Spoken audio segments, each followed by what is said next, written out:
Pieces of Us, written by A.L. Jackson, narrated by Jacob Morgan and Andy Arndt. 1. Mac. Do you ever wonder if you're being framed, set up for disaster, jumping on a freeway that you can never exit from? You don't even realize you're barreling down the wrong direction until it's too late? A collision waiting to annihilate you up ahead? Invisible to the naked eye? A trap? Or maybe it was just the direction I was supposed to be traveling all along. Standing there, I had no idea what I was heading toward. I reached up and grabbed the oversized box. Got it. One size small box of diapers, my friend. Mission accomplished. And you said I was good for nothing. It was all a rough tease into the phone that I had pressed between my ear and shoulder. Nothing more badass than going on a diaper run, but it was man up time. Be there for your crew when they needed you the most. And when my best friend Ian had sent out an SOS call, I'd dropped everything and come running. Of course I did. Would anyone have expected less of me? I'd had Ian's back so many times I'd long since lost count. Maybe as many as he'd had mine. We didn't keep score. We just did whatever the hell the other needed, and did it without questions. Of course, this commission was a whole ton cleaner than some of the filthy shit the two of us had been involved in back in the day. Something that wouldn't get my hands dirty because I had given up dishonest deeds a long time ago. Ian blew out a relieved breath around the cries of his newborn son. Thank you, man. Take it all back. Pretty sure I'm going to regret saying this, but you're basically my favorite person right now. You need to get here and get here fast. Grace will be back from her writing workshop and I could sense him checking the clock. Shit, he whispered. Less than an hour. I can't mess this up, and dude, I am seriously messing this up. It's a fucking disaster over here. His voice dropped on the last, keeping it low from the kids. He might not think so, but I was convinced the asshole deserved a Father of the Year award, and that wasn't me being sarcastic. It was mad crazy at their house, straight mayhem. The good kind you'd do anything to protect, commit your whole life to. But it would still have you laid flat out on your ass at the end of the day. The guy had become daddy to 4 in the period of a year. That took some serious man balls, and I was honestly proud of him. Didn't mean I wasn't gonna give him shit. Sorry to break it to you, brother, but in case you've forgotten, you've been messing things up with that amazing girl since the day you met her, and somehow your ugly ass got lucky enough that she still wants to crawl into bed with you every night. Think you'll be just fine. A huge crash of shattering glass and splintering wood reverberated through the line. The magnitude of it had me wincing for the poor sucker. The disaster he'd just been talking about clearly coming to fruition. Oh, shit. He muttered in abject horror before his voice twisted in defeat. Sophie Marie, sweetheart, what did you do? I broke it, Daddy. Sophie Marie was clearly working up to a meltdown, the way she did best, hiccuping through the words and sucking for air. 2 seconds later, a loud, mortified cry came wailing out of her little body. At 3, she was nothing but a tiny ball of energy, all white wild hair. A demolisher with an angel face. Could never get frustrated at her since she was the sweetest little thing, all crazy smiles and wide blue eyes. Oh, but the kid could belt it out. Her cries coming through the phone were so loud I was pretty sure the entire store was being subjected to it from across the distance. It only made baby Colin cry louder, and if it were possible, Sophie started to do the same. A terrible case of sibling rivalry. A battle to see who could bring the walls down first. You did, didn't you? Ian mumbled his encouragement through the disorder. You really, really did. It's okay. It's okay. Come here, sweetheart. You're not in trouble. It's okay. I could almost see him trying to wrangle the weeping toddler into one arm while he balanced his screaming infant in the other. No doubt Colin was flailing his little fists all over the place. Like I said, Father of the Year. Don't tell his brother Jace I said that either. I wasn't picking favorites. It was 4 to 2, a simple mathematical equation, and not that shit they tried to teach in school these days. Cringing for my best friend, I booked it up to the registers, picking up the pace. Because, let's be real, Dude was totally messing it up. But his heart was in the right place. I knew Grace well enough to know that was all that mattered. Still, my boy was about to have his own meltdown. I needed to get my ass over there and do it quick. Hurrying as fast as I can, be there in like 10. 10? Come on, asshole. This calls for sirens and lights. Straight up emergency. I could almost see the wry grin pulling to his smug face. A light chuckle rippled out. Pretty sure you can handle it. Take a deep breath and count to 10. I was only half teasing when I said it. What happened to that tough-as-nails attorney I used to know? Soggy cries were still coming from his kids, though somehow the volume had decreased by a decibel. The guy no doubt managing to soothe them. That asshole got disbarred and then went and got married and inherited a brood of kids. He's been unmanned. His words left him on a self-deprecating chuckle. And you need me to rescue you? Whisk you away to safety? Well, more likely hit up Monty's, our favorite bar in Charleston. Of course, now that he'd moved back to Broadshire Rim, those nights spent bellied up to the bar came fewer and farther in between. More laughter, softer this time as the hiccuped cries of his children faded. Nah, man. Wouldn't trade it for the world. There was nothing but tenderness in his voice. Couldn't help the way gratitude stretched across my chest. Ian used to spend his nights living the fast life. Now he was living the good life. That was the thing, though. Sometimes it was the hardest fall that cracked the mold and opened us up to something greater than we ever imagined. And Ian had slipped, shattered, and broken at Grace's feet. She had been exactly what he'd needed, what he'd had no clue he'd been looking for. She was the one who'd been there to make sure when he'd healed, he healed with a whole heart. It was one of the things I'd wanted most in this life, to see Ian and his older brother Jace find joy outside the unfair brutality that had been our childhood. It had been so fucked up. It was a damned wonder that any one of us were still standing today. Maybe it was the fact I was thinking about us in high school, or maybe it was the simple fact my ass was in Broadshire Rim on a diaper run, but the second I even cracked my mind open to that time, a flood of memories came rushing up through the fissures. It was a wave of that old bullshit I never allowed myself to agonize or fret or fucking brood over. What was done was done. I'd made my own choices, followed the path that was set. Even if it wasn't the one I'd wanted to take, I was committed to it. Knew it was what I was meant for. Proof of that was the badge in my pocket and the gun strapped to my side. I shook off that bullshit and pasted on a smile. Hold tight, brother. I'll be there as fast as I can. Ending the call, I shoved my phone into my front pocket and went for my wallet. There was only one woman ahead of me who was unloading a few things she had from a small handheld basket. I wasn't really paying all that much attention, but there was something about her that had me doing a double take. Gaze getting tossed from my wallet to the shape in front of me. My heart rate kicked, a smack of uneasiness slamming into my senses. But that was the thing about the past. It liked to haunt you, just like it had been doing not 20 seconds before. That's what happened when you let the shit you couldn't control get to you. When you let the past remind you of what you'd lost and what you'd never fucking have. She loaded her things onto the conveyor belt, a couple boxes of cereal, apples, oranges, and bananas. She seemed to waver before she tossed a lipstick onto the pile, like she wasn't quite sure if she should buy it or not. Maybe it was the price or the color or the necessity, or maybe she was just throwing off the vibe that she was questioning everything. Just like me. Because my mouth felt sticky and my head felt light, that crazed feeling of being willing to do anything to protect a girl welled so fast I felt it like the surge of a storm.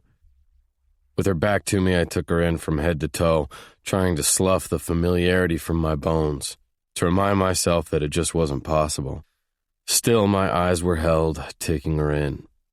Lush locks tumbled in loose waves down her back, this crazy wild mix of blondes and browns that shimmered like bronze beneath the light. She was short, but wearing black high heels, a black skirt, and a white blouse. Dressed up, but somehow she still appeared a little disheveled. Like maybe she was wearing an extra layer of anxiety. Too thin and too frail and too vulnerable. A spike of energy pulsed at my veins, and a goddamned stone ridged itself in my throat. I tried to swallow it down, exactly like I was trying to do with the moment's idiocy. There was no chance. No way. She shifted to the side and her profile came into view, and my heart that was beating double time completely stalled out, faltering at the sight in front of me. My skin went clammy at the same second I was belted with a punch of lust. Overwhelming. The same fucking way it had always been. And there I was, out of control as I raced down that freeway, a collision coming into a quick, sharp view. Izzy Lane was standing 3 feet away. The girl had been a hazard for me. I'd never once been able to look at her without getting greedy, wanting to take it all. The most striking, unforgettable girl a man could ever hope or dread to stumble upon. Sexy as fuck. The kind of sexy that had gotten under my skin and wedged itself deep, kind that had kept me awake at night, dreaming of things I couldn't have. I'd learned that the hard way. Still, I just stood there gaping while every cell in my body screamed, stretching that way, like it was remembering its home. No doubt feeling the weight of my stare, she glanced my way.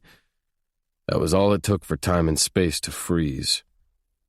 All except for the widening of those hazel eyes, mostly brown except for the tiny rim of green at the edges, this smoky topaz that held the power to suck me right into oblivion. She had always reminded me of some sort of wild fairy, a piece of a fantasy while she'd been creating her own.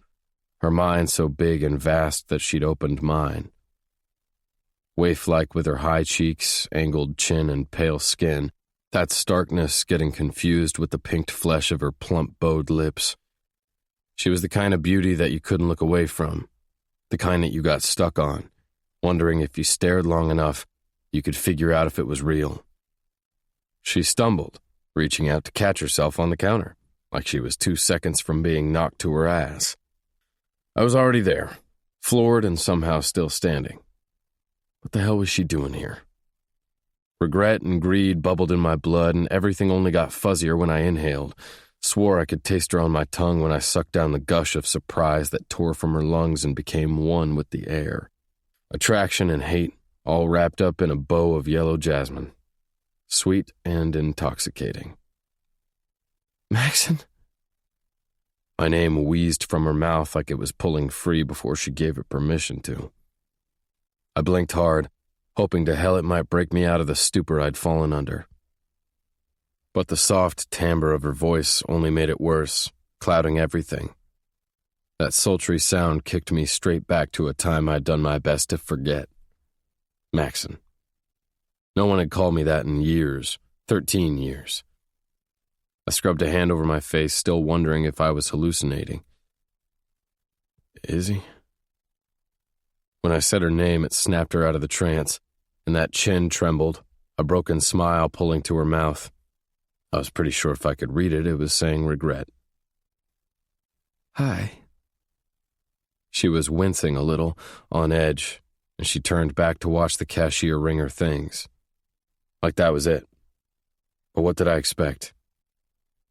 I roughed an agitated hand over my face, mind racing with what to do while my body was taking another step forward, drawn, completely at a loss to stop myself. You're back? My voice was rough with the question, a loaded one.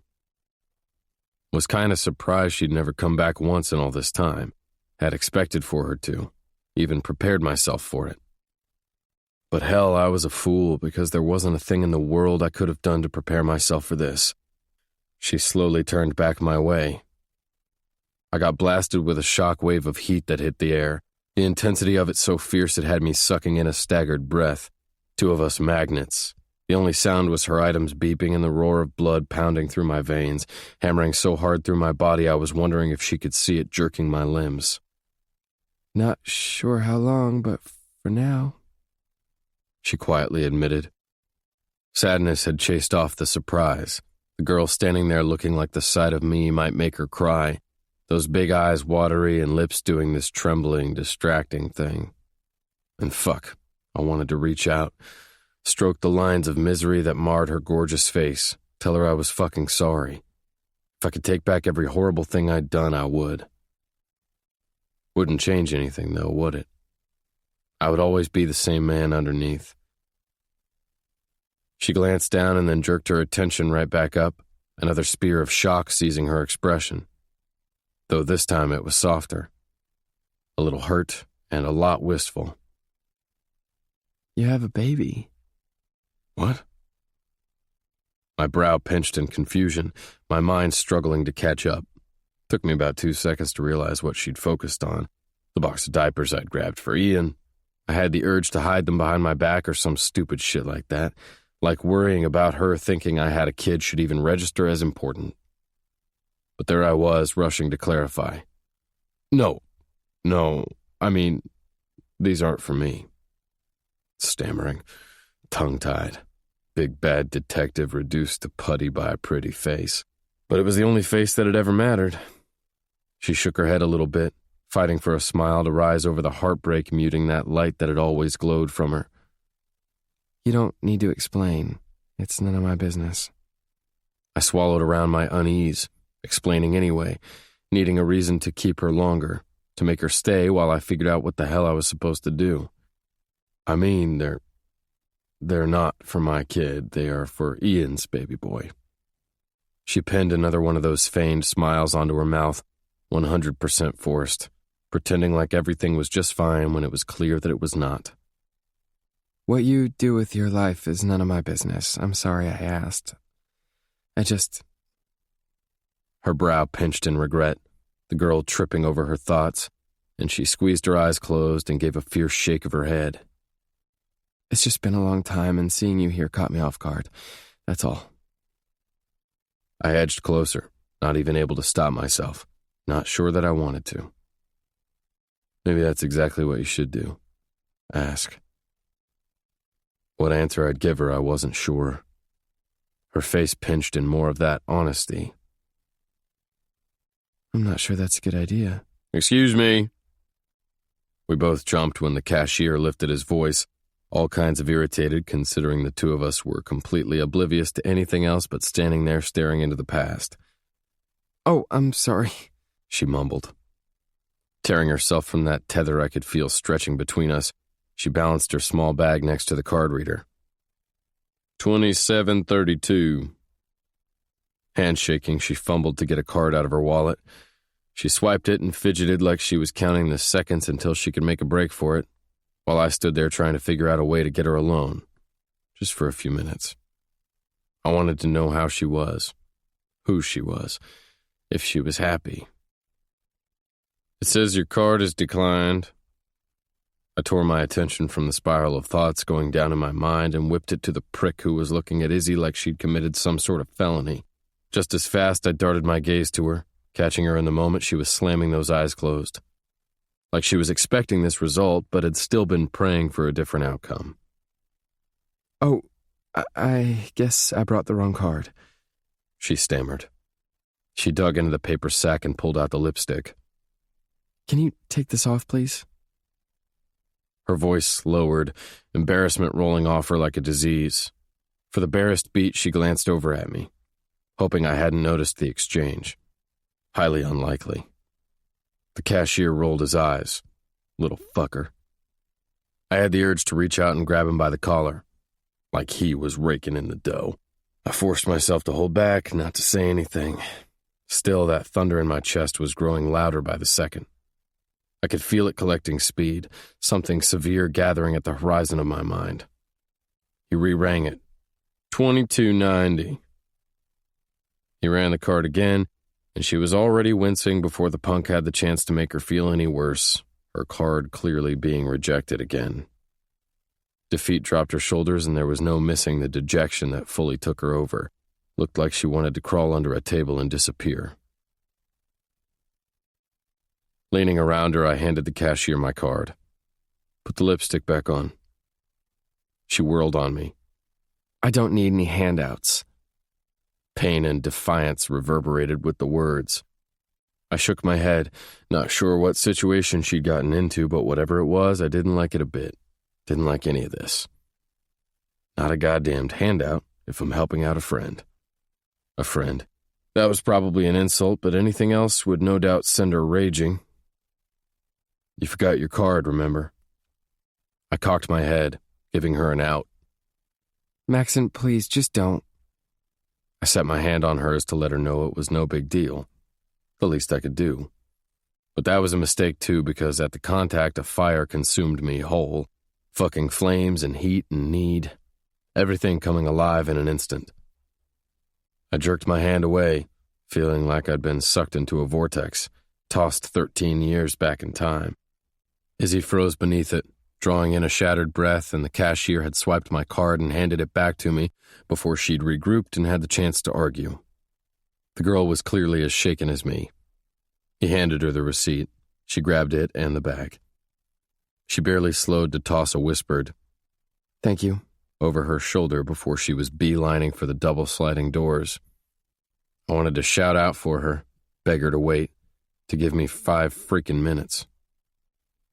But Ian was relying on me. Couldn't bail on that. As hard as it was, I forced myself to stand there and pay for the diapers, my attention flying toward the door about 15 times during the transaction, and I let loose just as many silent curses when she disappeared out of it. As soon as the little prick handed me the receipt, I grabbed the box and darted after her, jumping between 2 old ladies pushing carts, leisurely doing their shopping in the early afternoon, dodged a few stalkers hauling in boxes, and basically took the store like it was my own personal obstacle course. I almost laughed. My entire life had been nothing but a long string of hurdles, no finish line in sight. Except for Izzy. She'd been my beginning. The girl had breathed her beauty and grace and goodness into my being. Made me think I could be something better. Saw me in a way I'd never seen myself. In the same way she'd been my ending, my collision, the breaking point of who I'd been and who I'd come to be. By the time I made it out the door, eyes hunting the parking lot, an old beater of a car rumbled to life toward the far end of the lot. It jerked out of the spot, engine sputtering and a cloud of exhaust billowing into the air as it lurched into drive. I struggled to peer into the distance, to get a read on the license. But she was gone before I could make sense of her return, disappearing in a haze of smoke and dust, just like she had then. 2. Izzy. If you could be anything when you grow up, what would you want to be? It was a question I would venture to say most every parent had asked their children. At least I knew it was a topic my parents had loved to visit. Maybe they'd just always been hoping for a different answer. Most kids typically responded with things like a doctor or a teacher, or maybe even a rock star. That answer had always come so easily to me. I'd wanted to be Maxon Chambers' wife. Pathetic, right? But that's what happened when a 4-year-old girl fell in love with the troubled boy next door, the boy who made her heart swell and hurt at the same time. She became infatuated. She believed they were destined, that together they made each other better, that they could overcome anything if they stayed by the other's side. It's what I'd done. I'd followed him around for years, nothing but a pest, nipping at his heels like a puppy, praying one day that boy would notice. Had made up whimsical stories about him, somehow tricked him into a fake wedding in the meadow under the trees, and I couldn't imagine a different outcome than the one I'd believed in, as if it had been pre-written. Maybe it hurt all the more when I realized believing those things only made me a fool, chasing after something that was never really there. When I realized that destiny was nothing but a fake, half-witted dream. Only thing certain? I'd never forgotten his face or those eyes or the heart I'd prayed would find something better, even when I'd come to accept that heart could never belong to me.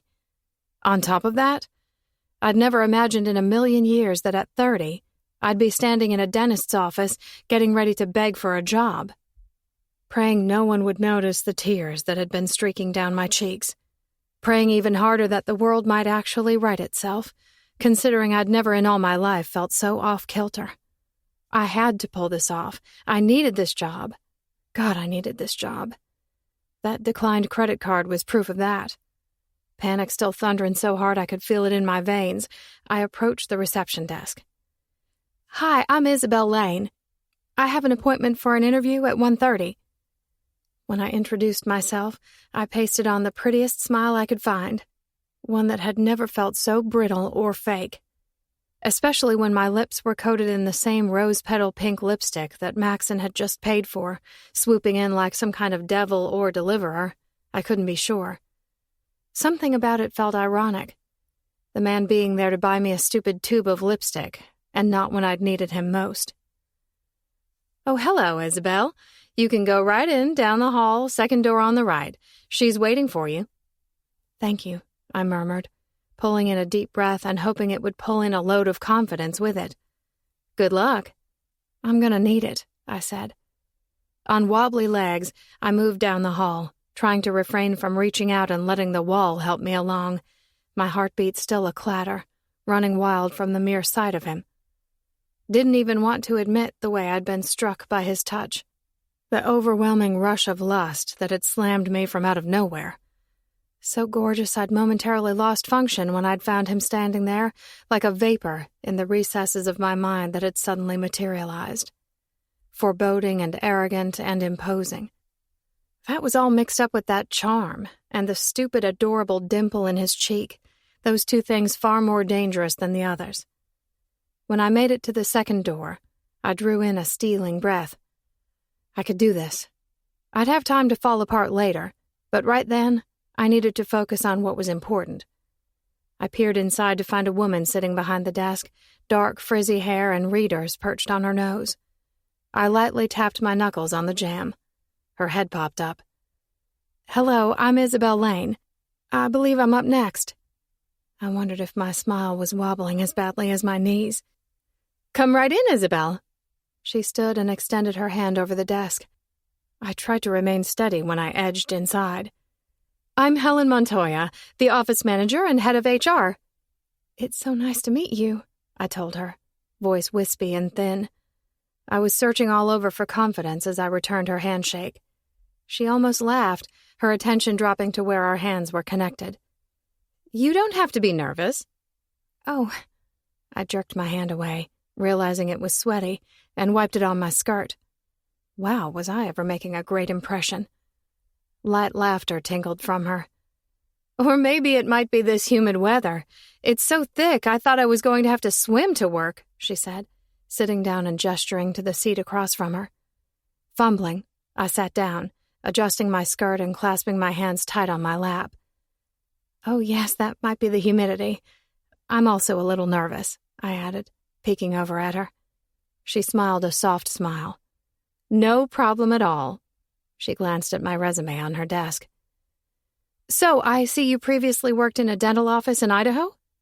"Yes," I said, probably sounding a little too eager. "And what were your responsibilities there?" I shifted forward, my knees angled to the side. "I did scheduling and appointment confirmations, checking in patients, answering phones, all the typical things in the office." "Good, good," she said, glancing at my resume. I sat forward a little farther, nerves rattling through my senses. "On top of that, I handled the office's marketing, managed the website and some of the promotional flyers and graphics, illustrations and that sort of thing." "That's wonderful." "Thank you. I enjoy the hustle of the office, but I have to admit I was really proud of that part of the job." She lowered the sheet of paper, one side of her mouth lifting at the side. "You're an artist." It wasn't much of a question, and my thundering heart decided it would be a good time to give a little kick. I stuttered. Goodness, I sounded like a blabbering fool. I clenched my hands tighter like my own personal reprimand. Do not mess this up. "I guess I would have liked to have been," I murmured. God, that was probably stupid, too. The last thing you were supposed to do in an interview was admit that you'd prefer to be doing something else. "But you don't have to worry about me doing a good job here. If I'm doing a job, I'm committed to it. 100%. I was inching forward again. At this rate, I was going to fall off my seat. She chuckled again and took off her glasses. "It's okay, Ms. Lane. I totally understand. I think it's safe to bet most of us might have different dreams or goals that we missed." A somber, appreciative smile pulled at my mouth, my chest squeezing and pulling, all the emotions I battled to keep down, trying to break their way free. "Thank you. But I really do enjoy working in an office. I like you, she said. I could feel the redness creeping up my cheeks. Great, now I was blushing too. Well, I always hope to fit in, help my coworkers, make patients feel comfortable if they're nervous for their procedures. You mean you're nice? She lifted her brows a bit playfully. A tiny bark of laughter escaped. I try to be. She blew out a strained sigh, and I almost jumped out of the chair, or just slid to my knees to do some begging because I could almost see the regret at having to tell me, in spite of all of those things, I wasn't a good fit. Can you start on Monday? She asked instead. I know that's only a handful of days from now, but we're in a bit of a bind, and we could really use you around here. I shot to my feet. Oh, yes, of course. Why was I standing? Oh my gosh. Think quick, Izzy. I moved for the desk and put out my hand. She shook it, chuckling. Thank you so much. You won't regret this. I think you're right. I pulled my hand away. In all my excitement and relief, it flailed a little too far to my right. My eyes went round in horror when I realized it had struck something, a glass vase filled with a bouquet of roses and lilies that was tipping to the side. Oh my gosh, I all but shouted, scrambling to catch it, grabbing it right before the glass smacked the desk. Water splashed out, a river of it heading straight for her pile of patient folders. I righted the vase and then rushed to gather the stack before they got wet. I'm so sorry. Oh my gosh, I'm so sorry. She was laughing more. It's fine, it's fine. She grabbed a couple paper towels from a cabinet behind her, and I was laughing too as we sopped it up. You can put cleaning up the messes I make on the list of my qualifications. She glanced up, smiling wide. Good. Considering I spilled my tumbler of coffee I brought in this morning, I'd say we're going to make a good team.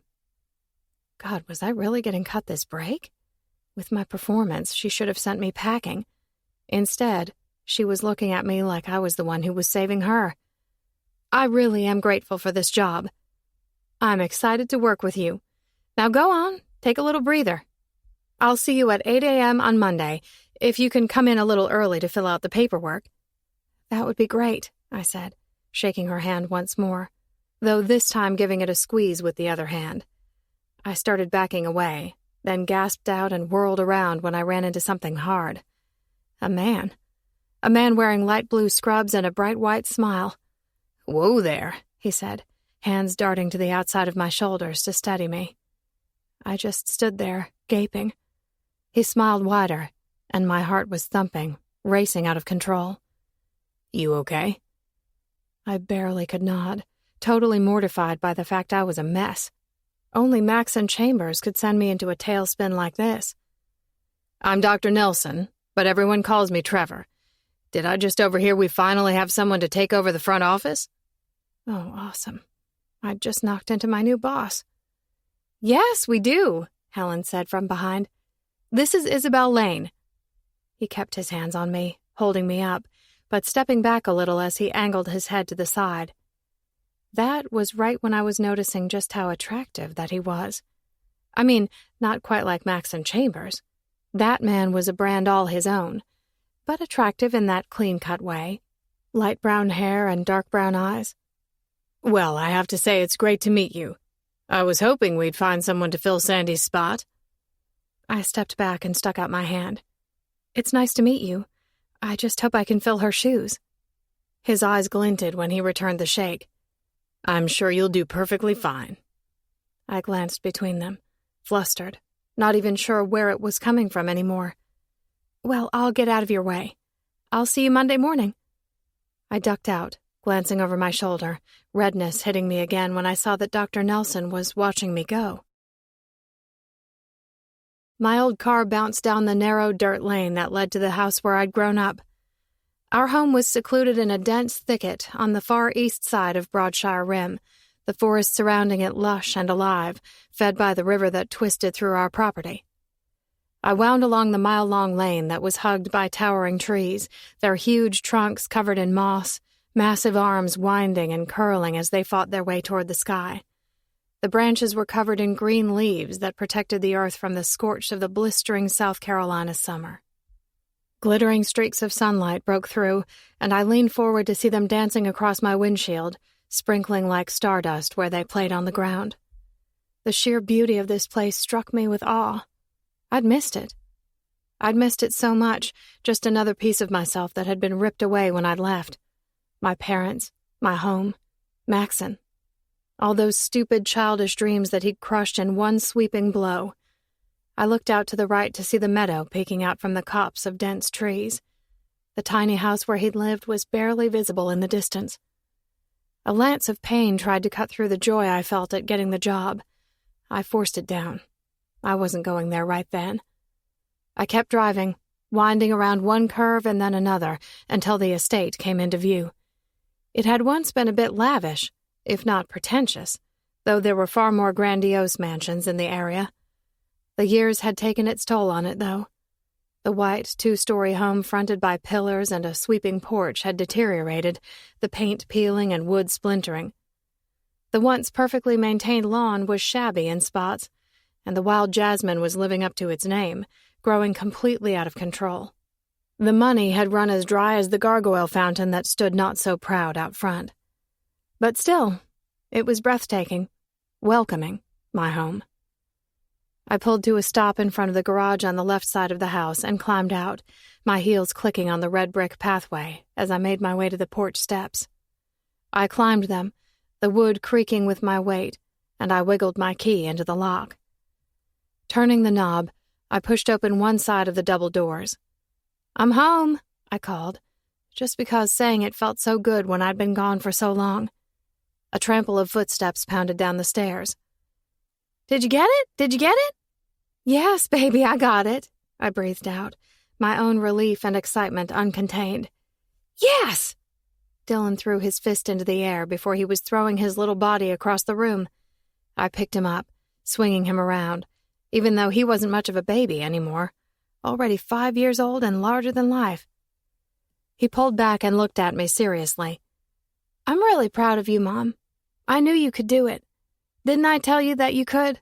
You had nothing to worry about, just like you're always telling us we can be whatever we want to be." If you could be anything when you grow up, what would you want to be? So yeah, I was guilty of that question too, and didn't feel bad about it at all. I was just glad he wanted to be a jet fighter when he grew up, rather than to marry Bridget, the poor little girl next door who'd bawled her eyes out when she'd found out we were moving and her favorite playmate was leaving her behind. I poked at his chubby belly, giving him a tease. "Does that mean you've been listening to me?" "What do you think? Listening is part of the rules, isn't it? And you're the one who said I had to follow all the rules, and I was listening then too, see?" He rambled out so fast it was a wonder I could process through the words. "Just making sure," I said with a playful grin. He was my life, my soul that was completed when I carried Dylan across the room and through the swinging doors that led into the kitchen. It was where I was sure I'd find Benjamin at the bay window that had been converted into a big reading nook at the far corner of the expansive room. The second he'd seen it, he'd claimed it as his own, and if I was looking for him, I could bet that's where I would find him. I ruffled a hand through Dylan's hair and smacked a kiss to his temple before I set him on his feet and headed for my oldest son. "Hey there, handsome man." My heart leapt as I took him in where he sat in the swath of light that blazed in through the window behind him. He had a book on his lap, 5 others spread out on the cushions around him. Those words, Benjamin's own escape. My eyes moved over him, taking in his super skinny legs and arms, the joints of the right side of his body set at an odd angle from the contractures he'd dealt with his entire life, his knees and shoulders knobby and his mouth permanently twisted on that right side. He looked so frail sitting there, fragile, but I'd never met anyone quite as strong. He struggled to push himself up higher against the pillow rested against the wall. I knelt down in front of him and nudged his chin with my knuckle. Redness climbed to his cheeks.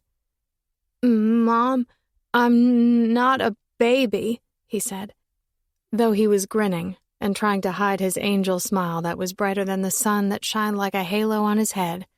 "Stop it." His speech was slurred, elongated and lurching as his tongue grappled to form the words. Sometimes it was difficult to understand him, but to me, They were the most beautiful sounds on the earth, considering I'd been told he would probably never talk. Never, I told him, pinching his chin instead. You're embarrassing. Only he was grinning and playfully swatting at me. What are you talking about? Being embarrassing is my job. I'm your mom, remember? I drew out. How could I forget? He slurred, a glint in his eyes. Punk, I teased him. He gestured at himself. Total troublemaker. Hey, what have I told you? You can be anything you want to be. You just have to set your mind to it. Work hard enough for it, and it's yours. I tried to keep a straight face when I said it. He laughed from his belly, his head flopping back a little bit. I don't think that's what you meant. Dylan leaned on the window seat, poking that adorable, inquisitive face in between us. Hey, I thought troublemaking was bad. I think you're giving bad advice, Mom. You better think twice. Light laughter danced on my tongue, and I hooked my arm around his waist and drew him closer. You're right. Troublemaking is bad. I take it all back. A troublemaker is something you can't be, no matter how hard you work for it. Bad boys were just, well, bad. They were a terrible idea for everyone involved. Dylan giggled, holding his shaking belly. But what if that's what I really want to be? No way. Benjamin was grinning, watching our interaction, my sweet little man turning serious, his eyes lighting with pride. And you got the job? He asked. I did. Pretty amazing, right? I told you everything was going to come together exactly like we needed it to. I tapped his chin in emphasis. He'd been worried over our reason for returning to the place he'd only heard about in stories. His disability had been a good excuse not to visit. My parents always coming out to see us, since traveling truly was a bit of a trial. But he knew. It was crazy how insightful that he was, the boy so smart, his intelligence extending into the realm of knowing. I wondered if it was because he had to spend so much time on the outside, looking in, an observer, excluded from conversations because people often assumed that he wasn't smart. Immediately, he'd picked up on the fact we were making this move because of him. For him. Not only had I been told Benjamin might not talk, I'd also been told that he might not walk, either. Diagnosed with cerebral palsy, my son had endured 7 different surgeries and a series of castings for years to help with his contractures. He'd suffered through intense pain, but he'd worked so hard and made incredible strides. The day he'd taken his first step with his walker, I'd fallen to my knees, unable to stand beneath the swelling of gratitude that had hit me like a landslide. It was what he'd wanted most. To run and play with other children, to be normal like the other boys who he hoped one day would call him friend, even though I spent every day of his life trying to instill in him that he was normal in his own beautiful way. Or that maybe none of us were normal. We were all different, special. But I understood the need to run free, wild and alive. Who didn't want the best life for their child? He'd progressed so far that he no longer had the walker and now used forearm crutches. So, when his therapist in Idaho had mentioned a new 2-year study in Charleston, I'd made the decision to betray the promise I'd made to myself that I would never come back here. Hatchett's specialized in experimental treatments that had shown major strides in treating children with cerebral palsy. Considering we were basically broke, and I could never afford the type of care they were offering, I had to take the chance. My parents weren't really in all that better of a situation than I was, financially. My father had made some bad investments through the years that had eaten through our family's wealth. But at least they still had the house and had offered us a home, and I figured I could do my part with fixing up around the place. It was a win-win-win, especially for Benjamin. When we found out he had been accepted, we packed up our things and left. I glanced back at my mother, who was on the other side of the room, across the huge butcher's block island that separated the cooking area from the dining space and den, watching us softly as she dried the dishes she was doing at the sink. She sent me a gentle smile. I turned back to my boys, soft affection riding through my expression. Tell me you two weren't too much trouble for Nana and Grandpop. Dylan looked at me, a tease in his dark eyes. What are you talking about? Boys are supposed to be noisy and rambunctious and like to get into trouble. I mean, we are troublemakers, after all." Dylan's gaze slid to his brother. Two of them thick as thieves. Benjamin cracked up, a laugh so big and genuine that it stole my breath. "Yup. Told you, Mom, total troublemaker." He gestured to himself with that crooked grin. "Fine, you're right. Boys are noisy and rambunctious and totally like to get into trouble. What am I supposed to do with you two troublemakers?" "Love us?" Dylan grinned up at me, sarcasm thick. No problem there," I said, pushing to my feet.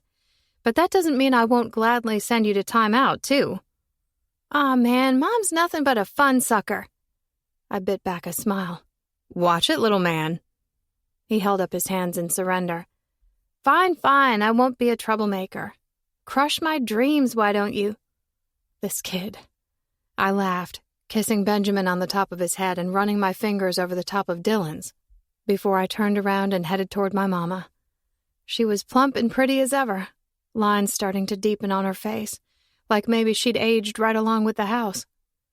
"How did it go?" I asked, edging up to her side so I could help her dry the dishes. "Did they wear you out? I hate to be any trouble." I added a little extra emphasis for the sake of my two troublemakers. She knocked into my hip. "Oh, stop it. They were just fine, exactly like I told you they would be. You worry too much." I let a light chuckle ripple free. "Of course I worry too much. I'm a mother." She angled her head. "Who finally has a little help. You need to take a breather and relax. Rely on us a little. We want you here. We want your boys here. It's what we've always wanted. So stop walking around like this isn't your home when that's exactly what it's always been." I blew out a strained sigh, taking a dish towel to a plate. "I know. It's just strange being back, especially with the boys. It's like my old life here and the one in Idaho were completely separate. It's hard to see how to mesh them together." She set down her towel and turned to take me by the chin, studying my face. "You do it just like you're doing now, a day at a time. You've always been the bravest, strongest person I know. You have more power than you're giving yourself credit for." Old grief lapped, and I tried to swallow down the emotion that gathered at the base of my throat, quick to sting my eyes. "I saw him today." Worry traipsed across her face, brow twisting in a frown. "Well, we knew that would be coming, didn't we? I've seen him around over the years. There was no avoiding it." I fidgeted, warring with what to say, with what I felt. "I'd hoped to have a little more time to prepare myself, I guess." I glanced around, as if I could picture the 1,000 times that he'd been in this room. Then darkness came speeding in when I thought of the last time he'd come through the door, the day that had changed everything. She brushed her thumb along my cheek where a single tear got loose. "I hate him for chasing my baby away. I won't let him do it again." Sniffling, I lowered my voice. "I'm scared, Mama, of having to face him, of the way he still made me feel." It was just like those two segmented lives. Once I'd jumped back into the old one, it felt like a day hadn't passed. The wounds just as raw, the connection just as real.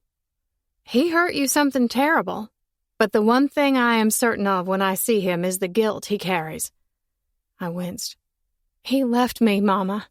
Left me and turned his back as if what we'd shared for our whole lives didn't matter at all. He can feel guilty all he wants, but it doesn't change what he did." I swallowed around a tremble of sorrow. "He hurt me in a way no one has ever hurt me before, in a way that no one else ever could. And still, he inspired you through it. Made you feel all that time, and you continued to hope for the goodness to shine." She brushed her knuckles down my cheek. "Who knows what love is if he hasn't experienced grief?" She almost sang the words, the quote hitting me square in the chest, and I sucked in a staggered breath. How could I ever forget what he went through?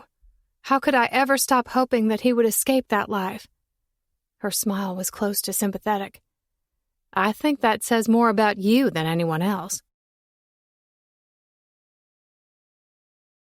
3. Mac.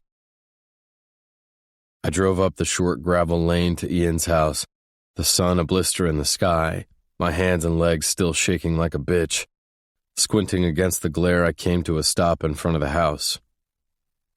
It was painted a light blue, the trimmings and porch white, quaint and sweet and homey.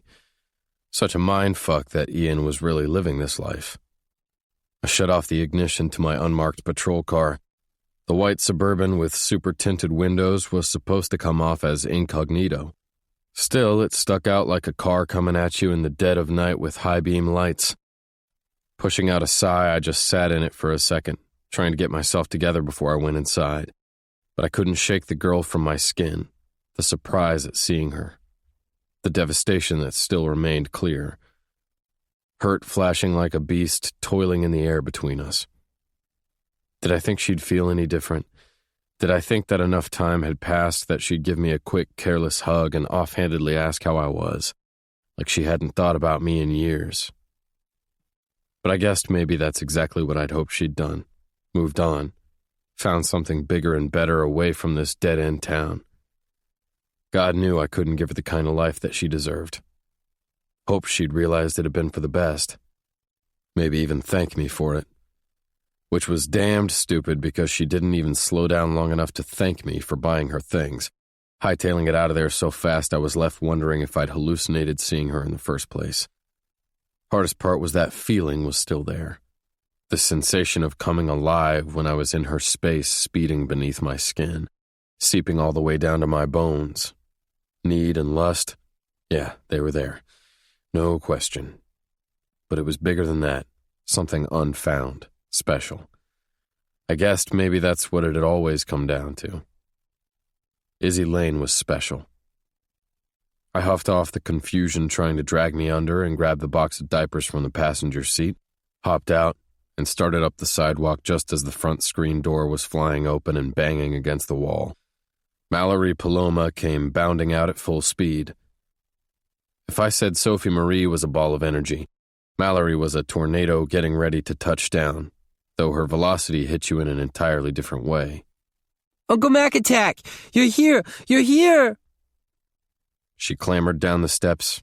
Well, calling it that was actually a disservice, considering she basically soared off the porch, propelling herself into the air with a leap and a spin, landing in some kind of awkward backward plie.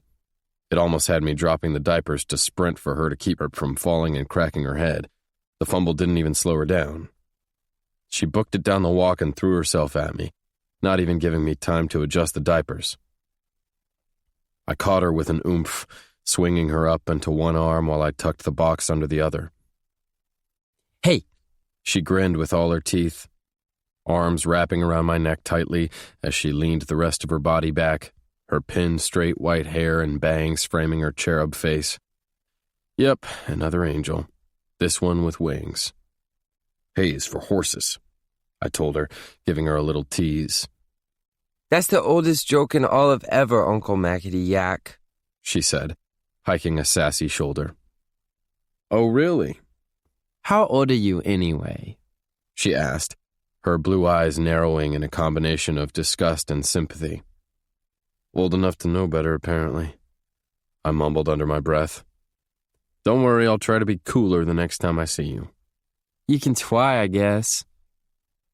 Another shrug. Not sure how that's gonna work out. Awesome. I was getting skewered by a 6-year-old. I just was winning at life, wasn't I? Breaking my heart here, Mal Pal. Breaking my heart. I grumbled, starting up the walk. She broke out in a howl of laughter. I'm playing with you, Uncle. Don't you know a joke when you hear one? You're the coolest of all the coolest. At least that's what my daddy says. Coolest guy around. That's what he told Mommy. Her head pitched to the side in consideration. But that you're gonna die alone because you won't pull your head out of your ass. I don't want you to die, so you should definitely pull it out. My eyes about bugged out of my skull and I stumbled to a stop, reminding myself to kick Ian's ass once inside. Glad to know I was such an interesting topic of conversation. Her mouth puckered in an O. Oops, I'm not supposed to say that, am I? Definitely not. Not the word or that she'd let on that her dad was throwing me under the bus. Daddy says bad words sometimes, even the really, really bad ones, usually when he thinks we're not listening or when he gets stressed out, like he is right now. It's a good thing you got here when you did. She rambled, all matter of fact, that speeding train so easily jumping tracks. Things are getting crazy in there. It looks like a tornado hit. She was totally spot on. I was holding it in my arms. I feigned a worried frown. Is that so? I asked as I mounted the steps. She gave an emphatic nod. Yep, that is so. Soph is being a handful again, and Colin is screaming like a banshee, and Daddy the Great looks like he might be at his wit's end. Graham said she is always at her wit's end, and I don't think we need to be driving Daddy there, too. It seems like a dangerous place to be. We might need an intervention. There she went, round and round and round, spinning her little disorder. An intervention, huh? And what kind of intervention would that be? The kind where everyone listens and does what they're told to do. You're a cop. Make it happen, Cap'n. Amusement had me chewing at the inside of my lip. And am I to assume you're already doing everything right? Following all the rules? No issues there? Hello? Who do you think I am? I do all the things. Her voice lowered conspiratorially. And if I wasn't, I sure wouldn't be telling a cop. Wow, I was getting concerned. This was how criminals were born. And what if I had to do a lie detector test on you?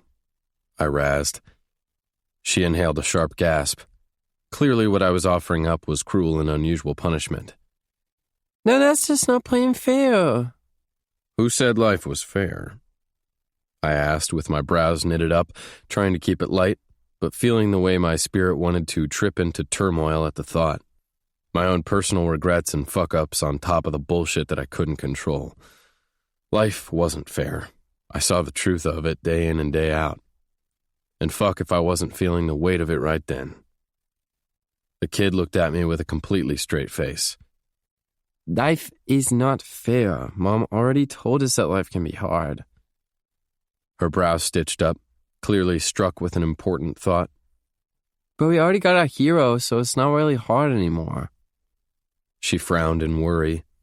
Well, except our hero is about to quack. Our hero needs a hero. You feeling like being a hero today? She asked. Emotion fisted my heart, those steel bindings cinching tighter and tighter, forever holding me prisoner. Didn't matter that I'd dedicated my life to wiping some of the scum from the city. I'd already committed too many wrongs to earn that title. I set the little girl onto her feet and she grinned up at me, so damned sweet and innocent.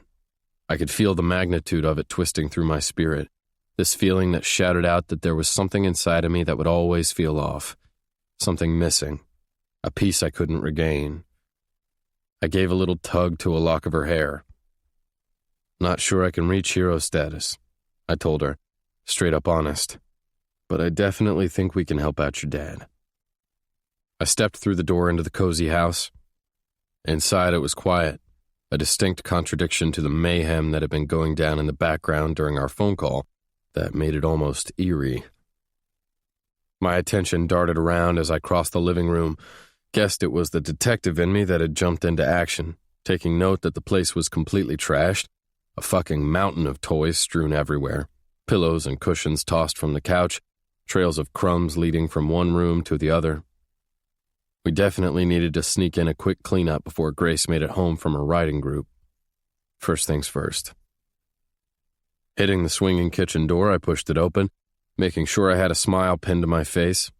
Last thing I needed was to go blurting out what was on my mind, the words a bitter burn on my tongue, vying for release. But it made no sense to go spouting things I couldn't change. For a second, I froze at the archway, feeling a crack go breaking through the middle of me. Guessed it was witnessing the sight of things turning out the way they should have always been. Something good for a guy who'd been dealt such an unfair life. Ian was standing in the middle of the kitchen, a sleeping kid nestled in the crook of each arm. From the side, I watched as he gazed down at them, the guy appearing haggard and worn and lacking about 1,000 hours sleep, and still he looked the fucking happiest I'd ever seen him. Inhaling deeply, I pushed the rest of the way through. When he heard me, he shifted all the way around, lips pursing in a silent shh. Mallory instantly followed suit, pushing a finger to her lips that had been flapping since the second I'd pulled up. Shh, she repeated before she edged right back out. I was pretty sure the silence scared her. I lifted my chin in acknowledgement, quieting my steps as I crossed the kitchen so I could set the box of diapers on the island, stifling a chuckle when I looked at Ian's infant who was wearing nothing but a towel duct-taped around his waist. Clever, I whispered. Desperate times, dude, desperate times. Told you I needed you. Did you think I was joking? You need me to take one of those? I asked, gesturing for the conked-out kids. Please. Carefully, he transferred Sophie into my arms, that ball of energy completely spent. If you can get her into her bed for a nap without waking her up, I'll give you $1,000. Strike that, I'll give you my car. Hell, you can keep her. He uttered barely over his breath, shooting me a wink. Carefully, I cradled her, the sweet thing weighing next to nothing, her little hand coming up to fist in my shirt. I kissed the top of her head before I whispered over the top of it. Like your kids and all, but I think I'll opt for the Mercedes. He shook his head at me with a muted laugh. Asshole. I shot him a smirk right as I was turning away, quick to climb to the second floor on the narrow set of stairs that led from the kitchen. At the landing, I headed straight for Sophie Marie's room. All 4 walls were painted in pinks and princesses and unicorn magic. A mural depiction from one of the scenes in the children's book Grace had written. Pretty fucking awesome, if you asked me. The fact Grace had taken this book she'd used as an escape for her and her kids when they'd been going through the biggest challenge of their lives and turned it into something amazing and successful. You could find it on the shelves of just about every bookstore from here to L.A. I edged farther inside, trying not to laugh out loud when I heard that tornado touching down again in the next room. Mallory was belting out a terrible pop song at the top of her lungs. Thank God the walls were thick. Or maybe Ian and Grace had put a little extra insulation on Malpals. Seemed about right. In some kind of miracle, Sophie only made a few grunting noises when I laid her on her toddler bed before she flopped over and sprawled out face down. Down for the count. I quickly slipped out, leaving the door open a crack, and bounded back downstairs toward the kitchen, blinking as I went, fighting back the storm I felt gathering at the horizon of my mind. Didn't matter. It grew thicker, darker, more desperate. Was taking everything I had not to bypass the kitchen and go bolting out the front door. Drive the 10 miles to her parents' place. Sure, that was where I would find her. Just as sure as her dad would be waiting to chase me off with a shotgun. Didn't matter that I was a cop. Dude was likely to take me down anyway. I didn't blame him for a second. I deserved his distrust. I'd risk all of that to get one more look at her. Figure out if she was actually as worn down as it had appeared. Fix it, if I could. Wondering if she would let me, knowing I didn't deserve the chance. I scrubbed both palms over my face, hoping it would break me out of the muddle of mayhem staging an assault in my mind.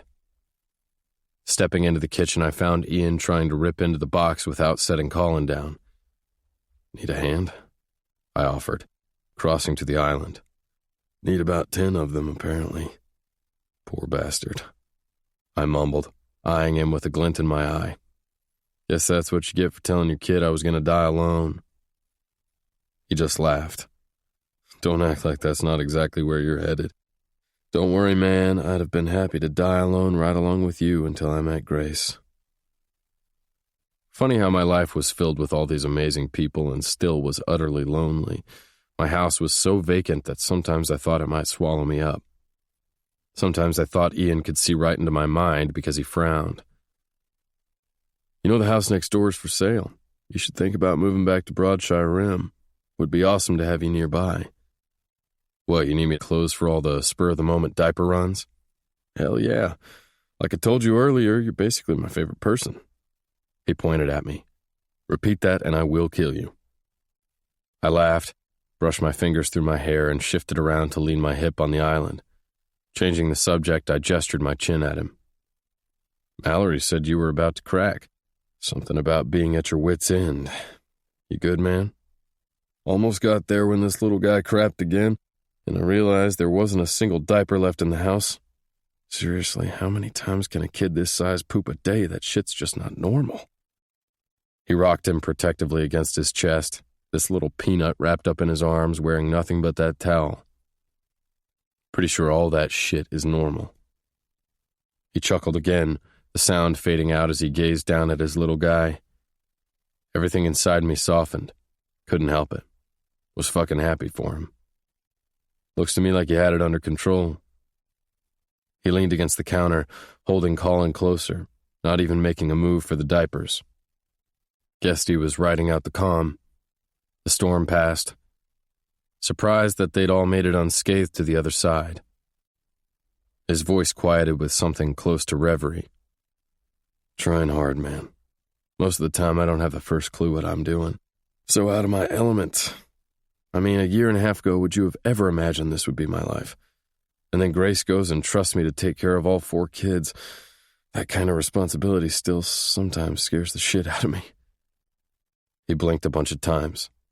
It's like sometimes I pause for 1 second, and that's all it takes for every mistake I've made, every crime I've committed to catch up to me. Then I'm standing there, wondering how this is my life. How it's possible I could deserve it, questioning if I really do, terrified I'm going to fuck it up. He looked up at me, his throat bobbing heavily when he swallowed. And I can't fuck it up, Mac. I can't lose them. My chest tightened. The bullshit the two of us had endured should have been insurmountable. I'd gone one direction, Ian had gone the other. He'd paid for his crimes, and he'd come out better on the other side. The guy I'd always believed he could be. The one I wouldn't second-guess to call on for anything. Pretty sure she trusts you because she knows you can be trusted, Ian. You're not gonna fuck it up, I told him, sincerity bleeding free. Not when you're doing it with the right heart. Mistakes don't mean we're ruining something, it just means we're learning, getting better every day. He gazed down at his son. Just want to do it right. We both looked up when his oldest son, Thomas, came shuffling into the kitchen.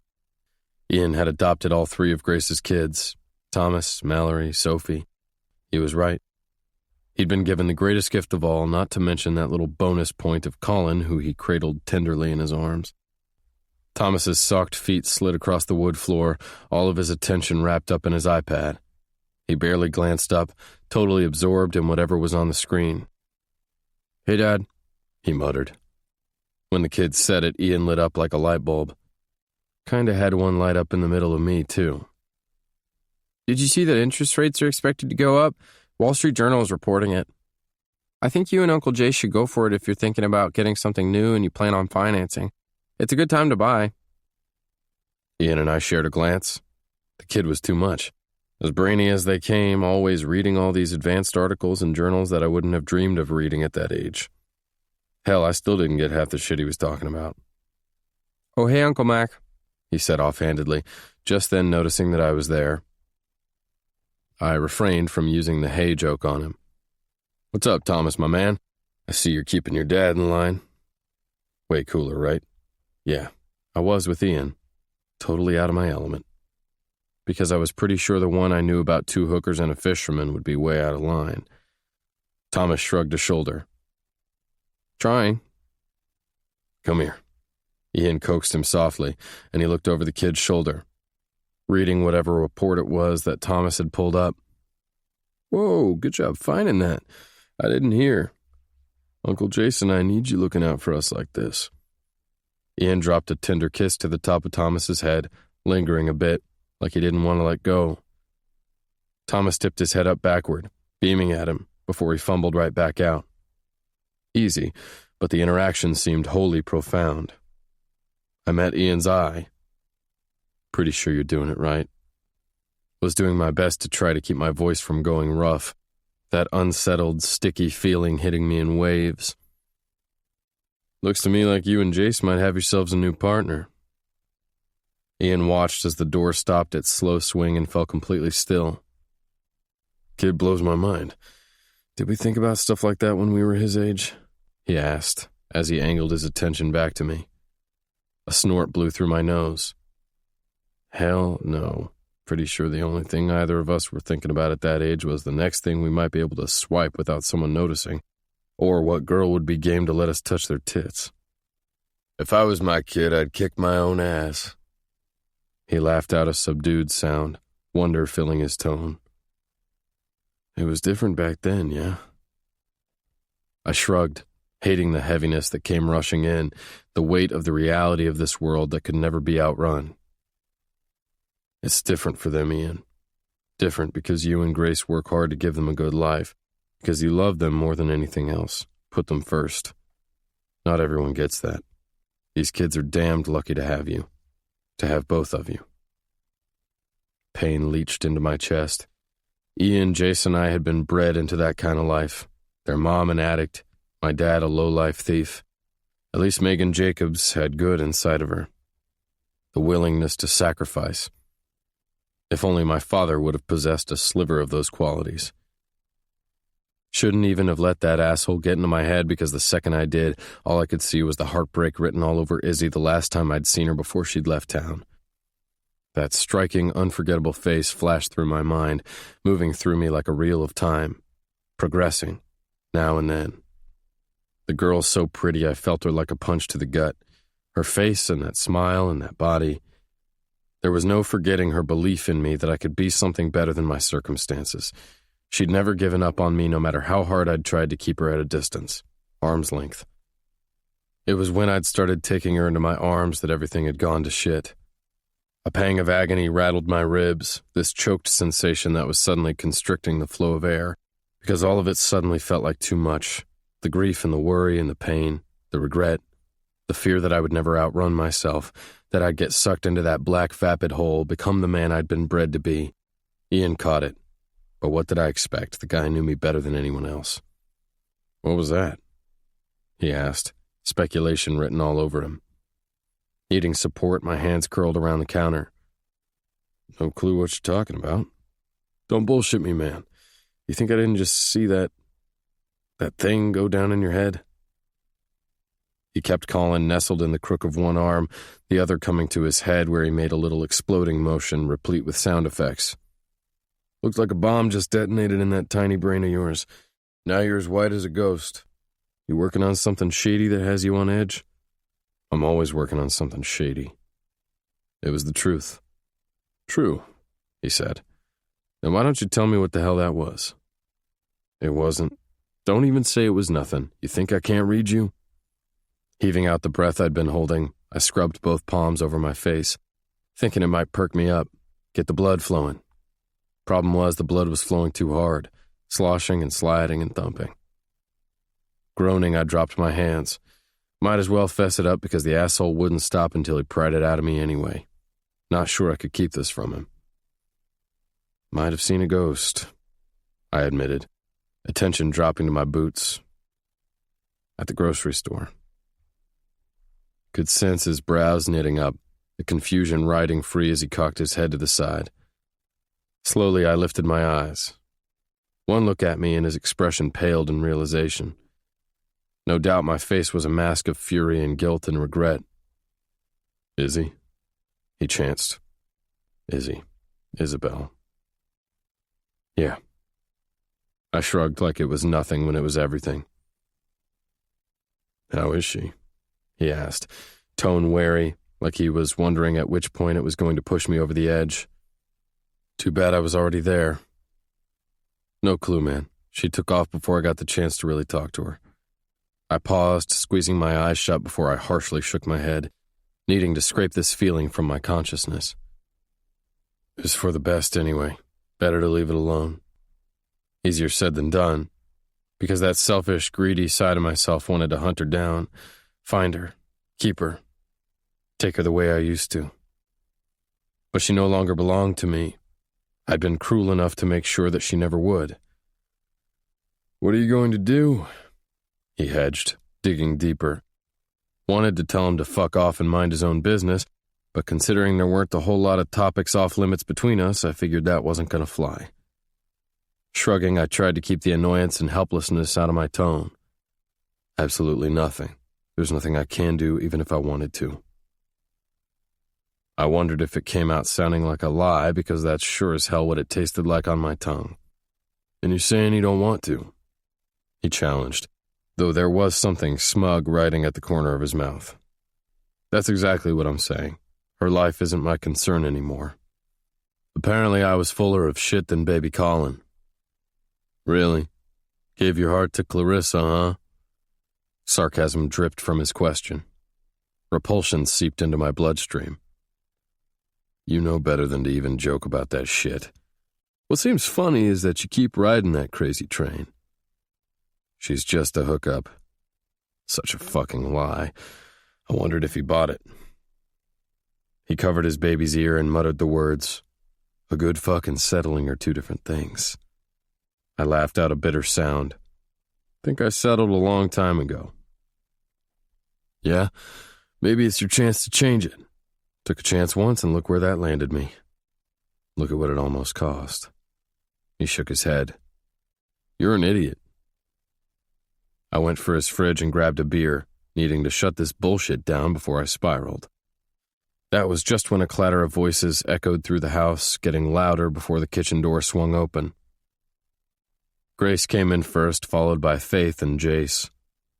"There, my big man," Grace cooed, going directly for Ian and Colin, hiking up on her toes and planting a kiss on Ian's mouth. I didn't even think she noticed that her kid might as well have been wearing a toga. "How'd it go?" she asked. Ian grabbed her by the back of the neck, pulling her in for another kiss. "Perfect." "What are you two talking about in here?"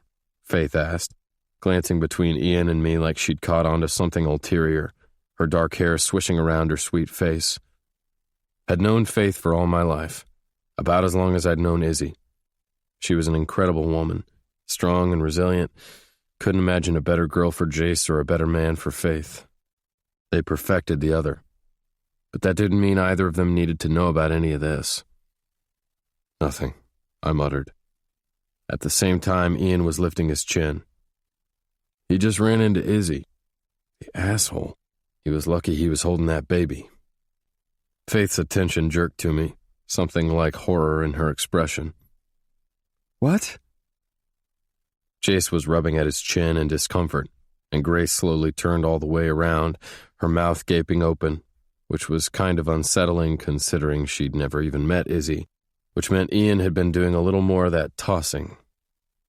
Big old wheels rolling right over the top of me.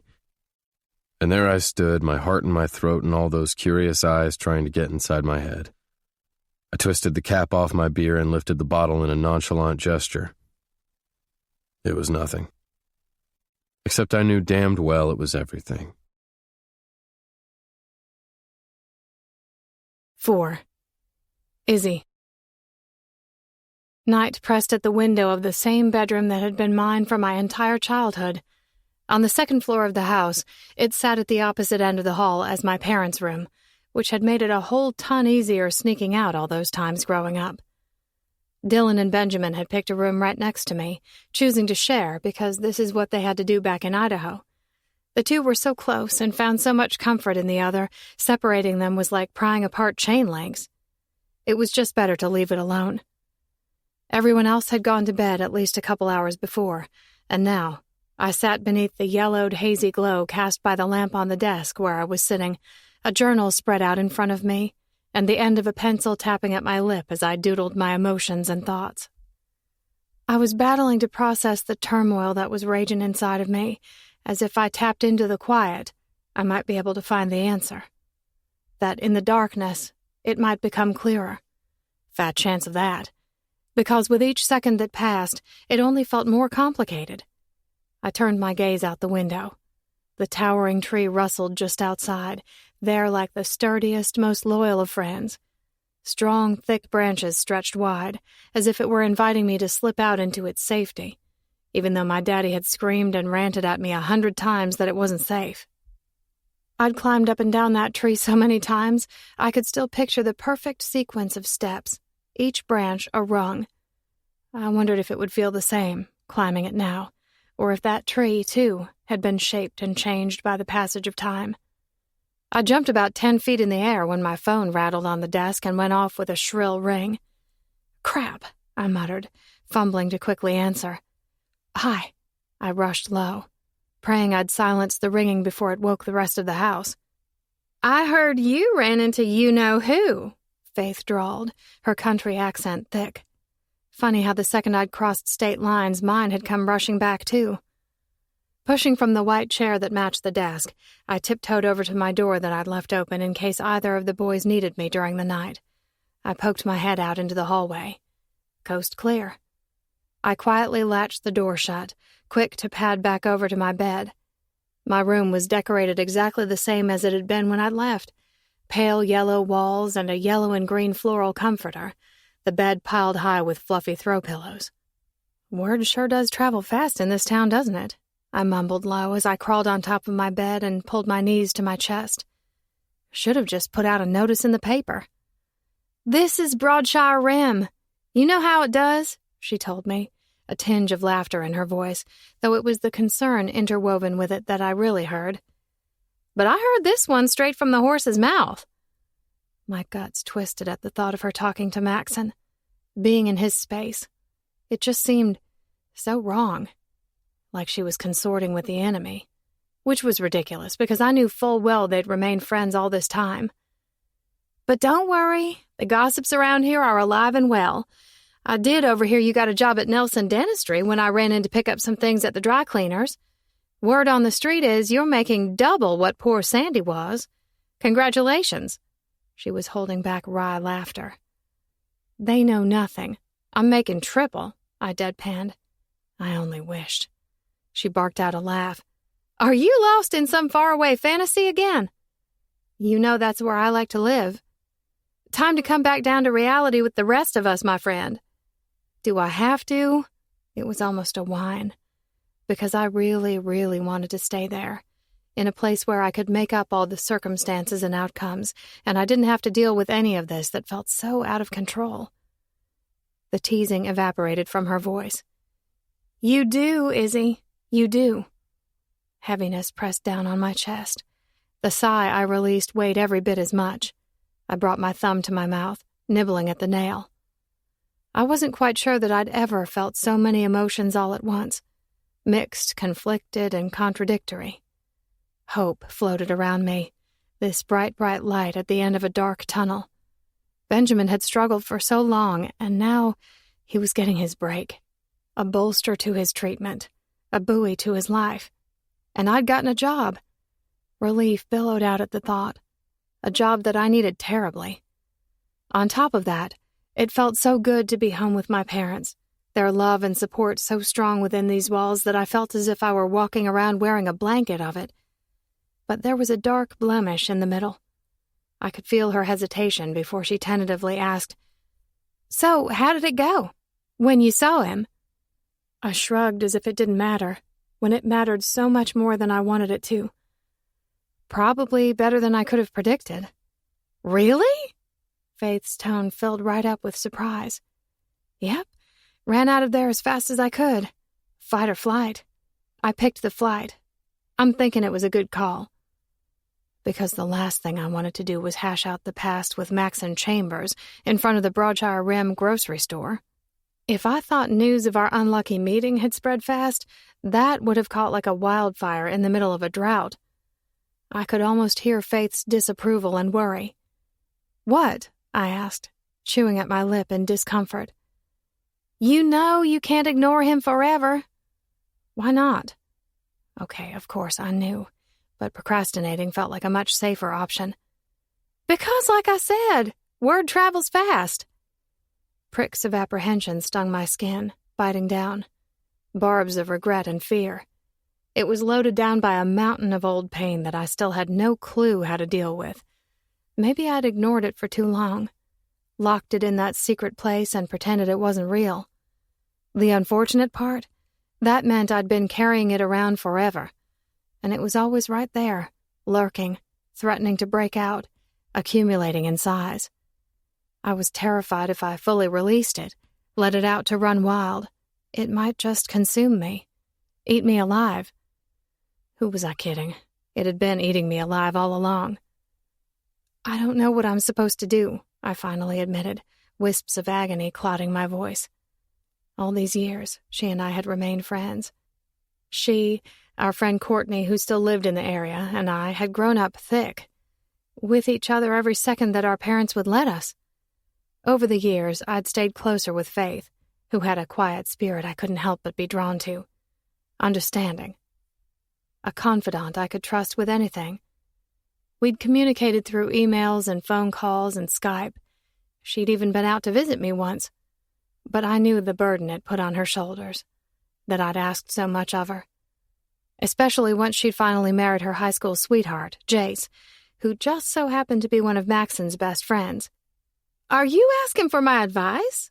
Her voice filled with playful speculation. "I don't usually need to, considering you're all too happy to dish it out," I returned, teasing her a little. She never hesitated to tell me like it was. Of course, she never judged me when I refused to agree. "Don't pretend like you don't call me for that very reason." "Well, that's because you're very wise," I shot back. "I'm taking that as a compliment." I couldn't help but smile. "As you should. You're kinda awesome." She laughed, then sobered, waiting for me to catch up to the original question. In contemplation, I twirled the end of my ponytail that had fallen over my shoulder. "Okay, fine. What do you think I should do?" "I think you should tell him." Right. Just throw myself right off a bridge, my broken heart flailing out in front of me. No one there to catch it when it hit the raging water below and got lost in the waves of the river. I'd barely been holding on to it all along. "And what then?" I asked, the words burning like a knife dragged up the inside of my throat. "I don't have the answer to that, Izzy. That's a chance you're going to have to take. And I know what he did to you was horrible. Horrible! I won't even try to make excuses for that. But he is a good man. I wouldn't be suggesting this if I didn't wholly believe that is the truth." Anxiety hit me, so strong I felt some kind of attack coming on. Knowing she was right, not wanting her to be, my head shook fiercely. How can I just trust him like that? You take a leap. It's the only thing any of us can do. I don't know if I can handle him hurting me anymore. Grief rode out on the confession, those wounds gaping in a way they hadn't in a long, long time. Because somehow it felt as if Maxon Chambers had once again gained the upper hand. My life held in his palms even when he shouldn't have any power. "I know you don't believe it, but he's been hurting too," she murmured. Of course I knew it. That man had always bled pain. It was his biggest pitfall, his refusal to see that he could live outside of it. The belief that maybe my love could have been enough. "I don't know if I'm ready," I said. "You've been hiding for a long, long time, Izzy. Don't you think it's about time you freed yourself from the cell you've been locked in? You've let the past dim your light. You're one of the most brilliant, genuine, caring people I know, and you hide all of that behind your pain and fear. You can't fly if you're wearing chains." Sorrow constricted my throat, making everything tight. My heart and my stomach and my skin. "And how do you stop being afraid of the one thing that can destroy you?" "I don't know. Maybe you slay it." 5. Izzy, 4 years old. Fear crawled all over her, like ants were marching across her skin, biting everywhere they went. She hugged the limb tighter, so scared to let go. But the bark was rough and hard, and it was getting harder and harder to hold on. It hurt. It hurt. But it was going to hurt way, way worse if she fell the rest of the way to the ground, and she was going to get into so much trouble. A breeze rustled through the trees, and the branch she was clinging to swished to the side. Her eyes stung so bad, her tears hot where they were streaking down her cheeks, making her hair stick to her face. "Don't look down. Don't look down." "Help!" she cried out again, her throat hurting almost as bad as her arms from screaming for so long. "Please, someone help me! I want my mama!" Her arms were shaking as bad as the leaves, and the tears were coming faster, her arms tired and weak. Her daddy had told her she was going to get a broken leg or a broken head the last time he'd found her climbing up and down, so mad, crying too, and saying he'd never been so scared. She'd promised she'd never, ever do it again. But the tree was her favorite place. "Help," she whimpered more, quieter this time. "I don't want to be alone. Please, someone help me." Her stomach felt funny, like she was going to throw up, the heat on her skin too hot and sticky, her head feeling light. Her head flopped a little. Her hands started to slip, and she scrambled to get a better hold before she was right back in the same position and slipping again. She almost was giving up, letting go, because her daddy was down in his library and her mama had gone to the store and she was supposed to be in her bedroom playing with dolls and she'd been out there alone for so long. No one was going to find her. "Please," she sniffled, the word not even reaching the air, knowing it was too late. She thought her mind was getting lost in one of the faraway worlds she liked to make up when she saw movement at the edge of the yard. She frowned and tried to wipe her eyes on her shoulders without letting go of the tree.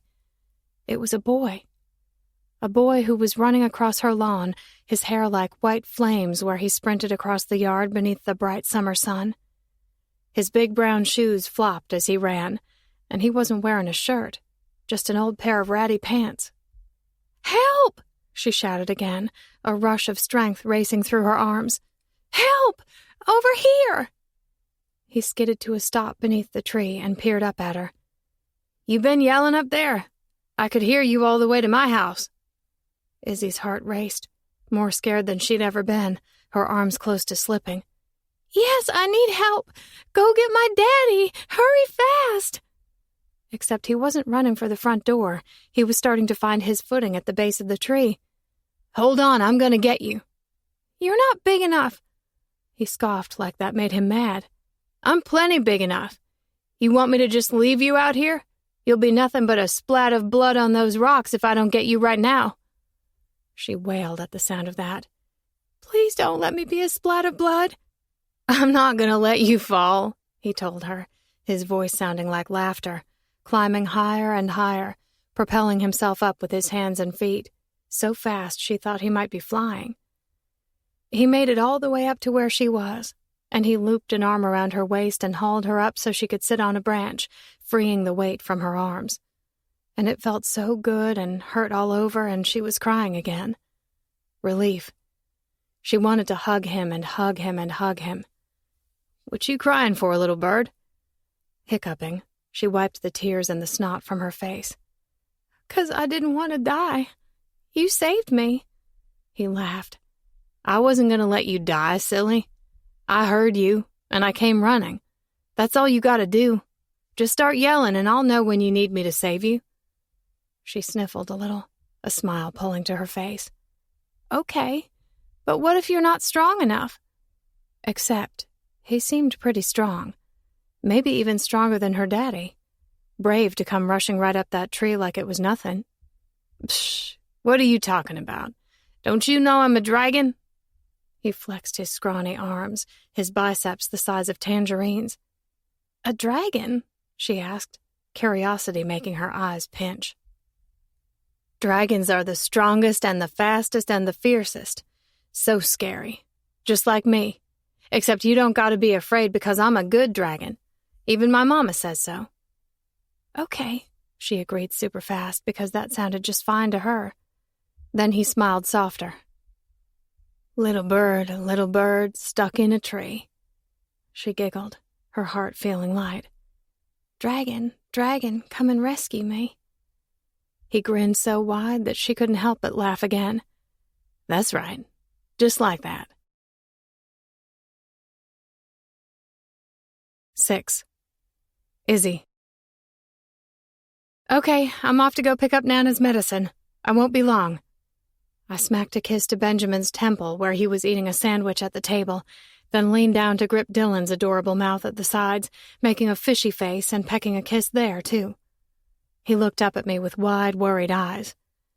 "Why does Nana need medicine?" he asked, face marring with a little frown. "Because she's old," my mama hollered from where she was across the island, the woman grinning like the Cheshire as she whipped something in a big mixing bowl and poured the batter into a pan. I tisked at her, not wanting her to go there. Not when I felt as if I'd already lost 13 years. You're not old. I'd call it aged to perfection. Daddy chuckled where he was reading the paper at the table, his gray mustache dancing all over the place. Yes, reading the paper that still got tossed onto his porch each morning. The man was so old-fashioned he still didn't own one of those newfangled phones, as he liked to call them, and I'd had to call to get Wi-Fi installed before we moved out here, one of the reasons my account had dipped into the red. Not that I expected them to jump through hoops or pay for the things I wanted. I was simply dumbfounded at how people managed to get by without it. Call it what you want. I still call it old, he grumbled with amusement. Daddy, I chastised, grabbing my purse from the island. My mama is not old, and neither are you. He shrugged. What? You can't go on deluding yourself into believing we're still young, Isabel. Have you seen this face? He made a circle around his. It's as cracked as the paint peeling on the walls. We were old enough to be your grandparents when you were born. Which was nothing but the Lord's blessing, my mama was quick to point out the way she always did. They considered me a miracle baby. Mama had tried for years to get pregnant. She said when she'd finally given up, I'd decided to come along. Daddy said it was because I was stubborn. Mama said I'd come at exactly the perfect time. Well, I personally think you're as old as you feel. And I feel as old as the hills, Daddy said, taking a sip of his coffee and looking at me over the top of it, playfulness in his eyes. How old are the hills? Dylan asked, coming over to climb onto the chair beside him. I slung my purse over my shoulder. Have fun with that one, Daddy. You asked for it. I moved toward my mama. What are you making? I asked. Blueberry pie. I stumbled a step, but somehow I managed to keep it together, pasting a bright smile on my face as I continued toward her. Oh, nice, I said, because I sure wasn't going to say anything else. I popped up and kissed her on the cheek. See ya. Without saying anything else, I rushed for the kitchen archway, glancing at the clock, figuring I had plenty of time to get to the pharmacy. Since it was Saturday, it closed at 1 o'clock. This was Broadshire Rim, after all. I wasn't going to complain. I figured we were lucky there was a pharmacy. Still, I didn't have time to dilly-dally. Oh, crap. Maybe I was getting old, too.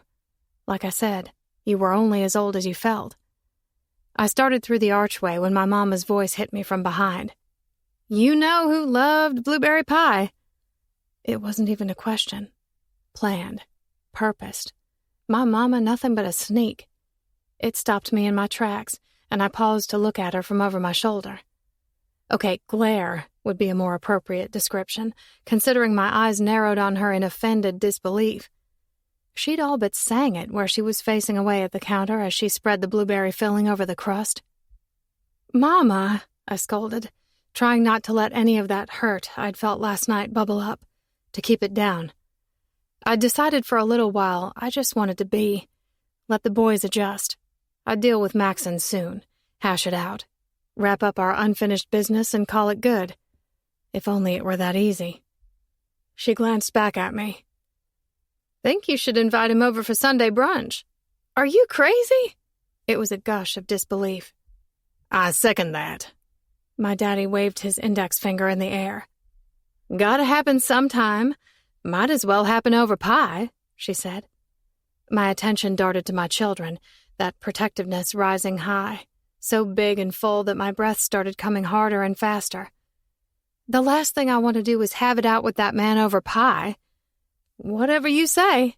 She hefted a single shoulder. I humphed.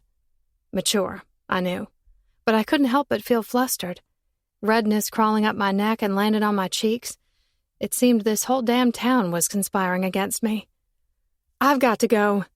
We sure don't want you to die, you know, since you're old and all, I sang as I started back for the door, badgering her a bit.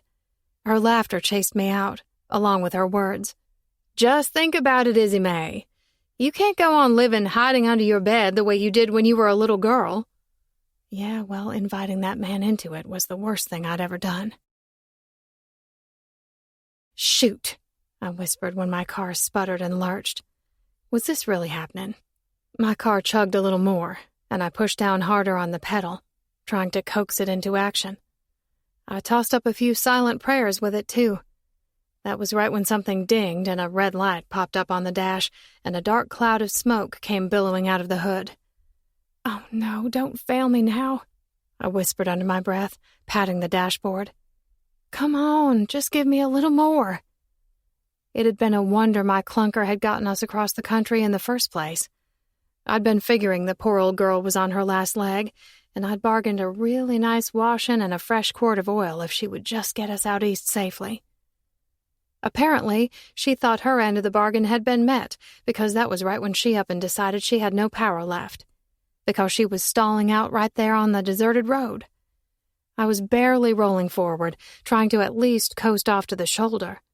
My heart leapt in a jolt of fear when a car came speeding up behind me from out of nowhere, honking its horn as it flew into the other lane and whizzed by in a blur. Like my breaking down was doing him a major disservice. Jerk. I managed to get it all the way off to the side.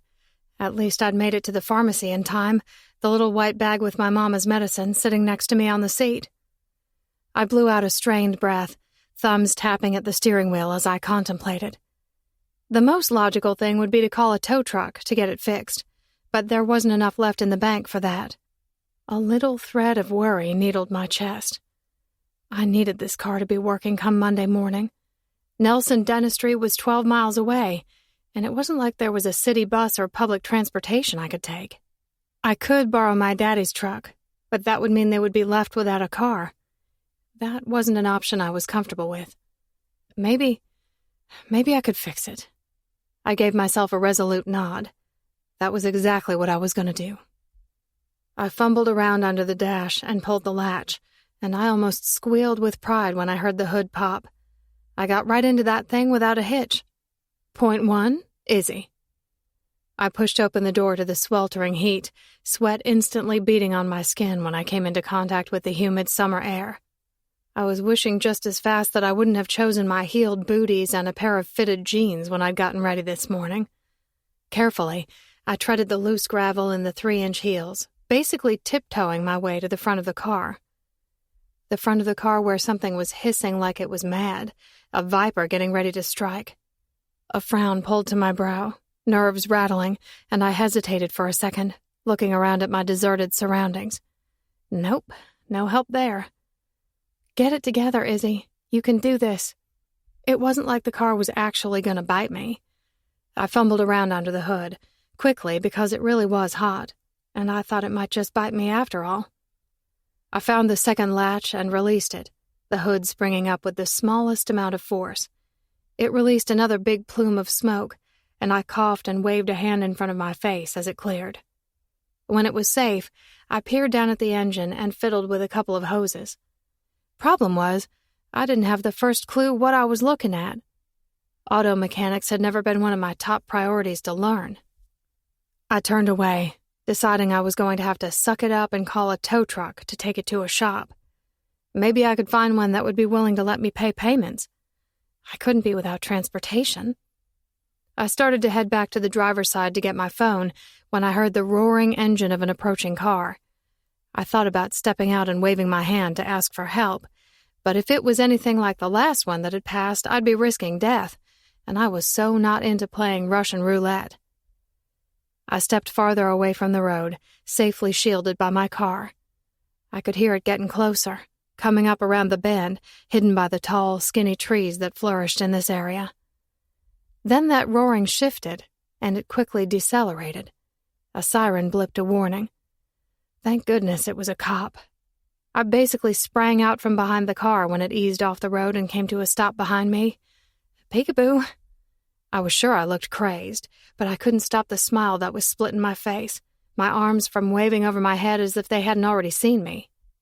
But that was just when I was realizing the cop that had come to a stop behind me wasn't just a cop. The big white Suburban with the severely tinted windows hiding the driver was unmarked. Nothing to indicate it was the authorities, other than the flashing of the blue and red lights hidden in the fierce-looking grill. My mind was suspecting it was some kind of detective, while my heart was screaming out that I was getting ready to face down my worst nightmare. Nerves rushed and sped and careened, my heart skipping beats, But that really didn't matter since it was speeding so fast. Plenty of blood flow. Unfortunately, all of it was flooding from my head, and I was hit with a rush of dizziness. My breaths got shorter and raspier as the driver cracked open the door. A boot landed on the gravel, then another. Awareness spiked. It was nothing but this crazy, frantic energy that sizzled across my skin. And the worst part of it all was how familiar that it was. An old embrace that might as well have been a smack to the face. Those boots moved out from behind the door, and it slammed shut. And there he was, standing beneath the bright sun. Maxon Chambers. Need and attraction and the love I'd tried to squash underfoot whipped around me. A vicious summer storm in a cloudless sky. Looking at him today wasn't any easier than seeing him the first time 3 days ago. He took a step forward, and I swore I could feel the planets shift their orbit. Or maybe they'd shifted the second I'd crossed state lines. Our destinies had always felt dependent on the other, though I'd never imagined it'd twist our paths up quite like this. We had come alive in the other, a million mismatched pieces strewn between us that had magically fit. Still, I knew he was more dangerous than any casual passerby could ever be. Dangerous to me, to my heart and my world and everything that remained the most precious. "Maxon," I whispered, unable to stop myself. I twined my fingers together in front of me. No place to run or hide. "Izzy." He looked between me and my car that had gone kaput. "You having trouble?" I didn't think he had the first clue what kind of trouble I was in. I gave him a tight nod. "I don't know what's wrong with it. It was running just fine, and then it seemed like it overheated."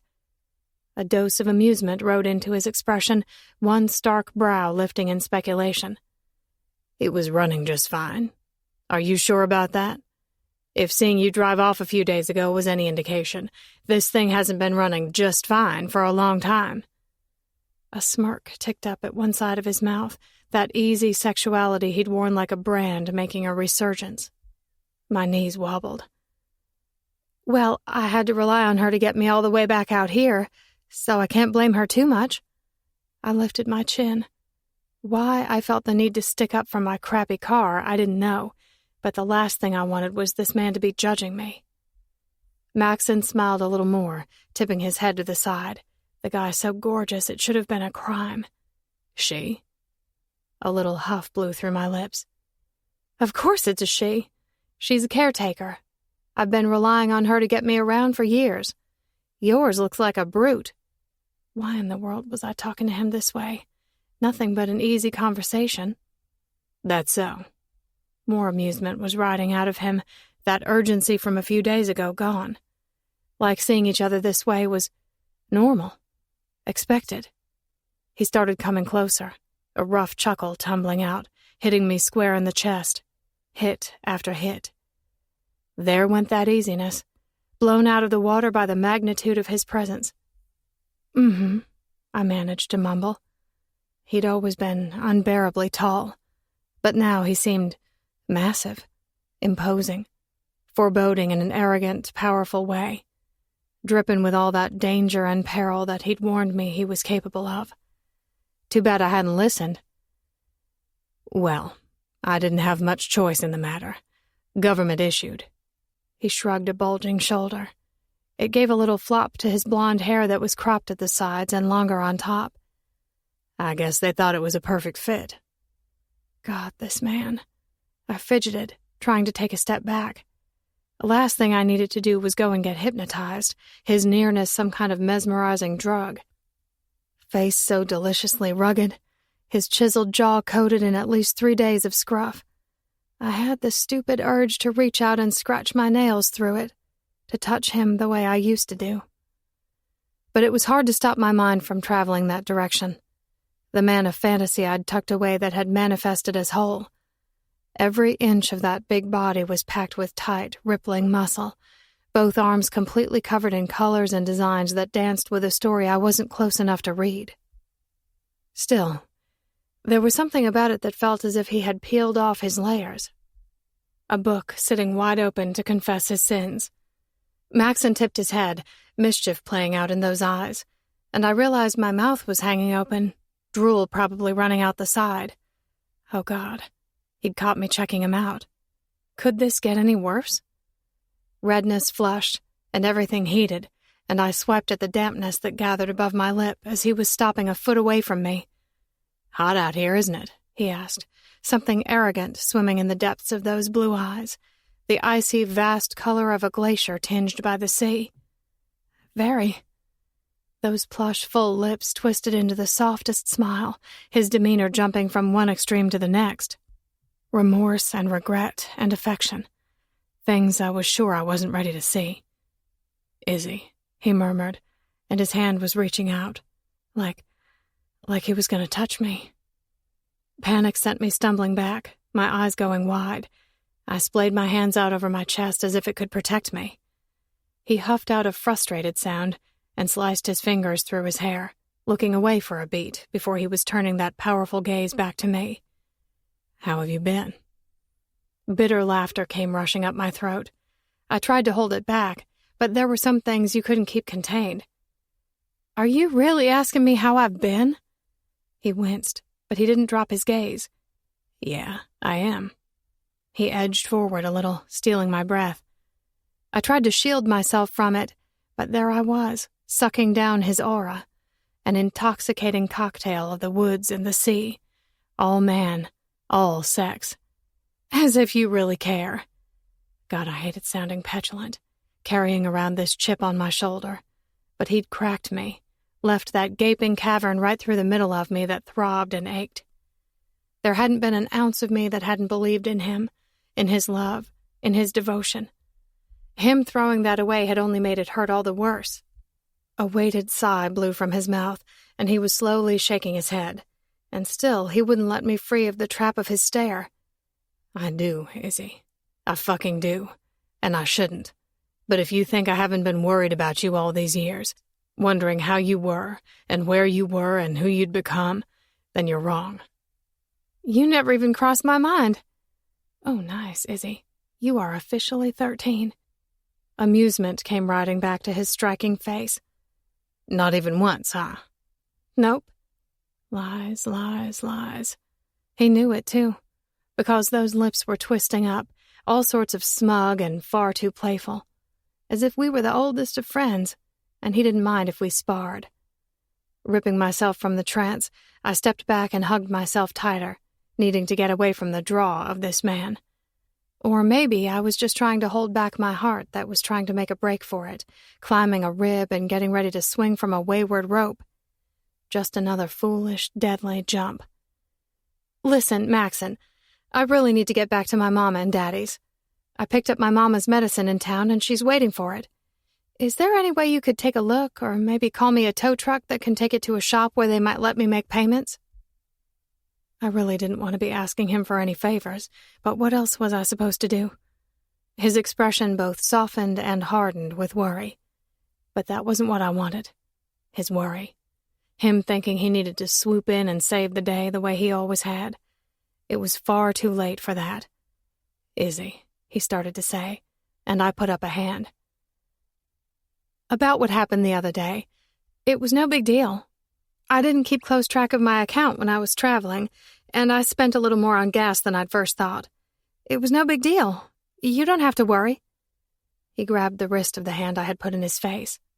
A gasp ripped from my lungs, and flames licked up my arm, hotter than the sun. I was staggered by it, unable to do anything but get lost in the ferocity that blazed from him. "I do worry," Maxon gritted. I managed to pry my wrist away, hugging it close, the burn too real. "I do worry," he muttered again, shifting in discomfort, as if he was begging me to believe him. I couldn't reply. All the words and confessions locked up inside, so heavy they were close to making me choke. Pain brimming and lapping and rising to cut off the flow of oxygen. Finally, he tore his attention away, looking into the distance before turning back to me. Let me take a look at your car," he seemed to settle on. He moved over to my car and tucked himself under the hood, while I just stood there, staring at him from behind, hating the pull he had on me. Or maybe I was just really hating the way his snug jeans hugged his ridiculous butt. I mean, the man was ridiculous. Heck, I could probably snag a picture of that and post it up on my Instagram and get 200,000 new followers. Show him off like some kind of trophy. The real problem was that I'd always wanted to keep him for myself. I bit down on my lip as I watched him fiddle. He was muttering under his breath, wiggling some wires, before he planted both hands on the frame and glanced back at me. That striking face pulled up into something that looked far too close to affection, and it made my mind twirl its way into stupid things. It only made it worse when his lips twisted up at one side, something about it so sweet. I think I might be able to get this started for you. Are you serious? I might have clapped in excitement. But could you blame a girl? I needed this car fixed, and I didn't have a lot of resources to make it happen. Beggars couldn't be choosers. A rough chuckle left him, and he roughed a hand over his face, leaving a bit of grease on his forehead. God, why was that so sexy? Glad I can get you worked up so easily. I bit down on my bottom lip, praying it would stop another rush of blood from rising to my cheeks. Oh, if he only knew. If you were thinking you were going to have to hike it 10 miles in the heat and these heels, you'd get worked up too. I managed to get it out, as if talking with him was no big deal. You sure that's what's working you up? Okay, there it went. That flush breaking free, climbing my throat and splashing on my cheeks like evidence of impure thoughts. Maxon laughed, and then reached out and casually squeezed my forearm. I gave it my best to keep my pulse from completely stampeding out of control. No such luck. I'll be right back. Let me grab some tools, he said before he sauntered back to his SUV, the guy eating up the ground as if he owned it, going all the way to the tail end. And I stood there hugging myself and gnawing at my lip, contemplating, taken by how he maybe seemed different, more mature, less bitter. He'd always been cocky, but now he oozed confidence, as if maybe he'd risen above the horrible things that had held him back. My heart of hearts told me that was what had come between us. The problem was, he'd allowed it to, had chosen to believe the lies instead of the truth, cast me aside so easily when it seemed like the easiest thing to do. I'd had to believe he'd hurt me because he didn't know anything else but pain, but that in no way excused what he'd done, either. And there I was, back to asking the same question I'd asked Faith. How would I ever know? A minute later, he was back. A toolbox opened on the ground, hands swift and adept and rough, and I was getting hit again with a rush of chills. Like a fool, I was standing there imagining what those hands might feel like gripping my hips. Oh God, Izzy, don't go there. No matter what happened, that was not a path we'd be repeating. But it was hard to ignore those old feelings that were begging to be acknowledged. Dark blonde hair flopped across his brow that was lined in concentration, a bead of sweat dripping down his temple, and those muscles flexing with strength as he worked to get a bolt tightened back in its place. Why don't you give it a whirl? He rumbled, not looking back, still fiddling with something under the hood. I rushed for the driver's seat as quickly as I could in these stupid shoes, thankful for the distraction. Sliding in, I inhaled deeply and told myself again that this was all going to turn out okay. Holding my breath, I turned over the ignition, reminding the heavens that I did, in fact, believe in miracles. I had 2 of them waiting for me at home. It chugged, but didn't start. Dang it. Hold on 1 sec, he shouted. I waited, my knee anxiously bouncing. Metal clanked before he called, "Try it again." I turned the key, and the engine squealed before it chugged and rumbled to life. Air escaped my lungs on a shot of relieved, disbelieving laughter. He did it. Oh my gosh, he did it. All of that excitement and gratitude came bubbling over, and maybe I should have stayed in the car where it was safe, but I left it idling and pushed it back out so I could thank him. I stumbled to a stop when I came around the front. Maxon had his arms stretched overhead so he could grab the hood to slam it down. Masculinity radiated from him as if it possessed its own life force. This raw, potent sexuality that glowed beneath the sun. Then he went and lifted his shirt to wipe the sweat off his forehead. My eyes dropped, sight filling full of nothing but rippling, defined abs, as chiseled as that face, and it was my own stomach that was clenching. Oh my God. Men shouldn't be allowed to be that alluring. It made common sense go flying out the window. He dropped his shirt, and he actually had the nerve to smirk when he caught me staring. I dropped my gaze just as fast. "Thank you so much, Maxon. This is amazing." I managed to give him my thanks while my entire being was itching to run. Or maybe what I was really itching to do was reach out and touch him. He leaned down and gathered his tools, latched the lid of the box, and pushed to his full, towering height. It cast me in his shadow, a hedge of protection. "Glad I could get it running, but that fix is only temporary.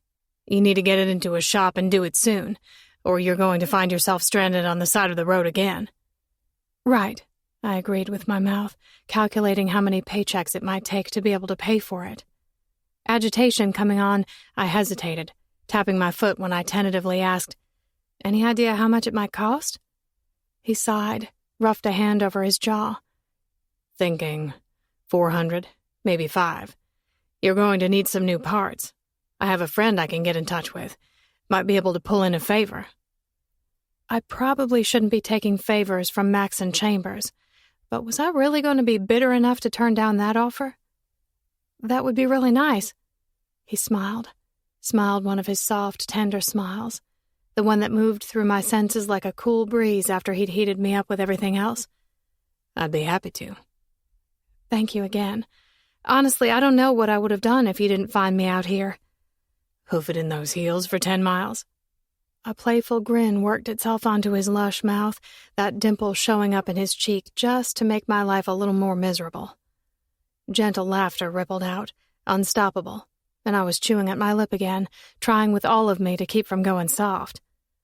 We just stood there staring for a minute, gazes tangled, our tongues holding back so many words. So much time had passed, and the mistakes littered between us were almost palpable. Nothing but mountains and cliffs and caverns. Was there any chance we could find common ground?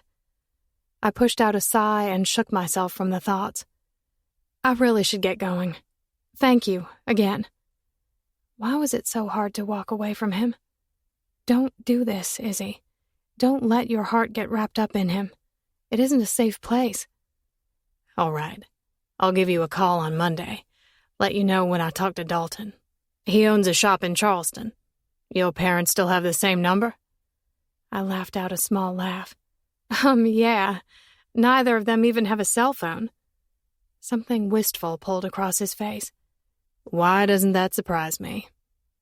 I just shook my head, fighting the grin that felt more dangerous than anything.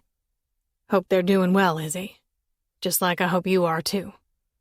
He started to walk around me, and then paused, right there, looking at me from the side, though I could see the way his thick throat was bobbing in unease. Can't believe you're here. Never thought I'd get the chance to say sorry to you. For what I did. For being a coward. But I want you to know, I've thought about you every single day. Every single day. Every single one of them was spent praying that you were okay. That you were happy. No, it doesn't make up for anything. But I need you to know that. His words were raw, grating, the pain coming from them almost knocking me to my knees. Emotion fisted in my throat, and I couldn't say anything, only gave him a tight nod and tried not to breathe him in as he offered me another apologetic smile and started for his SUV. Panic built up in me the farther he got away. "Maxon!" I shouted before I could stop myself. He paused, his shoulders going rigid as he swiveled to look back at me. You want to come for lunch tomorrow? A frown of surprise pulled all over his face. I think there are some things we need to talk about, I said. You want to talk to me? He sounded shocked. Yeah, I told him. His frown deepened, and I quickly added, My mama is making blueberry pie.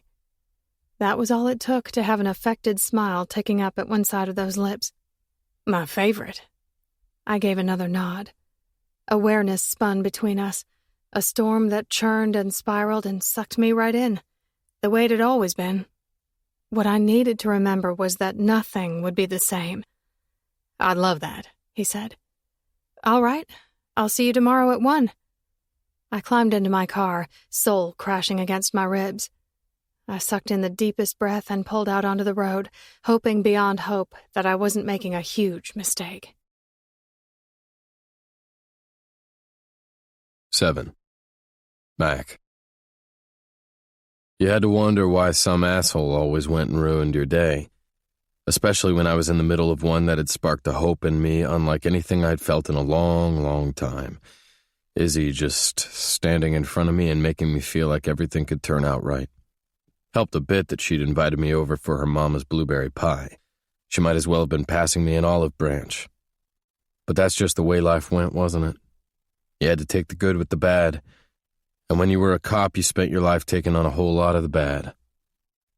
Proof of that was I was more than halfway home, minding my own business, when a car came blazing out of a side street just as I was making it back into Charleston.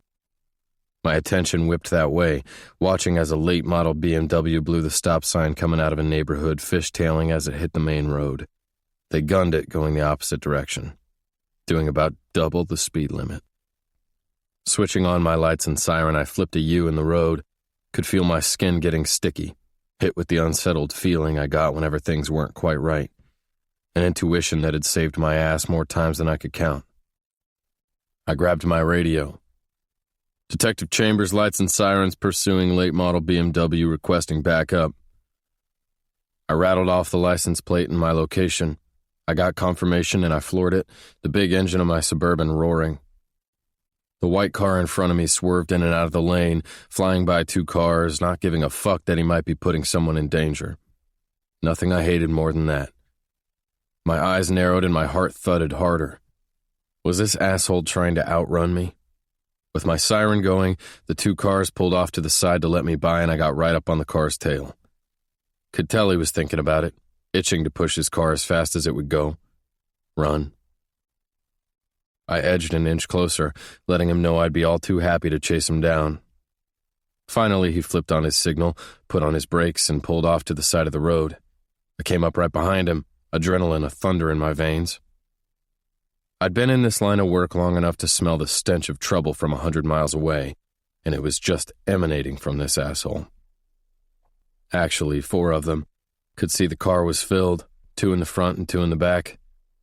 Unease stirred, and I waited until the plates read clean, then stepped out of my truck into the overbearing heat. Sweat instantly slicked my flesh, and my guts twisted up in a sick sort of anticipation, at the ready for anything. Was wearing my typical uniform, jeans and a tee and boots, and my gun strapped to my side. Never mattered if I was on duty or not. I was ready to go. Could almost see the 4 kids sitting in the car, getting antsy over that shit, looking in the mirrors, squirreling in their seats, anxiety coming from that white metal like it had been painted with it. If I didn't already know I had a prick on my hands, he only sealed the deal when I got up to the side of the car and he still had his window rolled up. With the heel of my fist, I banged on it.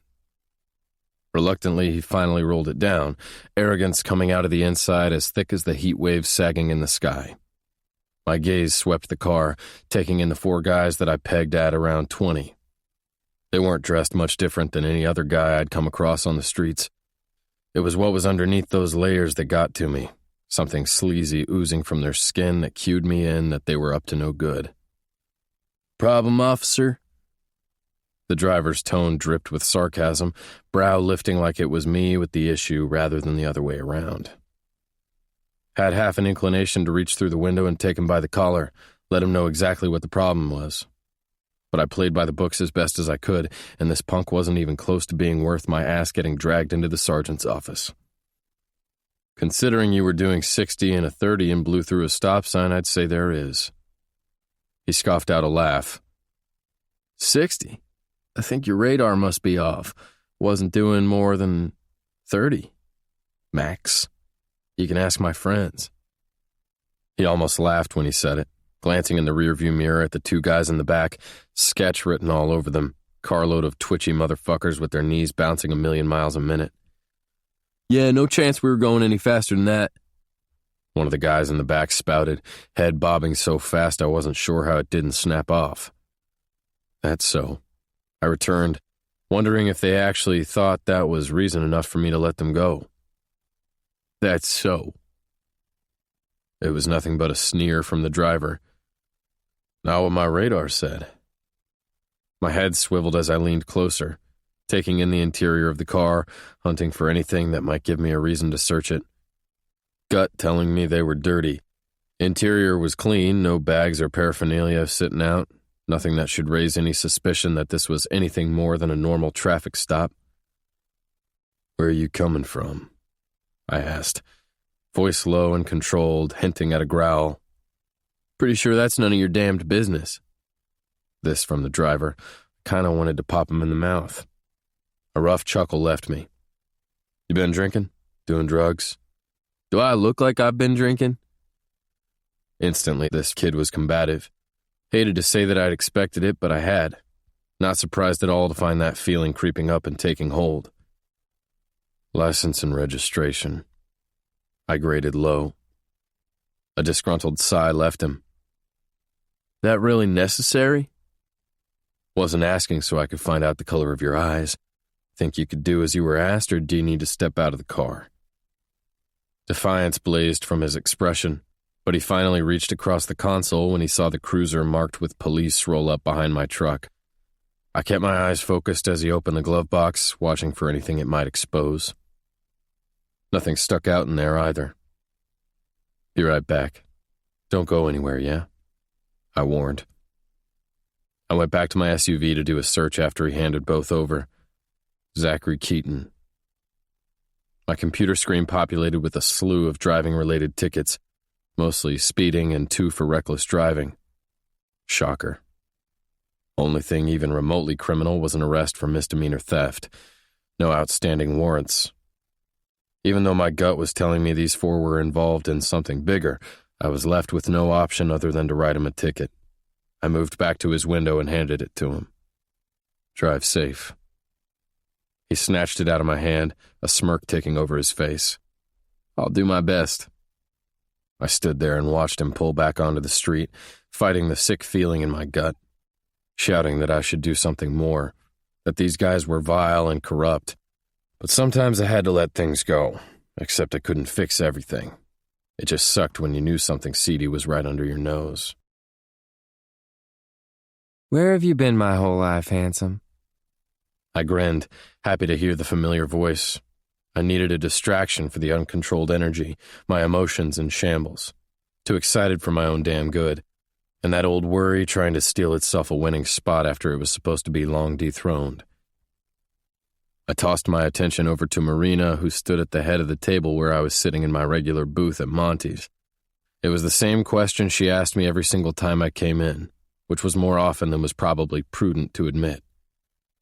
"Looking for you, gorgeous. What else would I be doing here?" I said, giving her my same response as well. Nothing sexual about it. Hell, Ian had hit that up before he'd settled down with Grace, so I sure as hell wouldn't have gone there even if I wanted to anyway. I didn't. Never had. She was just cool and sweet and playful, so I always played right back. Made our favorite bar feel a little bit more like home. Of course, my little excursion tonight was sans Jason Ian. Assholes had better places to be, like actually at home. Couldn't exactly fault them for that. Didn't mean that it didn't bother me just a bit that I was sitting there alone. It was moments like these that made me wish that maybe I had more. More than just living my life for the job. But I knew better than asking for more than that. I'd committed myself to making the world a better place after being a part of the problem for so long. It was all I had to offer. All I had to give. My life was dangerous and my mind was fucked up. Soul-bent. Besides, I was the one who'd chosen to be a cop. Wasn't fair to ask a woman to be okay with that too, never knowing if I'd make it home at the end of the day. On top of that, only woman I'd wanted waiting for me was Izzy, and fuck, I wanted her. Wanted her in a way that just wasn't rational. Just as bad as I had then. Maybe more, considering now I knew what it felt like to have to live without her. So there I sat, all spun up, craving something I knew full well I shouldn't take, knowing I couldn't risk getting involved with her again, and pretty much planning to take a bite out of her anyway. Marina smiled one of her playful smiles. She'd been a waitress here for about as long as I'd been coming around. She lifted a brow, gossip written into her expression. "Tell me all about what case you're working on right now. You tracking down a murderer or a drug dealer or busting up some major crime family? I want all the gory details." A light chuckle rumbled out, and I scratched at the stubble coating my jaw as I sat back in the booth, slanting her a smile. "Now why would you want me to go and drag you into my mess?" Something wry tipped up the corner of her mouth. "Oh, I'm pretty sure just about any girl this side of the Pacific would be happy for you to drag her into your mess." She waved an indulgent hand behind her. "Look at all these ladies. Every single one of them who isn't here with someone has clocked you." I laughed and took a sip of my beer. "Hardly."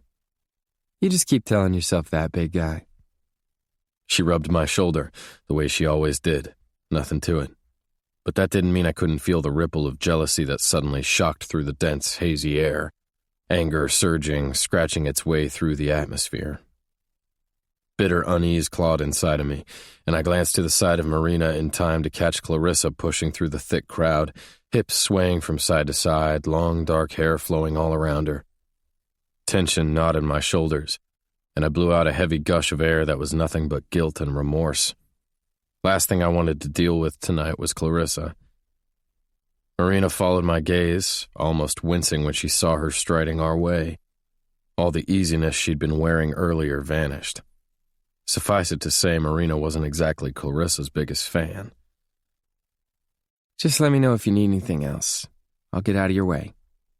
She backed away, and a lithe body dressed in black leather pants and a flimsy white blouse that exposed one shoulder slipped into the booth next to me. Clarissa sent me one of her coy, sexy smiles, like she was expecting me to be happy to see her waltzing in like this, all sexpot mouth and curvy hips. "Clarissa," I said, not having the first clue what I was supposed to say. Not after this week, not after seeing Izzy twice. Guilt climbed my throat. No, not because I was doing Clarissa some wrong by going to Izzy's tomorrow and, like a fool, praying it led to somewhere good. It was sitting there wondering what Izzy would think if she saw her snuggled up to my side. "Hi, baby," she purred. I cringed, hating when she called me that, more than ever tonight. Not when it felt like everything I knew as my normal had been knocked to the right, thrown off balance. Blood pounding with the need to get inside a tight, warm body, to feel hands on my skin, a mouth moving with mine. To give a big middle finger to all the bullshit and questions and some of my past, and go after the one thing in the world that had ever made me feel like I could be a better man. The person who had made me a better man, even when that better would never be good enough. And it definitely wasn't Clarissa that fit that bill. But that was my fault, wasn't it? I'd used her just as badly as she'd used me, but I couldn't seem to stop torturing myself by going to her again and again. Nothing but a bad reminder of every mistake I'd made. Like I felt this intrinsic need to keep one foot firmly planted in the past. "Where have you been?" she asked, words a flirty pout. As flirty as her hand that was suddenly squeezing my upper thigh. "I've missed you." I shifted an inch away. "I've been busy." She tittered out a laugh. Everything about her was seductive, but it was the kind of seduction you knew would strike you in the end. The girl looked like a viper, her bite just as deadly. "Tell me you're not sitting here saying you've been too busy for me. That's not very nice," she cooed, like she actually thought she was cute. I hesitated, warring, unrest growing stronger. How the hell was I supposed to handle her? Thing was, I had to. No chance was I going over to Izzy's tomorrow when I had this hanging over my head. Didn't want to be a dick, but it's not like what Clarissa and I had was hearts and flowers. We were nothing but grudges and shame. I blew out a sigh, scrubbed a hand over my face. She laughed a bitter sound, her voice mocking. "Tell me you're kidding." A frown pulled to my brow. Didn't say anything. She shook her head and a smirk was curling at the corner of her mouth. "Don't even pretend like you weren't getting ready to say what you were getting ready to say. I know you better than anyone else." Bullshit. But I didn't argue with her. Figured she was due her anger. "You and I both know this is going nowhere," I told her, a voice just loud enough so she could hear me over the din in the bar. She squeezed my thigh tighter, face coming up close to mine. So what you're telling me is you want to take this somewhere? I reached under the table and pried her hand away. No, Clarissa, this can't happen anymore. Never should have happened in the first place. She was the worst mistake I'd ever made. Her expression turned into something smug, hurt and defiance just showing underneath. Should we count the number of times you've told me that before? She leaned in closer, her lips almost touching mine. And you always come crawling back. Not this time. I grated. Disgust billowed, my regret thicker than the air in the dingy bar, suffocating and dark. She laughed a derisive sound. You're so adorable. No wonder all these fools think you're so sweet and innocent. But I know better than that, don't I? Anger surged through my veins. Stick to your own kind. My father's reproach rang in my ear like the imprint of a bad dream. Funny how I hated every fucking word that had come out of that bastard's mouth, and somehow I'd taken that one thing as wisdom. Seeing Izzy had me wondering if I'd had it all wrong, if maybe things had been different. I angled down, getting in her face, making her rock back an inch. I'm not fucking around, Clarissa. This ends now. Both of us deserve better than what the other has to offer. Her dark eyes danced, fucking feeding from the turmoil. She slid out of the booth, but she leaned over the table, a hand on my chest as she dipped down. Our noses brushed as she whispered. No, Mac, you and I both deserve exactly what we have to offer. Nothing. She ran a fingertip down my cheek. And you and I both know it'll only take a little bit of time before you're back begging for it. You might have the rest of this city fooled, but remember, I know who you are. I was 17. I told her through clenched teeth. And you think that changes anything? You're still the same guy, and I'm still the same girl. Don't ever forget that. You belong to me, and you always will. She straightened, all that sex rolling from her in waves, her hips swishing as she turned, casting me a look from over her shoulder. See you around, Mac boy. A disturbance rustled through my senses, moaning from within, the reminder of who I'd been, and I wondered if I had any chance of escaping him. I let myself into the sweeping darkness of my small house. It was in an older neighborhood in Charleston, mostly families and retired couples. That same silence bounded back, and all the questions I'd been hearing earlier came at me tenfold after running into Clarissa. Wasn't like that had been a surprise. It was our normal rendezvous. Another fucking mistake. I let the door drop closed behind me, and I blew out a heaving sigh as I walked into the main room that housed the living room and kitchen. The original walls that separated the two rooms had been knocked out to create a more modern vibe when I'd had this place remodeled. What I'd wanted it to be, I didn't know. A fucking home? Only thing it had turned out to be was a place to sleep.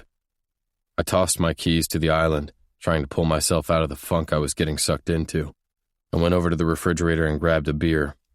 I twisted the cap and flicked it into the garbage, and I drew in a long breath as I leaned back on the counter. I looked toward the ceiling like it might hold some answers, a direction. Maybe in the texture was one of those secret mazes that led to a hidden clue, or maybe it was one of those pictures of Jesus that suddenly popped out and spoke to you. God knew. Seeing Izzy again felt like some kind of biblical miracle. Or maybe it was just karma teasing me again with what I could never have. Was I really going to let Clarissa continue to influence me? Heaving out a sigh, I drained the rest of my beer, threw the bottle in the recycle, and walked out of the kitchen to the hallway that led to the back of the house. I passed by the one guest bedroom on the right, then followed the hall as it made a 90-degree turn to the left, where the two additional bedrooms ran along the very back. The first one I used as an office, and the second was the master. Opening one side of the master's door, I flicked on the light. Basically, the entire house had needed to be gutted when I'd purchased it. New floors and new paint and new fixtures. I crossed the room and went into the restroom at the back. It was all white cabinets and chrome fixtures and black accents. I brushed my teeth and shrugged out of my tee and jeans, tossed those into the hamper. Routine. Exhausted, I made my way back out and climbed into my bed. My very huge, very empty bed. I flopped onto my back. Excitement and dread warred inside of me. This feeling that I was coming up on something good. Worry was if I was going to taint it. Ruin it the only way I seemed to know how to do. I tossed, trying to get comfortable, then tossed to the other side. Yeah, sleep was not going to happen. It was going to be a long damn night. Sitting up at the side, I flicked on the lamp and opened the drawer on my nightstand. A mangle of emotions surged from that dark place hidden within. Grief and regret. I rarely let myself visit it, but tonight I couldn't resist. I squeezed my eyes closed for a beat before I pulled out the flimsy book that had been bound with twine, the pages made of a thick tan parchment, cut at haphazard angles, completely handmade. The cover was cardboard that had been covered in more of that parchment. It was the drawings on the front that had gotten to me most. A black dragon had been sketched like it was perched on the spine, and images of a young man were interwoven in the shiny, scaly tapestry with peaks of the sky and a volcano in the background. Gorgeous and crude. Agony settled over me. The loss radiating, screaming out from my insides, what I would never reclaim, a life I would never be able to save. My whole childhood I'd pretended I was a dragon. Hell, I'd claimed it, insisting the truth of it to my mother and anyone else who would listen. She'd nod along, tell me I was the best, fiercest dragon in the world, laughing under her breath as she'd shake her head.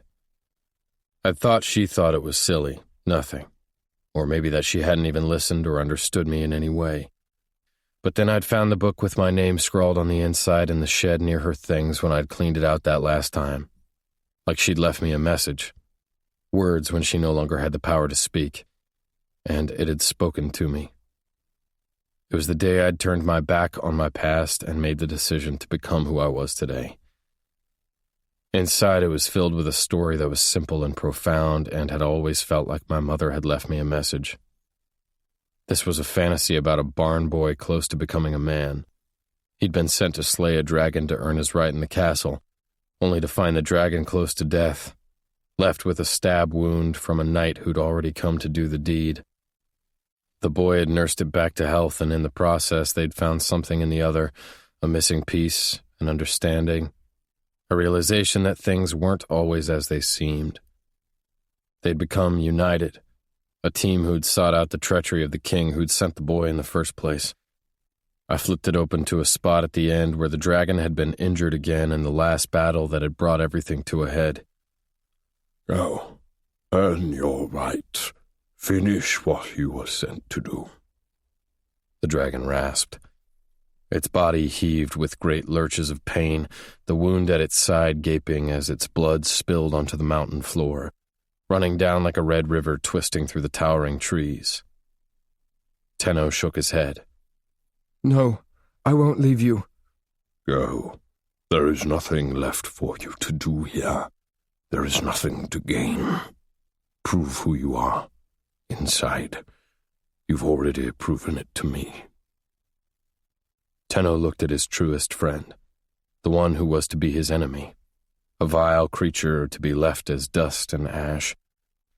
Tenno grabbed him by the ears, dragging him close. Black eyes stared back, ridged in flames and surrounded by ire, but held within was eternity. I will not leave you, my friend. We fight. We fight together. It is you who will earn your right. The dragon's black eyes deepened, and it struggled to climb to its feet, massive and unsightly, the most beautiful thing ever seen. It nudged Tenno with his snout, and Tenno pressed his cheek to the fire that burned from within. He ran his palm down his coarse neck. It's you who will earn your right. I guessed it was this passage that always made me wonder exactly who it was I was fighting for. 8. Izzy. I glanced at the clock. only for the 3,000th time this morning. In the last 20 times I'd checked, only 2 minutes had passed. Goodness, I was going to drive myself right out of my mind. Needing a distraction, I lifted the lid off the pot and poked at the boiling potatoes with a fork, trying to breathe around my heart that had ridden all the way up into my throat. Or maybe it was actually floating outside of me, like a child who was misbehaving and wouldn't do what it was told and sit still. All night it had been fluttering, wings wayward and wild, my night spent tossing in my bed, wondering if I'd made the worst mistake of my life, inviting that man to my house.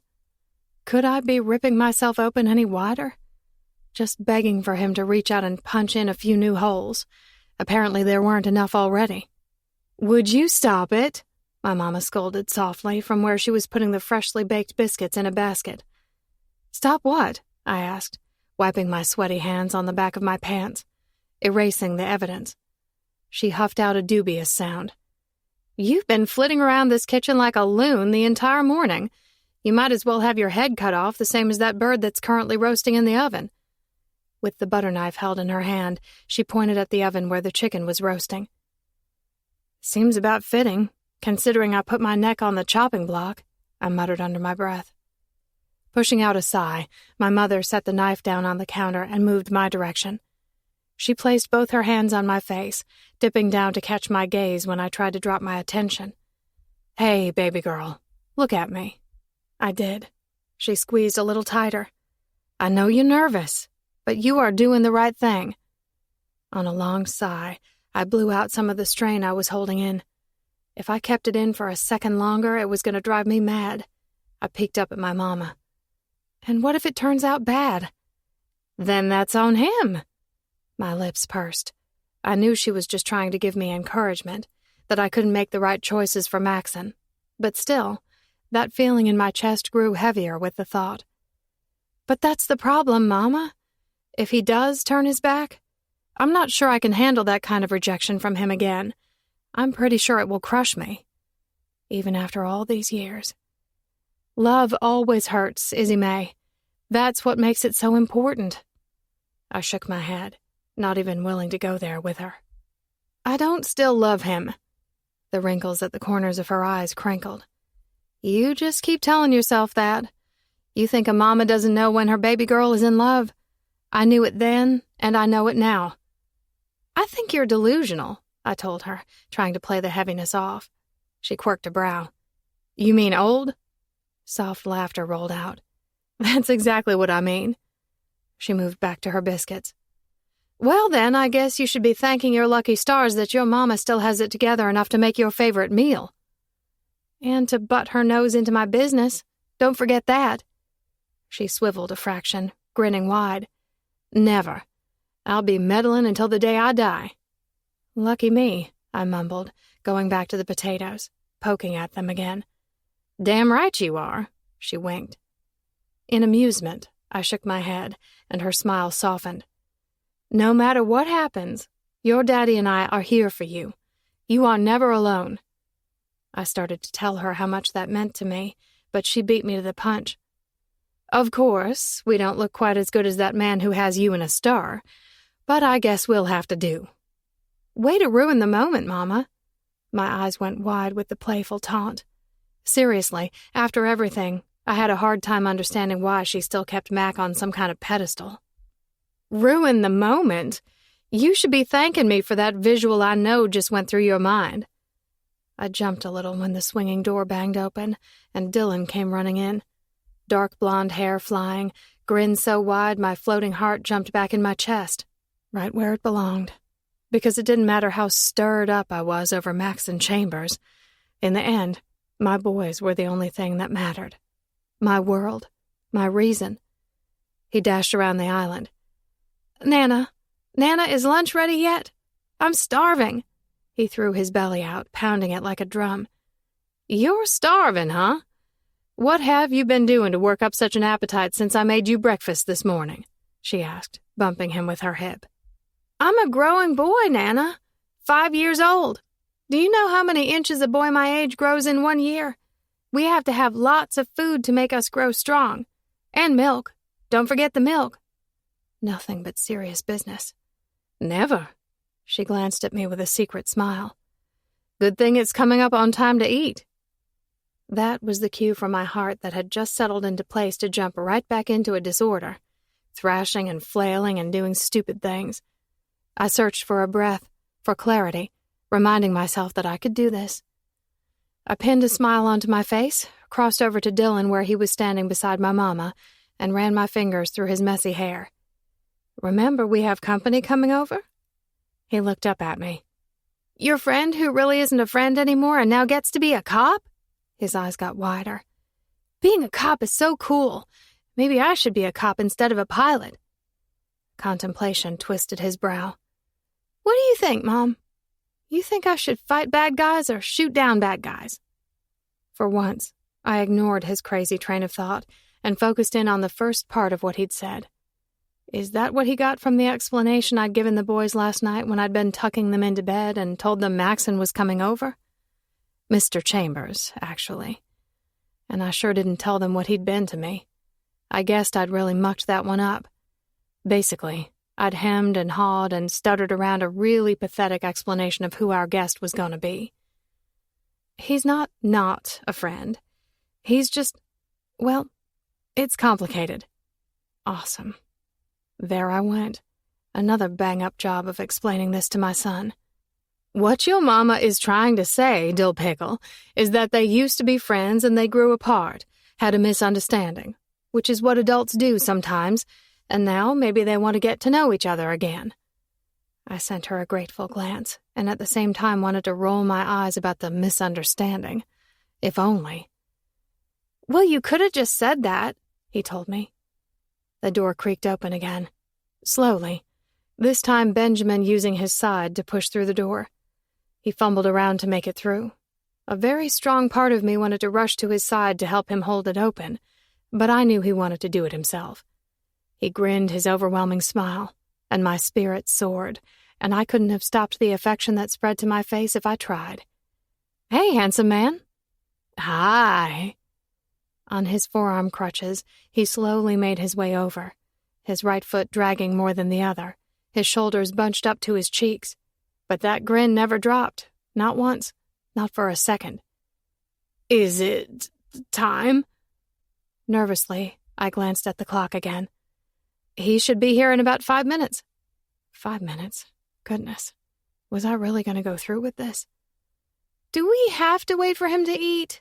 Dylan almost whined. I tapped at his nose. Yes, sir, you do. Where are your manners? We have company coming. But I don't even know why you'd want to wait around for a guy you don't even like. My 5-year-old smirked. Stinker. Watch yourself, little man. I don't want any troublemaking going on during lunch. You have to be on your best behavior. I pointed between both of my men. Why, 'cause he's a cop? Dylan asked, grin too wide.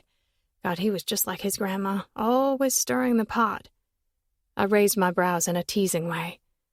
No, because I told you, you aren't allowed to be a troublemaker, no matter how badly you might want to be. No stopping that, my mama added, right as the buzzer was going off on the oven. She went for it, grabbing her hand mitts and pulling down the door. She drew out. Do y'all smell that? Dylan threw his head back and held his stomach. Nana, what are you trying to do to me? Kill me? Told you I was starving. She chuckled. Soon, Dill, soon. Didn't anyone ever tell you patience is a virtue? What's a virtue? Oh, goodness. Normally I could keep up with the constant shifts in conversation, quick to answer all of Dylan's million questions, but I couldn't focus on anything but the ticking of the clock. Tick, tick, tick.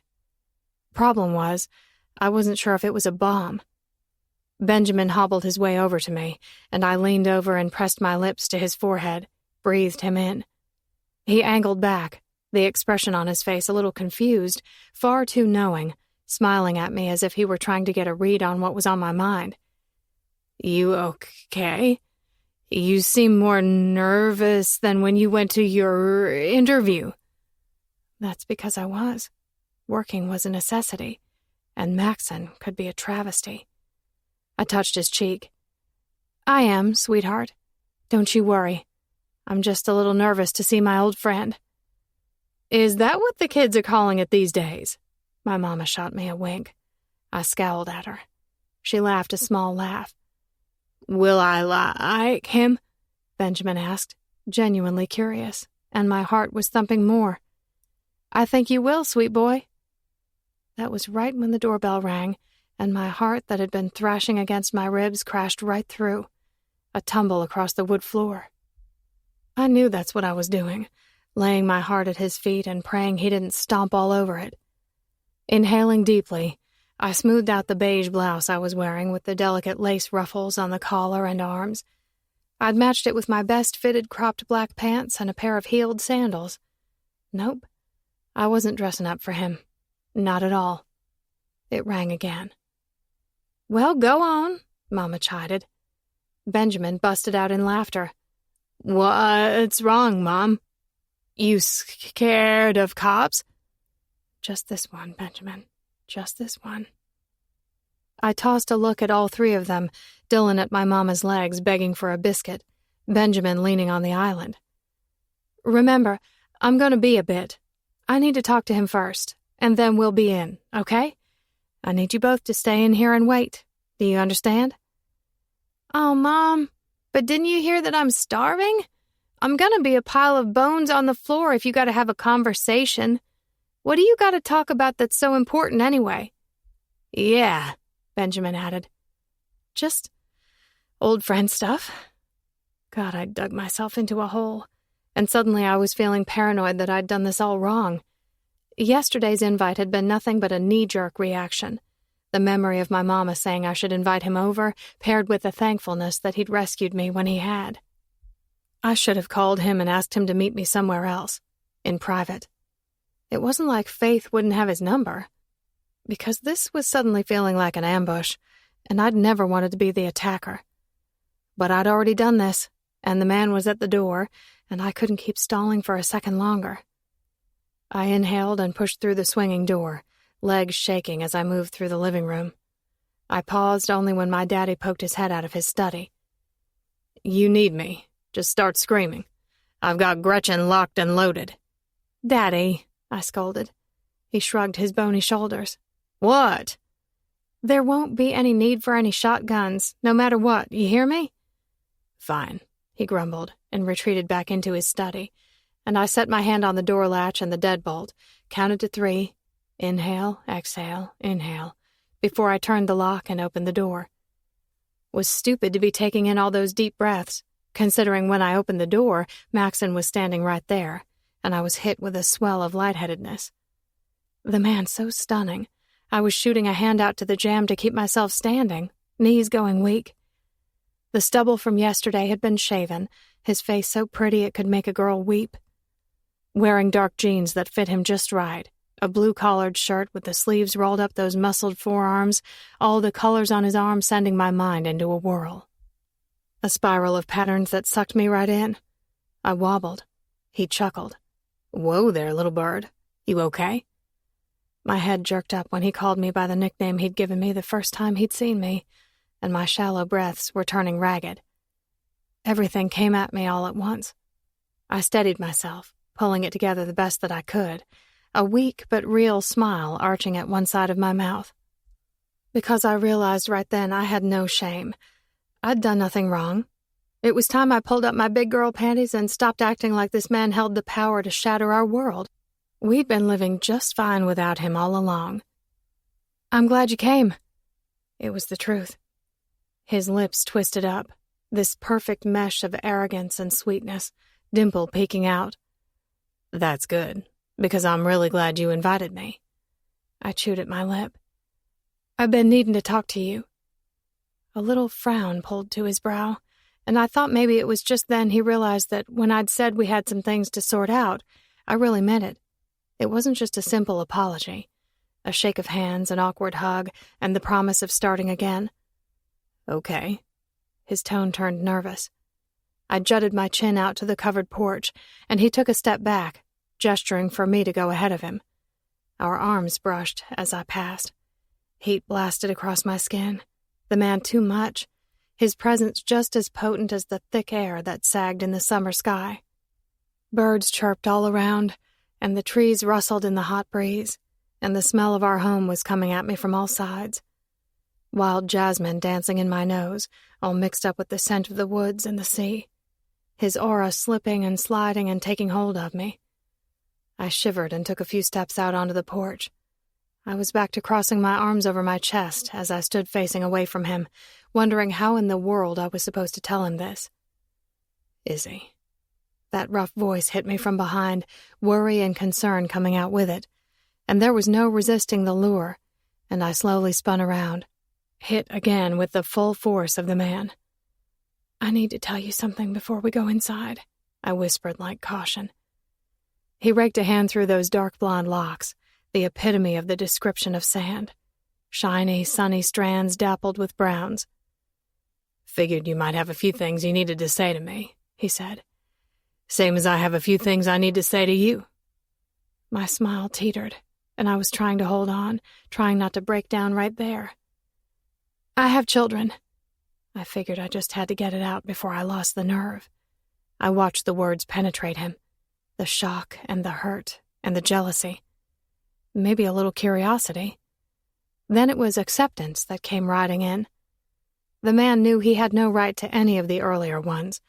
It wasn't as if he didn't know I wanted a family, a big one. Heck, I'd dreamed of it with him right here on this very porch. We'd sit rocking on the swing in the night with fireflies humming around us.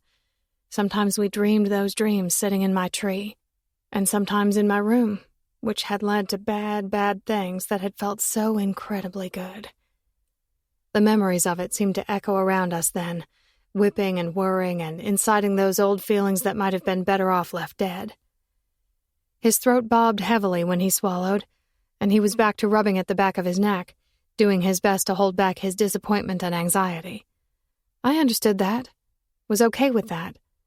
I guessed in a whole lot of ways I'd been disappointed too, but the hurt and betrayal had outweighed all of that.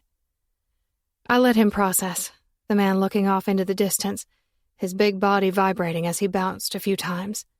Finally, he looked back at me. Okay. I rubbed my hands up my arms. It was way too hot to get a chill, but I felt something cold sweeping through me. He took a step forward, angling down. He touched my cheek. Fire flashed, warming me, head to toe. God, I couldn't let myself get lost in this man right then. "It's okay. I get it. We've been apart for a long, long time.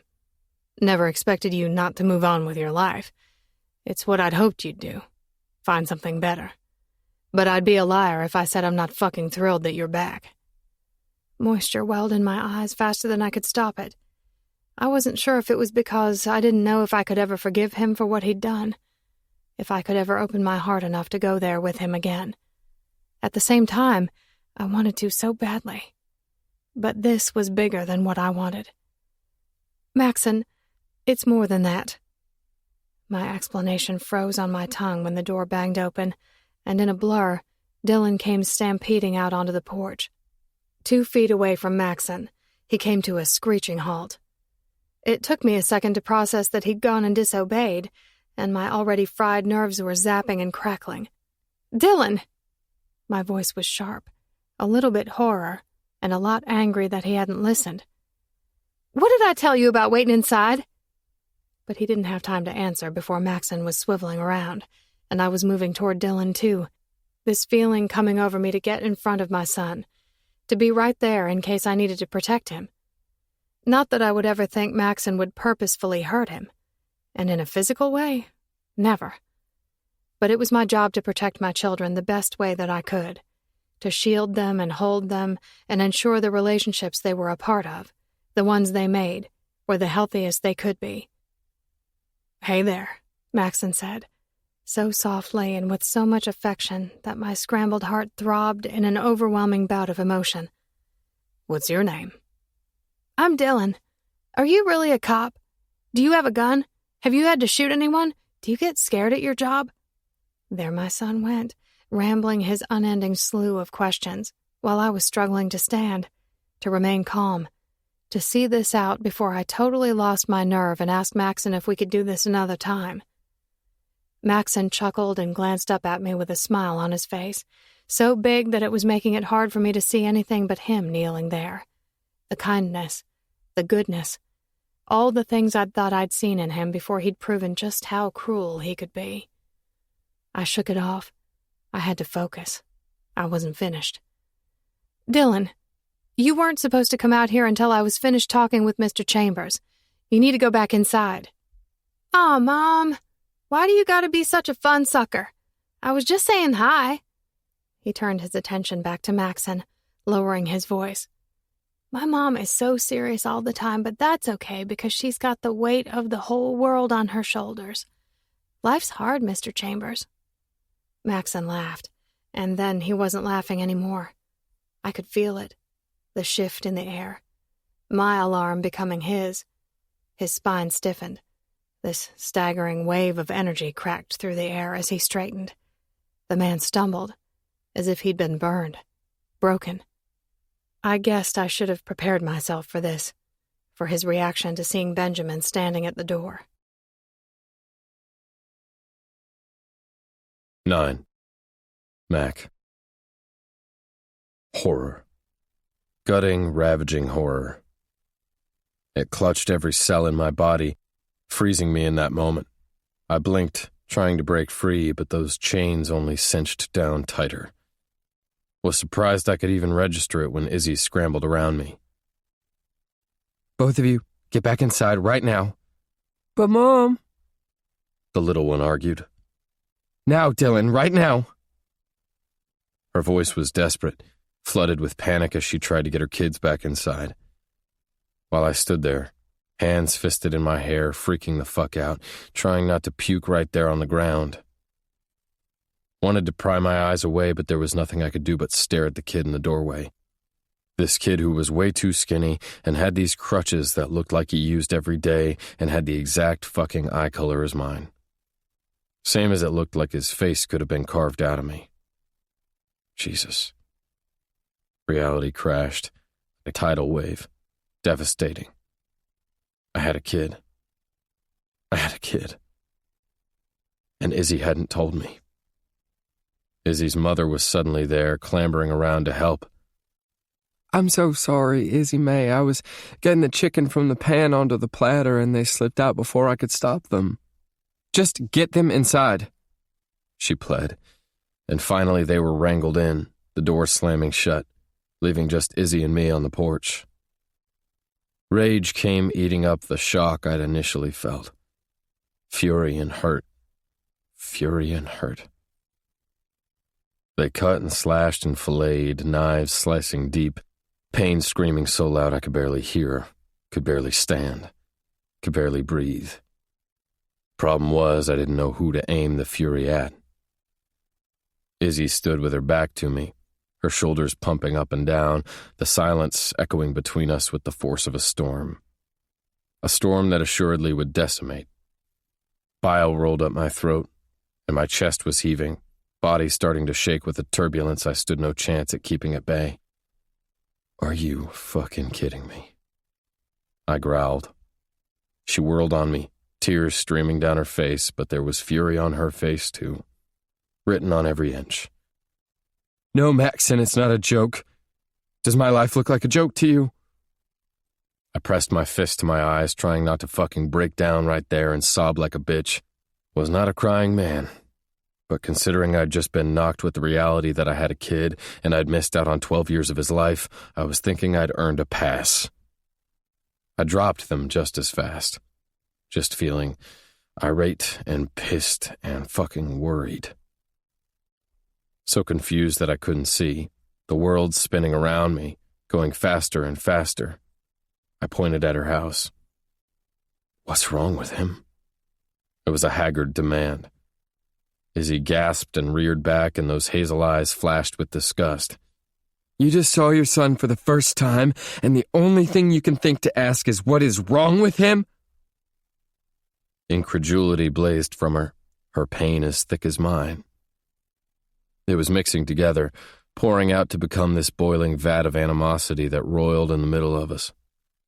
I scrubbed both hands over my face, so goddamned frustrated, so goddamned mad. Red flickered at the edges of my sight, that old hatred rising up fast. Hatred at myself, hatred at my father, hatred of Izzy for keeping this from me.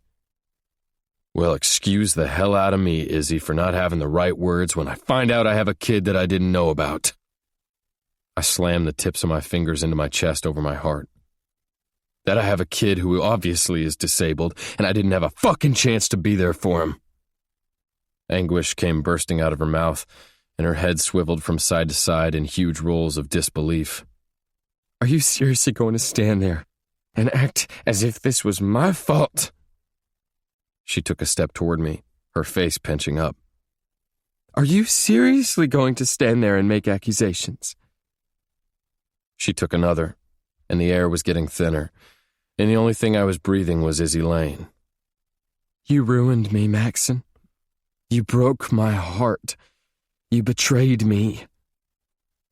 The words were harsh, livid, bullets impaling me, one after another. And then, when I needed you most... Her chin quivered, tears streamed free. When I begged you to call me, you didn't. Tell me whose fault that is. Guilt screamed. Too much. Clotting in my chest. Expanding until I was suffocating. Mine. Mine. It was the only thing I could manage, and I could feel myself cracking, coming unhinged. Before I lost it, I turned and fled.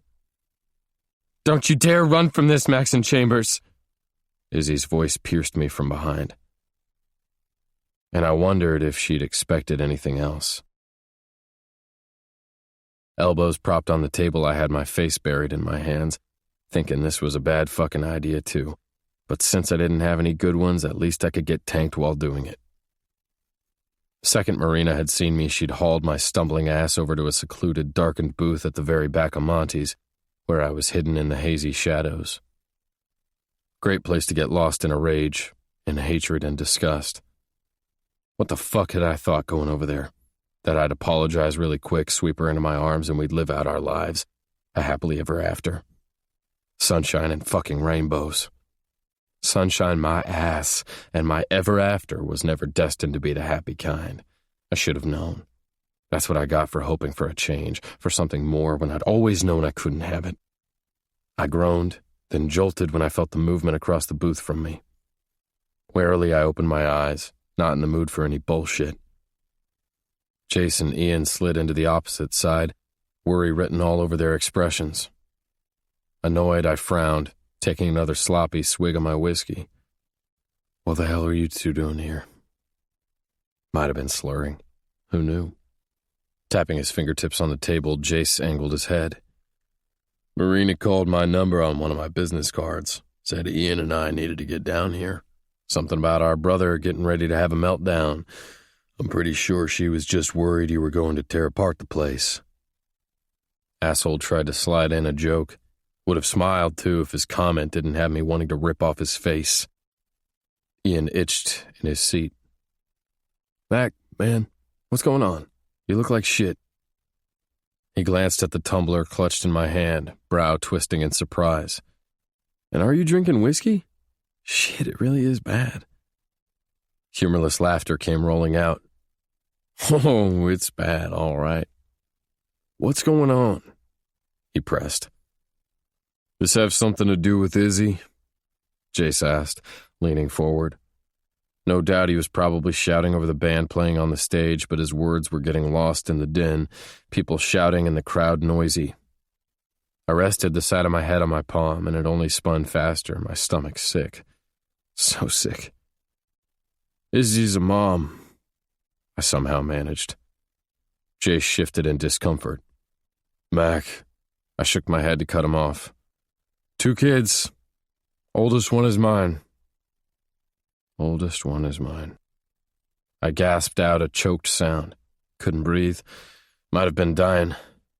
Shit, Mac, dude, what the fuck? Are you sure? Ian stumbled around the question, and Jace was pushing out a strained breath, running his hand through his hair. Like looking in a goddamned mirror. My voice was a rasp, that kid's face etched in my mind like it had been written there all along. Fuck.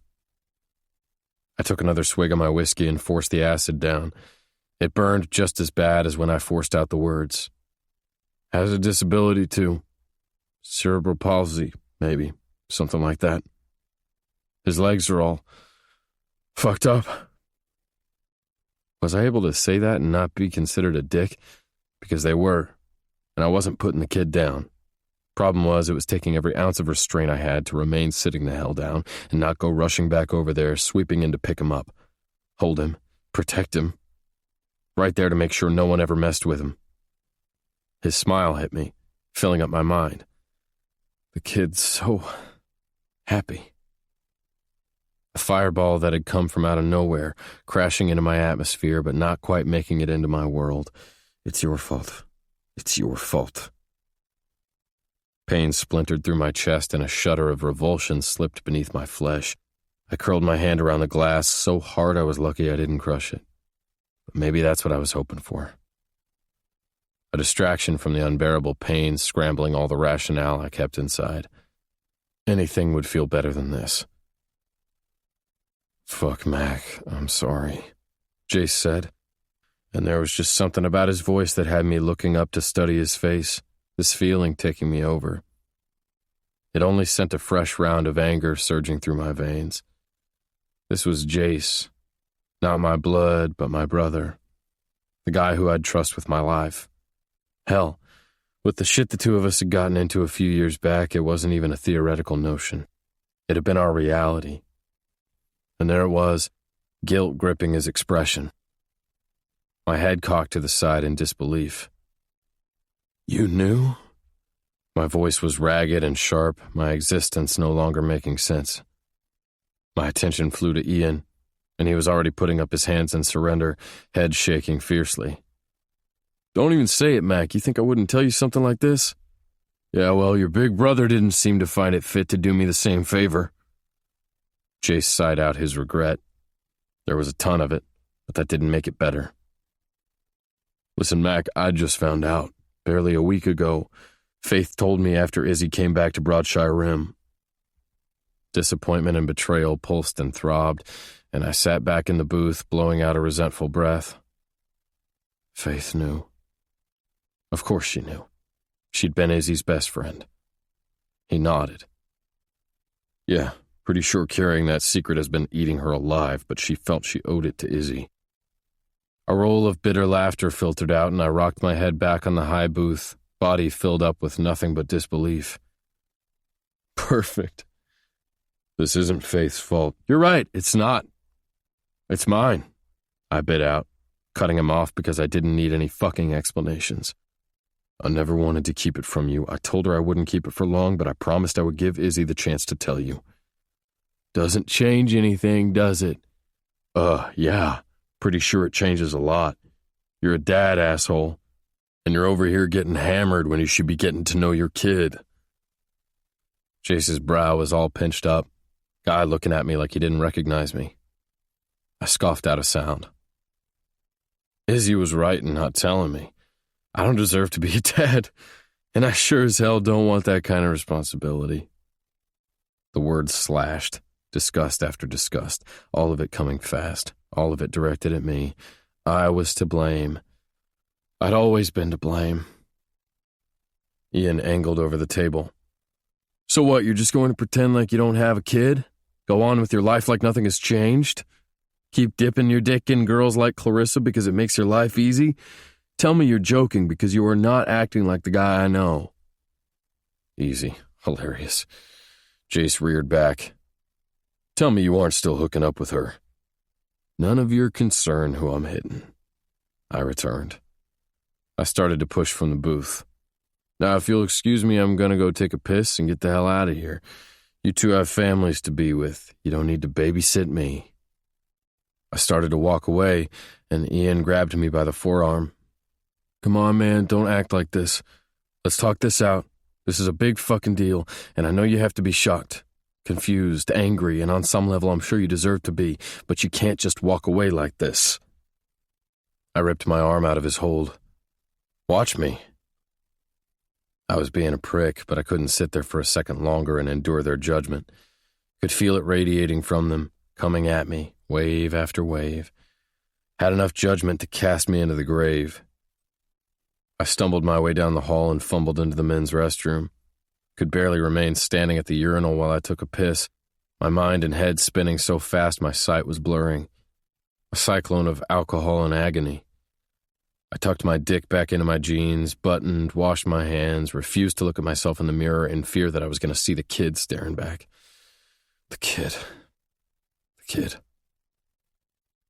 I pressed my face into my hands, trying to shut it down, to shield myself from this need rising up inside of me, screaming out to do something, to stand up and be the man Izzy had believed I could be.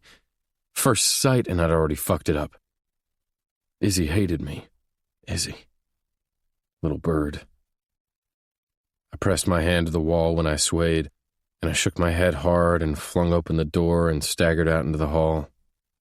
Feet nearly gave when I saw Clarissa coming out of the women's restroom, my sight blurry, but 99.9% sure it was her. Speak of the devil. God. Wondered what it'd feel like to have those lips wrapped around my cock. Torture myself with the mindless bullshit I deserved. Her smirk was nothing less than cruel victory when she saw me standing there staring at her.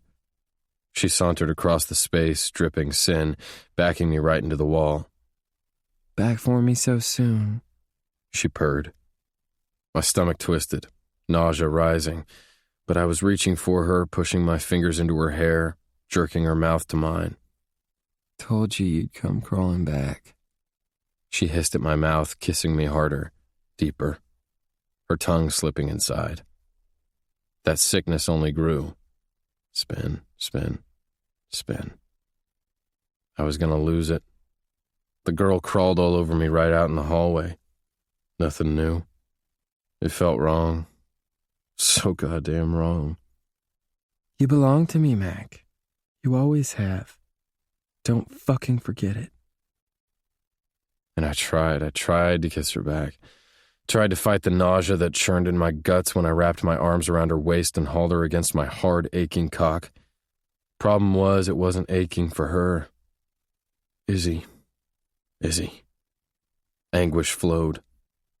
I pulled her closer, trying to get lost, to fall into her, to block out everything except for the feel of her against my body. The only thing I saw were 3 faces. 3 faces. And I knew I was utterly and completely fucked.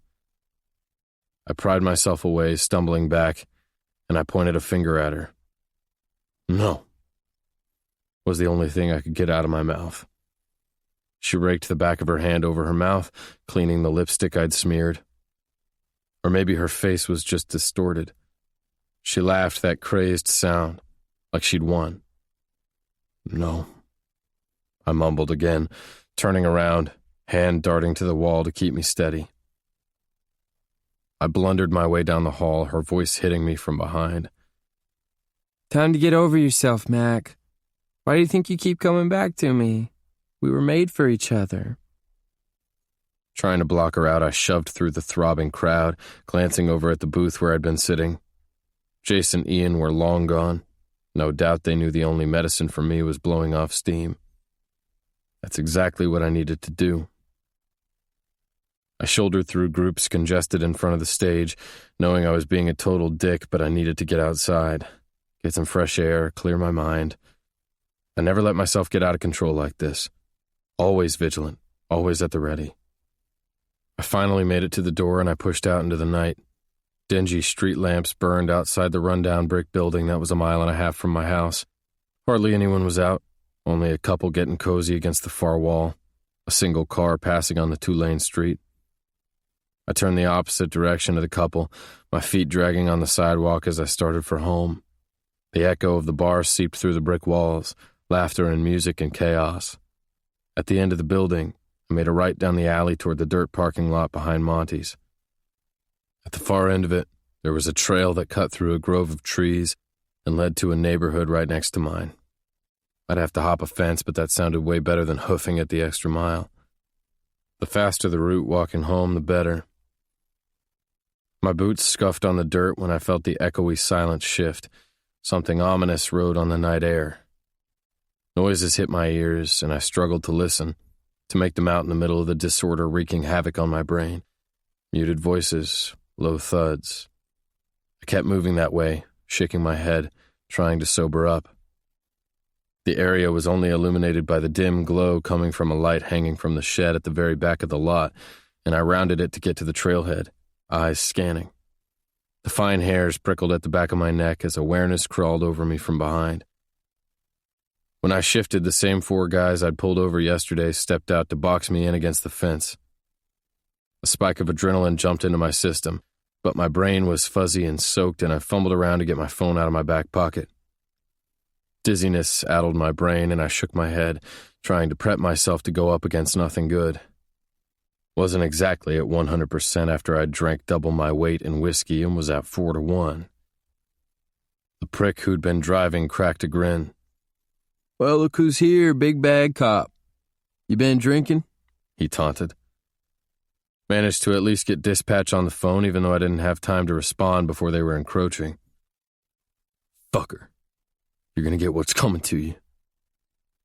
One guy rushed me, and I threw a punch, my fist cracking against his nose. I threw a left at a second, barely clipping him on the chin. From out of nowhere, I took a blow to the jaw. It gave one of the pricks time to jump on my back, and an arm cinched around my throat just as another guy kicked me in the gut. Air busted from my lungs, leaving me gasping. A torrent of fists and feet came at me from every direction. Blow after blow landed on my back and my head, on my face and my ribs. And fuck, it hurt. It hurt like a motherfucker. Pain splintered against the battering that sent darkness clouding my sight, everything dimming. I tried to remain upright, to stand under the attack, throwing elbows and kicking and trying to break free. Landed a few meager hits, but this wasn't going to be a winning fight. Someone got me at the temple, and I dropped to my knees like some kind of pathetic offering. And I knew, with every part of me, that I deserved it. 10. Izzy. In the dimly lit kitchen, I fought to get the wrapper off a tea bag. Apparently, wrangling it was some kind of enormous feat. Finally, I managed it, and I dipped the bag into the cup of steaming hot water, praying it might bring me some sort of relief. My hands were still shaking all these hours later. Shaking and shaking. Almost as hard as my heart that rattled in my rib cage, this bleeding organ that heaved and throbbed, firing off erratic pulses of regret and anger and torment that tremored through my entire being. The house was stilled and sleeping, darkness oppressive where it cloaked the bank of windows at the far end of the kitchen. Branches clawed and screeched at the eaves, like a physical haunting of what had transpired this afternoon. How many times had I imagined what Maxon's reaction might be to learning about Benjamin? The worry and the fear and this overwhelming sense of protection that would well at the thought of my boy suffering the cruelty of that sort of rejection. My fingers trembled as I brought the cup to my mouth. In all those nights I'd lain awake, plagued by the unknown, I'd never thought it'd go down quite like that. Anger and resentment bleeding from us both. "Izzy May?" The voice hit me from out of nowhere, and a high-pitched screech streaked up my throat. Just about as quickly as I flew around. One of my hands darted out to the counter to keep myself steady, while the other tried to keep the steaming hot cup from sloshing everywhere. "Mama, what in the world are you doing sneaking up on me like that? That's not safe. Don't you know you have a whole butcher block of knives sitting on the counter? I could have thought you were an intruder." She chuckled a little. "Getting away from yourself there, don't you think?" "Maybe." Okay, a whole lot. But I was on edge. A very, very sharp edge. She waded deeper into the lapping darkness, her face coming into view. Affection marred with a frown of worry. It was the same expression she'd been wearing all day. She blew out a sigh. "I couldn't sleep. I knew I'd find you down here wearing a hole in the floors. Call it Mama's intuition." Blowing out a sigh, I ran a hand through my hair and wished I had something more constructive to do with them, someplace to divert the agitation. This energy that made me want to run a half marathon. Or maybe just crawl the walls. Yeah, I guess I couldn't sleep either. Her frown deepened, and she came closer, rounding one side of the island. I'm so sorry. My brow twisted up. What are you sorry for, Mama? Sadness left her on an undulating wave. For letting the boys get out from under me. Mostly for forcing you into this before you were ready. I shouldn't have done that. I just wanted resolution. For you, for Benjamin, for Mac, too. None of this is your fault. It was no one's fault but Maxon's and mine. Dylan had been playfully offended that my old cop friend didn't want to hang out with us, teasing me that the two of us must still not like each other very much if he didn't want to stay to eat, while my daddy had grumbled that some people never changed, and it was time for someone to stand up and take responsibility. But it was Benjamin's reaction that had nearly destroyed me, poking holes at that brittle place that had always held the remnants of Maxon's betrayal, home to the sharp shards of love that I was never going to get rid of. He'd been sitting at his window, staring out, and I'd gone over, touched his hair. He'd looked up at me with his sweet, sweet face, and my ever-insightful boy had whispered that he was sorry that he might have scared away my friend. What was I supposed to say to that? Truth was, in a way he had, but not in the way that Benjamin was thinking. At least, I didn't think Maxon could be so horrible and low. My aching heart gave another pang, a dark misery rising and sloshing, threatening to take over. What if that was what had sent him running? What are you thinking, sweet girl? Mama asked, edging forward another step. I inhaled, trying to see clearly through the pain and questions. I think I need to go over there and talk to him. Right now? She shot out, a little horrified. At this time of night? We're long since past worrying about what the neighbors think, aren't we? I teased a little, though it didn't come out sounding all that funny. Izzy, she chastised with a click of her tongue. You think I've ever been ashamed of you? Never. You never once made me feel that way. Good, because that would wreck me. She angled her head. But do you think that's a good idea right now? Running back over there? Think maybe you both need some time to clear your heads, come to terms. He suffered a big shock, and his reaction caused you a big blow. The cup clanked when I set it on the counter, my entire body in upheaval. I'm not running back to beg him for anything, Mama, but I think we both know the way he found out wasn't all that fair. I feel like I owe him an explanation, an apology. I can't stand the idea of him sitting across town thinking I tried to trick him or trap him. Her lips pursed. I get that, Izzy.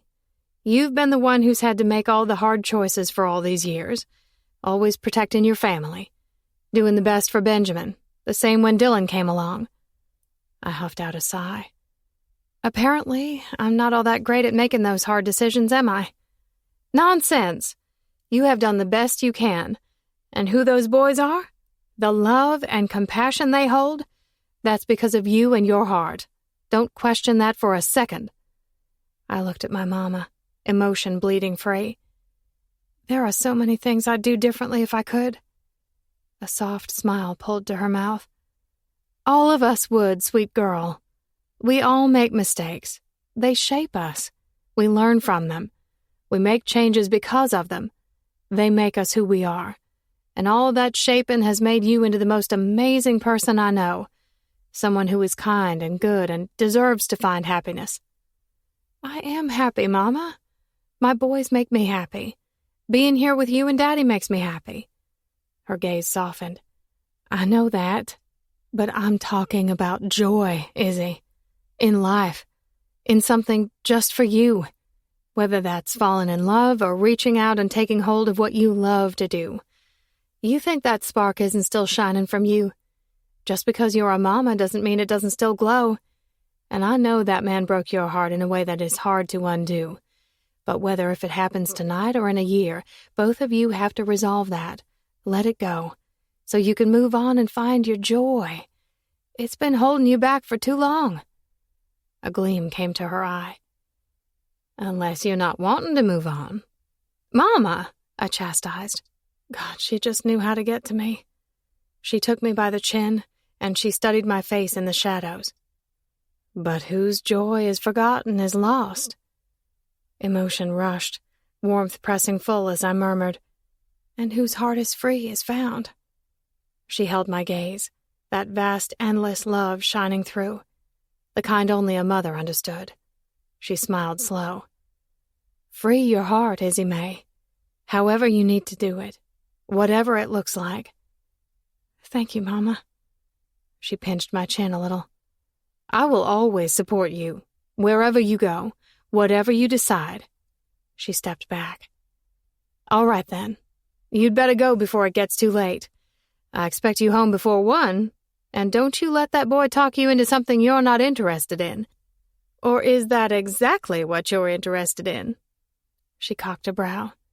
Mama, I muttered through the thick emotion, light laughter breaking through. No one could flip a U as fast as her. You are utterly ridiculous. You know the last thing I need is to go getting wrapped up in that man again. Not that he even wanted me or that I wanted him. That would be plain foolish. Ridiculous? I'm just keeping it real. She started for the swinging door. Apparently, I'm the only one in this house who isn't completely delusional. You think I didn't feel that tension radiating from you two on the porch? We were all lucky it didn't blow the house right over. It wasn't anything like that, I told her softly. You just go on telling yourself that. She paused, her expression going somber. Find your heart, Izzy May. Don't ignore it. 30 minutes later, I pulled to a stop at the address Faith had given me. His house was in a quaint, quiet neighborhood in Charleston. Squeezing the steering wheel, I peered out the side window, trying to ignore the spike of hurt that pierced my spirit when I took in his house. Small and charming and sweet, hedged by a short fence that might have been considered cliché if it weren't so perfect, dainty white flowers blooming on the green shrubs that grew up the slats of the wood. Porch painted gray with white accents, the barest light flooding the space in warmth. A manicured lawn stretched in between. Seeing it hurt. It was the kind of home I'd hoped for as a little girl, the kind of home I'd dreamed of when I'd become that hopeless romantic as a teen, the kind I'd been a fool to tell him all about. I nearly rolled my eyes at myself. Hopeless was right. Well, I sure couldn't dwell on it then, so I sucked down a stealing breath, cut the engine, and climbed out. In the dull light coming from the porch, my sight caught on the same Suburban parked in the driveway that Maxon had been driving when he'd saved me a few days ago. Sitting next to it was an enormous black pickup truck that he probably took hiking or camping or hunting.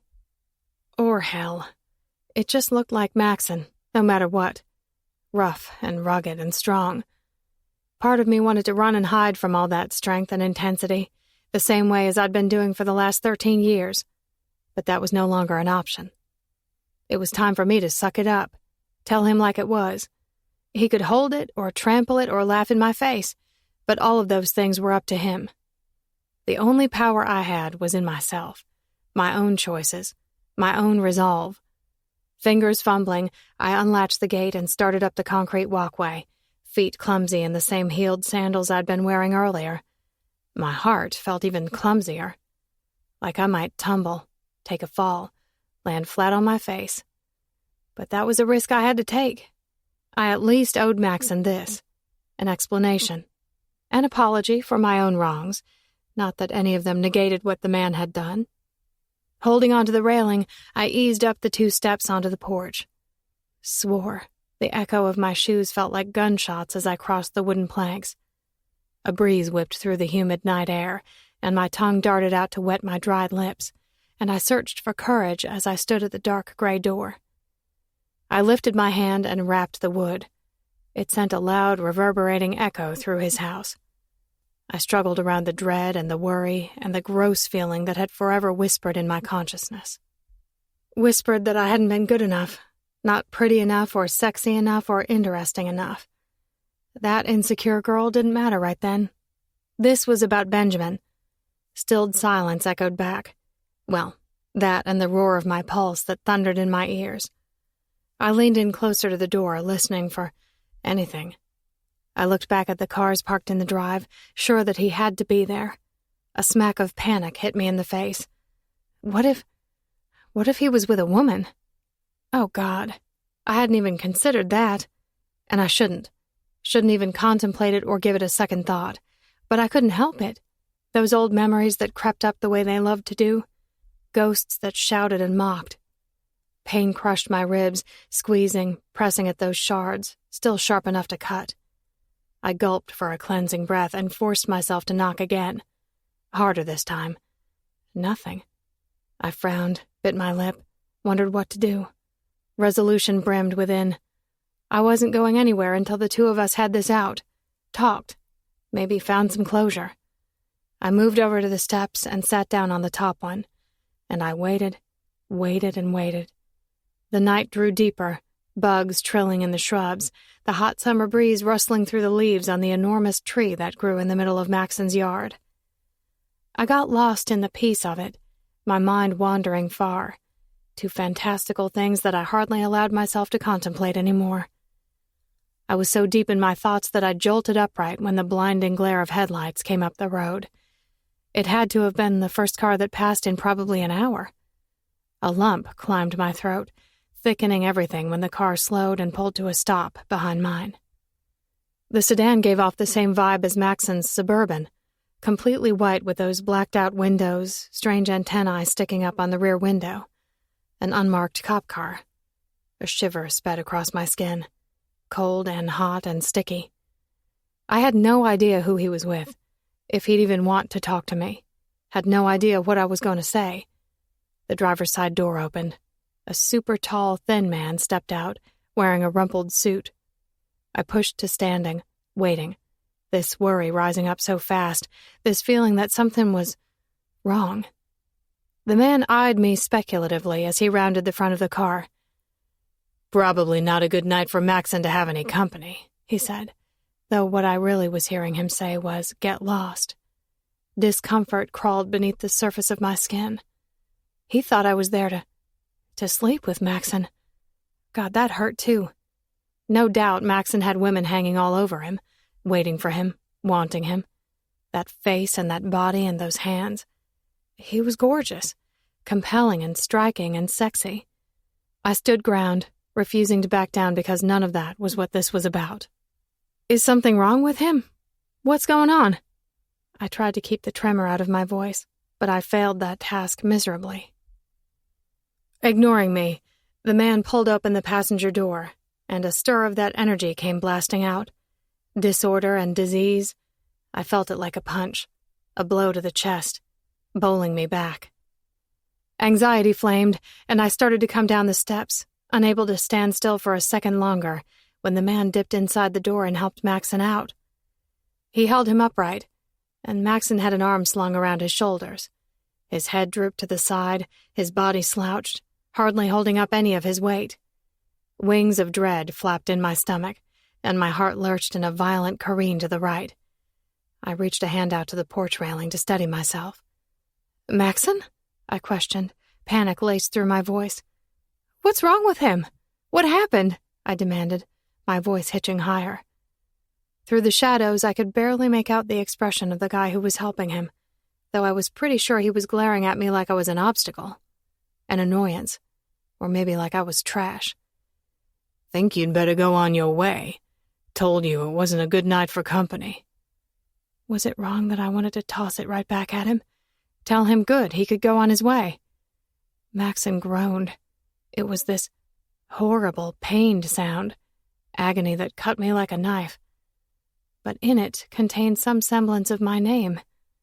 The sound of it enveloped and warmed. Urges hit me. I wanted to be the one helping him, the one there for him, to soothe whatever he was going through.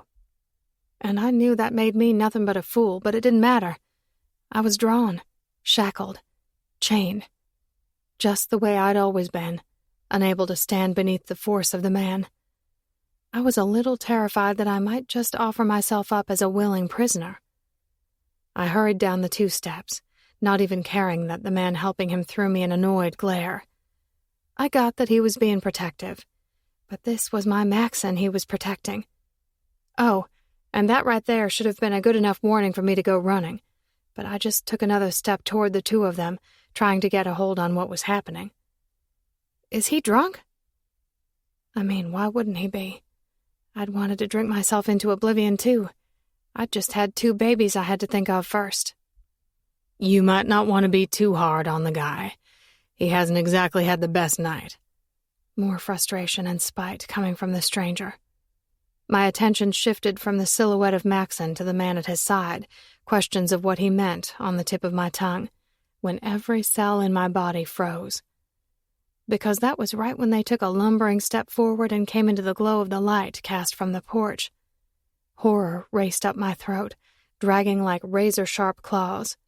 A sob followed it, and my hand shot to my mouth to cover it, hold it back. But it was no use. It ripped free. Maxon was bloody. So bloody. A gaping wound flapped open over his left brow, and his bottom lip was split wide open. His skin was dirty, covered in filth, clothes he'd been wearing this afternoon torn and mangled. Under it, I could almost see the purple bruises blooming on his skin. My own pain clutched me, every cell screaming out. "Oh my God," I whimpered. Breaking out of the shock, I rushed the rest of the way down the walkway. "What happened to him?" I demanded. "Is he okay?" Alarm rang through my being, horrified that after he'd left my house, things had gone so wrong. So very, very wrong. Maxon tried to focus on me, and his mouth hitched up at the side, words slurred together, nothing but a train wreck. "Hey, gorgeous. Must have died and gone to heaven for you to be standing there. Fuck. So pretty. Why are you so pretty?" Oh yeah, he was definitely drunk. Hurt and drunk and saying nonsensical things. That was all. I looked at the guy holding him up. "What happened to him?" He sighed, but it sounded in resignation. Guess there was no missing the fact that Maxon wanted me there. Wasn't about to admit to him I was pretty sure that was only the alcohol talking. The guy angled his head. "Dumbass left a bar and had 4 guys jump him. He got lucky." "Lucky?" The word was pure disbelief. It sure didn't look like the man had gotten lucky tonight, and I meant that in every way. He smelled like a pit, the stench of stale alcohol and rotting garbage coming off him in waves. "Pretty sure he has a couple busted ribs, but this asshole refused treatment, so who knows what the fuck is wrong with him." This was anger from the man, totally directed at Maxon. Maxon grunted. "Fine now. Just want to go home." God, how did I end up in the middle of this? I twisted my fingers together, contemplating what I was supposed to do. Figured the best thing was to shove off the emotion, the reason I'd been here, and be glad that I'd come when I had. Maxon needed help. I could give him that. My brain shot into action. "Okay, let's get him inside and get him cleaned up. Maybe if he sobers up some, I can convince him to go to the ER. Going to the opposite side of the man, I wound my arm around Maxon, ignoring the rush of tingles slipping across my skin. It just wasn't fair the effect he had on me. I should be repulsed, and I really didn't want to be anywhere else. Maxon leaned on me more, his presence consuming, mumbling something incoherent, something sweet. "We've got you, Maxon. Don't worry. You're going to be okay. I promise," I whispered in a hush. What was I even saying? Doing? This was crazy. "Maxon, huh?" The guy questioned me, and I could almost hear the grin in his voice. Shyness worked its way to my face. "I've always called him that." "Seems like you two have known each other a long time." Without a doubt, this guy was doing his best to figure me out. "All my life. And you?" I asked as we slowly made our way up the porch. Formal introductions and all. "Pete, Maxon's partner." "I really think you should have taken him to the hospital." Pete laughed as if any of this was normal. "No, he looks bad. But believe me, he'd probably be in worse shape if our sergeant found him like this. Better for her to read the report than witness this disaster in person. Actually, saved his ass, bringing him here." God, I didn't understand that world. The danger of what Maxon did, the life he led. Getting sloshed at a bar and then getting in the middle of a fight? That was just stupid and reckless and made my aching heart bleed in worry and pain. "Owed me, asshole," Maxon slurred, smiling a big, sloppy smile at Pete. "Which is why you're here, and I didn't dump your ass at the ER instead. Fine. Got Izzy. Gonna keep her." At least, that's what I thought Maxon said, and my stupid heart skittered. No, that wasn't helping things either. God, I really was getting in deep, deeper than I should. But I didn't know how to let go. Didn't know how not to care when this man used to mean everything to me. We made it to the front door, and I grabbed the keys that were dangling out the front pocket of Maxon's jeans, fumbled to get the right one into the lock, and opened it. Dim light spilled out, his house only illuminated by the muted lights that glowed from under the kitchen cupboards, the inside just as quaint and perfect as the outside. We stepped inside, and Pete moved to prop Maxon against the wall. "Can you stand?" "Yep, good as new." His words were almost filled with a laugh. "Hardly," I scolded a little, not sure how these two could make light of this. "You good?" Pete asked, moving toward the door and pointing at Maxon. What? Did he think he was just going to leave me there with him? "I'm good," Maxon said, leaning against the wall, all of his attention trained on me. Redness flared, and I tried to tamp it down, to keep this unsettled feeling from turning into something else. "Not sure that's a good idea," I said, fidgeting with my fingers. "I mean, you can't just leave him here with me like this." "No, he looks like death warmed over, but believe me, he's had it way worse than this. Drawbacks of the job." There he went again, as if this were a joke. The man could have been killed. "Pretty sure the only thing he needs is a hot shower and a few kisses on those boo-boos, and he'll be good to go. Looks like he's in plenty good hands." That redness that had been creeping flashed, full-blown heat. We don't... Frantically, I gestured between Maxon and me. I sounded like a blundering fool. Maxon's expression shifted, a smirk catching at the side of that busted lip. How was it possible that was sexy? But it was, and trembles were taking up residence in my belly. Those blue eyes glinted, needy and hot and arrogant, like he was standing right there, remembering all the times when we had. "I just want Izzy," he grunted at his friend, and my stomach tangled in 1,000 knots. Oh, this was bad. Bad, bad, bad. Pete dug into his wallet and pulled out a business card. "Here's my number if you need me. He'll be fine. Just get him into bed and let him sleep it off." "Oh, you," Maxon told him, head slumping to the side. "Damn right you do. Take care of yourself, man. Clean up. Sleep it off. Be ready for Sergeant Woods to rip you a new one when you come crawling in tomorrow." Pete stood in the doorway, glanced back at me. "Are you cool?" Was I cool? Did I look cool? I looked back at Maxon, who was just staring at me.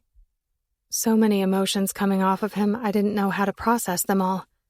Those blue eyes nothing but a raging sea at midnight. Dark, lulling waves taking me under, deeper and deeper. There was nothing I could do but inhale and hope I didn't drown.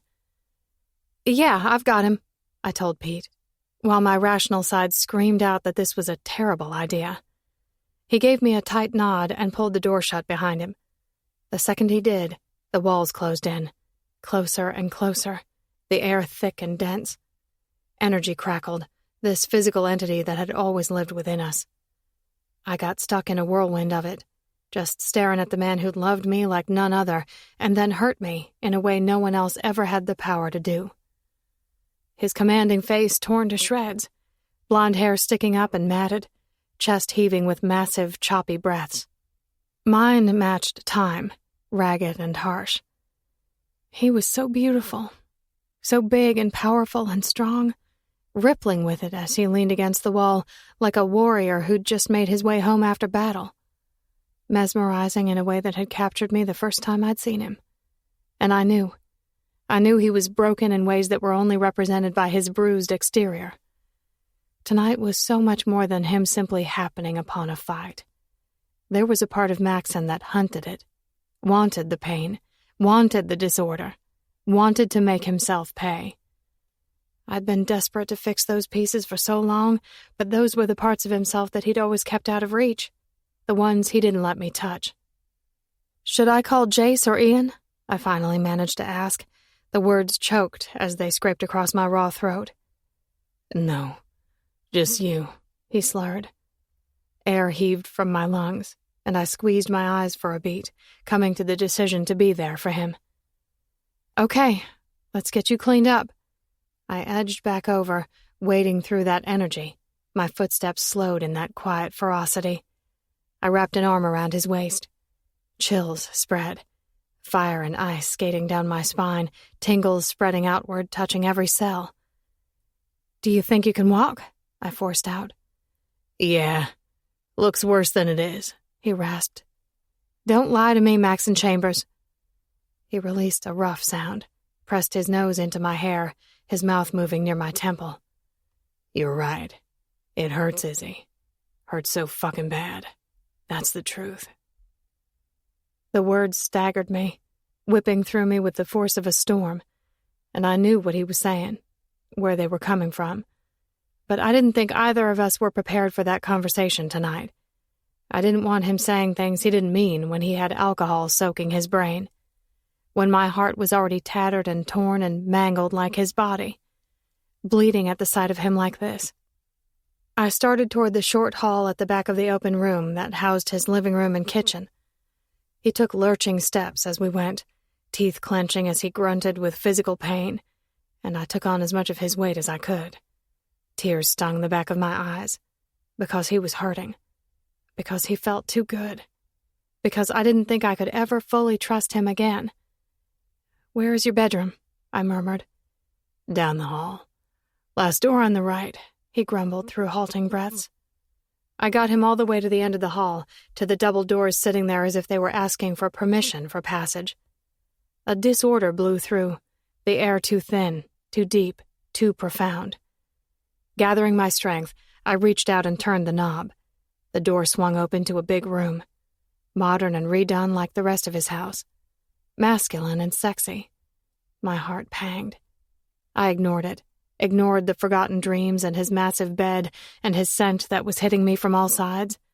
I led him into the attached bathroom where I flicked on the light.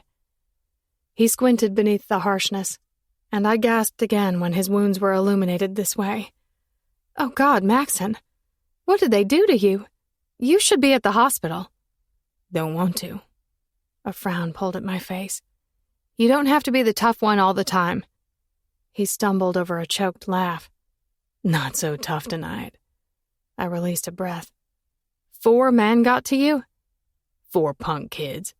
I should have. He trailed off in some kind of agony. I could feel it. All the things from earlier.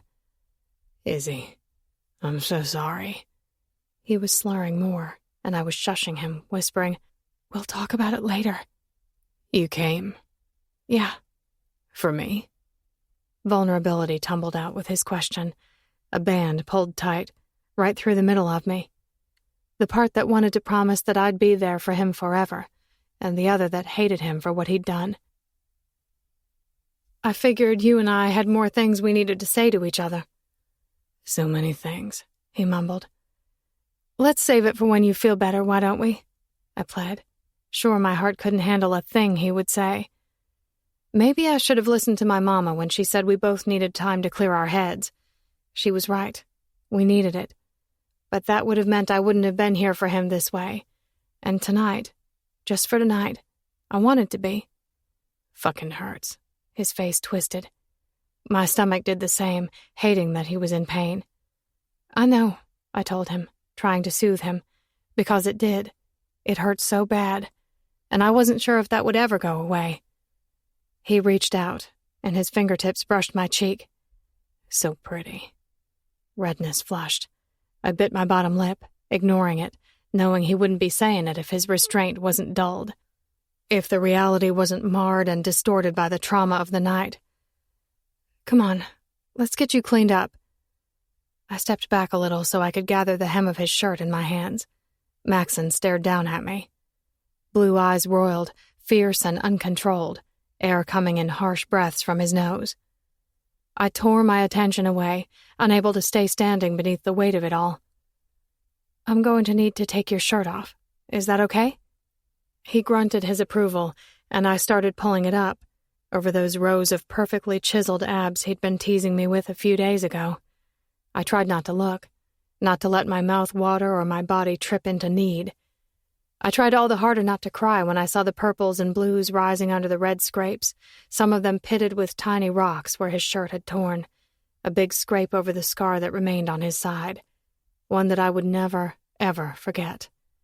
And I was picturing him a ball on the ground, people hurting him. I hated it so much. "Oh, God, Maxon." "It's okay." "No, it's not. I hate that this happened to you." "Deserve it. Deserve it all." "Please don't say that," I begged as I lifted his shirt higher. It exposed his chest, and I was struggling for air, fighting my senses. The sorrow at him being hurt this way, the love that had refused to die, the arousal that stirred just being in his space. I wanted to reach out, touch him, caress his flesh, kiss it better the way Pete had implied. The man was magnificent, wide, bristling strength, solid muscle carved from a stony cliff, jagged and hard, destruction below if you didn't hold on tight enough. But it was the wounds covering almost every inch of him that shook me to the core. "Tell me those assholes got arrested." I peeked up at him, praying he couldn't read everything I was thinking. "I can't believe what they did to you." He gave me a grim shake of his head, and his body slumped a little to the left. "No, I'll get him. Don't be scared, Izzy. Won't let nothing happen to you. Never." I didn't want to point out that he'd hurt me worst of all. Swallowing down all the confliction, I peeled his shirt the rest of the way over his head, careful of the gashes on his face. I tugged it free, dropped it to the floor. My eyes drifted, catching, hooking. It pulled a gasp out with it, and I tried not to gape, tried to keep my eyes from racing to take in every inch of his bare shoulders and upper arms, the designs he'd marked there. The man a hard-bound book. Grief almost cut me in two. I ached, and I wanted to reach out and turn the pages, read everything that was inside. "Izzy," he grunted, feeling the fever of my gaze. I shook the reaction, fought to maintain a semblance of control, of decency in this moment. "Why don't you sit on the toilet so I can tend to your wounds?" A frown pinched his brow, but he nodded, backing away as I stepped toward him. My trembling hands reached out, tentative, hovering, before I wound them around to his back to support him. His massive arms wrapped around me way up high. I could feel his heart, the pound, pound, pound, while mine ached and ached and ached. He eased to sitting, and his arms that had been around my upper back slid down, hot hands landing on my sides. Tugging me close, the man searched my face before he leaned in and ran his nose along the exposed flesh above my blouse. Shivers flashed. A river of goose flesh that ate up my body. "So good, Izzy. You smell so good. Like a field of wild jasmine. What a lie in it." Oh, he needed not to be saying those things to me. "Don't, Maxon. You're drunk," I begged, trying to quiet him, to stop this from happening, my mind from taking a jaunt into lurid thoughts. I set my hands on his shoulders and peeled myself away. I fumbled over to the sink and turned on the faucet so I could warm a washcloth under it, trying to gather myself while I was there. "You can do this. You can do this." I edged back over to him, and he lifted his face, those eyes on me. Energy sizzled in the tiny space. I swallowed around it and focused on cleaning up his wounds, gingerly, tenderly. What he really needed was a shower, but I knew there was no way I could hold him up, and I had an inclination that getting this man naked would be a bad, terrible idea. So, I just kept rinsing the cloth, wringing it out, going back time and again. Caring for him. A stupid part of me wishing it had always been my job, that he'd returned it, been there for us when we needed him most. A heavy sigh pushed from his mouth, and his head kept sagging forward, the man close to passing out. I was pretty sure that was more from the alcohol than any of the injuries he'd sustained. Tipping his chin up, I dabbed at the biggest cut over his eye, his striking face right there. He opened his eyes when I did. Potent blue gazed up at me, intense and wild and running to places neither of us could afford for them to go. "Izzy, baby," he grated. I struggled to swallow around the lump. "You've got to stop." The words shook as fiercely as my hand. His head rocked to the right side and his mouth was tweaking up again, arrogance sliding free. "You remember, little bird, being with me?" Big hands gripped me by the thighs. "Sneaking away so we could get lost. How fucking perfect I fit in this body." A flash fire of memories sped through my mind, incinerating everything, all rationale, all logic. He grunted. "Never have had a woman that felt so good. Nothing has ever felt so good as Izzy Lane." Redness clawed and streaked, a fire lapping higher. I struggled to fight them, to extinguish the flames. "Almost finished," I grated, words so rough I didn't even know how I managed to force them out. "But I wasn't good to keep you. Wanted to keep you. Fuck. Izzy, I wanted to keep you." His confession was slurred, edged in sorrow, hinting at desperation. I had to stop this before he said things we'd both regret. We needed to talk, but not like this. Not when our defenses were shot and our sanity had fled. I moved to the cabinet, inhaling cleansing breaths as I rummaged around for a bottle of alcohol. Unscrewing the cap, I covered the opening with a cotton ball and tipped it over, and I tried to prepare myself for when I turned back around. But he was still there, looking at me like he wanted to devour me, like he wanted to cry. God, had we gotten ourselves into a mess? And I tried to remember all the hurt inflicted as I swabbed the cotton ball over the gashes on his face, to remember the way it had felt when he told me he didn't want me anymore. That picture of him with her ingrained in my head as I bandaged the wound. "Never good enough, little bird. Wanted you to fly," he rumbled, as if he were hearing every single one of those thoughts. But even if he had, that wasn't reason enough for him to do what he'd done. He'd broken me, shattered me, left me weak. I'd struggled for so long to be strong, to be the kind of mama I wanted for my boys. He didn't get to negate that by still claiming that stupid belief that the two of us didn't belong together because we were from opposite sides of the proverbial tracks. "Can't believe we made a baby," he kept on, though it was choppy, getting caught on barbs of grief. Could feel them penetrating both of us, arrows piercing deep. "We made a baby," he whimpered. Agony blistered from his body, seeping from his skin, and he dropped his face to my stomach. Those hands that had felt seductive shifted in possession, digging in like a plea. "I didn't get to hold him. I didn't get to hold him, Izzy." The magnitude of his pain almost dropped me to my knees, gutting, obliterating. "Please, stop, Maxon," I begged. Begged desperately because I couldn't handle what he was saying. The truth that he hadn't had the chance. The choice because of the bad choices we'd both made. "You're breaking my heart." I ran my fingers through his hair, wishing I could take away something, some piece of what we'd both been through. "We'll talk about this when you're sober, when we both can think straight." But he wasn't stopping. A groan left him, a low wail of mourning that rippled through my body. His hand cinched tighter. "What happened to him, Izzy? What happened? What did I do wrong? What did I do wrong? I'm so sorry. I'm so sorry." His words turned into a mumble of disorder, mind fading in and out of coherency. Anguished. Tortured.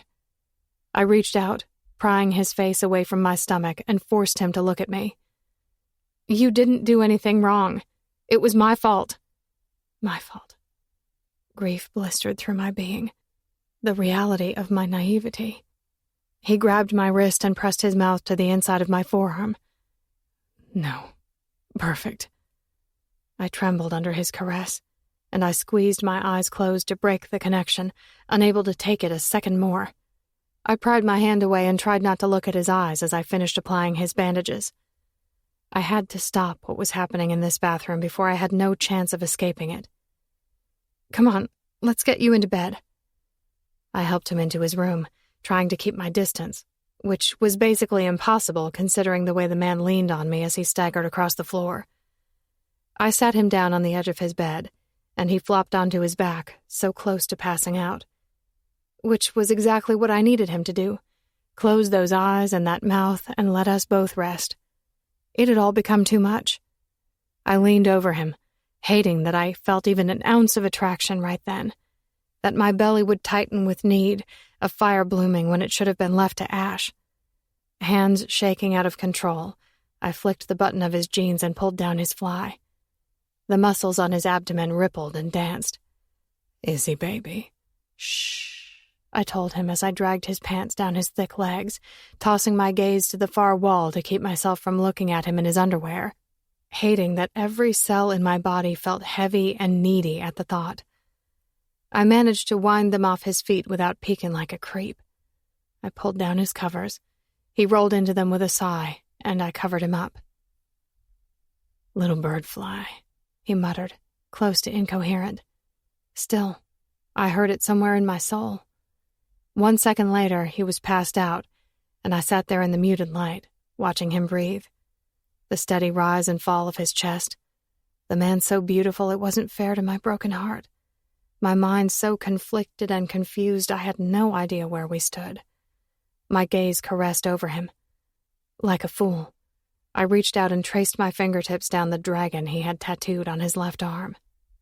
It appeared as if it were perched on his shoulder, the tail wrapping down and around his arm, the monster's eyes red and confused, beautiful and deadly.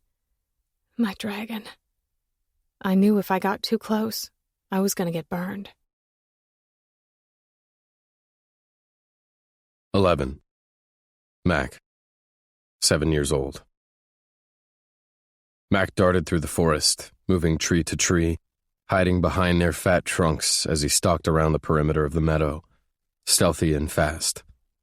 He crouched down, peering out behind a big oak, her sprawling, spindly branches twisted and gnarled. Some stretched toward the sky before they drooped to the side, and others crawled along close to the ground, like fingers reaching out to dip into the yellow flowers that grew wild in the clearing. Streaks of sunlight sheared through the sky, touching down like glittering darts on the toppled trees and gurgling stream. Movement rustled in the middle of it, and Mac jerked, shooting to attention, before he went running to pounce. Sprinting as hard as he could, he hurtled over a downed log, splashing into the water, coming up fast on the other side. He dove, just barely missing the rabbit that went scurrying away. He flopped onto his butt. Dang it. He wasn't ever going to be a hunter, especially if the only thing he could hunt with was his bare hands. He froze when he heard the rustle from above, the tinkling laughter that filtered down, impaling him like those laser beam rays of light. He peered up into the dense tree that sat at the edge of the meadow, already knowing what he'd find, or who he'd find. Her face peering down just as intently as he was peering her direction, the girl at least 20 feet up in the tree, and his chest was clutching in a strange way, in a way that made him want to shout at her to get down. "You missed it," she said, like he didn't know. He scowled, not liking it one bit that she'd seen it. "What are you doing following me? Thought I told you not to come down around here?" It wasn't safe. There were snakes and spiders and his dad. Something ugly crawled under his skin.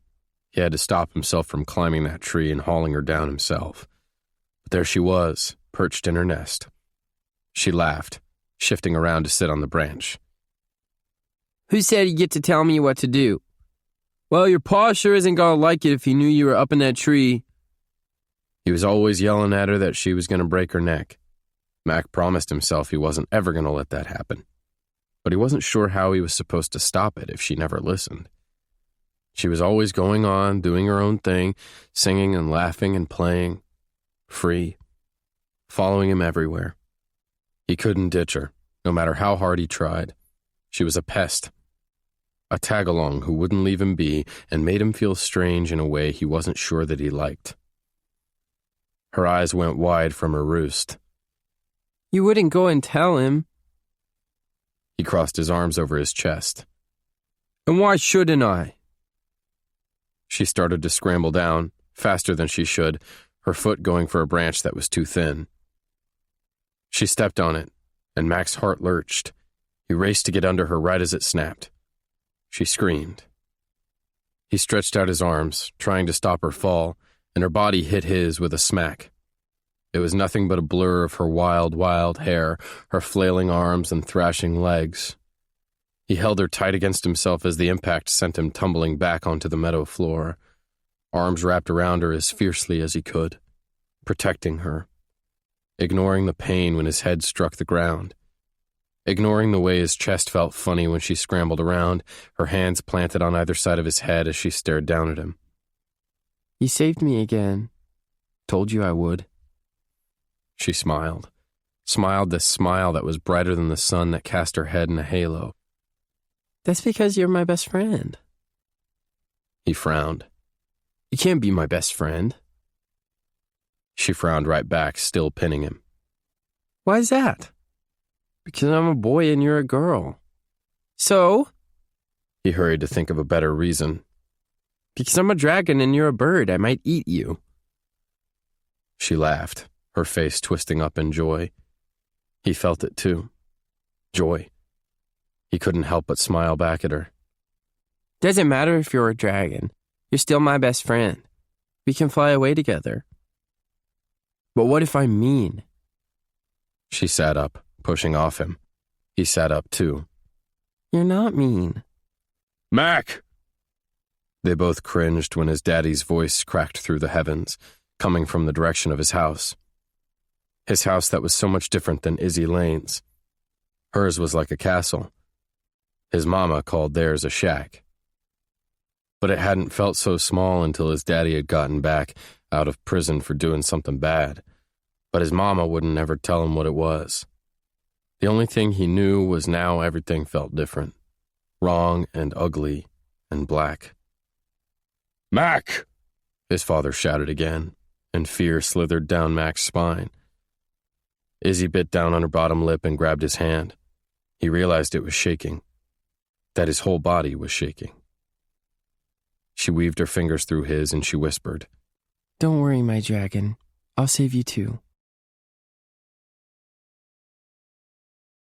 12. Mac. Harsh rays of light impaled my face.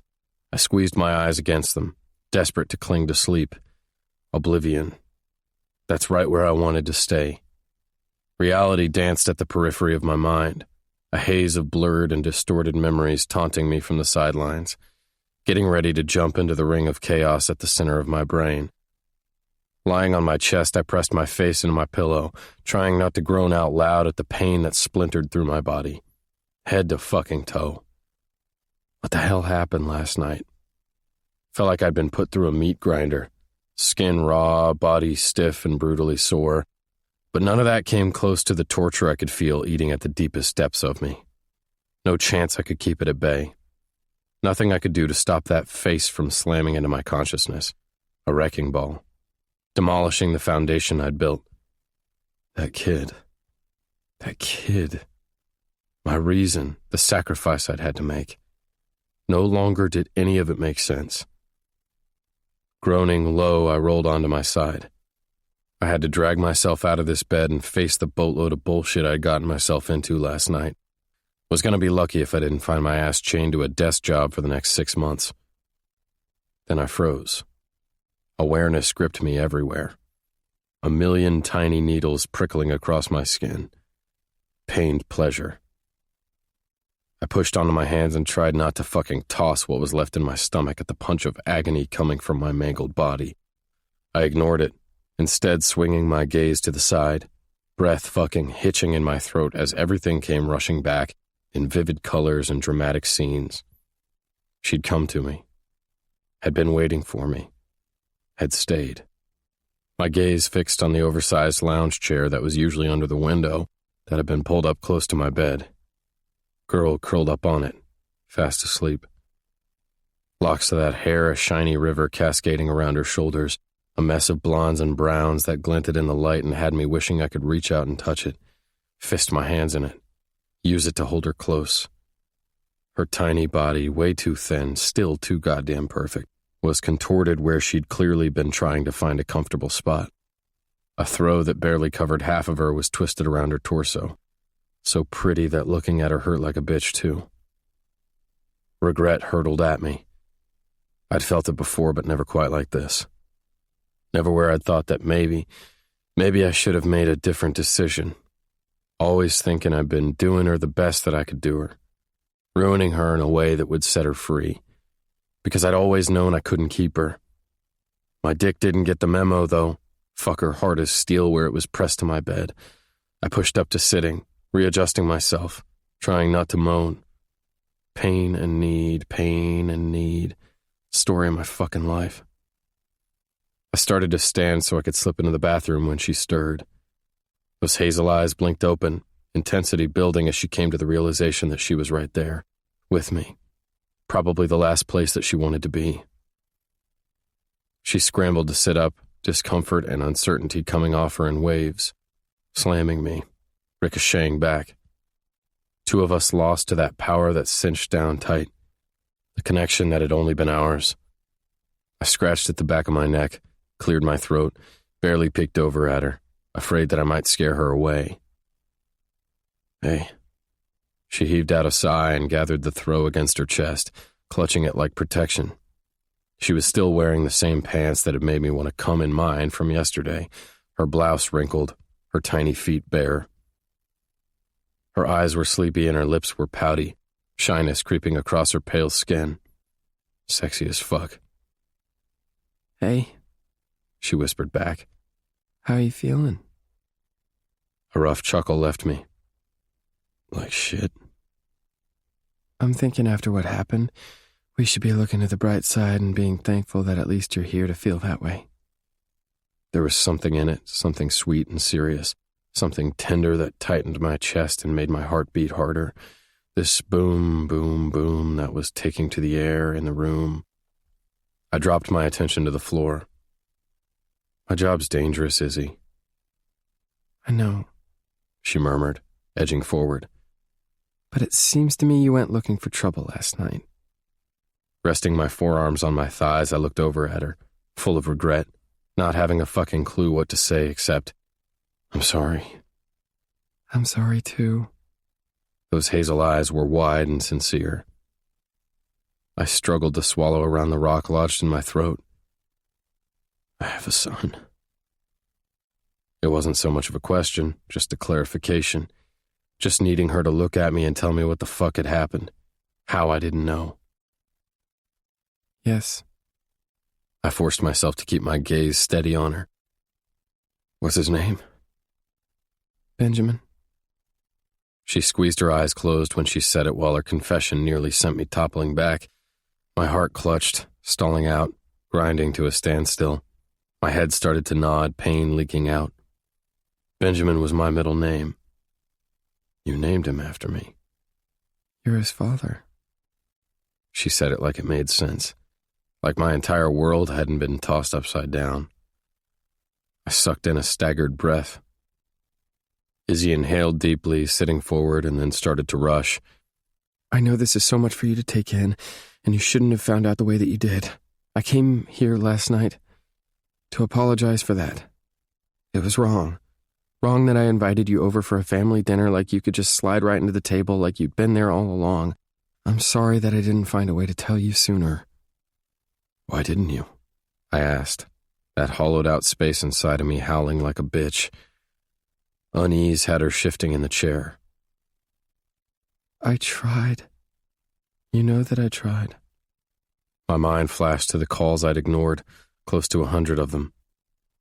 All coming in within the first 6 months after she'd left. Then I'd received one a couple months after she'd stopped calling. My spirit sank. Was pretty sure straight to the pits of hell. You called me the night he was born. Silence bounded around the room, the pain radiating from her flesh vivid, like fresh blood gushing from a cut to her soul that had never stopped bleeding. I needed you that day. Her face pinched in agony. He almost died.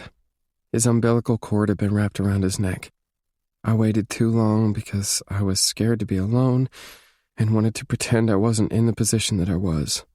I hadn't told my mama or my daddy. I'd just left. Told them I needed a fresh start, that I couldn't stay in Broadshire Rim after what you'd done to me. Those lips trembled in agony. I didn't go stumbling into the ER until I was holding my belly, screaming because he was almost there. Torment spun around us, drawing us together, pushing us apart. All I remember was them getting me into a room and shouting at me to push, then the doctor shouting at me not to, but I couldn't stop. He wasn't breathing when he was born. He was blue. Her face twisted in horror, like she was right back there, reliving the moment, the words vibrating with emotion. Completely blue. Not moving, not crying. They finally got him breathing and rushed him to the newborn ICU. It was the middle of the night. I was terrified, absolutely terrified, and the only thing I wanted was to hear your voice. For you to tell me you'd save me. Save us. The way you'd always done. Izzy. It was a sob, a shout. I didn't fucking know. Only thing I knew was I wanted to bang my head against a wall, make it go away, stop it. Turn back time.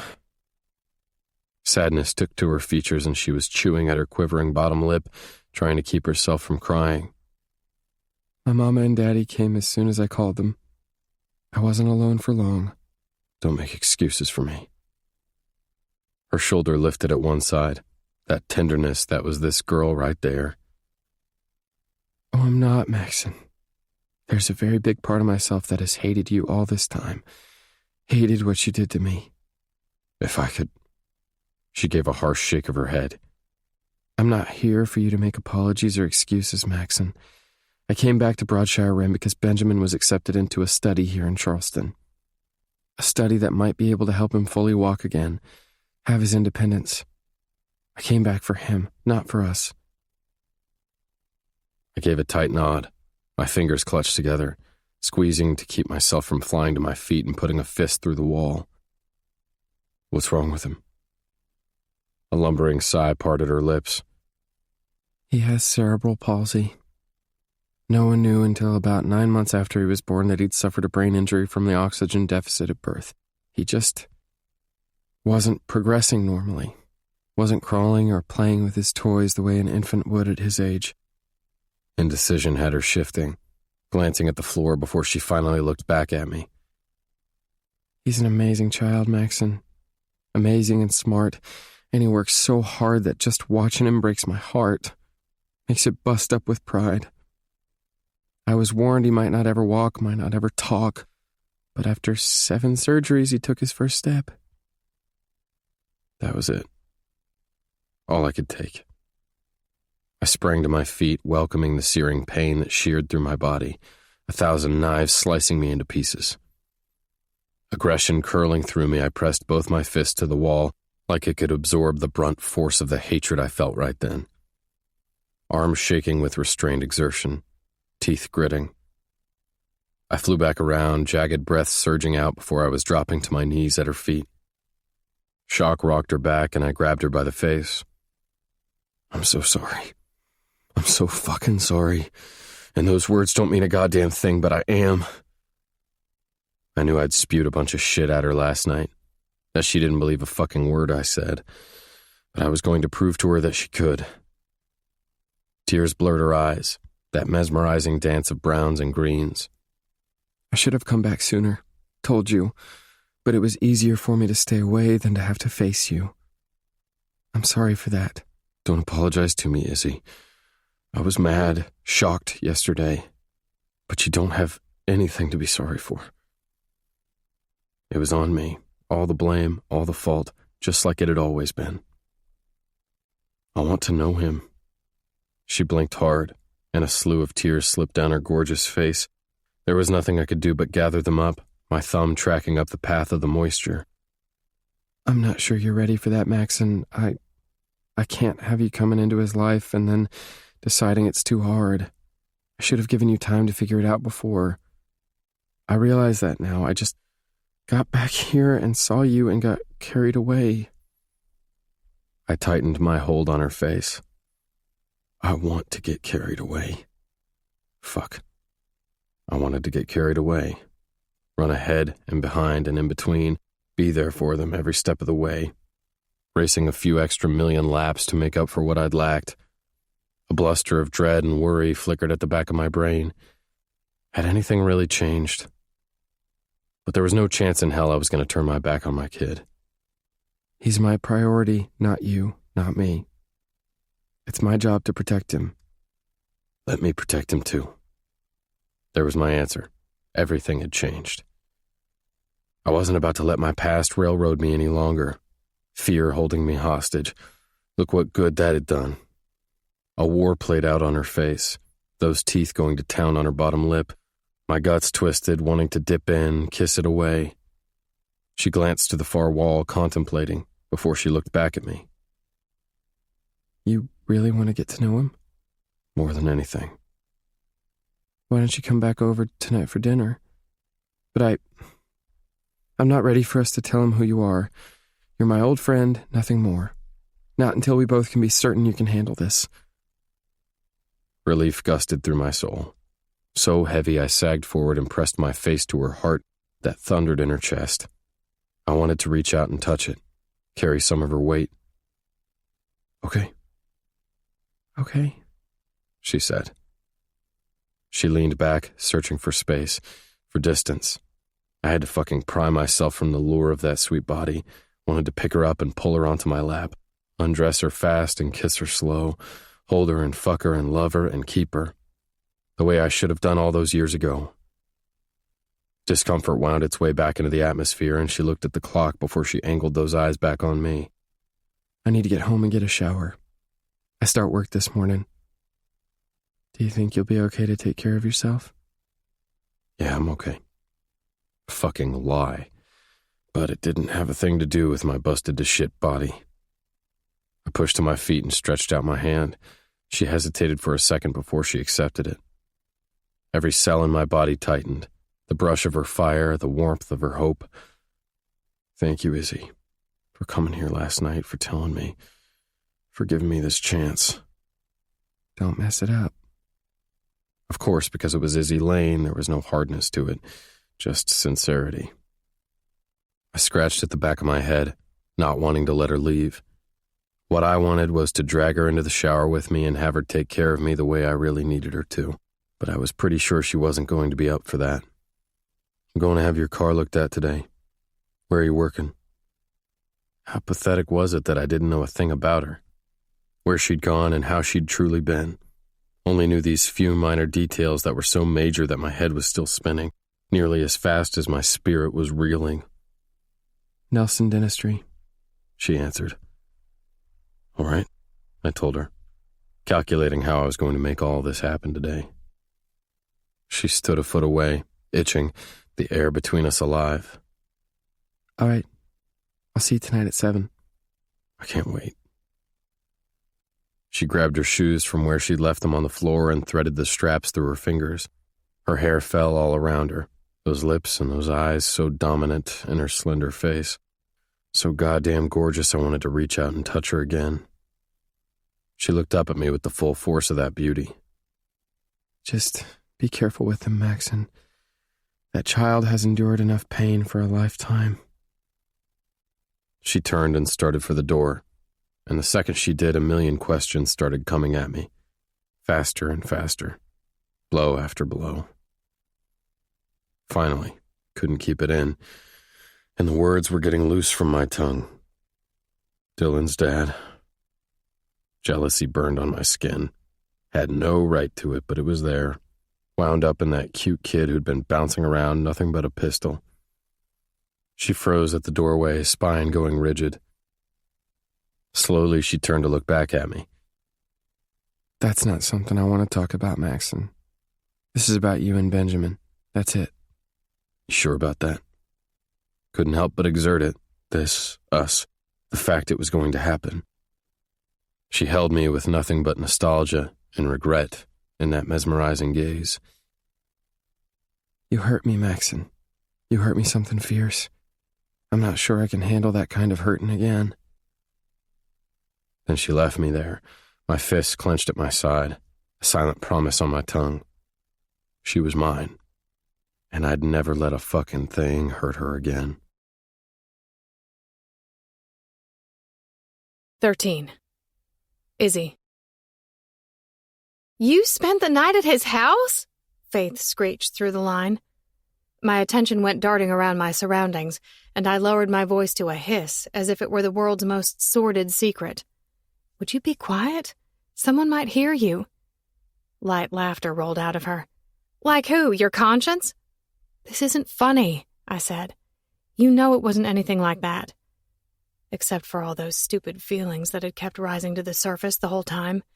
The turmoil that spun, his and mine, the need that had become partner to it all. Not to mention having to sleep in that chair next to where he was lying, the man moaning throughout his sleep, whimpering my name the whole time. It had done a number on me. You're the one who told me I needed to tell him, and look what happened, I accused without an ounce of anger. I could almost feel the shift of her demeanor, her mood sobering as she exhaled in what sounded like sympathy. You knew it wasn't going to be easy, but you knew it had to happen. Living with that weight was nothing but a burden to you, Izzy. It was time. Way past time. I know. Exhaling long, I pressed my trembling fingers to my forehead where I stood beneath a tree trying to hide out from the blazing sun. I'd slipped out for my lunch break and called Faith, needing someone to confide in. Get this disorder of emotions off my chest. I'm proud of you for going back over there. That took a lot of courage, she added. I paced a circle. I'm terrified of what happens now. He's insisting he wants to be a part of Benjamin's life, but he doesn't have the first clue what that really means. I mean, God, you should have seen the way he took off running when he saw Benjamin. The man was the definition of a cowardly cat with his tail caught on fire. Did you expect anything different? You knocked that man for a loop. Jason Ian got a call to go downtown to Monty's to talk the guy down. He was so distraught. Shocked. He deserved that time, and it didn't take him all that long to come to his senses. Whose side are you on? Yours, Max, Benjamin's, Love's, whatever you want to call it. Sometimes her belief was infuriating. Can't you just man-bash him with me for a little while? I all but begged. Still, the hint of a tease was weaving its way into my tone. I could almost see her pursing her lips, not sure if she wanted to laugh or chastise me. Is that what you really want? To bash that man more after what he went through last night? Not to mention the fact that you walloped him a good one, too. Regret churned in my spirit as I let myself grasp how serious this was. The man could have died. What she was so conveniently forgetting was that he'd walloped me a good one first. And that was the crux of Maxon Chambers. He'd give, and give, and give, in all the wrong ways.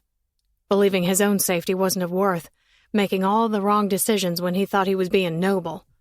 And I couldn't help but worry that was exactly what he was doing now. Doing the honorable thing and trying to do right by his son. That was all good and well, except for the fact our hearts were tangled in the middle of it. No, it's not. Of course not. Doesn't mean that makes it any easier.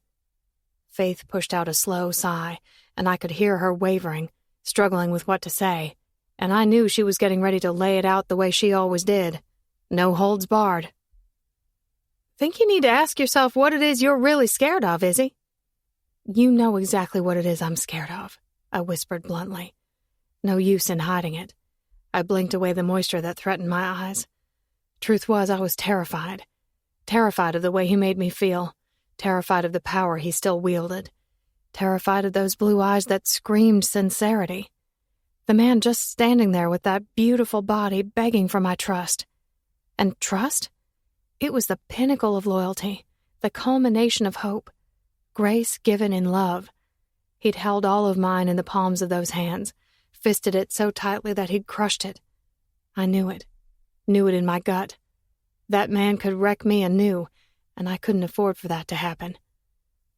And maybe that is exactly what makes it worth it, taking this chance, she urged in her soft way. I have to be strong for my boys. It was nothing but a defense.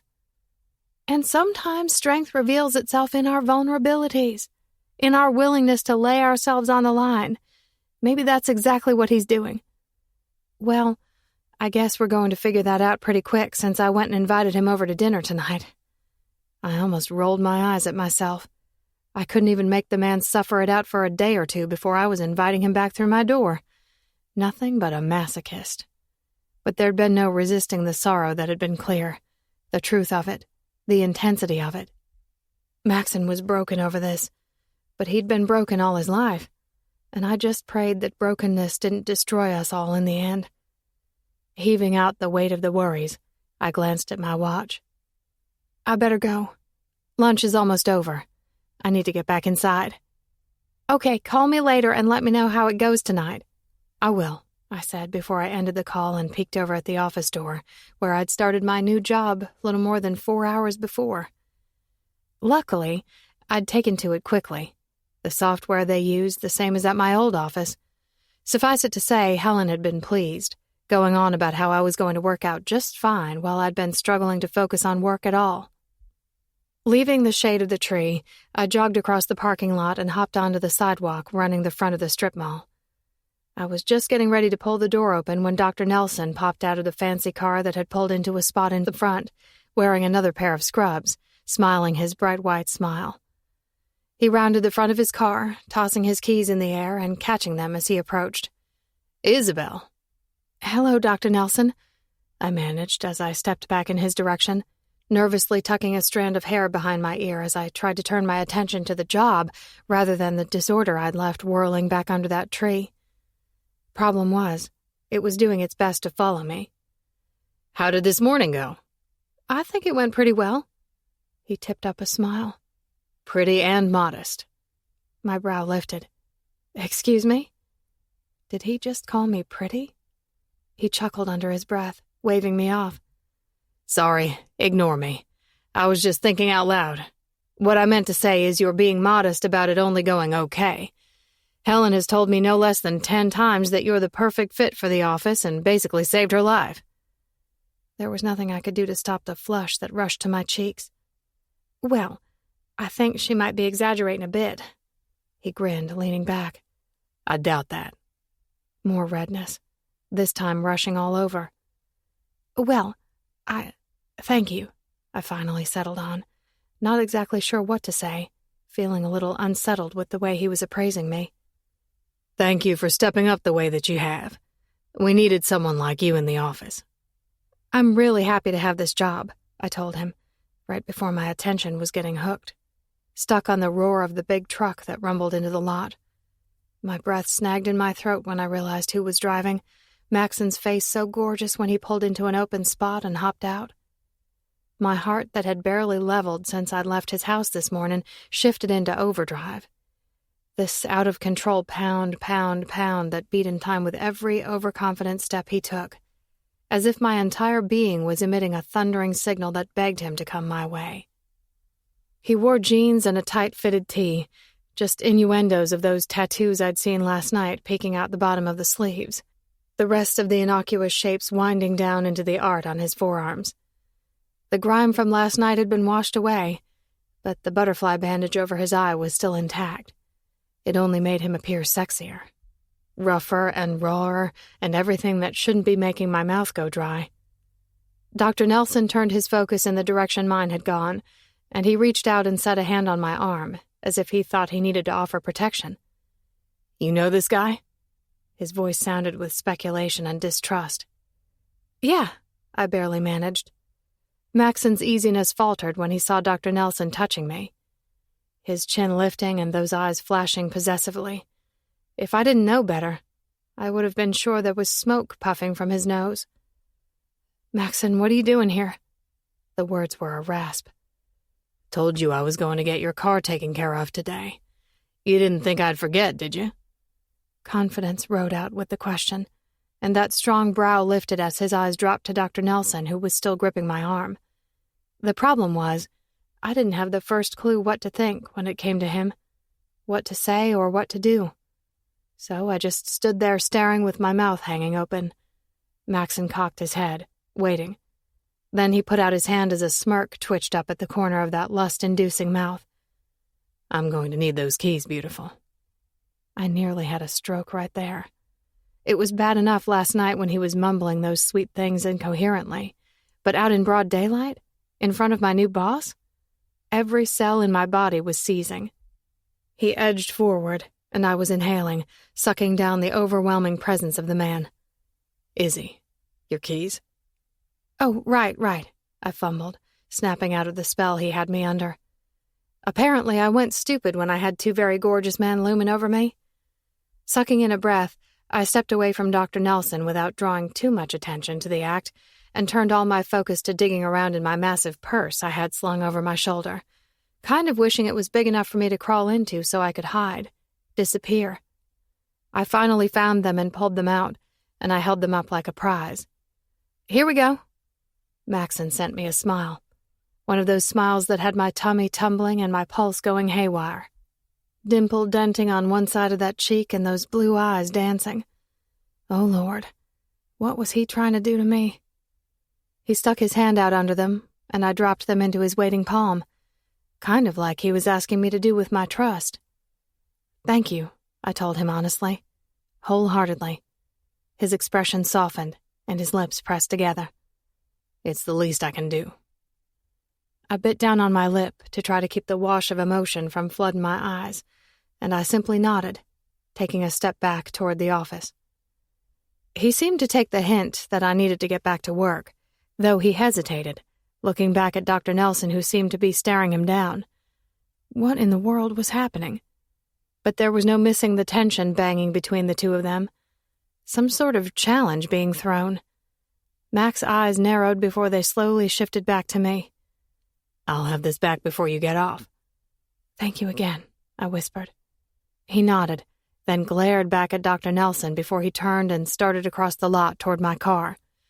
He paused to glance over his shoulder. Can't wait for tonight, little bird. The oxygen jumped from my lungs, and my chest heaved at the outward affection, knees wobbling with the way he was looking at me. And I knew right then that I was in so much trouble. Taking my discomfort all wrong, or maybe he'd gotten it exactly right, Dr. Nelson set his hand on the small of my back. We should go inside. I nodded around the lump in my throat, and I let him open the door and guide me in, more than thankful for the blast of cold air on my face. Anything to cool the burn. God knew I'd be a fool to stand in the flames. 14.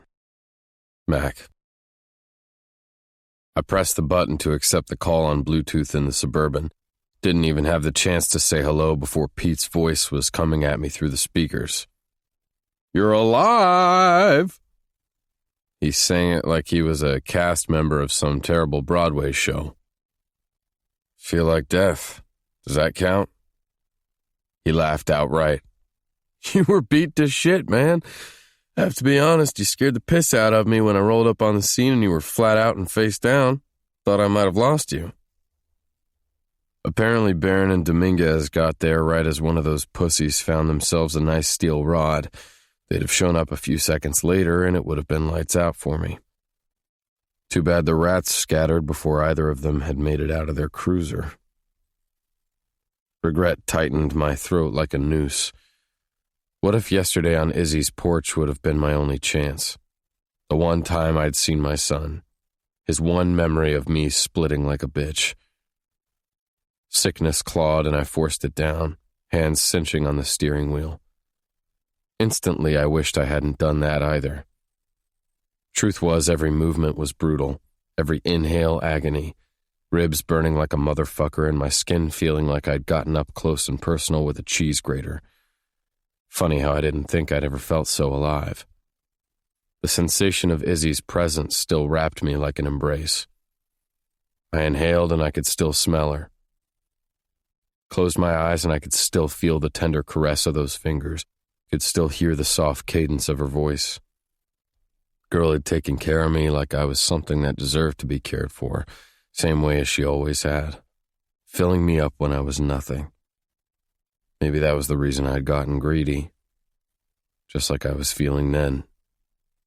because I was dealing with another problem when I closed my eyes.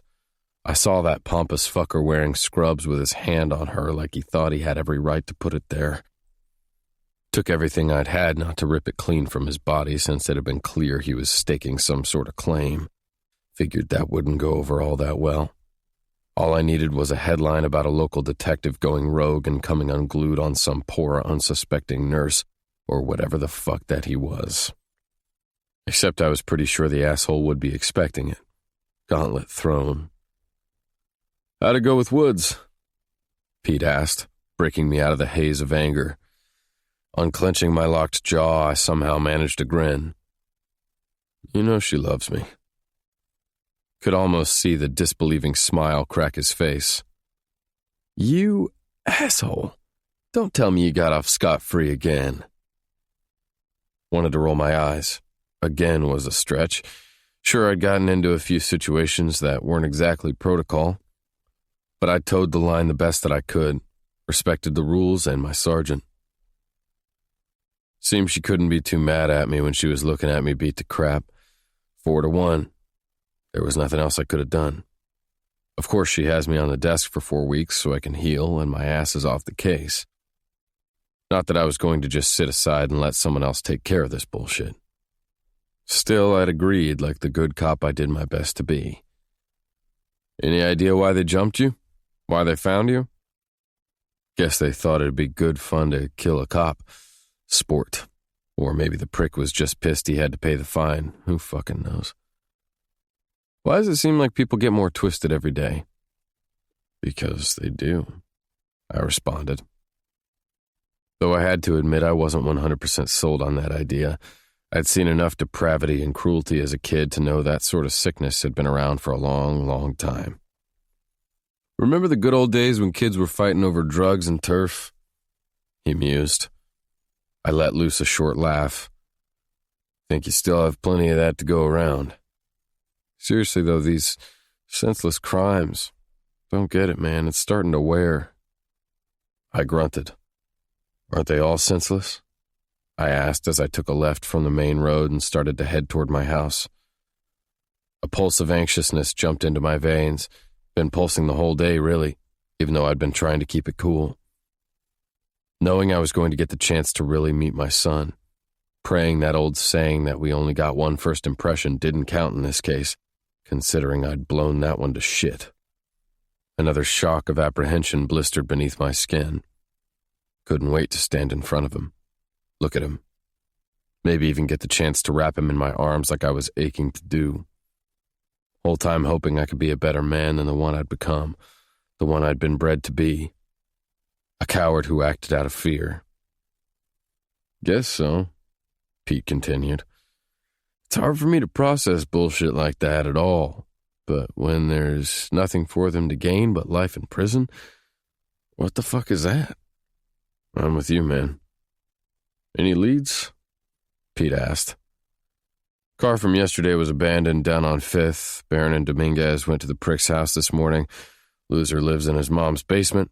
Of course, she claims she hasn't seen him since yesterday. Typical. Yep, but we'll get him. These cases were easy. 4 idiots. One of them would make a mistake. Wouldn't be all that hard to hunt them down. So who's the girl? My heart thudded with his abrupt change of subject, and I took the last right into my neighborhood. Izzy. Her name was like a rough stroke of lust running off my tongue. Know her name, asshole. I want to know what she means to you. She means everything. Couldn't bring myself to say it, not when I knew she wasn't ready. So I gave him the most basic truth. My oldest friend. He barked out a laugh. Your friend? Didn't look like a friend to me. Thought I was going to have to stop you from humping her leg. I blew out a strained sigh. Not like that. Really? Nope. He sobered. Ah. He finally drew out. Always wondered. Wondered what? Came out harsher than I intended. He chuckled in disbelief. Come on, man, you think it's not obvious something's haunted you? The way you live your life like it doesn't matter? Tell me, does it matter now? Last thing I wanted was to get into this with him. Jason Ian blowing up my phone with texts all day was bad enough. Both of them stricken that they'd left and I'd been jumped. Then the speculations had started firing when I'd finally admitted that Izzy had come. Listen, I've got to go. Hot date? He razzed. You want your ass kicked? He laughed again. Whatever, Mac. He paused, tone sobering when he said, That girl seemed sweet. She's not anything like Clarissa. Be careful. No, he was right. She wasn't a thing like Clarissa. Talk to you later. I ended the call before he could get in another word. I jumped out of my Suburban, getting ready to race inside so I could change my clothes. Excited, antsy, nervous as hell. Spent my life thinking I couldn't have this kind of joy, coming to terms with the fact that I had to live with that hollowed-out vacancy that howled inside of me, with the pain of letting her go, with the regret of the way I'd done it. Now that joy was right there, waiting for me to reach out and take it. It was the kind of joy I'd only ever found in that girl. Starting up the 2 side steps that led onto the porch, I came up short when I noticed my truck in my periphery. I blinked, thinking I was seeing things. What the hell? All the side windows were busted in, metal beat to shit. But it was what was spray painted on the side of the truck that had a cold slick of apprehension seeping beneath my skin. Pigs get slaughtered. Disquiet billowed in the late afternoon air, and I instantly had my hand on the gun strapped to my side, eyes darting everywhere as I slowly edged back down that way, pulse speeding and boots crunching on the gravel. Warily, I peered into my truck. A rugged gray brick sat in the seat among the tiny squares of broken glass. Awareness prickled at the back of my neck, hairs lifting as those dark places heaved. Ominous, menacing. Threat written in black scratch. Die, cop, die. Disgust knotted my stomach, and my throat locked up tight. I slowly let my gaze move over my shoulder and across my front yard. Hot air whipped and the trees rustled. My ears filled with the echo of children playing down the street. Innocent. But I could feel it. Something sinister rising in the air. Knew it had to be the fuckers from last night. Had no idea how they'd found me. Why they'd be so stupid to come around here. Only thing I knew was I was going to track them down. Make them pay. Stop them before they had a chance of getting close to me or my family.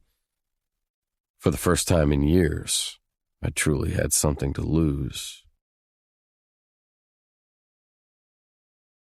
15. Mac. I did my best to cool the fire in my blood as I rounded the last turn up the bumpy lane. A million emotions had chased me down as I'd taken the 30-minute drive to her house. Anger and rage over the threat that had been made, purposed and directed at me. A stark reminder of my life, the danger that lurked at every fucking corner. Another reason I'd committed to not having a family, refusing to drag anyone into my mess. The fact that I already had a family waiting at that house and those boys didn't even know it only doused that disorder in gas. Izzy the match. A slew of questions whirled, heart heavy with dread, nerves frazzled with this eagerness all at the same damned time. Fuck, I was gonna lose it before I even got there. 2 seconds later, that big house came into view. I pulled my Suburban to a stop behind Izzy's car, considering my truck was toast. A tow had come to haul it away so they could dust it, confirm my suspicion of who'd been responsible. Before I let myself spiral any farther, I jumped out and strode across the bricked walkway. I took the porch steps in 2 bounds. Heart knocking at my ribs, I rapped at the door. Uneasily, I shifted on my feet, trying to beat back the anxiety. But I could feel it rising, reaching a boiling point, getting ready to blow. Once I walked through that door, nothing in my life was going to be the same. The feeling only escalated when metal screeched and the lock was turned, and I felt myself close to losing my mind. The door cracked open. Izzy slipped out of it and quietly clicked it shut behind her. A spike of that energy streaked through my blood, and my guts twisted in want, nothing but a steely need that hardened every cell in my body. Swore to God she nearly bowled me over. My eyes raked over her, head to toe, and the girl was fighting one of those blushes, all nervous and agitated, the same way as she'd been earlier at the office. Took everything I had not to reach out and stroke the color with my fingertips, caress it with my mouth, tongue thirsting to get a taste. She'd changed into this flowy black dress that had tiny yellow flowers all over the print, soft and sexy and fitted just right, a little plunge at the neckline that revealed next to nothing but teased me into next week. She peeked up at me, teeth working at that bottom lip, nerves rolling through her slight body. Emotion held fast to those hazel eyes, and I was pretty sure she was every bit as terrified as me. Two of us standing at a precipice on the opposite sides, getting ready to take the dive together. "Hey," she whispered beneath her breath, and I was wanting to lean in, inhale the word, her breath and her light in the sun. Shit. I was completely fucked. I needed to get my shit together before I did something stupid like drop to a knee and ask her to marry me. Bet she'd love that. "Hey," I murmured back. Smooth. But there I was, tongue-tied, heart-fisted. "You came?" Hope twisted through the lines bunched on her forehead, and she tipped her face up toward me, studying me like I might be a riddle to solve. I itched, wanting to reach out and trace the shape of her face, that jaw and those lips, maybe dot a kiss or two to her eyes. Didn't actually think I wouldn't show, did you? My voice hinted at a growl. At the desperation I could feel lining my bones. Her throat trembled when she took an uneasy swallow. "I guessed after yesterday I thought you might have some reservations." I edged forward, erasing almost all the distance between us, our hearts a-thunder in what was left, the bare space alive, energy kicking. I angled my head, and after what happened last night and this morning, the words dropped to a promise. "After I came by your work?"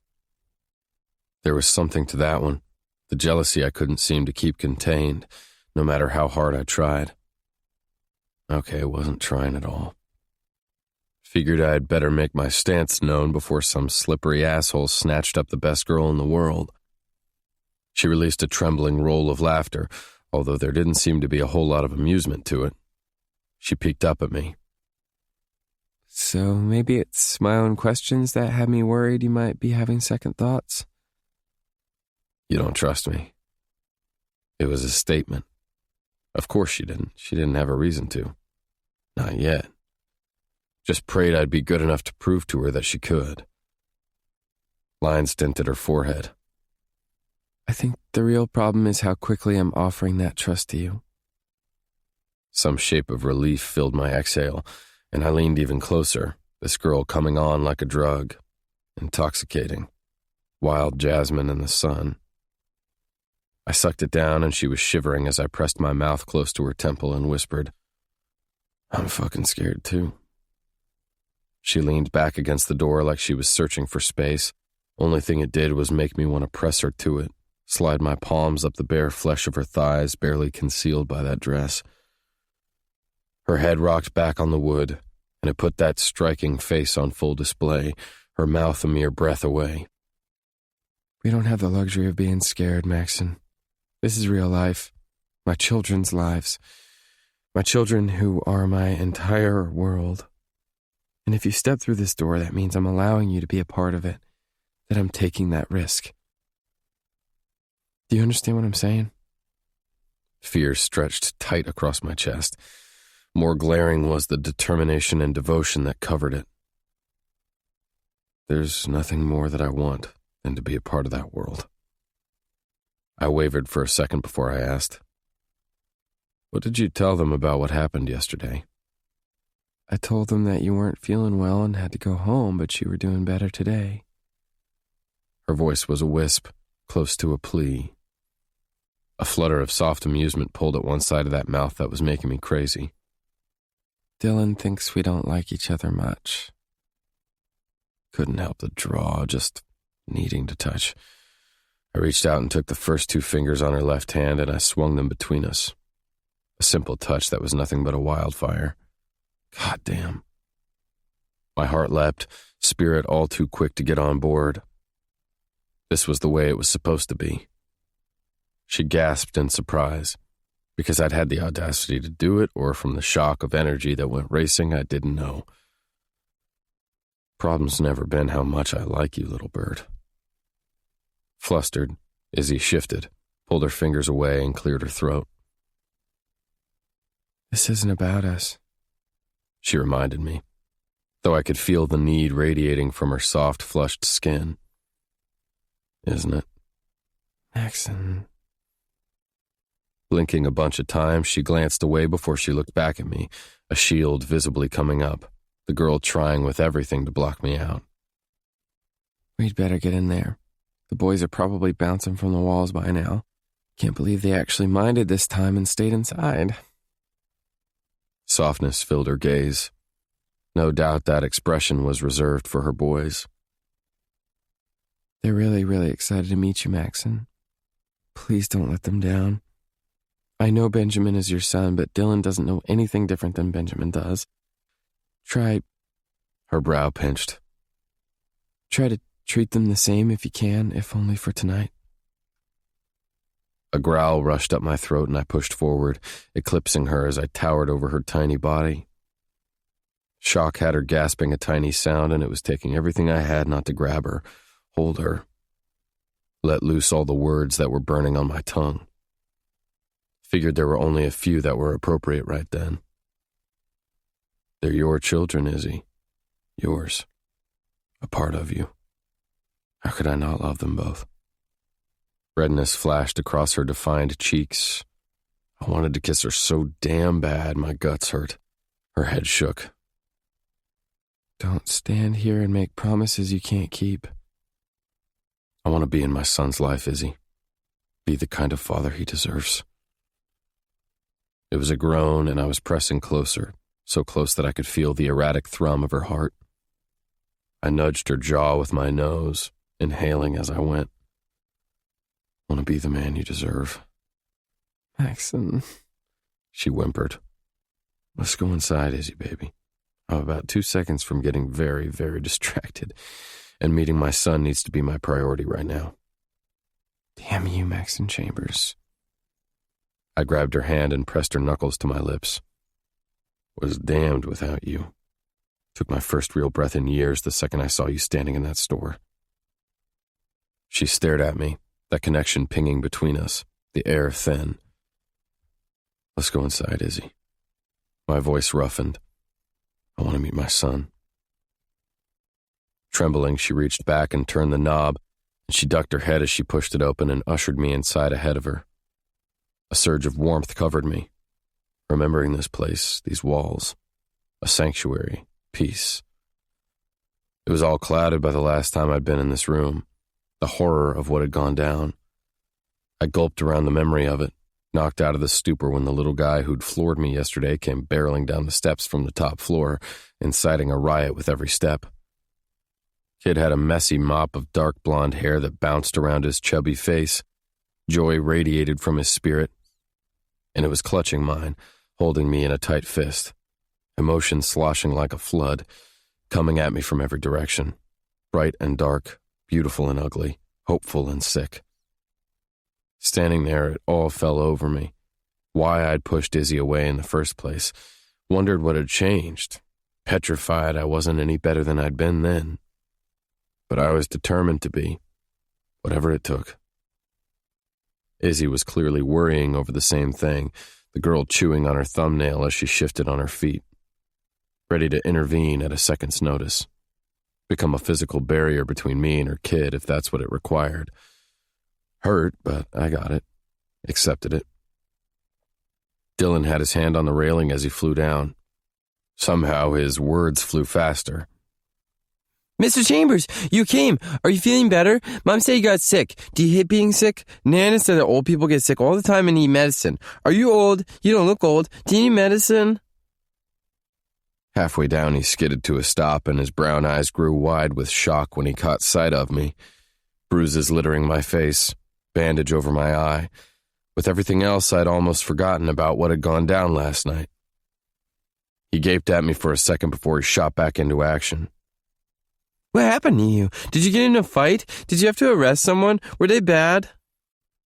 Felt like I'd been swept up in another one of those tornadoes, a perfect disarray touching down, kid shifting everything in his path.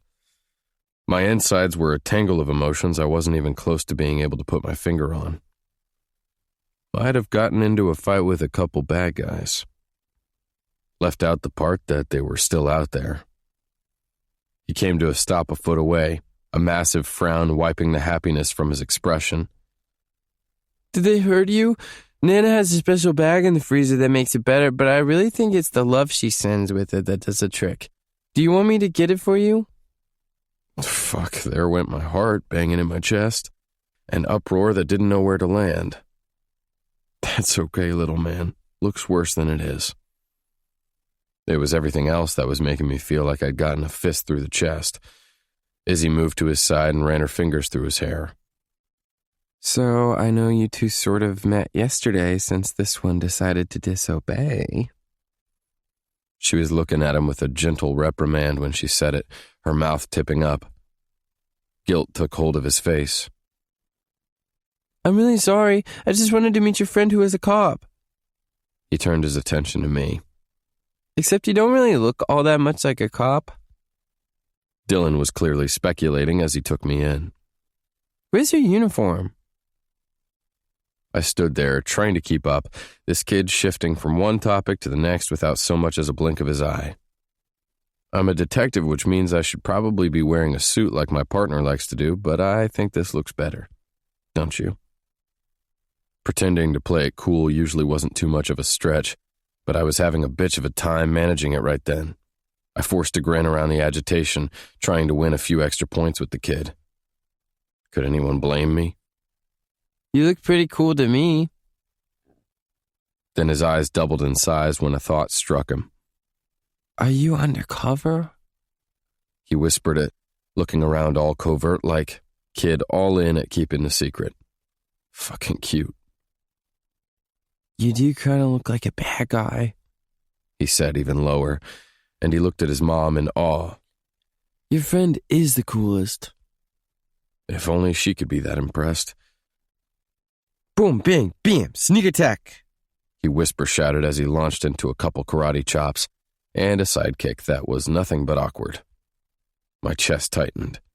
Shit, this was almost too much, and I set my hand to the achy spot that was pressing firm. I glanced over at Izzy. She sent me a wistful smile that nearly bent me in two, hazel eyes shimmering under the light, brimming with soft encouragement. Different than it used to be, but still there.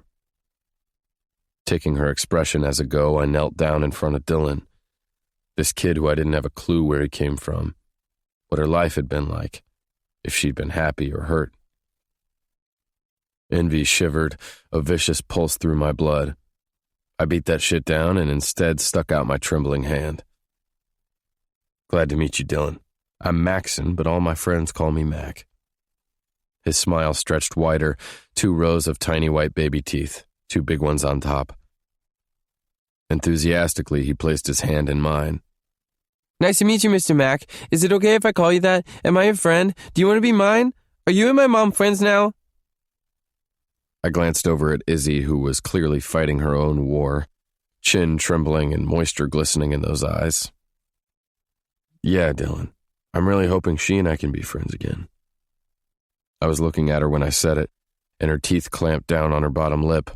I sent her a look that I hoped would convey how fucking sorry I was for ever hurting her, for doing her so wrong, wishing I could go back in time and change it all. Then she can call you Mac instead of Maxon like all your friends, right? Dylan asked, breaking the connection. Well, thing is, your mom was a special friend, so she gets to call me Maxon. I told him, words raw, filled up with all the need I was feeling right then. I glanced back at her just in time to see the pink touch her cheeks, and I could only imagine what it'd be like to get to pink her up everywhere. Watch heat rise to that silky flesh. I pushed down the greed when I heard the swinging door creak that I knew led to the kitchen. Or maybe it was just those final cracks working their way through my spirit. Soul crashing. Slowly I straightened to standing, doing my best not to crumble to the ground as the door slowly opened. Nothing but a pile of bones, broken and brittle. Emotion clotted off the air when the kid with my face struggled to make it through the door. He did his best to maneuver with those crutches, his legs so goddamn skinny and the toes of his right foot dragging on the floor. His ankles and knees were bent at an odd angle, his arms and shoulders a bit off too, but not close to being as affected as his lower body. And fuck, he had this crooked smile that melted a crater through the middle of me. A fist of sorrow squeezed my being, and I felt every fucking thing I thought I'd known shatter, splinter into nothing. Devotion rushed in to take its place while a slew of taunts and teases played out in my mind, picture after picture. Izzy alone, her belly round, a tiny baby in her arms, a lifetime I hadn't known. I didn't know if it was helplessness or sheer determination that lined my body that had me going for him. Fuck boundaries. Izzy's hand shot out. Her touch froze me to the spot, fire spreading up my arm, my attention whipped to her. She was pleading with her eyes not to make this transition harder, not to go in blazing, reminding me I hadn't earned the right. Izzy, I all but choked, and I inhaled a jagged breath, fighting with all of me to keep standing still. She squeezed my arm, the girl just getting it the way she always had. She knew I was floored, staggered, slayed. Benjamin started to hobble my direction. My heart burst right there, nothing but mangled bits crawling for the kid. With each lumbering step he took, my chest tightened more, compressing and swelling. Energy lashed in the middle of it. Different but the same. Could feel Izzy's anxiety where she stood at my side, and Benjamin shot her a careful, searching glance before sliding his gaze back to me. And I wondered if he could see it too. Feel it. Bleeding and spilling out. The way every cell in my body seized in awareness. Did he recognize me the way I recognized him? And I wondered if this was what it felt like when a man first held a newborn in his arms, what it felt like to hear his child's first gurgling cry. Destroyed. Knocked down so he could be rebuilt, become a better man. Izzy moved to his side. Discreetly, she swiped at the tear that had gotten loose and streaked down her cheek. She cleared her throat, but it didn't do anything to unclog the emotion that hung from her being, the pain riding out on her introduction. Maxon, this is my son, Benjamin. She set her hand on his shoulder, her voice a song when she whispered near his ear. Benjamin, this is my friend Maxon. Maxon, he said. The words were elongated like the letters were getting piled on top of each other, his mouth stretching open wide, jaw wrenching to the side to get the words out. My lungs squeezed. He let go of one crutch and awkwardly stretched out his hand, his arm a little disfigured too. In it, I saw his perfection. I'm glad you came, he warbled. And I knew right then nothing else in the world mattered. Nothing but them. 16. Mac. Dylan made a beeline for the kitchen, not even pausing as he threw open the swinging door. Dinner time, he shouted. Sweat beaded at the base of my neck, and I anxiously rubbed my hands together, nerves rattling as I thought about having to stand in front of Izzy's parents, people who'd been nothing but kind to me growing up, people who I'd stumbled into a few times over the years. But like a coward, I'd always turned my head, dropped my gaze in a shame that I didn't want to face. Acting like a punk who didn't give a fuck. It couldn't be farther from the truth. Time to man up, because there would be no avoiding them any longer.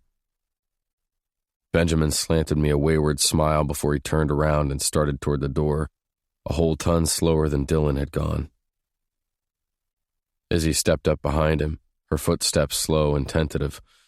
At the doorway, the girl stopped and tipped that gorgeous gaze back at me, waiting, an uncertain invitation on her face. I forced myself to just move, to beat down the age-old insecurities, to ignore the scars that felt like they'd been ripped open wide, raw and bleeding. I bypassed Izzy, who held open the door. When I did, our arms brushed. Fire spread. She sucked in a breath and my spine went rigid. God, that was going to be a problem. The attraction that blazed, barely contained. Doing my best to ignore it, I stepped the rest of the way into the kitchen and right into the middle of the chaos going down, a.k.a. Dylan. He was running circles around the gigantic island, flapping his arms, shouting the whole way. Nana, that smells so good. I want all the potatoes. Wait, did you make potatoes and gravy? You can't have potatoes without gravy. That's a rule, right? He didn't even slow for her response, diverting paths and clambering onto a chair at the table where Izzy's father was reading the paper. He leaned on his forearms, getting right up in the old man's face. Right, Grandpop? No gravy, no good, baby. The old guy grunted, lowering his paper an inch to look at Dylan from over the top. He was doing his best to front annoyance, but there was no missing the affection swimming in his eyes. Whatever happened to kids eating what was put on the table in front of them? That's called old-fashioned, Grandpop. Old-fashioned, huh? Nothing wrong with that. You shush, Mr. Grumpy Pants, Mrs. Lane was saying with a chuckle from where she had her back to everyone, whipping something that no doubt was going to be delicious in a bowl. My mouth watered just thinking about it. I finally get the chance to spoil my grandbabies. You can bet your bottom I'm gonna do it. I'll bet my some. Benjamin added in that voice that twisted through me with a force unlike anything I'd felt before. Razor sharp or a caress, I wasn't sure. Only thing I knew was it cut me wide open. Another grunt from the old man who still had his face buried in the paper. That was right before awareness spread, thick and hot and clammy. In discomfort, I shifted on my feet, sucking in a stealing breath when the door stopped its slow sway behind us, the stillness casting us in a spotlight. No longer able to hide. Izzy's father slowly dropped the paper and pinned me with a glare, eyes dark and narrowed. If looks could kill and all of that. Or maybe he was just calculating how fast he could get to his gun, and the threat he was viewing me as right then and there. Had never had the courage to talk to him after what had happened. He had to think I was a complete asshole. Wouldn't be that far off base. I roughed a hand through my hair, itching in the tension that bounced from the walls, gaining speed with each pass. Mrs. Lane clearly felt it too because she slowed her mixing and shifted around. Her eyes softened and my heart squeezed in the middle of my chest. Why, it's Maxon Chambers, she mused. Her expression twisted in something I couldn't quite read. I wasn't sure how the hell I was supposed to stand under the scrutiny, welcoming the judgment because God knew I'd earned it. That's Mac to his friends, Nana, Dylan piped in from the table. Unless you're a special friend like Mom, are you a special friend too? Izzy choked at my side.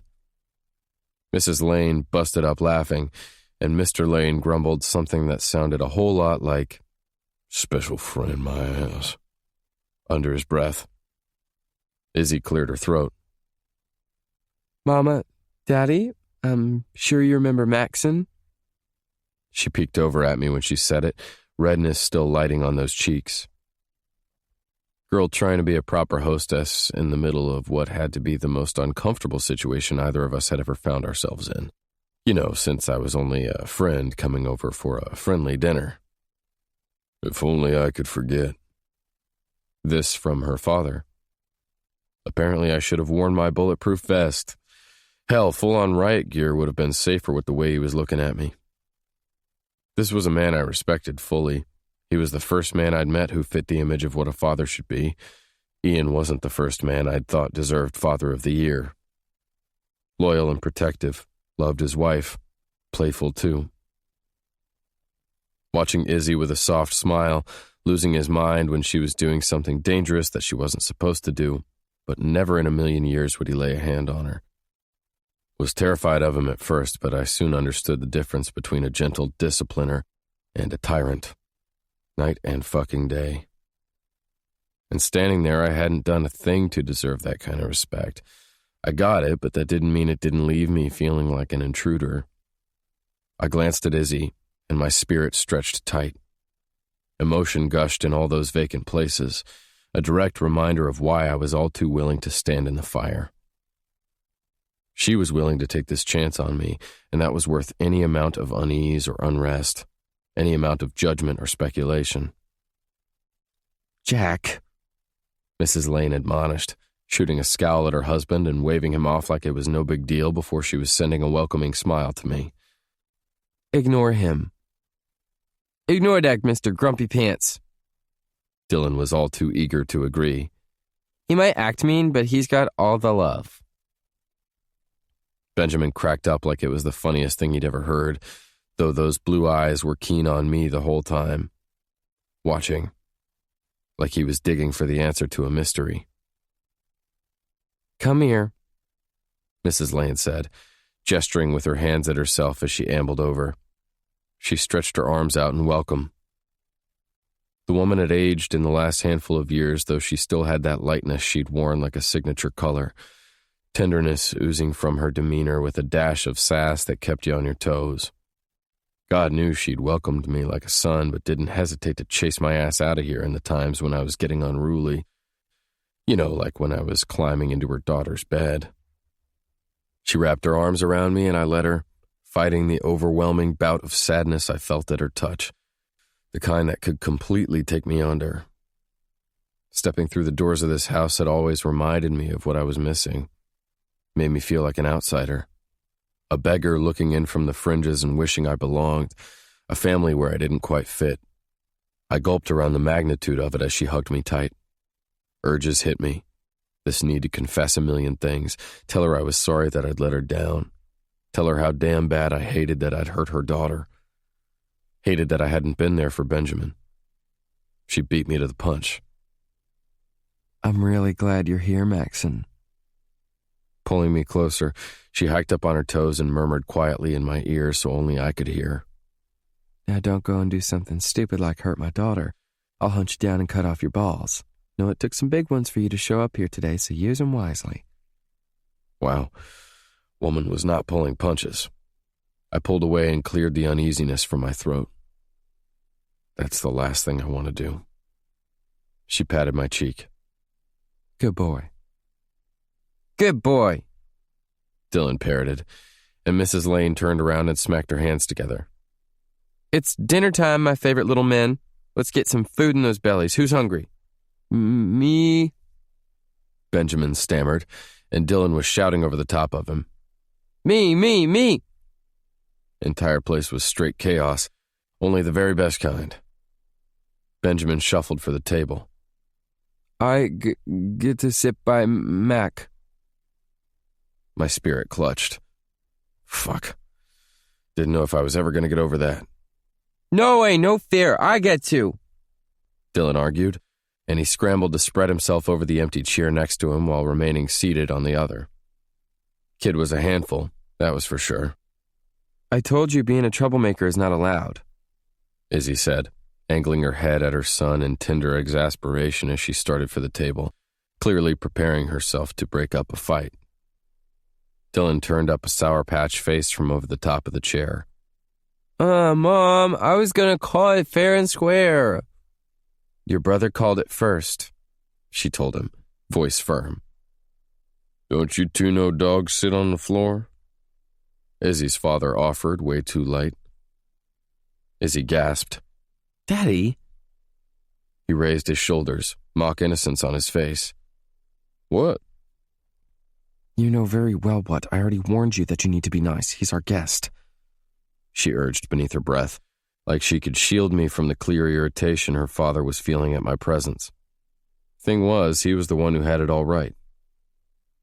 Seems like Grandpapa's a troublemaker to me. Why are you troublemaking? Dylan asked.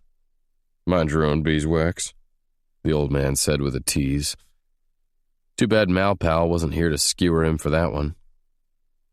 Seemed Dylan's joke standards weren't quite as high, considering the kid howled with laughter. I don't got no beeswax. I stood there in the bedlam, attention pinging from one spot to the next, not having the first clue how I was supposed to mix. Where I stood. Hiding out by the kitchen door wasn't exactly going to cut it. Benjamin's gaze darted between Izzy and me, questions played out in those keen eyes, kid reading deeper, between the lines, clearly catching on to the fact that there was a whole lot more to this thing than some weird guy standing antsy off to the side.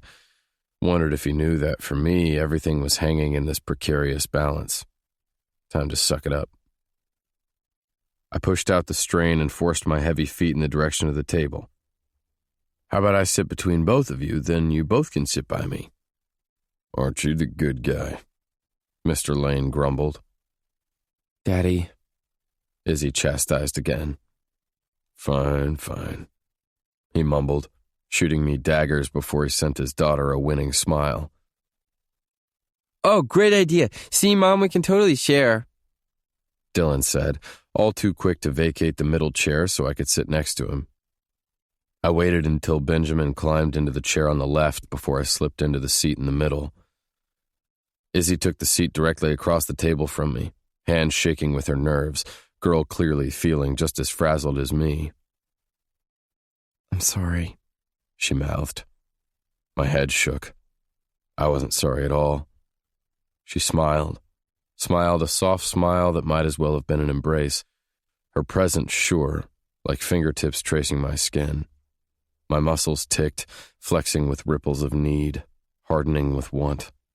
Desire fisted my guts while my mind whirled with questions and worry and possibilities, heart game, but not quite prepared for this. Scrambling to catch up, rushing double time, and somehow permanently lagging behind. Mrs. Lane set a platter piled high with roast and potatoes and carrots in the middle of the table, following it by a big bowl of gravy. Clearly, she didn't want to send Dylan into a tailspin. There we go. She squeezed my shoulder. Eat up. Blueberry pies for dessert.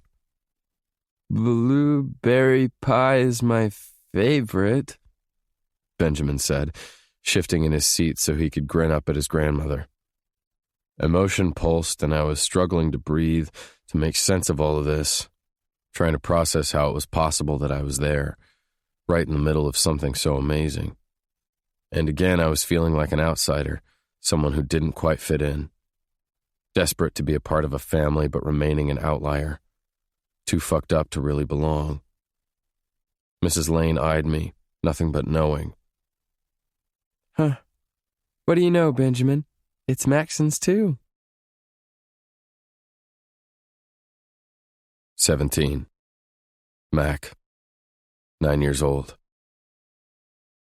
Mac heard something shatter inside the house. His spine stiffened, and anger came at him like one of those storms that hit from out of nowhere. Full force. Where do you think you're going, bitch? Prickles of hate crawled across his skin as he tuned his ear that direction, and he dropped the stick he was carving out over by the shed and tucked the switchblade in his pocket. This building with the big padlock on it was where his mama grumbled that his daddy did all of his dirty work. Mac didn't agree. He thought there were plenty dirtier things happening inside those shabby walls. Sucking in a breath, he forced down the tremors of fear that made him want to run and hide in the forest. He was no coward. His daddy called him that all the time. This time he was going to prove him wrong. He inched beneath the shimmery rays of light that streaked through the breaks in the dense trees toward the rickety cabin he called home. Planks on the porch rotted, trash littering the yard that was almost completely closed in by overgrown shrubs and trees. Ugly, inside and out. His insides rolled with sickness. That ugliness didn't have a thing to do with what it looked like. His old shoes scuffed on the dirt, and he heard a scuffle, his mama's gasps of surprise and fear. But that was the way it always was. They never knew what they were going to get, a good guy or a bad guy. His mama told him everyone was made up of a little bit of both, but Mac knew for certain he didn't want to be made up of any of that. To work, where I go every Wednesday, he heard his mama say, though it was close to a cry, and Mac slipped up the wobbly step onto the tiny porch, hoping the wood didn't creak beneath his feet. Beside the front door, Mac pressed his back to the wall. He held his breath when he leaned around so he could peek through the mesh of the screen door. His mama was in the kitchen, and his daddy was looming over her, wearing no shirt and his jeans ripped, hair matted from staying up all night. Beer cans littered the living room floor, and Mac could smell the stench of it coming at him like a warning. Dread knotted through him, tightening his chest and closing off his throat. He tried to swallow it down, to blink it away. He didn't want to be afraid the way he used to be. "Let me go," she said, trying to yank her wrist from his hold. The only thing it did was make him squeeze her harder and tug her fast up against him. For a beat, Mac squeezed his eyes closed, making a wish that he really was a dragon, that he could fly, that he could swoop up his mama and they could fly away to a better place. Told you before, I don't want you anywhere around them, filling your head with that bullshit. Think they're better than everyone. And I told you it's my job. They pay me good to clean their house. Besides, they were kind to us while you were away. I'm not going to just go and forget about that now. His mama's face looked all pinched up, eyes wide with terror. A cruel sound came from his daddy's mouth, one that Mac knew too well. Are you fucking kidding me, D? Whose fault was it that I got sent away in the first place? Yours. Mac wanted to shout for his mama to stop, not to say a word. God, she knew better than that. But sometimes his mama wanted to fight too. When his daddy reached back his hand and smacked it across her face, the crack of it like thunder in the air, Mac felt it like a need. The fight, the ugliness burning bright, this bottle of fury that lit. Maybe he couldn't fly, but he was sure he was breathing fire. His mama shrieked, trying to guard her face, but it was too late. She fell to her knees and his daddy knelt down in front of her. Don't fuck with me, D. You know what good that's gonna do you. He grabbed her by the hair and she yelped as he dragged her across the dingy floor. Told you to stay away from those rats. No, it was them. They're gonna get what's coming to them soon as I take care of you. That was the last straw that Mac could take. He bolted through the door, praying for courage, for strength. If he could fly, he would be doing it then. He rushed his daddy, clawing at him, throwing kicks and fists. You asshole! His daddy tossed him off like he was smacking at a gnat, and Mac's butt hit the floor with a thud, his attack not even making a dent. His daddy only grinned. Coldness crawled down Mac's spine. A bucket of ice dumped down his back.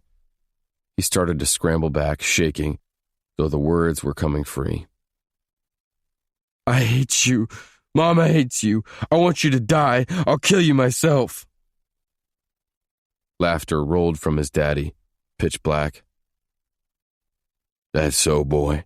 Seems you need to be reminded of who you are, of who you belong to. You actually think you're something special? Those pig fuckers filling your head with lies, too? His daddy snatched him off the floor by his shirt, and Mac kicked to get free, but his feet weren't even touching the ground. Get mad, boy. Show me that hate. That's what I like to see. You are just like me. Mac was almost crawling along the lawn as he moved beneath the moon. His body screamed in agony, but he didn't care. He had one place to be. Lights burned from the bottom floor windows of the pretty white house, and he kept to the outskirts of the property, feeling like a dirty thief like his dad. But he didn't care. He needed to see her. He got to the base of the tree and he bit back the groans that wanted to rip up his throat as he began to climb. He got to her window. Her light was on and he could see her at her desk, talking to herself with a big old smile as she drew something in a notebook. He smiled in return, his chest feeling light. Funny in a good way for the first time that day. He tapped at the window and she shrieked, her hands flying to her mouth before she was laughing and crawling to her window, setting it open wide. Mac, what are you doing, you crazy boy? It's too late to play. I already brushed my teeth. I just needed to see you. It was the truth. He already felt better. Well, you better get in here.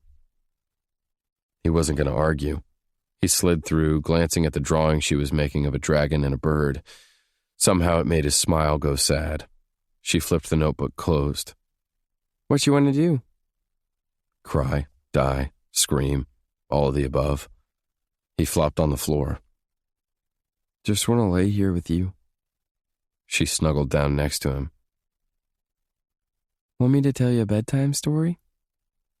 Yeah. He jerked up to sitting when the door flew open. Mrs. Lane stood in the doorway, her hand on the knob and her eyes narrowed thin. Mac's heart ran harder than it ever had. He knew he wasn't supposed to be in that tree, let alone come in through her window. What in the world is going on in here? Izzy grinned like they hadn't been caught doing something bad. I'm just telling him a bedtime story so he can sleep better, Mama. He's got bad dreams. Something flashed through Izzy's mama's eyes, something soft and tender and sad. You know he's not supposed to come in through your window, Izzy May. We have a door. I'm sorry, ma'am, Max said, gulping, shaking, more scared than he was earlier that day. Last thing he wanted to do was make Izzy's parents hate him. They were always so nice. Good to his mama, good to him, and he was pretty sure they liked his daddy about as much as he liked them. She sighed. It's okay, just use the door next time. That's what a real man does. Yes, ma'am. She sighed again. Well, come on, you two. I just made one of those blueberry pies Maxon here seems to like so much. Guessed I sensed you coming. His belly rumbled. He hadn't had dinner, his mama in her room all day. He climbed to his feet slowly while Izzy jumped to hers. I already brushed my teeth, but I'll do it again. Izzy flew out of her room and down the stairs. Her mama was in front of him, casting him glances as he slowly made his way down. His stomach was tight, his nerves scrambled, feeling like he wasn't supposed to be there but wanting to stay forever. They went into the kitchen, and Izzy's daddy was at the table, reading something in the paper. He dropped it low, confusion at first, his eyes darting to his wife, who sent him some kind of look that Mac couldn't make out. Only thing he knew was Izzy's daddy smiled a soft smile, the kind his own dad had never worn. "Hello, son. You smell my wife's pie from across the way?" Mac couldn't stop his smile. I might have. "Get up here, get yourself a slice. Next time, though, use the door. Wouldn't want to mistake you for an intruder." He should have apologized again, promised that he would, but he wasn't sure if it was going to be a lie. Instead, he sat down on the chair next to the man. Izzy climbed into a chair on the other side of him, rambling about what they were going to play tomorrow. Her mama dished them each a big helping, steam coming up, the scent hitting his nose. Maybe he'd died after all and he'd flown right into heaven. Her mama ran her hand down his back. He tried not to flinch, but he couldn't stop it, and he tried harder not to cry when she whispered at his ear. You have a place here, always, Maxon. You remember that. You get scared or in a bad spot, you know where to come. You can always, always tell me or Izzy's daddy anything, you hear? He nodded tight, but he knew all the things he wanted to say would never fall from his mouth. 18. Izzy. What did I get myself into? I whispered where I stood at my mama's side at the sink, cleaning up after dinner. Maxon was with the boys on the far side of the room. Benjamin had wanted to show him his reading nook. Of course he had. Did I expect anything different?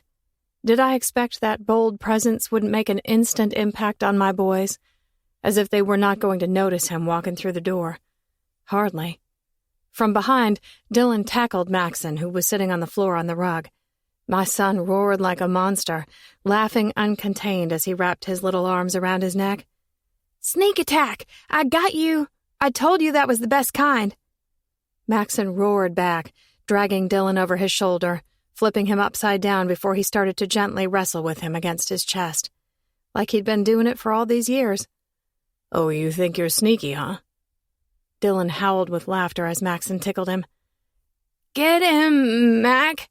Benjamin cheered from his spot next to the window. There he was, already rooting for Maxon. Just awesome. "Well, whatever it is, it sure looks good," my mama said, so only I could hear, her words full of suggestion as she snapped my hip with the dish towel. "Mama," I scolded, sending her a frown. "This isn't about me and Maxon. This is about my boys." Apparently, neither she nor Maxon were getting that. He'd left me completely rattled the whole dinner, watching me with that intense stare, as if he were contemplating doing wicked, bad things. A shiver trembled through me at the thought. She almost rolled her eyes. "Tell me you aren't fool enough to believe that. That started with the two of you." She pointed at Benjamin, whose face was shining pure joy. "Can't take yourselves out of that equation." "Thank you for the reminder," I said, words dripping sarcasm.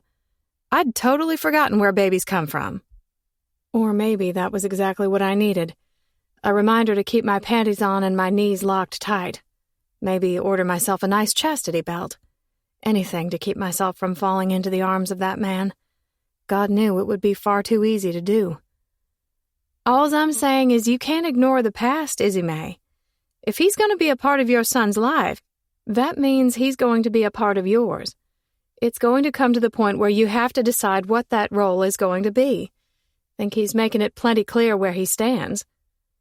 I glanced back over my shoulder when my mama peered that way, and I wasn't all that surprised to find him looking back, watching intently, that face so gorgeous and eyes filled with something I wished I could avoid. Sorrow and regret and his own kind of hope. Dylan took the opportunity to jump him again. "Got you!" Maxon let him completely tackle him to the floor. I wanted to cry out for him to be careful, considering I'd seen the damage that had been done. But Maxon didn't seem to mind at all. Or maybe he was just welcoming the pain. Tearing myself away from the scene because it hurt too bad to watch, I turned back to my mama. Her expression softened. "Would say tough enough for him if it was all one-sided, but I know my child well enough to know when she's missing something. When she's wanting something, but she's too scared to reach out and take it. There are a lot of things we want in life that aren't good for us, Mama. I guess that's the problem I'm having. He was so good for you, and you were so good for him. Together, you were something amazing, right from the start. Had a bond like few people ever get to experience." I sent her a playful scowl. "I think you have a crush." She laughed a soft sound. "Wouldn't call it a crush, but I guess your old mama is one of those hopeless romantics." She looked over at Maxon, who was listening intently as Benjamin read him something from one of his books. "Or maybe I'd just always hoped for something better for that man." Heaviness filled my chest when I looked back that way to see the way he was tenderly interacting with my boys. God, had I ever wished for that, too. That he'd have seen himself the way the rest of us did. Pushing out the strain, I tossed the rag I'd been using into the sink. "Better get them into bed." I popped up and kissed her on the cheek. "Thanks, Mama. Tonight was really hard, and you doing all of this means the world. Well, your daddy sure didn't make it any easier." A soft smile pulled at one side of my mouth. "He's just being protective. I kind of like it." Mama chuckled. "Older he gets, the ornerier he gets. Boys love him to pieces." Mama sobered, angled her attention to where Maxon was now reading the boys a story, both of them piled on him. "Just who are you talking about?" Ignoring the implication, I forced myself to walk that way, my heart rate kicking with each step, his presence getting bolder the closer I got. "Bedtime," I whispered quietly, somehow not wanting to break up the tranquility. Do we have to?" Dylan complained. "Yes, you do. We have a big day tomorrow.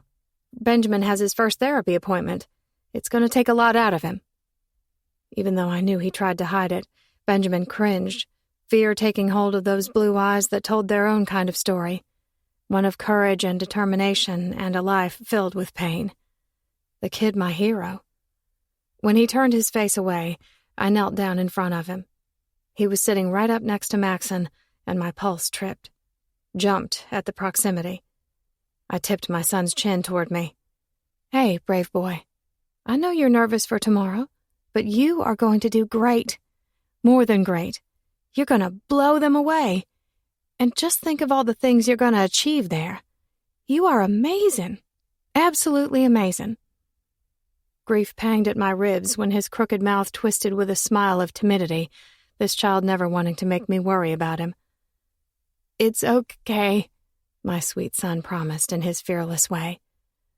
I could feel the anxiety and questions coming off of Maxon, the way he stiffened as he angled the full weight of his attention on Benjamin.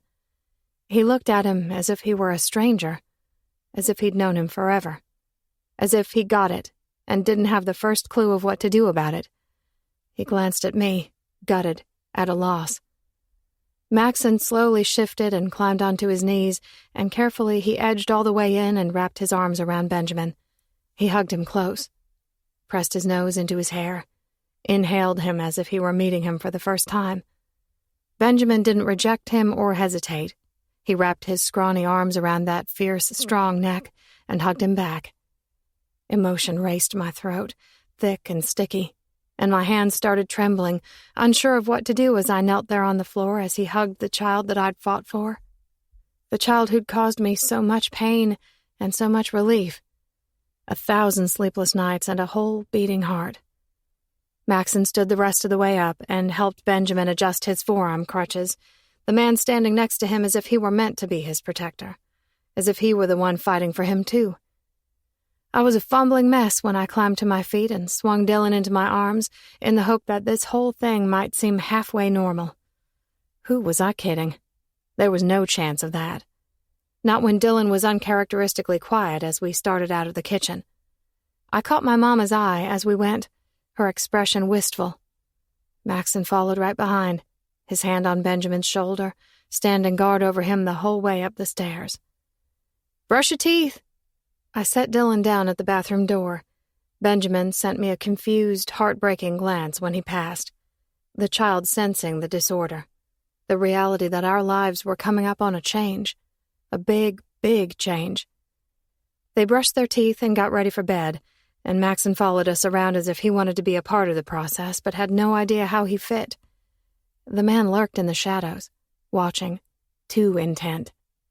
So much for him being nothing more than a friend who had come over for dinner.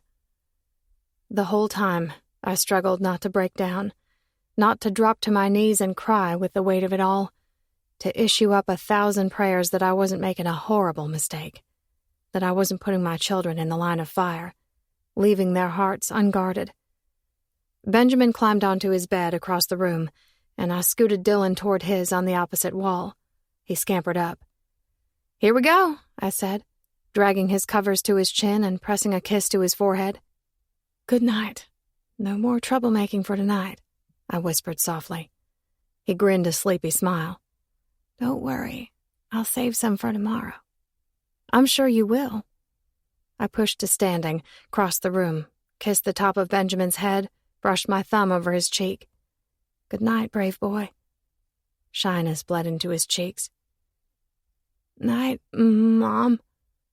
I turned, unprepared to take in the sight of Maxon standing in the doorway. So gorgeous, stunning, completely broken down. Our eyes met in a tangle of questions, and I slowly stepped back and gave him the permission he clearly was seeking. He edged in, big body taking up the space, filling it full. I gulped around the force of it, shivers raking my flesh. He inched by, and he made his way over to Dylan. He towered over his bed, tension curled through the muscles on his arms. Cautiously, he leaned down and ran a hand over the top of Dylan's head, pressing a kiss to the same spot on his forehead where my lips just had been. "Good night, little Dill. Thanks for letting me hang out with you tonight. It was the best night I've had in a long, long time." His voice was grit, rough and choppy, overflowing with all the things he couldn't say. "Will you come again?" Dylan said. "I hope so." "Tomorrow?" A soft smile tugged at one side of Maxon's mouth, that dimple peeking out for a beat because I just needed one more thing to make me weak. "I'm not sure about that, but I'll talk to your mom and see what I can do. How's that sound?"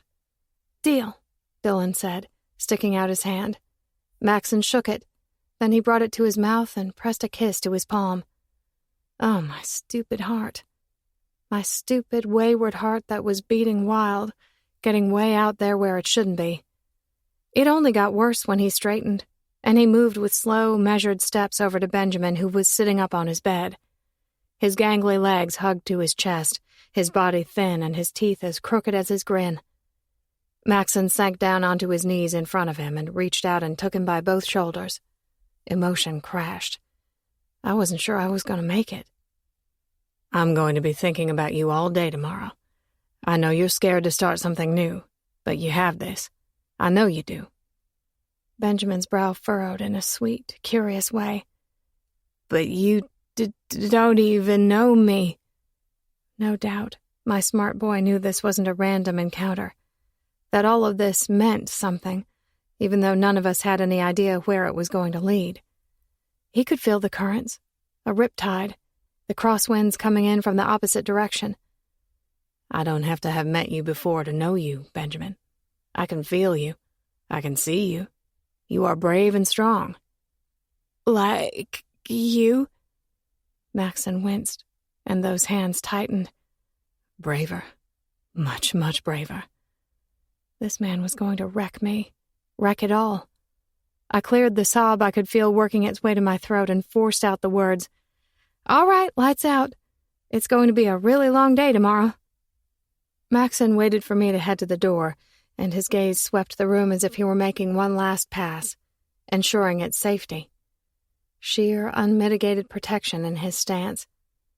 I got to the doorway, and he seemed to have to pry himself from that spot. "Good night," he said at the door, his gaze shifting between the boys, hesitating before he flipped off the light switch. Reaching around him, I pulled the door almost all the way closed. I shifted back around, and Maxon was right there, stealing the air, filling it. Oxygen. The man a life force that I'd always believed would sustain. I dropped my attention before I got lost there. "It's late." "Yeah, I should go so you can get some rest too." He didn't necessarily seem all that enthused by the prospect. I started down the stairway, my hand on the railing to keep me from stumbling beneath the pressure. But that pressure only increased.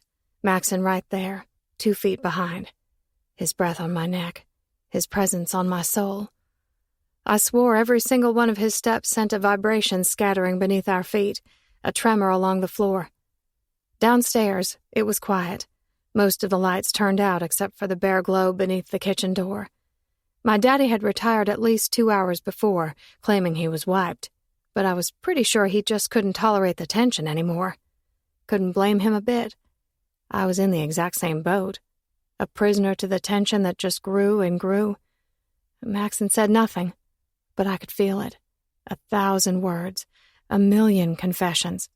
Insurmountable regrets that I wasn't sure either of us could topple. I opened the door to the surging summer night. Humidity clung to the darkness, the threads of it almost visible where it whooshed through the trees. I stepped out onto the porch, and Maxon followed, and I could feel the heaves of his chest, distress and misery. Slowly, I turned around. I kind of wished I hadn't. I was struck by the expression on his face that was illuminated by the porch lamp hanging next to the door. Agony was etched into every line. "Does it hurt?" I blinked, caught off guard, not even sure how to answer considering everything did. "Benjamin," he clarified, taking a step forward. His aura was overwhelming, pure inundation. The woods and the sea, power and sex. It was enough to make my head spin. "When he goes to therapy, is that why he's scared? Because it hurts?" I barely nodded when I realized what he was asking. "Yes. Some sessions more than others. And he knows this study is going to be grueling. They already prepared us for that. It's going to require all that he has. Maxon surged forward, closing in, and I froze, completely trapped by the fierce gaze of the dragon that had awoken. The man volatile, close to unhinged. I want to be there for him. I need to be. I'm not sure that's a good idea. You're moving fast, I stammered. In a flash, he had me pinned to the wall, the mana barely contained fire. Moving fast? His voice was incredulous. I missed 12 goddamn years, Izzy. I gulped, trying to see through the nearness, through the haze of attraction, through the force of who he was to what I was supposed to be fighting for. I found the will to look up into that fierce, destructive beauty. He doesn't know you, Maxon.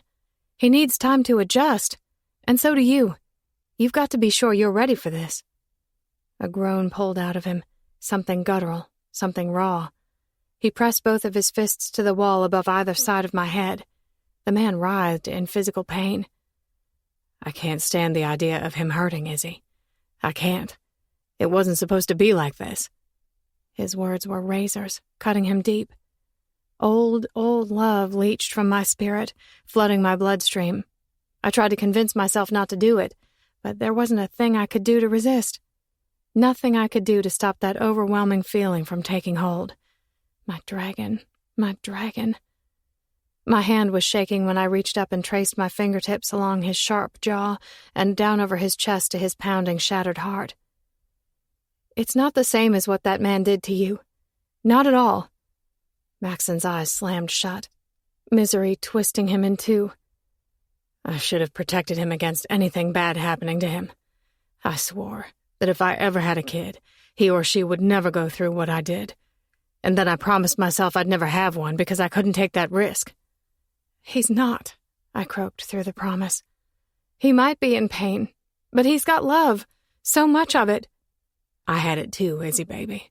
I had it too, but I had to let it go. He dropped his forehead to mine, and I was sucking down his ragged breaths, breathing his pain, wishing there was a way for me to bear some of it. But the man was bleeding from the wounds that I'd never had the power to heal. His head rocked back and forth, his body shaking, shoulders pumping up and down. Izzy, he murmured, so low, my name a needy groan. Maxon. I shouldn't have said it because it came out sounding like a plea. Little bird, he whispered, his lips feather light where he painted the words along the length of my jaw. A gasp left me on a breath as a riot of sensation erupted. Tingles streaked, goose flesh rising in an undulating wave. So pretty, he mumbled. He exhaled a breath that became mine. Our noses brushed. Back and forth, back and forth. Oh God, what was he doing? Flames flickered beneath the bare caress. The man my fire, my cold body begging to come alive under his scorching touch. I whimpered, sagging against the wall when he stroked his hands down my sides and slipped them under my dress, palms riding up the outside of my thighs. Better question was what I was doing, but there was no reason, no sanity in the middle of this. No logic where heartbreak and hope met. You are so fucking sexy. His confession was a growl, deep and dark. Do you have any idea what it was like sitting across from you all night? What it was like waking up with you asleep in my chair? Like staring at the sun, knowing you'll go blind if you look for too long, and knowing taking in that beauty for even a second would be worth it. He nudged forward, erasing the space between us, and his hands spread wider. Desire raced, a flash flood of need that shivered across my flesh. His mouth traced the shell of my ear. Want to stare at you forever. Get lost. Take you. Possess you. How's it possible you're here, little bird? You came back to me. Feel like I'm dreaming. It was you who didn't want me. His hands tightened on my thighs, tugging me forward against his hard body, eyes pinned on me. There's never been a single day in my life when I didn't want you. We are endless. That was the last thing I heard before his mouth crushed against mine. All senses failing except for the one that registered that Maxon Chambers was kissing me. It was a reckoning. Lightning. A crack of thunder in the air. I moaned a low sound of pleasure, a groan of pain.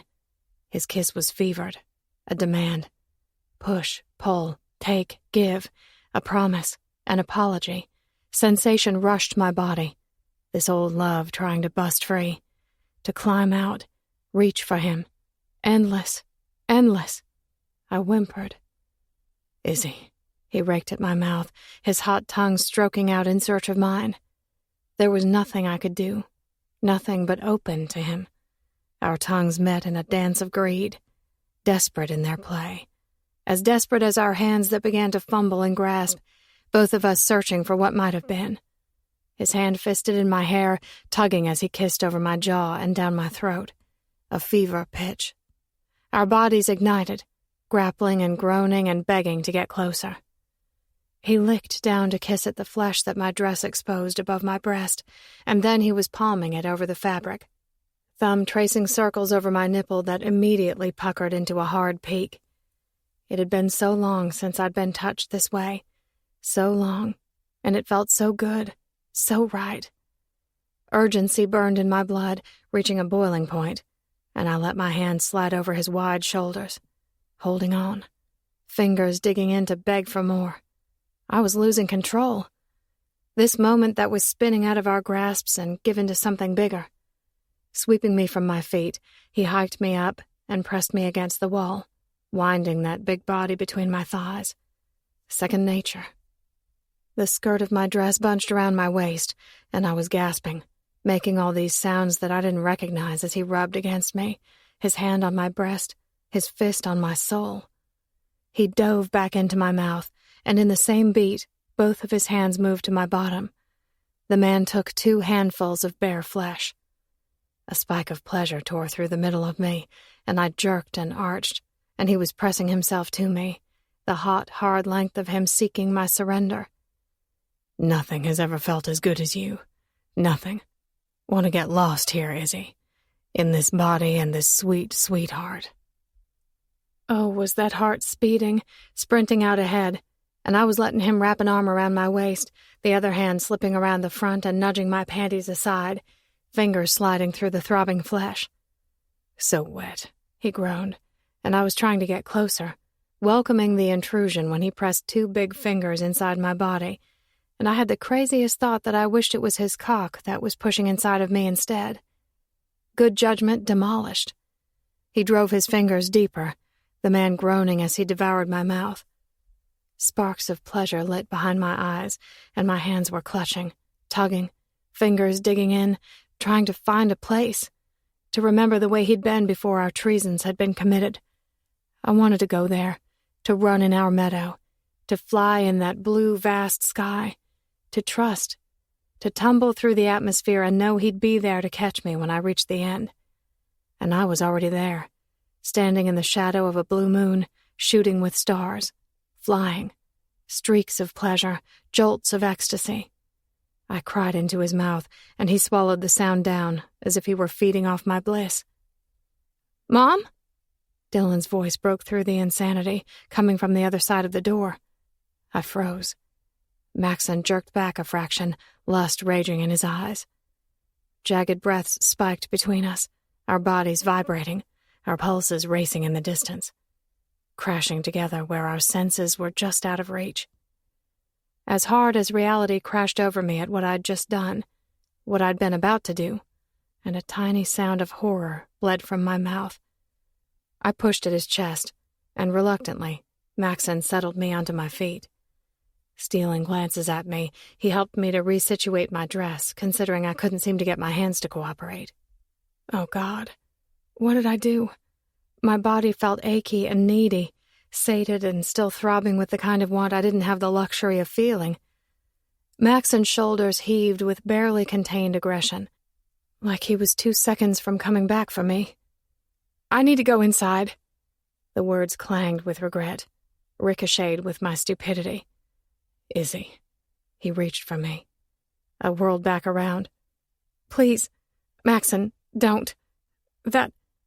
Remorse shook through my spirit, and I looked at the spot where he'd just had me pinned, so easily, as if I hadn't learned a single lesson at all.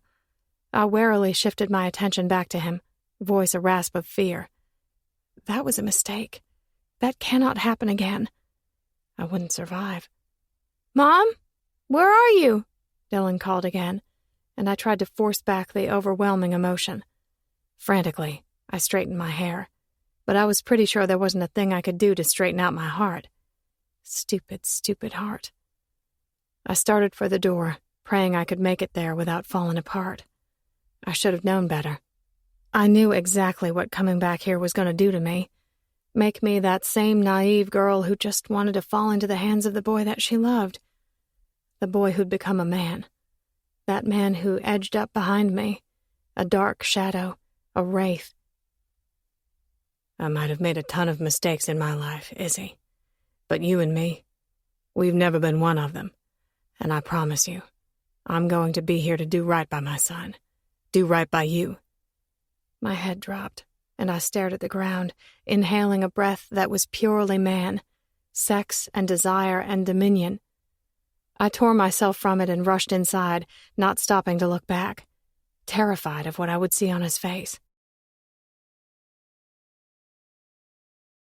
19. Izzy. "What did I do?"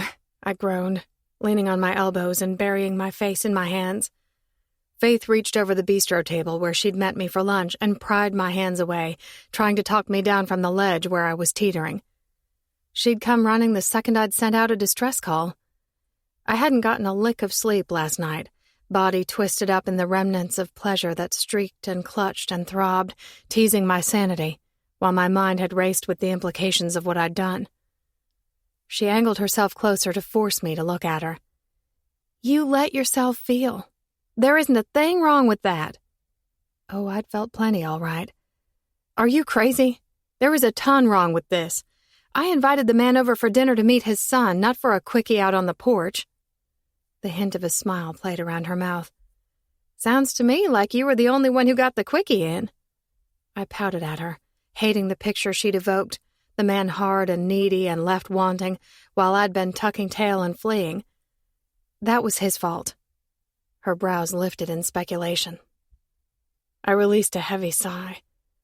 Fine, it was both our faults, but if he hadn't gone and stirred up all those memories, made me hurt for him, it never would have happened. She chuckled out a disbelieving sound. "I'm sorry, Izzy, but whether you want to admit it or not, the two of you clearly have a ton of unfinished business." "Yeah, well, I'd do best to shut it down." Hang up a nice sign that read, "Closed indefinitely," to go along with that chastity belt I should have ordered. Expedited. "Really?" she challenged. "Absolutely," I returned. Letting myself get lost in Maxon Chambers was nothing but a fool's game. She angled closer and lowered her voice. "How did it feel kissing him? How did it feel with him touching you?" Chills streaked across my flesh. I would totally blame it on the weather if it weren't for the searing southern heat blazing from the blue sky. I wavered, fiddled with a wrapper, studied the logo on the napkin. "Like I was flying," I finally admitted without looking up at her. "And when's the last time someone sent you flying?" I sent her a glare. "I was married." Her expression turned dubious. "Yes, I do remember. So, I'm going to ask you that question again." I huffed. "Fine. The last time someone sent me flying was the last time Maxon Chambers touched me. There. Are you happy?" It was always him. Her tone softened. "It's not a question of whether I'm happy or not, Izzy. It's about whether you are." "I'm satisfied," I settled on. She grinned. "After last night, I bet you are." "Faith," I scolded, redness rising to my cheeks. "Stop being such a prude." "I'm not a prude. I'm just cautious." "Maybe that's your problem. You're being too cautious. Maybe you need to let the chips fall where they may. You know how that worked out the last time. And I also know you both were young, naive, made choices that neither of you would make today." My lips pursed, knowing she was right, but not sure of what the outcome would have been if I had done it differently. In the end, Maxon would still have been the same man. Faith tipped her head to the side. "What was he like with the boys?" I sat back in my chair, my heart in my throat at the memory. "Amazing. They took to him like he'd been there all along, like he was their best friend. She took a bite of her salad, hesitating before she asked, "And how did that make you feel?" I hiked a shoulder. Scared, ecstatic, hopeful and terrified, everything in between and all at once.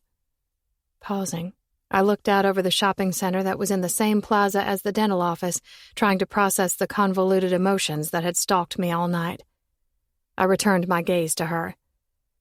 The hardest part was watching him struggle, seeing how Benjamin's disability was affecting him. I know him well enough to know that he wants to make it right, like it's something that can just be fixed, or a burden that he can shoulder. I'm not sure he's really grasped what taking care of a child like Benjamin means. "And you don't think he's up for the responsibility?" she asked. If I had the answer to that, things would be so much easier.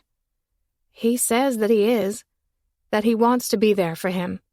I'm not sure if I can trust that or not. I met her eye. He asked if he could be there today for Benjamin's first appointment.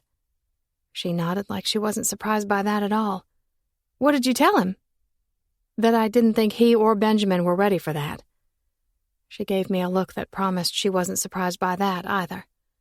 Worry trembled through my being, and I chewed at my lip, trying to put the feeling into words. It's more than just him being there at his appointments for support. This is a man who has been hurt so badly, and I'm not sure he can differentiate what is caring for a child, loving them wholly, and thinking he's directly responsible for every single thing that child goes through. He was devastated when he realized that Benjamin would be in pain during his therapies. Nearly lost it when I told him the number of surgeries he's had. Can you blame him? For hurting for his child? Wishing his life was easier? No. But I'm not sure he can handle watching him suffer. "Like you do it just fine?" she challenged. I blew out a short breath. "It kills me, Faith, but it's part of our lives, our everyday." "What if Maxon wants to become part of that life too? He hasn't had all those years to accept Benjamin's disability. He wasn't there. And before you say it, yes, I know full well that was his fault. But the man can't make a change if he's not given a chance to do it." My words took on a tone of desperation. "And what if he fails? What if my boys fall for him, and he walks away when it gets too hard? I'm not sure I can take that risk." Something that looked like pity traipsed across her pretty face. "You can't control everything in your life, Izzy. You have to know that by now. There are going to be sharp turns and detours and straight-up dead ends, ones you never saw coming. But there are also going to be wide-open roads, too. The kind where you put the top down and let the wind blow in your hair and you don't care where you're going. You're just along for the ride." Oh, Maxon Chambers would take me for a ride, all right. "I have children to worry about." "And I had Bailey," she told me, looking at me with an expression that said, "So what?" "Don't you dare tell me you sat back and didn't worry about a thing when Jace showed back up in your life. I know you were terrified," I pointed out. "And what if I let that fear and worry stop me from finding my heart's joy, my dream? There are times in our lives when we have to trust that things are going to turn out right. I just don't want my boys to get their hearts broken when he lets them down." Faith pointed her fork at me with a wry grin taking hold of her mouth. "I think it's someone else's heart that is in the clutch." I started to tell her that I couldn't let his big fingers get any tighter around it when I heard someone calling my name. I turned in the direction of it to find Dr. Nelson climbing out of his shiny red car. He lifted his hand in the air, sunlight shining around him as he sent me a big smile. I sent him an awkward half-wave. "Who is that?"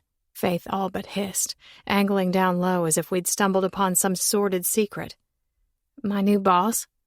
"That is Dr. Nelson?" Millie Thompson said he was a looker, but I'd figured she was comparing him to that poor old widower, Mr. Sneed. "Oh, he's no rumor," I told her. He strode our direction, cool, calm, and collected. "How's lunch?" he asked as he approached, far too casual, sliding his fingers through his brown hair. "It's great," I managed. "Enjoying the day with my best friend. This is Faith." I gestured to Faith, who was pretty much gaping. Good thing she was happily married and her husband was just as much of a looker. "Nice to meet you, Faith. I'm Trevor." He shook her hand. "Nice to meet you, too." He turned back to me. We'll have to do this sometime. I feel a little left out. Oh, I stammered, not having the first clue how to respond to that. He just smiled and shook his head. I'll let you two get back to your lunch. He glanced at his watch. I'll get my time with you in a few minutes. A sly smile took to his expression.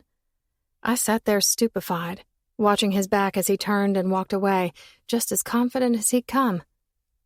Oh, my God, Faith whispered. Someone's got themselves a crush. I turned back to her. Stop it. He's just being nice. And you're just being naive, she shot back. That man was doing nothing less than undressing you with his eyes. I shifted uncomfortably. He's my boss. She waved me off as if it were nothing. It happens all the time. Throw two people together in the workplace with chemistry, and they go boom. Doesn't matter the societal tiers this world puts us in, boss or employee, superior or inferior. Aren't we all people at the end of the day? I mean, unless he's holding the fact he's your boss over your head, using it against you, then that is an entirely different story. He's not at all. He's been nothing but kind. So? She pressed. So what? Are you interested in him? Does he make you feel anything like you felt last night when Mac was sending you flying? I blinked at her, almost wishing I could say yes. You know what they say, never settle for anything less than butterflies, she added, taking a sip of her tea. Truth be told, they were completely missing. My phone pinged on the table next to me, and my eyes went wide when I saw the text that bleeped through as a tingling flush went slip-sliding through my body. Maxon, I can't stop thinking about you. Haven't in 13 years. My life never quite made sense without you. Now I know exactly why it was meaningless.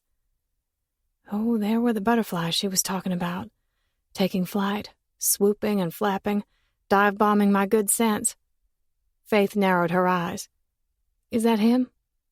I could barely nod through the lump that formed in my throat. Well, I think that's your answer right there. I should take a picture of what's on your face right now to save for your wedding day. It all just went downhill from there. Maxon, did you think about me last night when you were falling asleep? Maxon, was I on your mind this morning when you woke up like you were on mine? Maxon, I know you hate me, but there's a part of you that still loves me too. Do you remember that guy? Maxon, I want to be him. Hate him? No, not even close. That was part of the problem. 2 hours later, after I hadn't responded, considering I didn't have the first clue what to say, his tone had shifted, and I got the feeling he was just texting me every time he had a thought that he wanted to share with someone. And he wanted that person to be me. Maxon, how's work? My day is long, counting the minutes and not knowing when I get to see you again. Maxon, what time is Benjamin's appointment? Tell him that I'm thinking about him. I wavered, not sure I should respond, knowing there was no chance I could keep from it, not when he was wearing me down, minute by minute, word by word. Fingers poised on my phone, I peeked around the office, as if I were getting ready to commit the most shameful of acts. Me. I'm getting ready to leave in a few minutes. He has to be there at 3:30. Scandalous, I knew. Maxon, you have to leave work early. Me. Yes, Mondays and Thursdays. I've already worked it out with the office manager. Maxon, or I could always take him one of the days. I want to be here for him, Izzy. For you. You don't have to do this alone anymore. God, this man. Did he have the first clue what he was doing to me? I left work, and my mama was outside with Benjamin so I could take him the rest of the way into Charleston. My son was both agitated and excited. He was quiet the whole way, and I had to stand outside the facility with him for 10 minutes, whispering words of encouragement before they finally seeped in deep enough and he was ready. You are brave, I whispered to him, holding his hand as we stepped inside to the welcome of the doctors and therapists. The whole thing was really an introduction to what was going to be happening. Almost a celebration of sorts for the 20 patients who would be part of the study, so they would be familiar and comfortable with their surroundings. The children played in the therapy gym without any instruction, and I watched from the sidelines, his smile wide and his laughter free. By the time that we left, my heart was soaring with hope. I was pretty sure Benjamin's was, too, with the way I kept catching his crooked smile through the rearview mirror as we drove back to the house. Dylan came flying out the door, asking his brother a million questions. My mama, the sweet caretaker that she was, had dinner ready for us to eat. I knew so easily this could become our routine. But it was what was pushing at the boundaries that made it all so difficult. The reminder that nothing was settled. An upheaval that I didn't know whether to welcome or shun. Maxon. How was Benjamin's appointment? The only thing I knew was that my pulse took off with a roar when that one came in 2 hours later while I was in my bedroom, and I realized I was excited to share this news with him. Me. It was wonderful. The doctors and therapists are so welcoming. It's going to be a good thing. I can feel it. Benjamin left with a smile on his face. That's all that mattered. Maxon. Can I see it? Me. Question marks? Maxon. His face. Your face. Dylan's face. 2 seconds later, my phone was ringing with a video call, Maxon's name coming up on the screen. Nerves raced, and I looked around my room as if I were looking for a place to hide before I finally told myself to suck it up, pull up my big girl panties, and keep them there, and answer the stupid phone. Hey, I said, though it was wispy when his gorgeous face came on the screen. God, why did the man have to be so appealing? Hey, gorgeous. Redness flushed. Maxon? It was a reprimand. Caution. His smile was nothing but a smirk. Just telling the truth. Figured you didn't want any lies. Maxon, I said again, and he just chuckled. Let me talk to Benjamin. Chewing on my bottom lip, I pushed down the agitation and moved out of my room and into the one next to it where the boys were putting on their pajamas. Hey, Maxon wants to say hi. Mr. Mac! Dylan shouted. He hurtled across the room like his pants were on fire. He jumped up to get into the camera. Hey, what are you doing? Are you coming over? Did you work today? Did you know my Nana made lasagna for dinner? It was so good. Do you like lasagna? Maxon laughed at Dylan's erratic train of thought. Doesn't everyone love lasagna? Not crazy people, Dylan said, far too serious. Guess I'm out of the woods then because I love lasagna, Maxon replied, rubbing at that jaw that was sending my mind into a tailspin. A nosedive right into ideas of reckless things. Are you coming over? Dylan pushed. Not tonight, little Dill, but really soon. Did my mom say so? Not yet, but I'm working on her. He was looking at me with that smirk when he said it, something about him so arrogant tonight, his expression promising he was working on more things than a simple visit to see the boys. Hard work pays off, Dylan said. Awesome. All the character I'd been trying to instill in my boys was coming back to bite me in the butt. I'm nothing if not a hard worker, Maxon said, and even through the phone, I could see the way those eyes were glinting. I bit down on my bottom lip to stop the spark of need I could feel lighting up in my belly. God, this was bad. Go on and get ready for bed, I told Dylan, needing to cut off the direction of this conversation and fast, and the man had barely said anything. I turned to Benjamin, who fumbled to get his pajama shirt over his head. Someone wants to talk to you, I all but whispered, tiptoeing that way.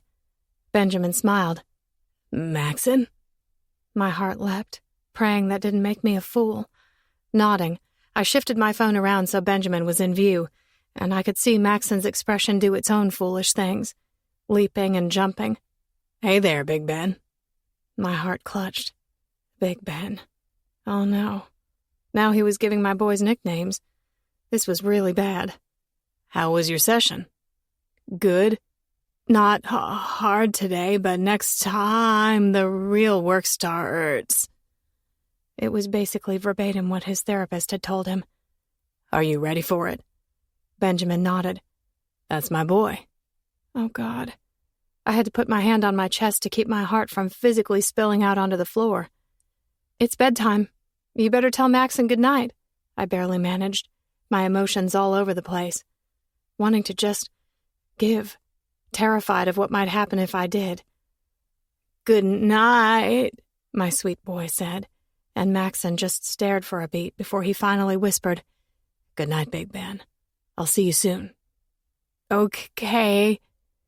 I pulled the phone away, and Benjamin gave me the strangest look, one that asked too many questions, one that made me have to turn my back so I could slip out of the room and into mine.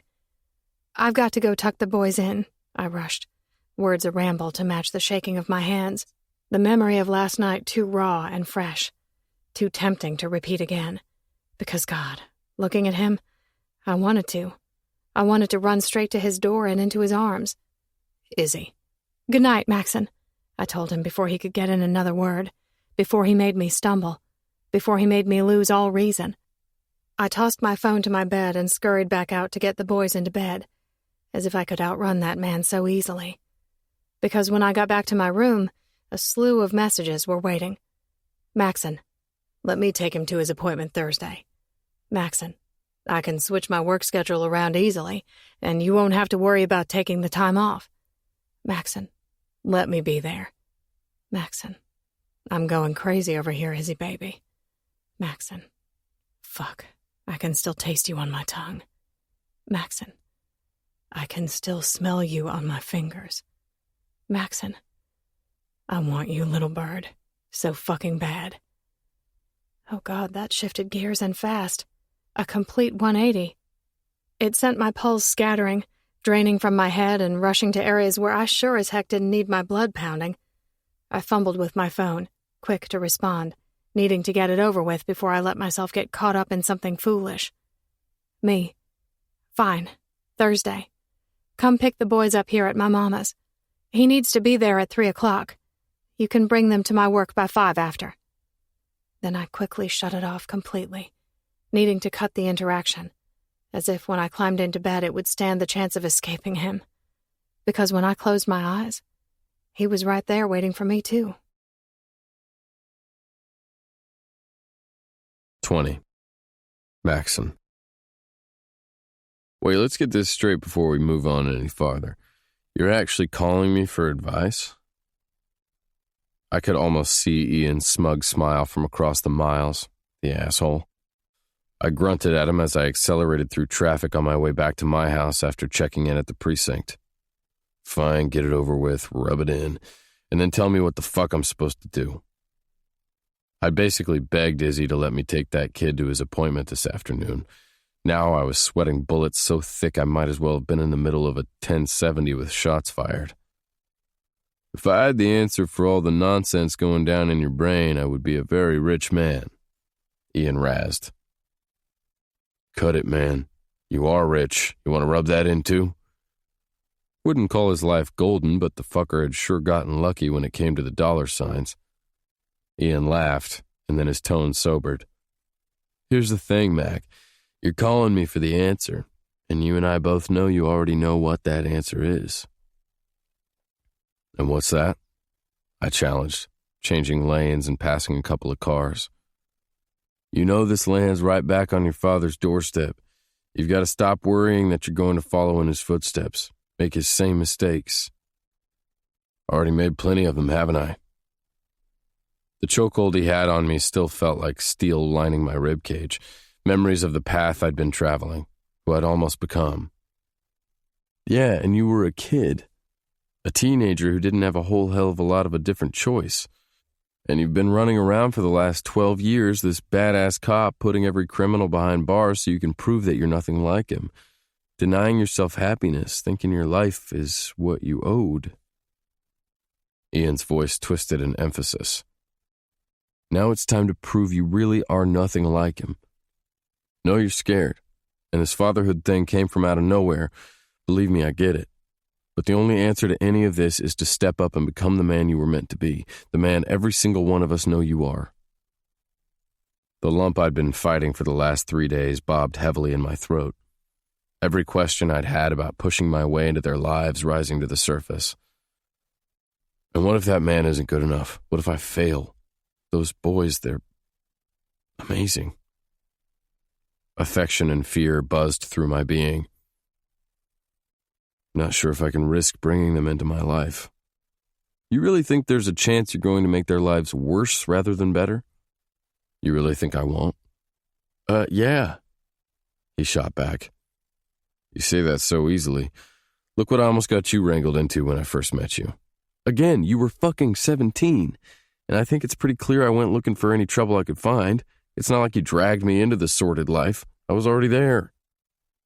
And that was a long time ago, and you don't come close to resembling that same guy. Hell, you didn't then. Why do you think you raged against it so hard? Why do you think your father is behind bars now? Is he? Answer to that was easy. I would have done anything for her. Is he?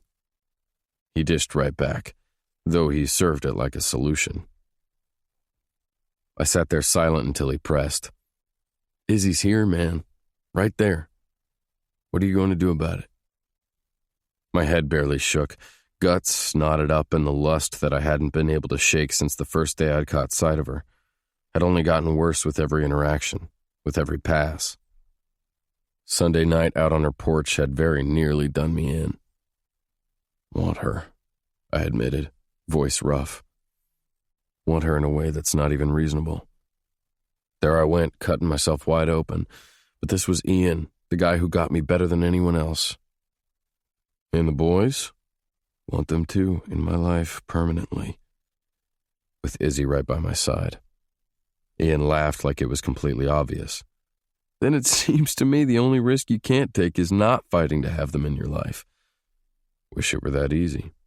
It is, man. It is exactly that easy. You go after what you want, you fight for it, you take it, you protect it with everything you have. It's the only thing that we can do. I started to give him shit for being so goddamn sappy when my attention snagged on someone walking along the main sidewalk. He was turning into an alley that ran behind houses in a neighborhood about 2 miles away from mine.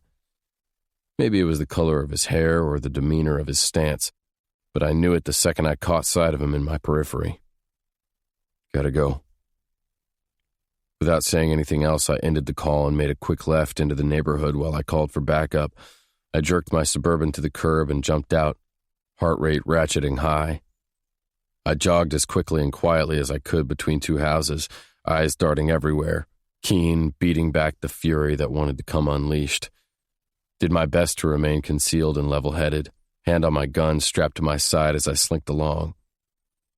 A dog started going wild at the fence of the house on the left, barking and growling like a raging beast, paws digging under the wooden slats. Fuck. So much for remaining inconspicuous. I continued moving in the direction of the disturbance, sweat gathering at my nape and dripping down my back, the feeling hot in the summer air, instinct kicking in. I got to the alley just as the prick was disappearing around the corner along another row of houses. I started running that way, increasing my pace, caution in every step. At the corner, I slowed, and I peeked my head around to find the asshole strutting down the alley with his back to me. Zachary Keaton. I edged out, keeping close to the back fence, gun clasped in both hands. I tried to keep my breathing controlled and my footsteps quieted as I rushed that way. Didn't matter. Kid's spine went rigid, awareness spinning through the dense air, like he felt me the same way that I felt him. A clash of convictions, a collision of creed. His attention flew over his shoulder and I was lifting my gun, shouting, "Freeze!" For one long moment, a blink of an eye, he stayed there, our eyes locked. Something moved through that link, a deep-seated hatred that I couldn't process, even though I felt it to my bones. Then the asshole took off like he'd been poised at the starting line of a 400-meter dash, feet pounding the dirt. I took off after him, shouting the whole way, "On the ground! Get your ass on the ground!" Dust kicked up behind him, and he broke right, scaling a fence and hopping over the top of it in a second flat. I went after him, hiking myself over and dropping to my feet in someone's yard on the other side. Swings on a swing set swayed, and what couldn't be more than a 2-year-old boy had his face pressed to the sliding glass window watching the action go down. Fuck. Not how I ever wanted things to play out. Innocents in danger, minding their own business when some disgusting prick decided to get unruly.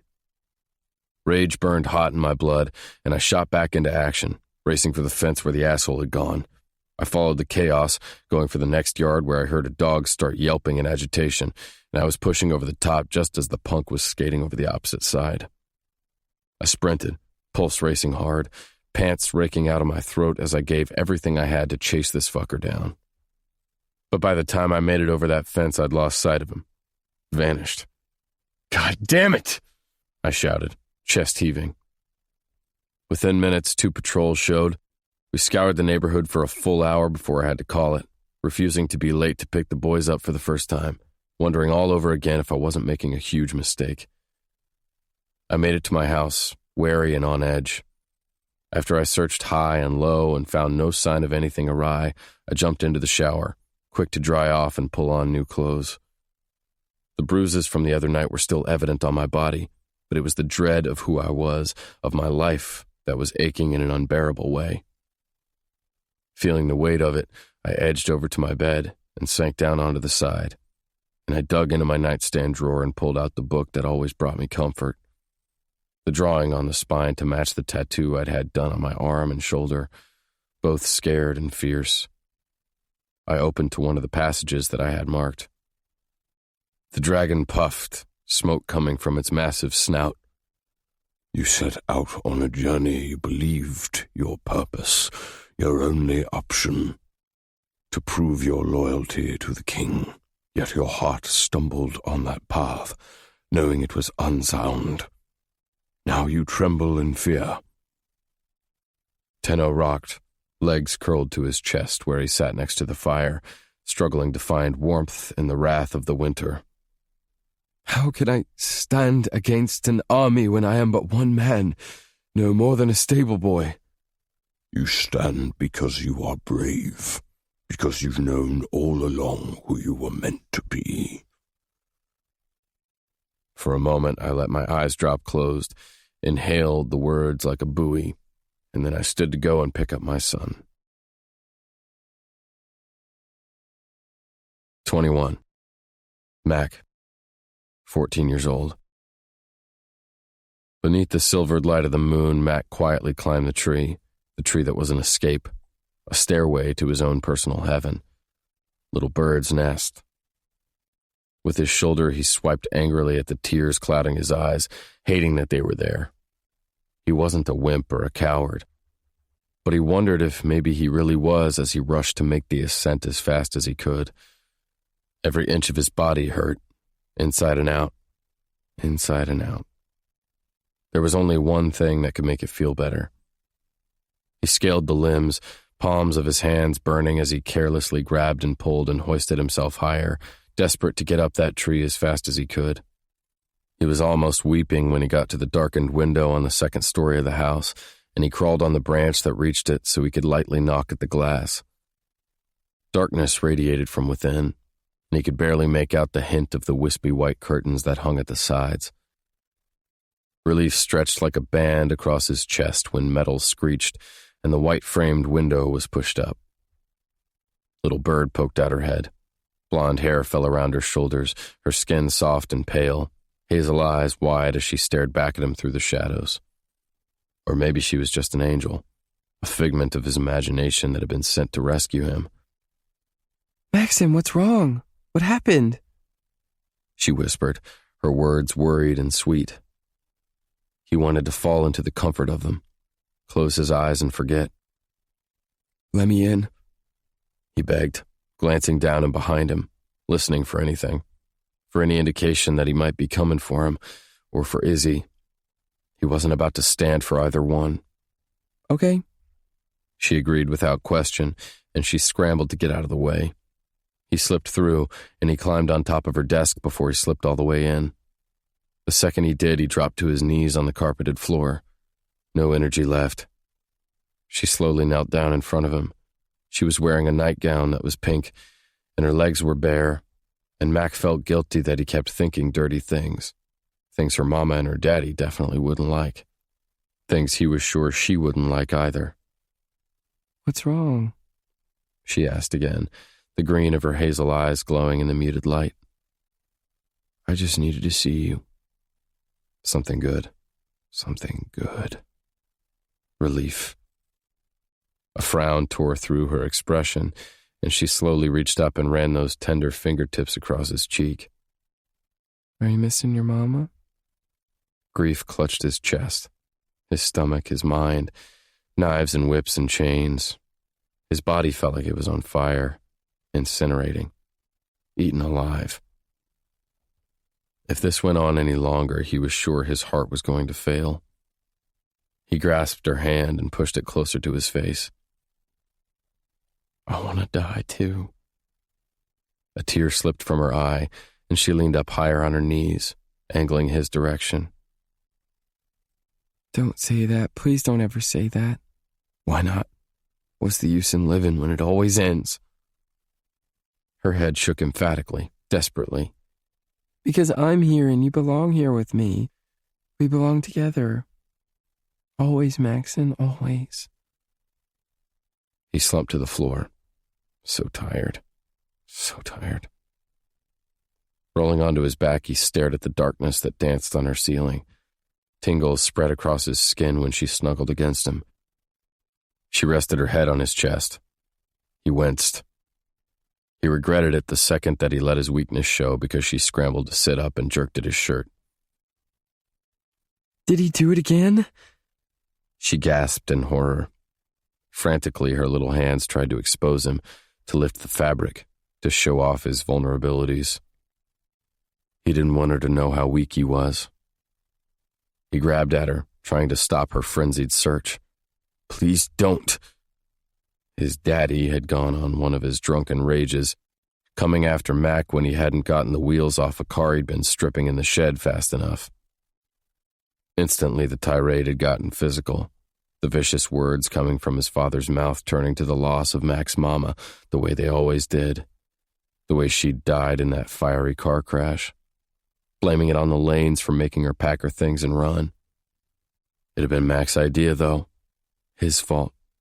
He'd begged his mama for them just to go somewhere else, somewhere better, somewhere where he could keep her safe. Even if it meant being away from Izzy for a while, he would have gone back, found her. His mama had been on her way to get him at school. His backpack stuffed with his things had been hidden in the woods behind the schoolyard, ready to go. She'd never shown. Only a police officer had been there hours later when he'd finally gone back to his house, there to tell his daddy that his mama was gone. I hate him, Maxon. I hate him. I hate him. I'm gonna tell my mama. This time he gripped Izzy's wrists, hard.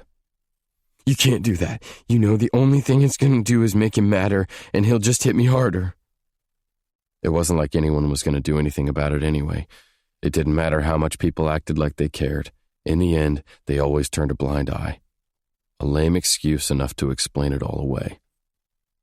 It had been that way his entire life. Except for the Lanes. They were the only ones who'd really cared. They'd tried to get custody of him when his mama had passed. Funny how that judge had declared his daddy fit. Izzy slumped down, her voice going soft. It's not fair. No, it wasn't. Guilt beat a path through his body. Lying there, he had to wonder if he really was meant to be there with Izzy at all. Lately, sneaking through her window had started to feel wrong. She was so much better than him, so much better than the thoughts that kept coming on stronger every time he was around her. She was going to have a better life than the one that was set out in front of him, taking over his daddy's business. He almost rolled his eyes. Like his life was normal, like his daddy might brag to the other parents that his son would be the next successor in line. How proud he'd be. No. Mac didn't belong there beside her, the princess and the pauper. But right then he didn't care, and he snuggled her closer, let his fingers flutter through her silky hair, and begged his body to stop the way it wanted to react. Izzy wasn't like anyone else. Not one of those girls who let him touch them and touched him too. She was better than him. He needed to remember that before he got lost and forgot who he was always going to be. You're my best friend, Maxon, she whispered. He leaned over and kissed her temple, inhaling her scent. Wild jasmine in the sun. She sighed, touched his chest. Little bird, he whispered. Let's fly away. Okay, my dragon. Just tell me where you want to go. 22. Mac. You did it, Big Ben. Barely managed to get the words out as I knelt in front of my son, who had just wrapped up his appointment. Did you see me?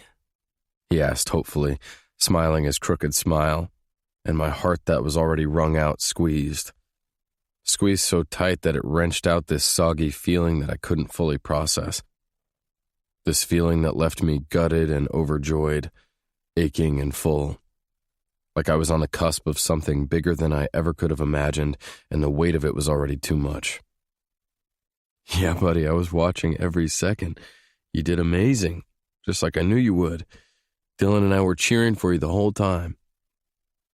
His grin widened, and the kid blushed, his bony shoulders going up to his ears, like he was shy that I was giving him praise and hungry for the attention at the same time. There went my heart again, this bam, bam, bam that was making my head spin. You did so good, Bin Bin. You're going to be so strong, stronger than any of us. I bet you aren't even going to need those crutches. Dylan leaned on me, his arm around my neck where I knelt down, kid glued to my side. I was pretty sure that was right where he'd always belonged. Watch out, Dylan. I'll be faster than you. Teasing pride billowed from my boy. Dylan's eyes bugged out with the suggestion. Well, maybe the same fast. I don't think you should be too fast. How about that? It was the first time all hour I almost had the urge to laugh. This sibling rivalry that was all too sweet. Relief coming on after the battering storm. Izzy had warned that Benjamin's session was going to be grueling. I wasn't close to being prepared for what that really meant. For an hour, I'd had to sit and watch my son cry tears of pain and frustration. Kid had been pushed to the limits, pushed to the extreme.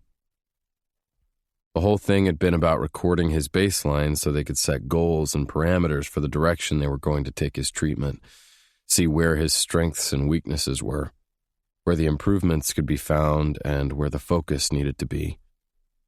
I got it, understood it. At least my brain did. Thing was, my spirit had so not been on board with any of that shit.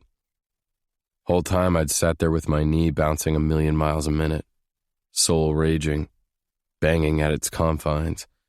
Had to stop myself about 15 different times from jumping out of my seat and demanding that they stop.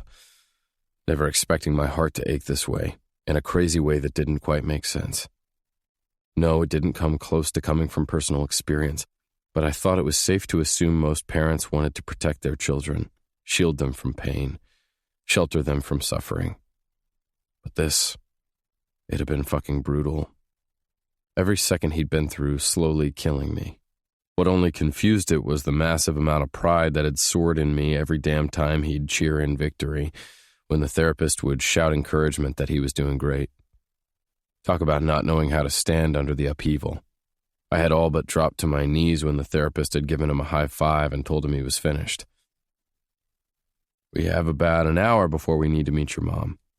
I think a celebration is in order, I said, glancing between the boys. What do you think? I love celebrations. Dylan was all too quick to agree. What kind of celebration are we going to have? A trip to Disney World? A chuckle left me as I looped an arm around the kid's waist. I was thinking something more along the lines of ice cream? Getting a little ahead of yourself, aren't you, little Dill? Mom says I'm always getting ahead of myself, but I run really fast just like Ben is gonna, and I just really want to go, and we've never been, and it looks so super cool. Please, can we go? I got a piggy bank, and it's almost full. I can give you some dollars. Laughter rolled out, and I ruffled his hair.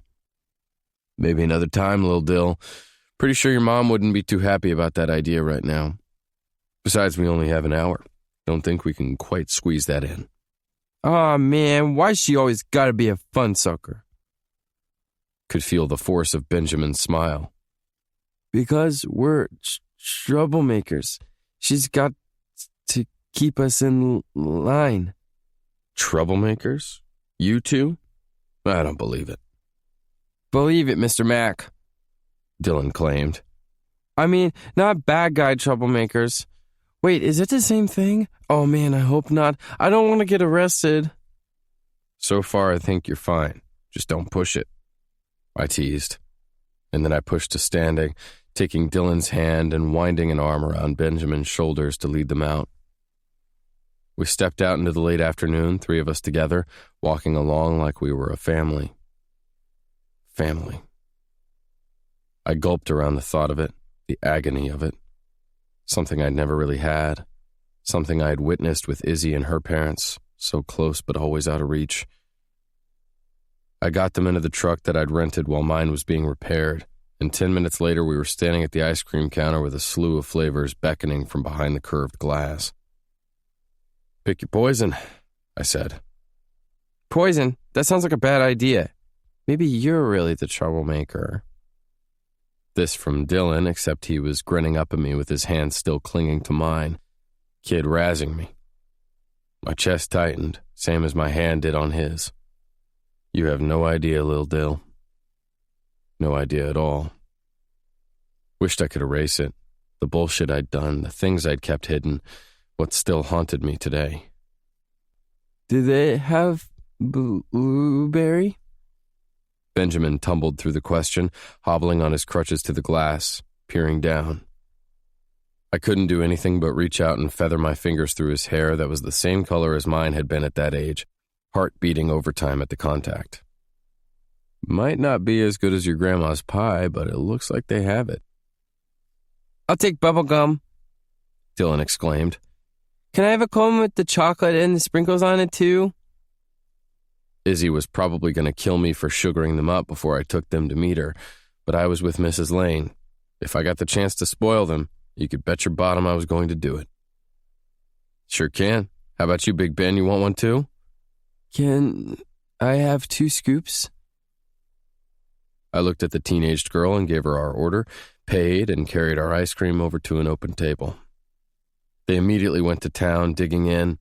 I took a bite of my plain vanilla, looking at my son who was lapping at his cone like it was the fountain of life, watching me at the same time, his little brother babbling on, stitching his little spirit to me just as quickly as his brother was.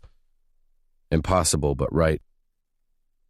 I fought the fear that wanted to climb into the atmosphere, instead smiled and nodded along as Dylan launched into a million questions about what it was like when I was growing up in the olden days. Apparently the 90s was way back when. And my mom was your best friend? Dylan asked. She sure was. He scrunched up his nose, wiping some of the ice cream smeared all over his face with the back of his hand. But she's a girl. He said it like it was the weirdest thing. Funny how I'd once tried to give her the same excuse and she wasn't having it. I gave him the same response as she'd given me. So, she's still my best friend. So you're friends again? He pressed. I hope so, I answered, roughness making its way into the words. Special friends? His brow rose in speculation. Yeah, special friends, I admitted carefully. His brow managed to rise higher. You mean the kissing kind? Shit, nothing like a kid putting you on the spot. Rubbing the tension at the back of my neck, I wavered, glancing between the two of them. Benjamin was studying me with those keen, deep eyes. Uneasiness twisted through my being, not sure what to say or how Izzy might want me to answer, but the last thing I wanted was to mislead these kids on my intentions. I nodded slow. Yeah, the kissing kind. If she wants me to be. Would that be okay with you too? There I sat, asking my 12-year-old son who didn't know he was my kid and his little brother for permission to kiss their mom. Just awesome. Ew! Dylan cried, acting like he was gagging. Benjamin dropped his head in embarrassment, redness blooming on his cheeks. What do you think about that, Big Ben? I prodded. He lifted his head. You want to be her boyfriend? I do. I wanted to be her everything. Didn't say it out loud. Didn't think anyone was ready for that. He stared over at me, that fierce, brave little man I was coming to know surging to the surface. Did you know both our dads didn't love her enough? They left her. She doesn't think I hear her, but sometimes she cries at night. And I know why. Because I make it that she has to be alone. Pain slammed me, as intense as the hurt and shame that contorted my son's expression. A crushing, devastating blow. I couldn't breathe. Maybe they were just cowards, not brave enough to stay. I forced out, words choppy. Are you a coward? I don't want to be. Not anymore. It was a confession without divulgence. My mom is good, he told me, and there was a warning woven in it. And so pretty, Dylan added, mouth covered in ice cream. Your mom is amazing, I told them, words rough. She's perfect to me. She's always been. And I want her to know that. Okay, then, Benjamin said, his nod slow, like he was asking me to agree, trusting me that I got it. Deal. Are we in the same team now? Mom said we gotta stick together, be a team because we only got each other. Heart in my throat, I nodded at Dylan. It would be the best thing in the world for me if I got to be on your team. If I got to love you, protect you, keep you. All those things scrambled around in my chest, calling out their claim. Overcome, I cleared the emotion from my throat, knowing I needed to change the subject and get the hell out of there before I admitted things Izzy didn't want me to admit. I glanced at my phone. We'd better get you two cleaned up. We need to be at your mom's work in 15 minutes. Dylan shoved the rest of his ice cream cone into his mouth, barely able to chew around the mess. Grin stretching wide around the pink smeared all over his face. He held his hands out to the sides. All done. I managed to laugh. Think I'm going to have to dunk you in the sink. He giggled the cutest sound. Everything clutched and sped. Fuck, I'd gotten in deep. So deep. Sinking in surrender. Slipping out from behind the hard booth, I helped Dylan jump down and reached out for Benjamin. He took my hand, and I helped him slide out, kneeling down in front of him so I could help him put on his forearm crutches. There we go. I whispered low, glancing up at him, time freezing for a second when I met the depth in his eyes. Did he know? Could he feel it? Sucking it down, I straightened and led them both to the restroom to wash their faces and hands. Then I led them back out to the truck where I helped both of them buckle into their booster seats. Benjamin's a special one with about 15 latches. Whole time I was clicking him into his seat, I could feel 1,000 questions coming off of him. I drove out of Charleston and headed to Broadshire Rim. The shopping center where the dentist's office was located was in the newer area closer to Charleston, and the drive went by fast. Even faster with Dylan chattering the whole time. Kid nonstop, perfect in his disorder. Just like his mom, just like his brother. Benjamin laughed at something he said, and lightness weaved its way into the air, and I was shaking my head with a chuckle as I turned on my blinker and slowly pulled into the parking lot. I started to whip into a spot in front of the building. Second I did, my spirit chugged. Nothing but an assault of jealousy that flamed and lashed, coming on bright from that dark, dark pit. Possession slammed me, a jump start in my veins that made every inch of me shake. Izzy was outside the door, key in the lock.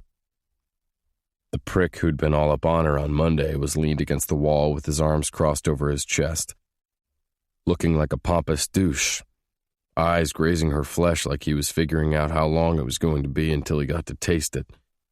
He reached out, touched her arm as he said something that I wished I could hear, and she swiveled her head that way, that blonde flowing down her back and a smile on her face as she said something back.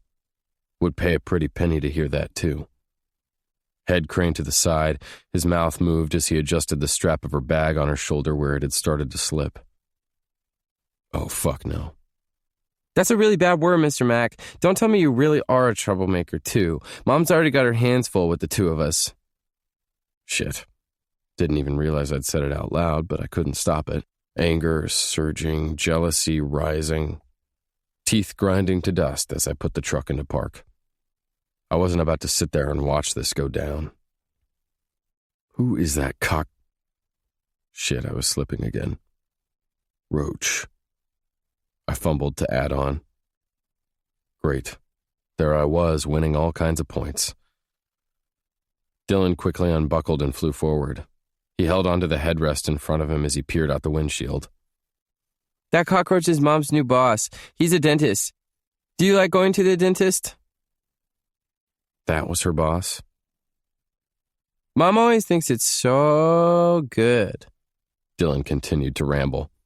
But I don't like it one bit. That noise? He tried to mimic the sound of the water drill. I don't like it, Mr. Mac. Not one little bit. Yeah, buddy, I don't like it. Not one little bit either. And I wasn't fucking going to let it happen. No dentist for Izzy. I hopped out, the engine still rumbling and roaring, and I strode their direction. Hey, Izzy, I said, as cool and calm as I could muster, a veneer to cover up the greed seething underneath. Cockboy saw me first. His eyes narrowed in annoyance. Perfect. I grinned. Boys are all buckled in my truck. Do you want to change cars, or do you want me to take them home? They're going to need baths. We stopped for ice cream after Benjamin's appointment. Unease moved through that tight little body, Izzy swinging her gorgeous face toward me. Could almost see her mind jumping right back to Monday night. Knew she could still feel it, my touch burning on that lush pink skin. Knew she could still taste my kiss on her tongue, same way as I could still taste her. I'd gone to sleep every night swimming in the remnants of the girl. This stunning girl who was watching me like she was terrified to take one step closer because when she did, there was going to be no going back. What she needed to know was we were unstoppable. Oh, she squeaked, caught off guard as I got closer. I just smiled. Well... She fiddled and tucked a loose piece of hair behind her ear. We'd better get them shifted. I need to swing by the store on the way home for milk. Wanted to offer to do it for her, but the asshole beat me to the punch. I actually have to stop at the store. I don't think I live that far from you. Want me to drop some by? Was he serious? Her motherfucking boss? I wanted to knock him in the mouth. Oh. This time she was slanting that surprise at him, stumbling around her thoughts, the poor girl getting tossed from one rope to the other in a wrestling ring. Oh, I don't think that's a good idea. That's very nice of you, though, but I can manage. I'll see you tomorrow. Dropping her attention to the ground, she turned around and started in the direction of her car, not even slowing as she passed where I stood, though she cut me a look that told me she knew exactly what I was doing. Good. I stared down the prick who was watching her go, the guy grinning at me like he was up for the challenge. Hi, cockroach! I flung my attention over my shoulder to catch Dylan with his head stuck out the back window that was rolled halfway down, hands gripping the top of it, shouting at his mother's boss. The guy's smug smirk faltered, and I reminded myself to give Lil Dill $5 later. Dylan! Izzy scolded, horrified, moving for her car. She tossed her bag into the front seat. See ya, I told him, backing away with my hands stuffed in my pockets, not even giving a shit that I was acting like an asshole. I moved up behind Izzy. Her spine stiffened as I approached, and she straightened and whirled around, shooting me the sweetest little daggers from those big eyes. I grinned. Don't you dare go grinning at me, Maxon Chambers, she hissed low. What? It wasn't even meant to be a denial. She huffed. You know what I'm talking about. You think I don't see what you're doing? You might as well pee all over me. I inched closer, leaned in, inhaled jasmine and sweet and the sun. First off, that's illegal. I'm a cop, remember. Unless you want to do it in private, then I might be game. Okay, no, totally wasn't into that shit. But I loved seeing her feathers get ruffled. She gasped, and a bright shade of fuchsia took to her cheeks. Maxon Chambers, she reprimanded like I was one of her kids. Izzy Lane, I returned, laughing under my breath like I was one too, loving how fucking cute she was when she got all frustrated and didn't know what to do with me. Flustered, she shook her head. You can't do this. You can't come around here acting like you are a part of who I am. I angled close, tucked a wayward lock of hair behind her ear, tried not to dip my nose in to trace along the delicate flesh of her neck. Still, I whispered the words at the shell of her ear. Not a part of you. You couldn't scrape me from who you are if you tried. Come to dinner at my house tonight, you and the boys. I want to feed you. Apprehension moved through that sweet body. You know that's not a good idea. I think it's a great idea. Well, kiss her if you want her to be a kissing kind of friend, Dylan shouted from the window. Izzy's eyes went wide and I had to stifle a laugh. Now I owed the kid a 10. At this rate, he really was going to earn that trip to Disney World. I inched closer to her, backing her against her car. What do you say? Come to dinner. Maxon, this is getting complicated. And you should know, I have every intention of complicating you. Our mouths were almost touching when I murmured it, and I could feel the thud of her heart hammering at her chest. Took everything I had not to press myself against it, feel it beat. That energy alive. Please, Mom, I want to eat at Mr. Mac's house. I've never been there before. If he kept it up, I was going to have to sign my bank account over to him. She looked at me like she wanted to throttle me, only it was soft and adoring. My stomach tightened. Before I did something stupid like actually kiss her in front of her kids, I backed away and smiled. I'll drive the boys. See you there. She huffed, and if I didn't know any better, would have sworn she stomped her foot. Fine, she said, all exasperated like, but I was pretty sure there was a smile behind it. 23. Izzy. I followed Maxon and the boys into Charleston, my senses still a-thunder as I dialed my parents' number. Relief hit me when the old answering machine picked up. Call me a coward, but the last thing I wanted to do was explain to my mama or daddy on the phone why we weren't going to be there for dinner. No doubt my mama would have plenty of questions later. The whole problem was, I seemed to be lacking all the answers. Never had I felt so out of sorts, so uncertain. I mean, what was that whole kissing thing? What had he told my boys? God, I was in trouble. I knew it to my core. When the answering machine beeped, I left a message. The boys and I are having dinner at Maxon's tonight. We'll be home by 8 or 8:30. Hope you have a nice, peaceful evening.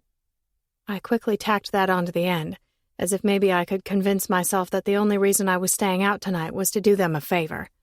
Wishful thinking, because my nerves had gotten themselves into a tangle. Anticipation knotted in my belly, hands sweaty where they clung to the steering wheel. I just knew agreeing to come over here was changing everything. I was coming up against a wall, a deadline, a decision. And it was all happening too fast. Tail lights flashed as Maxon pulled into his driveway. I pulled in behind him, and Maxon hopped out. The man looked like a reckoning when he gave me a look that told me to sit tight in my car. Confusion twisted across my brow. What was he doing? I watched him stealthily move around his front yard, slow yet sure. He climbed to the porch, unlocked the front door, and peered inside. At least I got one answer. One thing of which I was sure. He was checking for safety, his posture rigid and imposing. A protector, a fighter, my dragon. Sorrow clogged my throat and moisture filled my eyes with the realization of the fear that this man still held on to so tightly, as if it had been etched into him as part of his being. I wanted to reach out and stroke it away, hold it, bear a portion of it for him. I just wished he would have let me. He disappeared inside for a minute, and when he returned, his shoulders were relaxed. He started back to his truck to help out the boys. and I slipped out onto shaky, unsteady feet. "Is this your house?" Dylan asked as Maxon swung him down from the truck, holding him from under his arms. "How long have you lived here? Do you have a dog?" "Sure is. About 4 years. And nope, no dog." One thing I could say about the man, he kept up just fine with Dylan's erratic train of thought. "You don't have a dog?" Dylan asked, as if it were some sort of crime. "Why not?" "Wouldn't want it to be alone all day while I'm at work." "Because you live alone?" "Yeah, Lil Dill. Because I live alone." He sent me a look that nearly broke me in two when he said it. The starkest sort of loneliness bled out. Most unsettling part was the hope brimming in the middle of it, as if maybe he had the intention of changing that. Oh Lord, I could feel that fork in the road coming up fast. Left or right? Dylan went scampering up the side steps and onto the porch while Maxon ducked back into the truck. He murmured a bunch of words that I felt more than heard, so gentle with his son as he unbuckled him from his special seat and helped him get his crutches adjusted after he settled him on the ground. "There. How's that? Are you steady?" "I've got it." "Watch out for the gravel. It's loose," Maxon warned softly. "Stop worrying so much." Benjamin sent him a sly, knowing grin from over his shoulder, and Maxon sent him an adoring one in return, and my world was trembling on its axis. So close to toppling over. Benjamin slowly made his way up the steps. I stood beside Maxon and watched our son go. That feeling rushed over us. Attraction and want. Flickers of old affection that had become something new. Awareness and regret. I forced the words out beneath the pressure of it. "Thank you for taking him today. I hope it wasn't too much trouble." I realized my arms were hugged over my middle when I said it. My stance and my words nothing but a defense, because I could sense it all slipping away. "He's my son, is he?" His words dropped low in emphasis. "My son." A shiver raced my spine, and my voice came soft. "Sometimes I watch him just walking, and joy explodes in the middle of me. I spent so many years worried that he wouldn't be able to run and play. Seeing him like this, it feels like a miracle." "He is a miracle." Maxon's tone was as jagged as the gravel under our feet. I glanced over at him. The sight of the man was nothing but a thief sent to steal my breath. "Maxon, need to tell you something." He cut me off. Anxiety pulsed through his body. It sent a hammer of dread assaulting mine. My teeth clamped down on my bottom lip, and I struggled to prepare myself for what he might say. That yes, Benjamin was a miracle, wonderful and inspiring and kind, but that it was all too much. Nothing I hadn't heard before. I could handle it, right? "The day you left when you came and took care of me." My brow pinched. Not what I was expecting. Fury blackened his expression, rage bustling beneath the surface of his skin. "Found my truck busted up that afternoon. A slur spray-painted on the side of it. Think I'm being targeted." I whirled around to face him. "You think whoever hurt you that night was responsible?" They knew where he lived. Terror raced, taking over.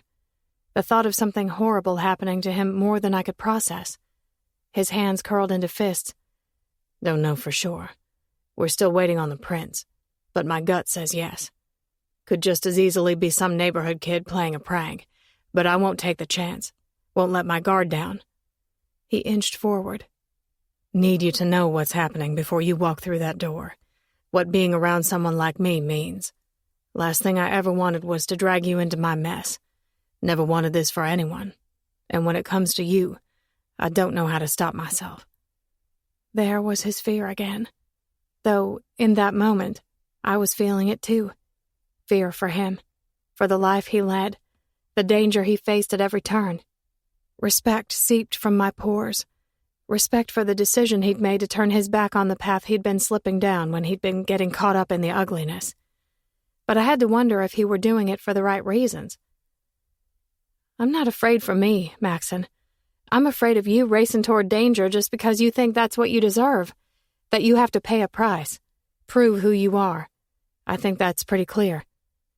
What was I saying? Did I mean it? Could I look at him and see who he truly was?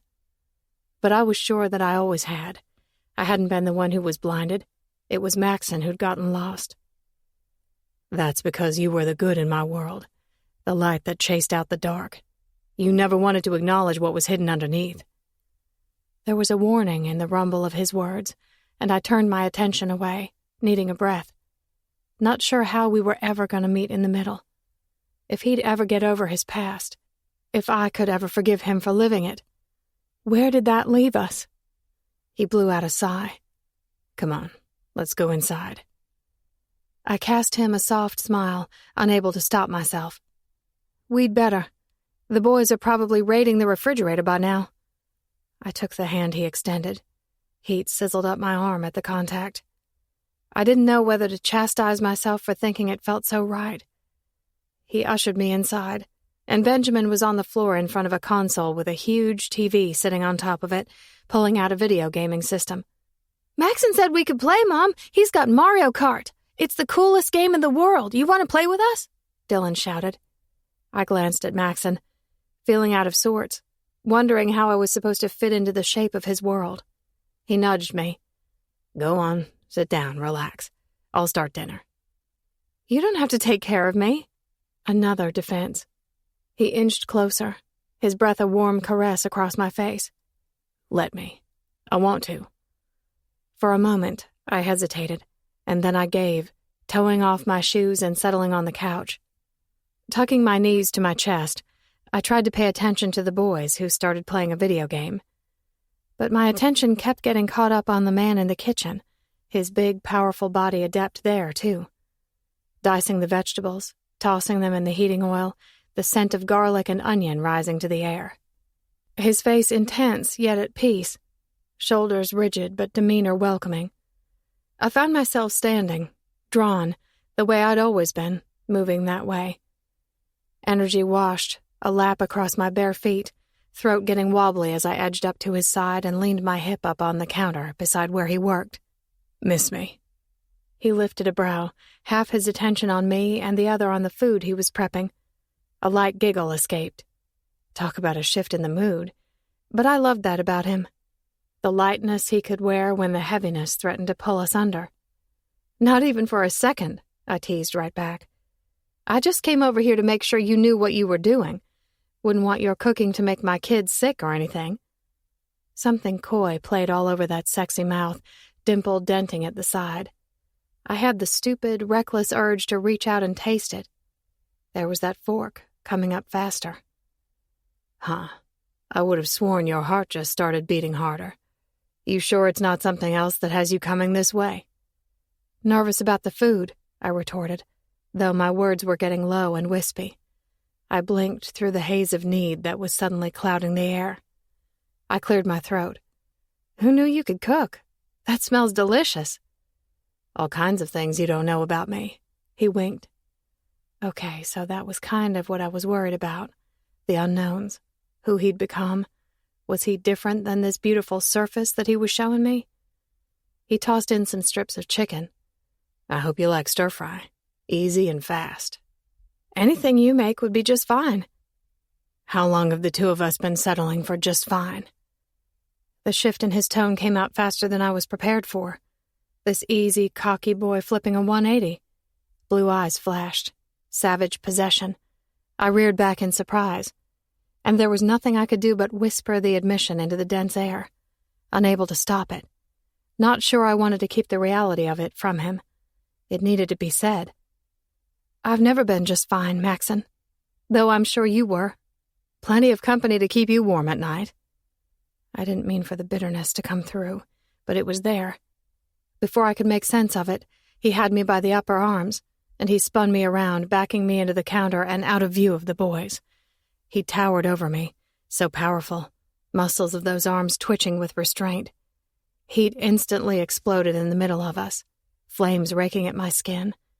I struggled to find a breath beneath the impact of him, but the only thing I managed to do was gulp down his presence, overflowing my lungs with the promise of sex and dominion. You think I was ever fine for a second without you? That my heart ever beat right? That my spirit was ever at peace? He edged even closer. Not for a second, little bird.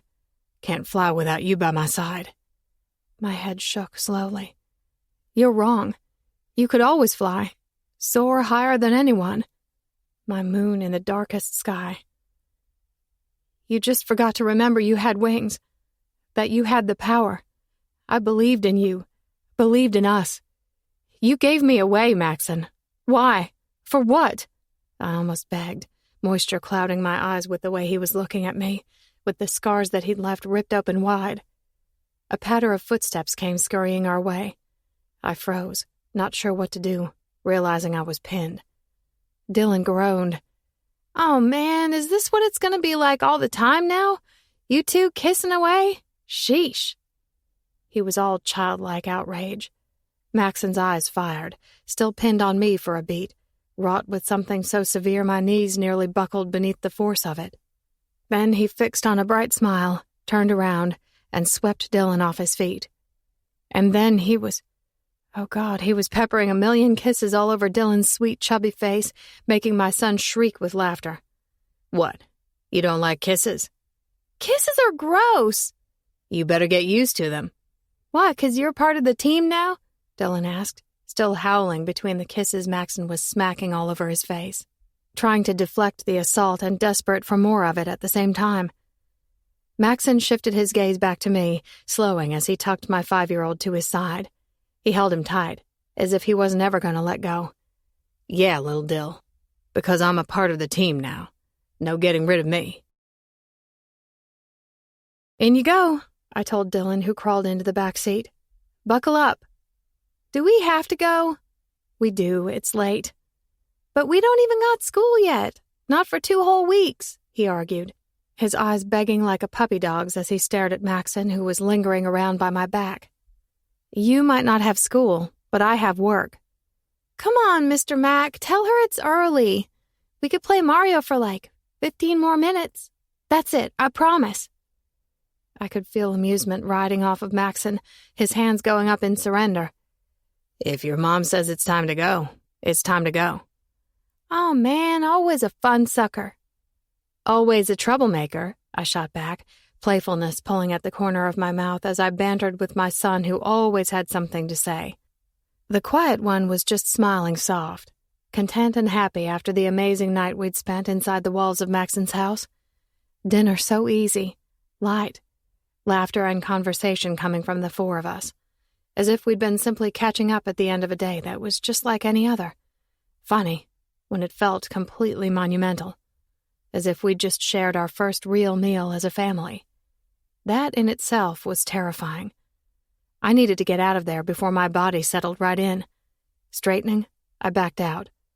Of course, because I was fumbling and nervous, I had to go and bump right into Maxon. His big hands went to my waist to steady me, and he pushed his nose into my hair at the back of my neck, and oh God, a shiver was flashing across my skin. Whoa there, he murmured, rough voice sending another rash of chills skating free. I managed a feeble smile as I stepped out of the way, and Maxon dipped down so he could lean inside the back door of the car. He reached across and ran his fingers through Dylan's hair. See you soon, little Dill. When? As soon as I can. Promise? Promise. Maxon's attention swept to the seat closest to him, and Benjamin was just sitting there, smile so bright. Promise? He mimicked, his blue eyes wise and aware. Maxon dipped down and pressed a kiss to his forehead. I promise. He seemed reluctant to stand up, but he finally did, stepping back and shutting the door. The light dimmed within, leaving us in the shadowy darkness out in front of his house, the light from the porch barely making it this distance.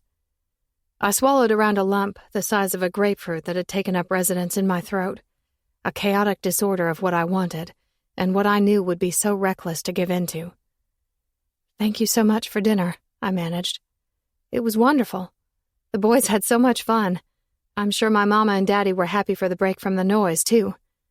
There I went, assigning this a different meaning. But it felt so much safer than taking on the meaning that was roiling through Maxon's expression. I'll see you later, I said, floundering around for the door latch, needing an escape. But there was no escaping the impact of his words that hit me from behind. Could you see it, Izzy? Us doing this every day. I whirled back around, and my back hit the door. I was sure it was the only thing that was keeping me standing. And there it was, that fork in the road, a decision to be made.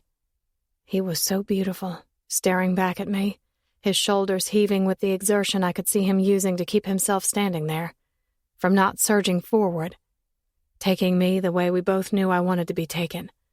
I blinked at him, moisture hazing my sight, my heart lumbering with the savage force of the memories that broke free, the question that remained. My own fears this man had etched on me, scars that screamed. I don't know, Maxon. I don't know what to make of any of this. You're moving so fast, and I'm not even sure what you want from me. He surged forward, body eclipsing me in shadow. I want you. Want you more than anything I've ever wanted before. I want to tell Benjamin I'm his father. Ask Dylan if I can be his too. Want a family. His throat bobbed with turmoil. A family, Izzy baby. Never had one before. And the only person I have wanted that with is you. It was crazy how he was speaking the exact words I'd spent years dreaming of hearing. Verbatim. The man a match to my soul.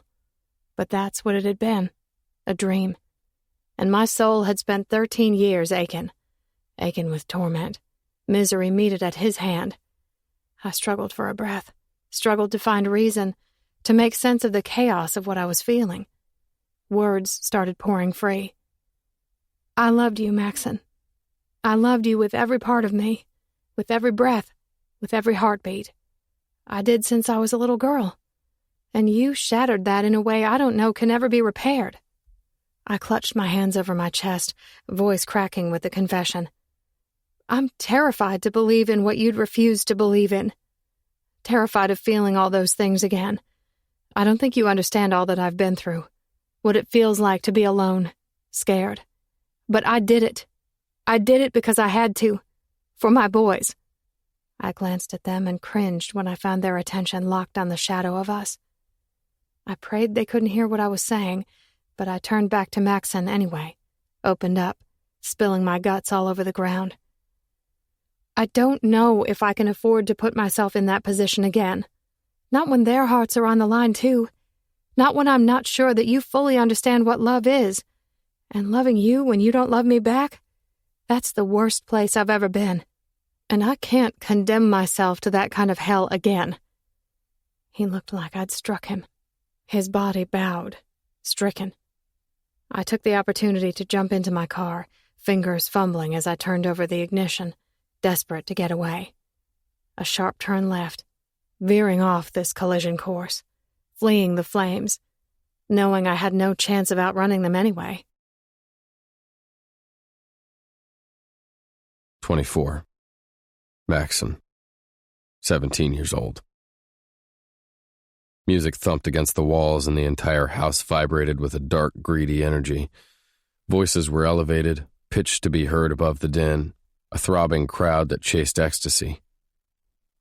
Tossing back shots and lining their noses with whatever they'd managed to score, like they could stand a chance of flying away from this depressing reality.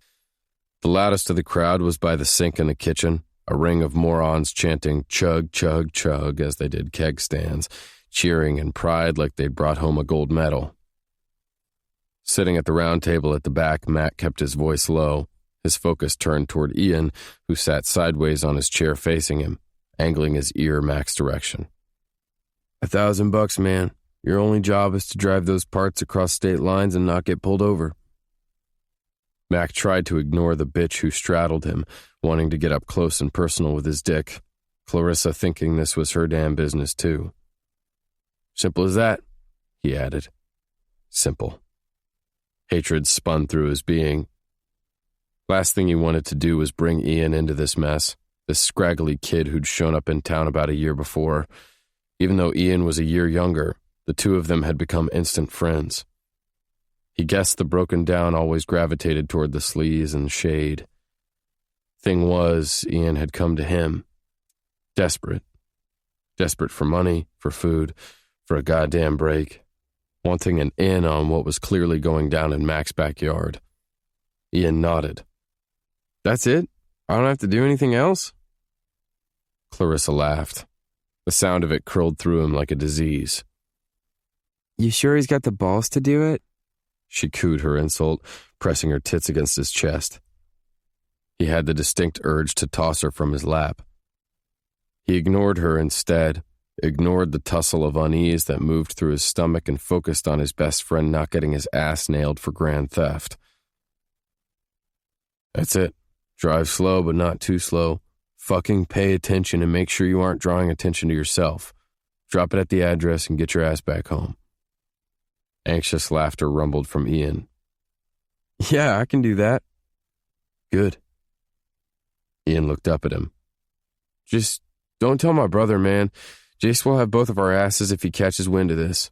He's been riding me and Joseph about keeping our noses clean. Yeah, well, Jace should be the last of your worries. Mac hesitated. You sure you're up for this? You want out, just say it and you're out. Aw, so sweet. Clarissa toyed her finger in the collar of Mac's tee. God, he despised her. Mac knew bringing Clarissa's father into the gig was a mistake. Knew it the second his daddy showed up with the prick ambling behind him, bringing another into the fold. Just one big happy fucking family. But Mac did what he had to do to survive. Funny how he'd fought his father forever and then slid right into the position like he'd always belonged. Heaviness clanged through his chest, shame and dishonor, but it had been stupid to think he'd been purposed for anything else. Like he was better, destined for great things. What a fucking joke. Nah, man, I'm in. Better than selling dope for my mom's prick boyfriend, Ian said, driving an agitated hand through his hair. Yeah. Max started to agree when his breath hitched. It got locked somewhere between his lungs and his throat and the sun, a prisoner to the shift in the air. Nothing but a crack in the atmosphere that let a lightning bolt of energy come speeding in. His attention jerked up, jumping over the faces packed in the sordid house, coming to the one that was breaking through the crowd. Izzy. What the fuck was she doing there? She didn't belong. His heart started to thud, this thunder that pulsed and screamed with its demand. What time should I meet you? Ian's question was nothing but a blur in his mind when his eyes tangled with that hazel, unforgettable gaze. Then Mac was fully losing his mind when he saw Sean say something to her, grab her by the hand and try to get her to follow. Mac knew firsthand the asshole was a dickbag. Izzy seemed frozen, though, and her eyes widened with shock and rejection. That was right before her expression shifted to gutting pain when she focused in on the girl on his lap. Mac's spirit fisted. He'd stopped going to Izzy about 6 months before. It was the fucking hardest thing he'd ever done, but the sacrifice had been necessary. Their worlds had grown farther and farther apart, their differences becoming too apparent. Guilt had begun to eat at him every time he'd steal through her window like a thief, feeling filthy when he'd gather her up and hold her close, his dick pushing at his jeans and begging for him to take her, even though he promised himself he would never stoop that low. Every time she whispered encouragement, told him he was going to be something great, filled his ears with all her good and belief, it had only underscored the fact that she didn't recognize the shame written on him.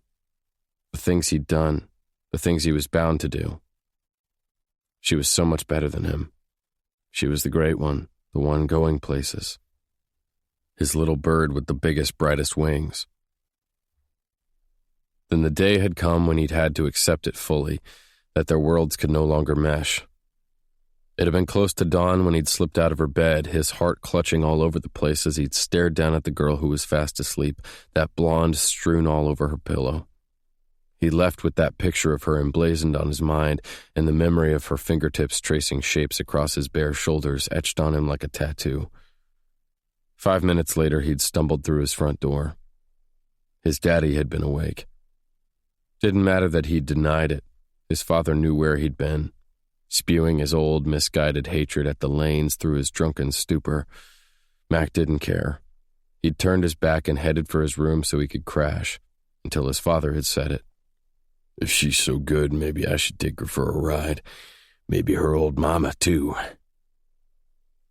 Rage had spiraled through the middle of him. Hatred bigger than it had ever been. But really his father had only been pointing out who Mac really was, an example of their sick, depraved world. It was the last time he'd climbed that tree.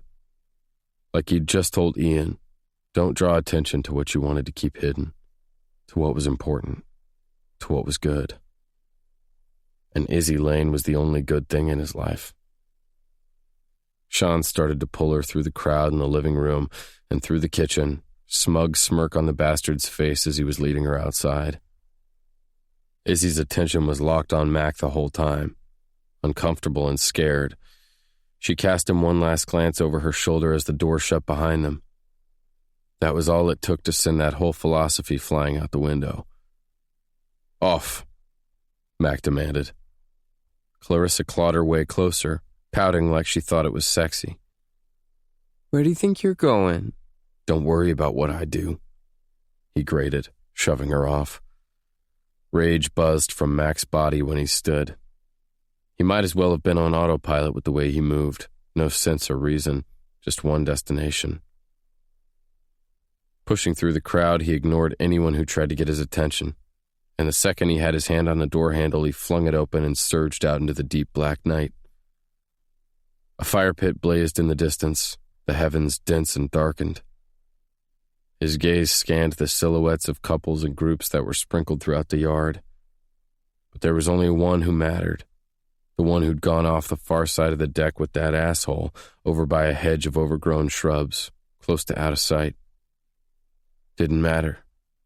Mac was sure he could find her blind. Sean, don't. Let's just go. I want to go home. No, you don't. You want to stay. No, I don't. I think you do. Let me go. Fury split through the middle of Mac, a physical rendering. He ran across the deck and hurled himself over the railing, dropping to the ground, a rampage of violence skating through his veins, every muscle hard, possession riding high. Fucker was so invested in defiling his little bird he didn't even notice when Mac streaked up behind him, unaware Mac was even there until he had an arm around his neck and was yanking him back. What the fuck? He shouted, hands scratching at Mac's arm and trying to get loose. Did the girl tell you she wanted to go home? It was nothing but a threat at the prick's ear. Mac. Izzy sagged forward, pain and relief in his name. Why are you here? He demanded, fear slicing through him, a hot, jagged knife at the thought of what might have happened had he not been there to protect her. And he'd promised that he would always, always protect her. Hurt and disbelief churned through her features, and Mac's stomach was twisting in that fucked up way that he couldn't let it. You don't get to tell me where I can go. So what, you want me to just let this skis touch you when you don't want to be touched? Turn my back? Is that what you want? She slipped out from the spot where she'd been pinned. Mac kept Sean locked, dickbag kicking and flailing like he thought he stood the chance to bust free. Izzy spun on her heel to face him. The tears streaking down her face glimmered in the light. Torment was written on every inch. No, Maxon, that's not what I want at all. She started backing away, moving for the deck chairs, her head shaking. But isn't that what you already did? Mac watched as she turned and fled. He kept hold of the prick until she was safe and out of sight. Mac tightened his hold, kid choking, Mac's threat low at his ear. If I ever see you anywhere near her, they will find your body buried in the forest. You got me? Mac released him, and Sean surged forward, whirling around and holding his throat. Are you fucking crazy? He guessed he'd always been when it came to Izzy Lane. You get one warning. He pointed at the asshole who was still choking, and Mac backed away before he turned and jogged back into the house, his eyes darting everywhere. But Izzy was gone. Mac killed the engine of his car outside the shack that he called home. It plunged his world into darkness, into an unbearable silence. Just the whoosh of the trees and the howling of ghosts. His mama's voice in his ear. Vapor and mist. You are better than the world you were born into. Groaning, he rocked his head back, squeezing his eyes closed before he forced himself out of the car. It was a car that had been bought on the solid. Too bad every penny funding it had been dirty money. Guilt lanced through his spirit, and he dragged his feet toward the house, only to freeze when that feeling rushed him from behind. Overwhelming warmth, a cold that chilled him to the bone, each sensation at odds. Every muscle in his body hardened in awareness, and his guts tangled when he slowly edged around to find her hidden in the shadows. He moved that way until her face was coming into sharp, plain view. Cheeks blotchy and red, eyes so big and round, mouth quivering. "What are you doing here?"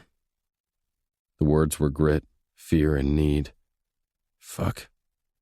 He wanted her so bad he could taste it on his tongue. "I miss you," she whispered. "I miss you so bad it hurts. God, it hurts." Tears streaked down her face, her lips wet with them, and she angled her head as if she was begging him to look closer at her.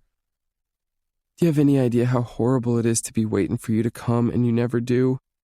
Night after night lying there, my heart so empty. You left a hole inside of me, Maxon, and that hole just keeps getting bigger and bigger every time I see you with her." Mac dug deep to find the strength he was going to need to get through this, to keep himself from hurtling himself at her, sweeping her up and holding her close and taking her hard. She was better than all of that. Still, emotion raced his throat, thick and needy, as desperate as his hands he was curling into fists. "I'm no good for you, little bird." "And she is? Good for you? Meant for you in a way that I'm not?" Shame and regret crawled beneath his skin. "She's nothing to me." Izzy choked over a gasp of pain. "If she means nothing, then what does that make me?" She was pleading, taking a step toward him, her trembling hands pressed in petition to her chest. "I wanted it to be me, Maxon. I wanted to be yours. Your first and your last and your everything. You are my best friend. You've always been. But I can't go on pretending that I don't ache for you, need you, want you in a way that has only ever belonged to you." She was killing him, word by word, breath by breath. "I'm in love with you, Maxon. Don't you see that? I love you so much that it is ruining me. Tell me that you feel the same way." Her confession penetrated like spears, stakes of grief. He nearly broke beneath the weight of it. Mouth dry, no words on his tongue because he couldn't form a lie that big. He just stood there like a bastard, watching heartbreak crack across her face. She barely nodded, crushed by the understanding. She shifted her attention to the shed for the barest beat before she looked back at him. Her voice shook with its own sort of ferocity. "No matter what you feel for me or not, I need you to know you are so much better than this.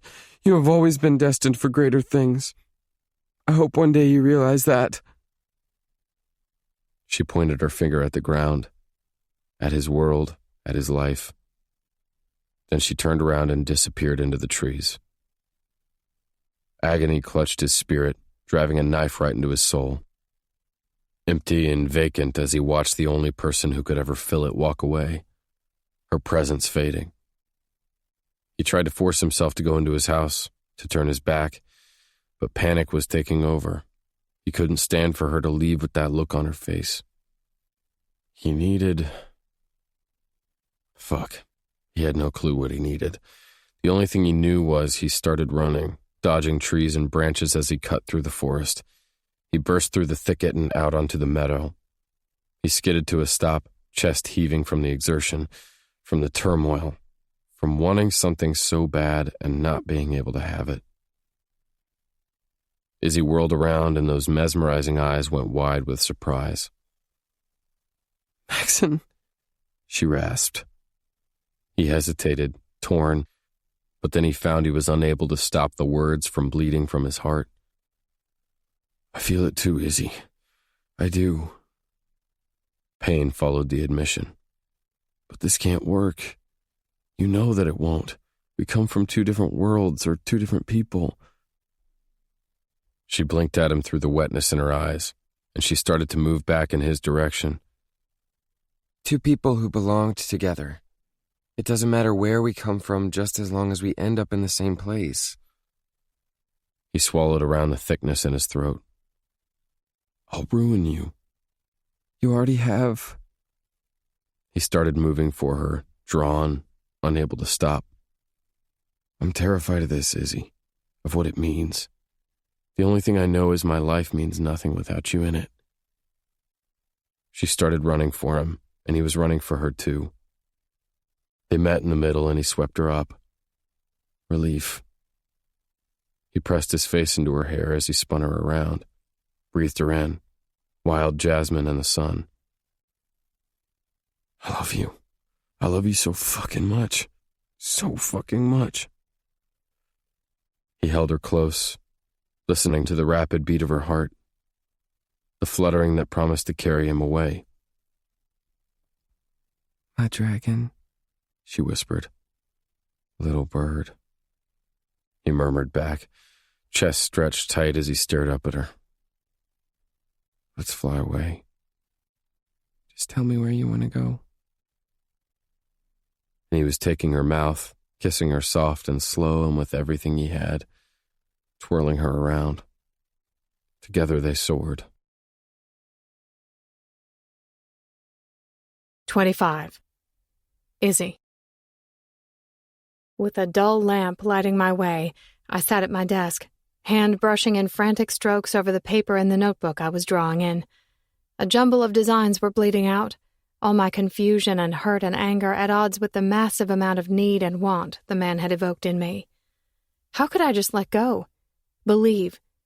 Chewing furiously at my bottom lip, I colored and shaded, slashed and sketched, and hoped that the images would come to life, that a story would arise, make sense, give me an answer. Gasping in surprise, I nearly fell out of my chair with the light tapping that came at my window. It was a sound that was so familiar, but I hadn't heard in so long that for a moment I was wondering if I were imagining it. But I knew. I knew because it resonated like a drum in the depths of me. A call, a plea. Heart stampeding, I slapped shut the notebook and lifted my head.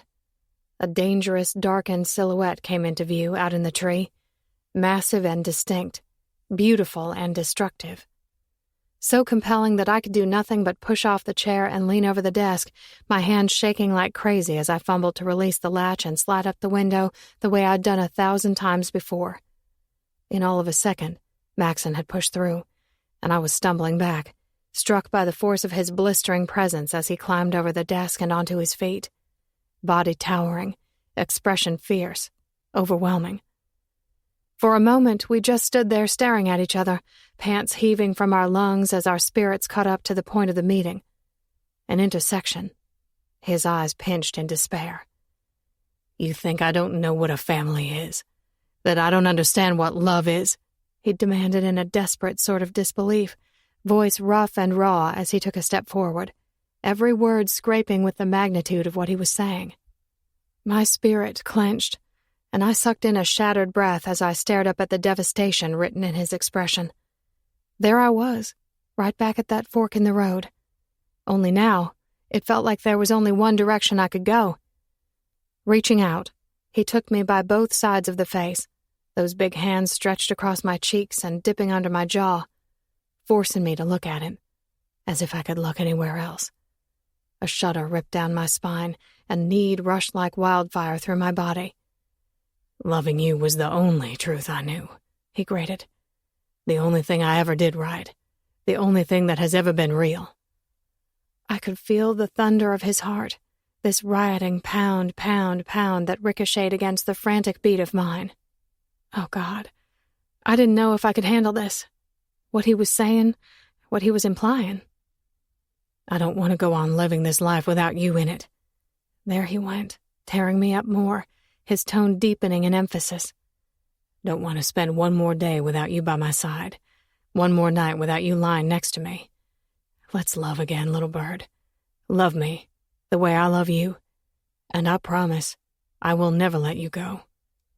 I was nothing but a shaking mess at his admission. all those broken pieces he'd left me with toppling to the ground. "Maxon," I whimpered. He tugged me forward. "Do you love me? Do you still feel the same, or am I too late?" My attention raced across his face, looking for any trace of insincerity, for any reason not to believe this man, to keep on fighting what clearly was a losing battle. Because this man had won me over long, long ago. My soul shivered in awakening. Reservations sheared away. The cold eclipsed by the heat of the flames that came alive between us. There were no boundaries left, no barrier so high, no fear so great. None that could compete with what was taking me over. "Tell me," he demanded low, his nose brushing mine. My hands curled around his wrists, hanging on for dear life, and I let the deepest confessions of my heart pour out. "I have loved you since I was a little girl and you came running to rescue me. I have loved you since I first saw that tender smile and had the honor of meeting that fierce, brave heart. I loved you when I didn't really know what it meant, and I loved you even more when I grew into the fullness of it." My voice slowed in significance. "Never for a day did I stop. I love you, Maxon Chambers. I'm so in love with you." His kiss was swift and all-consuming. Dizziness swept through my mind, knees going weak. It didn't matter at all, considering the man was sweeping me into the security of those sure arms and pulling me to the warmth of his rock-hard body. His tongue stroked mine, and my arms locked desperately around his neck.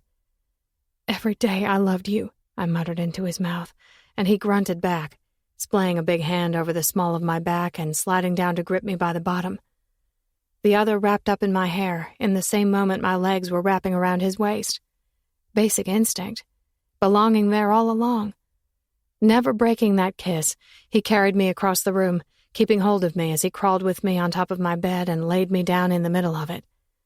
The springs squeaked, and Maxon cringed with something that looked close to guilt, as if he were remembering all the times he crawled into this bed and tried to stay quiet, and I was somehow grinning against his mouth. Lost to this moment, lost to this man.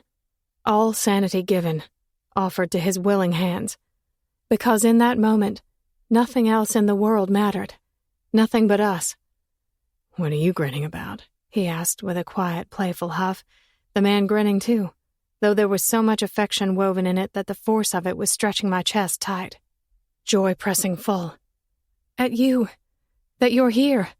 That you came back to me." I reached out a trembling hand and stroked across his gorgeous face. "That you're looking at me that way." He grabbed my hand and pressed my knuckles to his lips, mumbling at the flesh. "And how am I looking at you?" "Like you love me. Like you're getting ready to devour me. Like you'll be all too happy to do it again."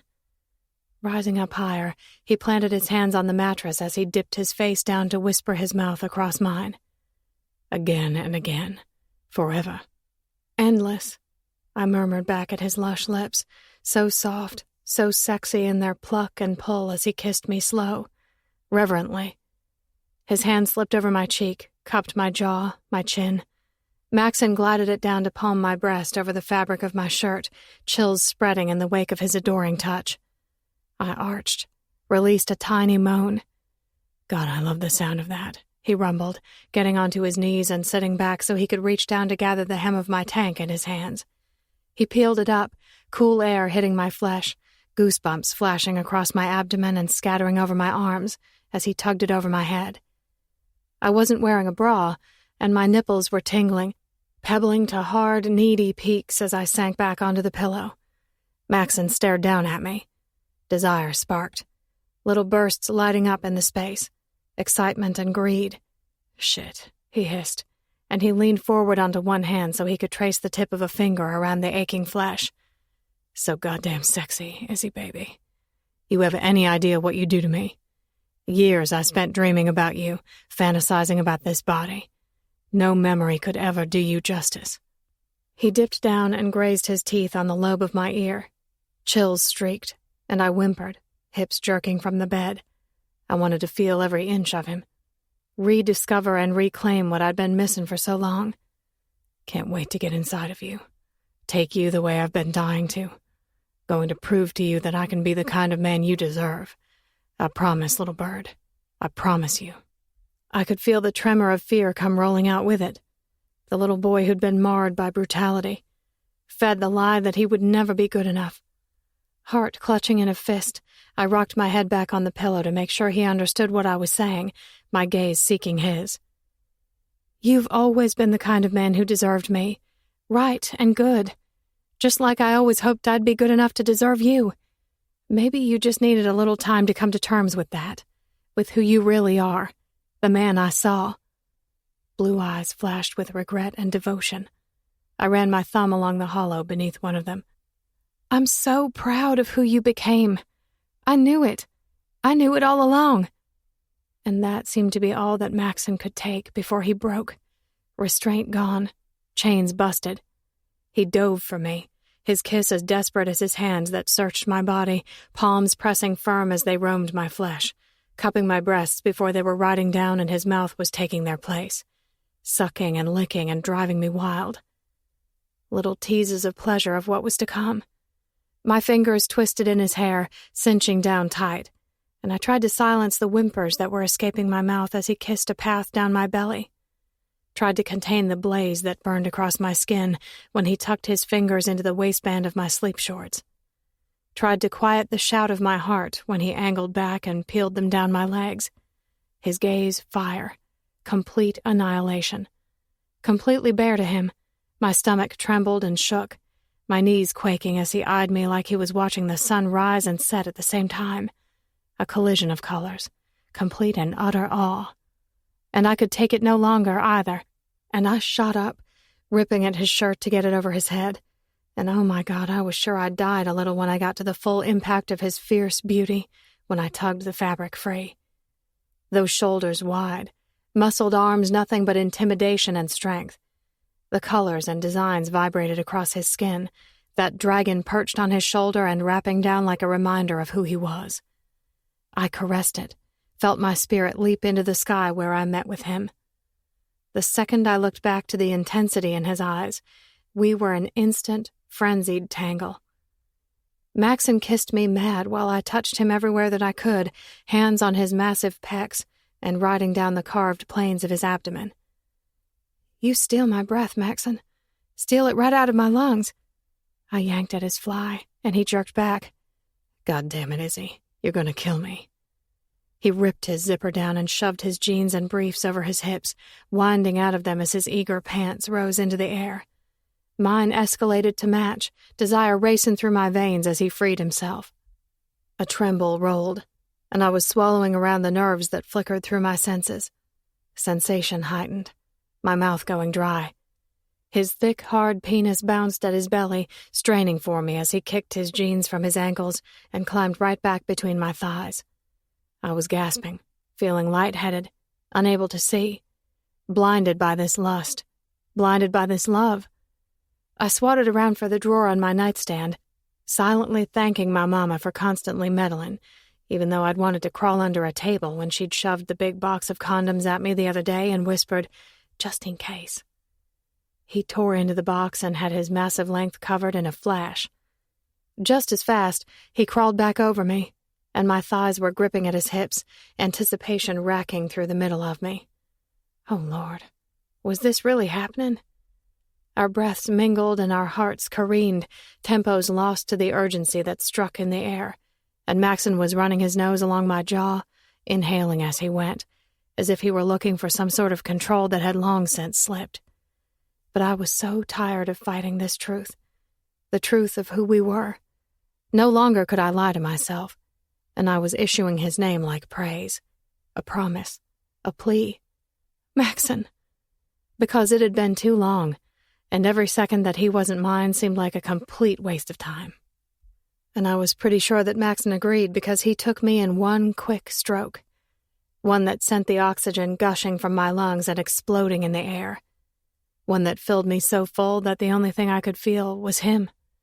Every molecule taken, captured. A low groan rumbled in the depths of Maxon's chest, something dark and deep and desperate. His forehead dropped to mine. "Izzy, baby. Fuck. You feel so good.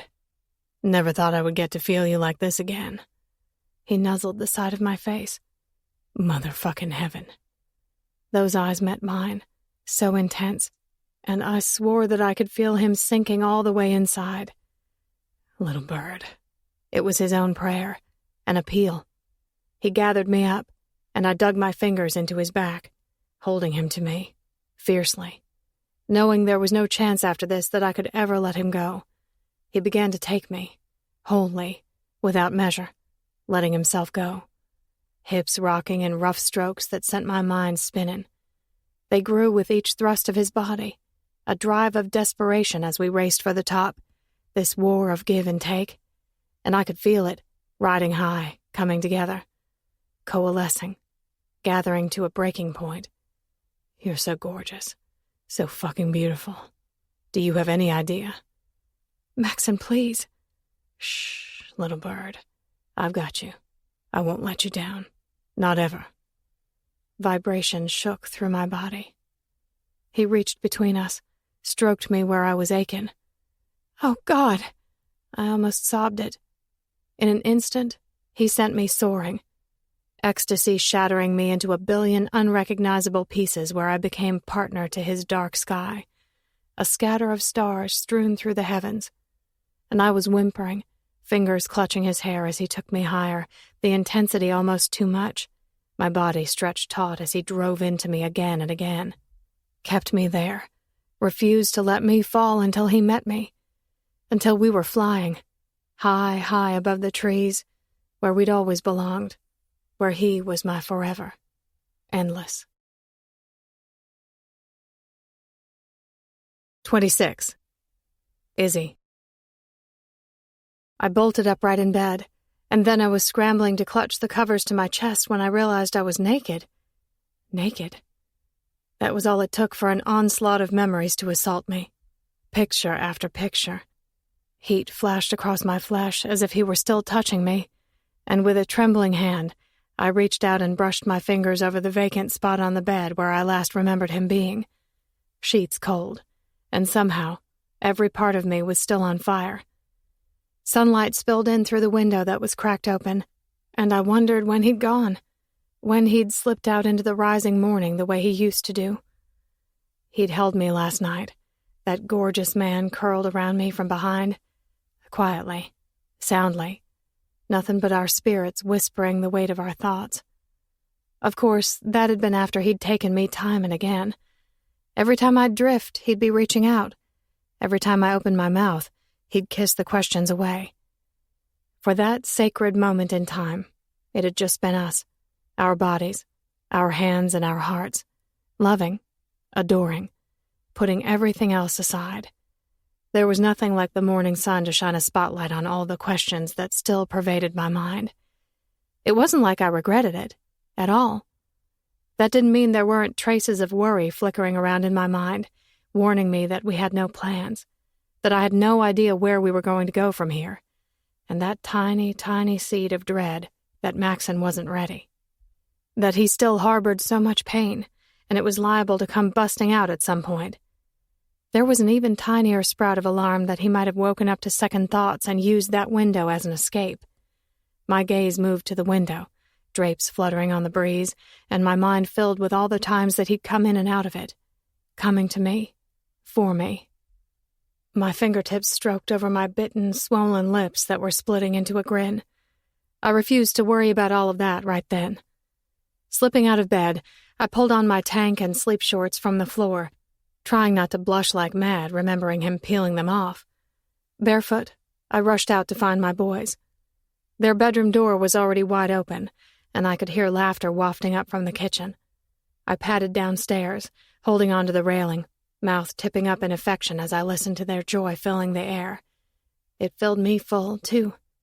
This was what was important, the happiness of my boys, the very thing I'd dedicated my entire life to echoing from the kitchen. No matter how I was feeling right then, no matter the questions that stirred and the old fears that tried to push to the forefront, I could rest easy in that. I pushed open the swinging door, doing my best to stride right in like I hadn't spent the night rolling around in the hay with the very man I'd promised would never have the chance to break me again. Then I was stumbling, inhaling a shocked gasp when I saw he was there, at the table with Dylan on his lap. My youngest son was howling with laughter as Maxon tickled him.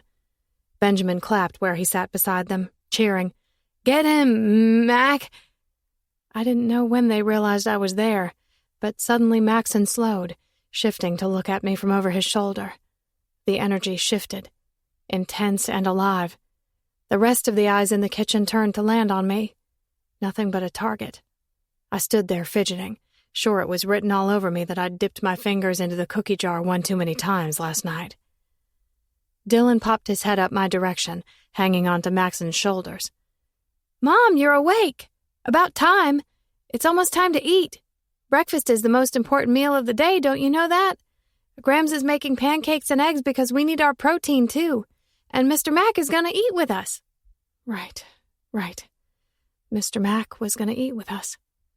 I struggled to readjust my image of how I'd imagined this morning would play out, wondering just how it was that Maxon had ended up sitting there at the table. Redness crept to my cheeks as my gaze swept the faces staring back at me. My daddy pretended as if he were reading the paper, but there was no missing the concern in his eyes when he sent me a questioning glance over the top of it, and Benjamin was shooting me one of his crooked, happy grins. And Maxon, he was looking at me as if he were contemplating throwing me over his shoulder and carrying me back upstairs. A shiver rolled down my spine. Oh, this was not good. So not good. Because my mama was at the stove, slanting me a sly smile as she took me in. "Yes, look who showed up at our door bright and early. What a nice surprise." Her eyes went wide with the implication. "Oh, hi." I sent him an awkward wave. "Good morning." Maxon smirked, that dimple peeking out. My belly twisted. Oh, God, this really was bad. Coffee." I flailed a hand in the general direction of the coffee maker, and I dropped my head, making a beeline for the other side of the kitchen. Hands shaking, I fumbled to get a cup from the cupboard, and I was surprised I even got a drop into the cup with the way the carafe trembled when I poured it. "Need help with that? You seem a little flustered," my mama teased, voice lowered to remain out of earshot, grinning a conspiring grin. I groaned a panicked sound, peeking over at the table, wetting my lips as I sucked for a cleansing breath. "Help. Yes, I need help." Because I didn't have the first clue what I was supposed to do right then. "Something bothering you?" I pressed my face into my hands, and then I was peeling them away, leaving them up at the sides like a shield. My voice dropped to a mortified hiss. "I slept with him, Mama." No need to give her the detail that it had been 5 times. "Well, that's plenty obvious. Have you seen your hair this morning?" My hands flew up to the ratted mess. Oh, God. She chuckled. "This isn't funny, Mama." I smoothed out my tank, as if it could smooth away the agitation and embarrassment. "Did he just waltz in here from upstairs?" I questioned in horror, peeking over there again and wondering how I was supposed to explain an impromptu sleepover with my boys. For a beat, my attention got wrapped up in the easy way Maxon leaned over and drew something with Benjamin, talking with him as if being there was the most natural thing in the world. "Well, I know he came crawling out your window and sneaking down that tree like he used to do. I was out back when I heard a racket, and I peeked around the corner to see what was going on. But don't worry your pretty face. He came around the front of the house and up the steps, knocking at the front door, just like a perfect gentleman would do." It was purely a tease. I pressed a trembling hand to my forehead. I was going to pass out. "Stop fretting." I went back to my coffee and dumped in a couple spoonfuls of sugar. "How am I not supposed to fret when he is here after what happened last night?" I rushed out of the side of my mouth. "Seems to me you should be glad that he is." I was. God, I was. But that didn't mean my nerves weren't racing. Sure, my boys knew something was up.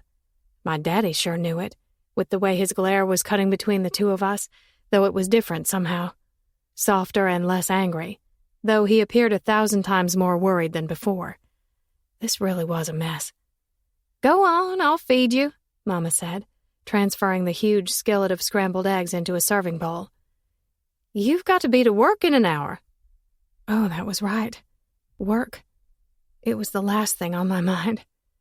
I shuffled over to the table, my bare feet scooting on the worn floor, trying to play it cool and casual, and like Maxon wasn't affecting me at all. I started to round to the free chair, and I yelped out when he snagged an arm around my waist and hauled me to his side. Right out of the blue. He squeezed my hip in one of those massive hands. "Good morning, gorgeous," he said in that grumbly, beautiful voice. Dylan laughed, and a blush the same color of mine was lighting on Benjamin's face. I attempted to clear the disorder from my throat. He grinned. "Sit." Blowing out a breath, I did, and he set a hand on my knee under the table. With my head dropped, I peeked over at him, catching the adoring expression on his face. And there was nothing I could do to stop the sappy grin. An hour later, I was rushing out to my car. This whole surprise of a morning had made me late. Of course, I knew it was only going to get worse when I felt the presence swallow me from behind, his footsteps heavy as he came out the door and jogged out toward my car. He was on me in an instant, spinning me around, pinning my back to metal, kissing me with a passion I'd never known before. God, this man was going to do me in. "I thought you already kissed me goodbye," I teased, teeth raking my bottom lip as I peeked up at his gorgeous face. A smirk took hold of his mouth. "So, I wanted another one." Can't get enough?" He tucked a strand of my hair behind my ear, fiddling with it as he angled his head, his expression soft. "Never." Then that expression shifted, something somber and bold coming to caress the lines of his face. He traced over the angle of my cheek. "We need to tell him, Izzy. It's time. I can't keep sitting beside him and keeping this secret. Feels like I'm lying to him." My gaze drifted off in the distance, processing. The fears there, but quieted. Because I knew I could no longer be that person. Someone who was bitter and scared and letting the past hold her back. I couldn't go on living like it was yesterday. I looked back at him and slowly nodded. "Okay." The smile splitting his face nearly knocked me to my knees, so bright and brilliant, so free. "I'd like to do it, if that's okay," he asked. I nodded again. "Okay. Just, you have to allow him to have his own reaction. Process it all. He's going to be shocked." Grief struck across his face. "I know that. I know. I deserve for him to hate me, but I will be there, even if he does, until he sees that he doesn't have to, that he can trust me." He cupped my face, and I leaned into the warmth. "When do you want to talk to him?" I asked. "Maybe I can take him to his appointment on Thursday. Afterward, I'll take him to the park or for ice cream or wherever he wants to go." Heart shuddering, I peered up at him. "And what about Dylan?" Determination steeled those strong features.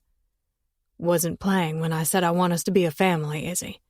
For the first time in my life, I have a family, right here. I don't want to be separate from any of them, not ever again." Emotion surged, so thick that it was pricking tears at the back of my eyes. "I want that, so much." He brushed his thumb over my lips, softly, reverently, though there was hesitation behind it. "Last thing I want to imagine is you with another man, but I need to know about his father, where he is, what happened with him." As if I wanted to imagine him with another woman. I cringed with even the thought, tucking it down, refusing the remnants of betrayal from clawing its way out. It didn't have a place in my life any longer. I hiked an indifferent shoulder. "There's not a whole lot to tell. His name was John. He left me when things with Benjamin got too rough. Dylan was 2 months old, and Benjamin had just had another surgery. It was a rough one. Benjamin was up all night crying with his pain, needing me to hold him, while I was trying to take care of a newborn at the same time. John told me he was sorry, but he couldn't do it. He didn't want to spend his life in doctors' offices." Fury raced through Maxon's being, hatred so fierce I swore it darkened the sun. "Did you love him?" I blew out a strained sigh. "I did, Maxon. Differently than you, but I did. He was a friend that had grown into more. Then he let me down. He didn't love us enough. And it breaks my heart to think that maybe I didn't love him enough either. There'd been a ghost that had always lived in the middle of us, in the perfect size of Maxon Chambers, standing in the way of me ever fully giving myself to John. I was staring up at Maxon when I said it. It was soft and tender, but I thought maybe it came with an ultimatum. His forehead dropped to mine. You questioning whether I love you enough? There's not enough time in eternity for me to use up the love I have for you. 27. Maxon.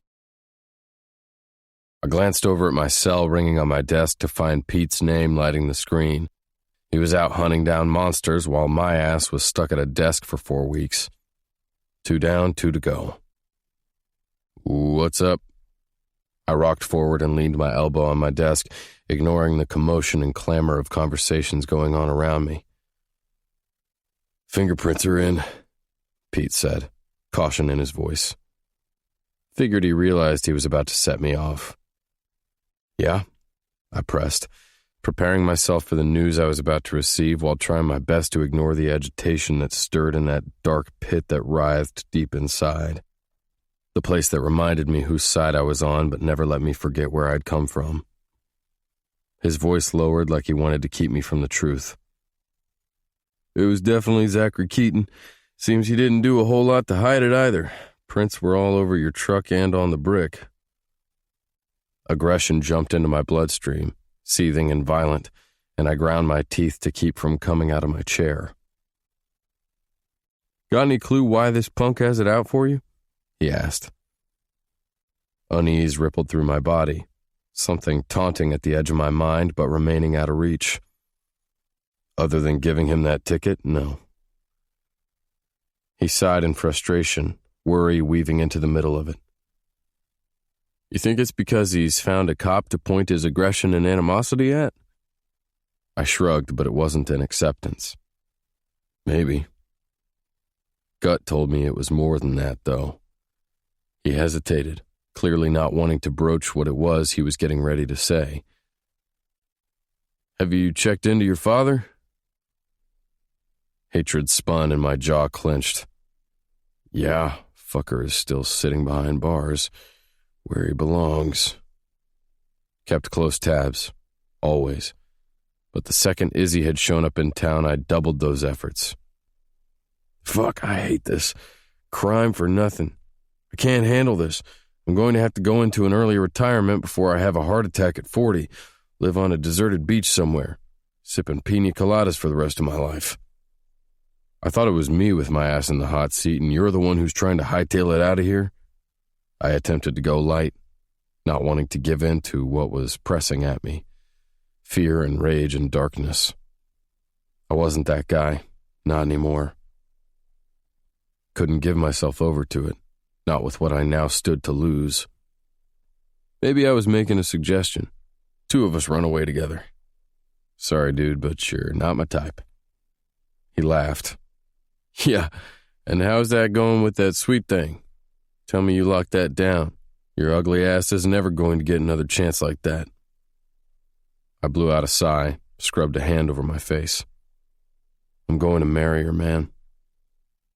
Silence echoed on the line, and then he muttered, Really? It was nothing but speculation. Maybe he'd heard me spouting my mouth about it being selfish for a cop to settle down so many times that he didn't believe what he was hearing.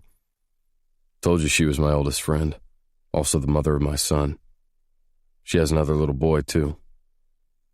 This time his silence was deafening. No shit, he finally said. No shit. Well, fuck, was not expecting that. Seems we're going to have to get us a bigger island. A rough chuckle rolled out before I was turning serious. Have to nail this bastard, Pete. Can't risk someone coming after me like that when I've got Izzy and her boys to worry about. Won't take that chance. Understand that completely. Believe me, there isn't a soul in the precinct who isn't watching, waiting to take that fucker down after what he did to you. Yet he's managed to remain at large for 2 weeks. We'll nab him. We will. All right. Keep me posted. Will do, man. Just hang tight. Watch your back. We'll be looking out for you. I ended the call to find a text had come through. Hatred and disgust curled my guts. Clarissa. 2 weeks. Aren't you missing me? Think it's time you come visit. I'm feeling neglected. Rage tightened every muscle in my body, the chains of her manipulation yanking at my insides, twisting me apart. Knew that whole neglected bit meant she wanted me to bring her money too. I no longer knew if it was her blackmailing me or I was bribing her to keep it quiet. Me. Told you I was finished with you toying with me. It's over, Clarissa. Sink your claws into someone else. Clarissa. Oh, I'm sorry to hear that.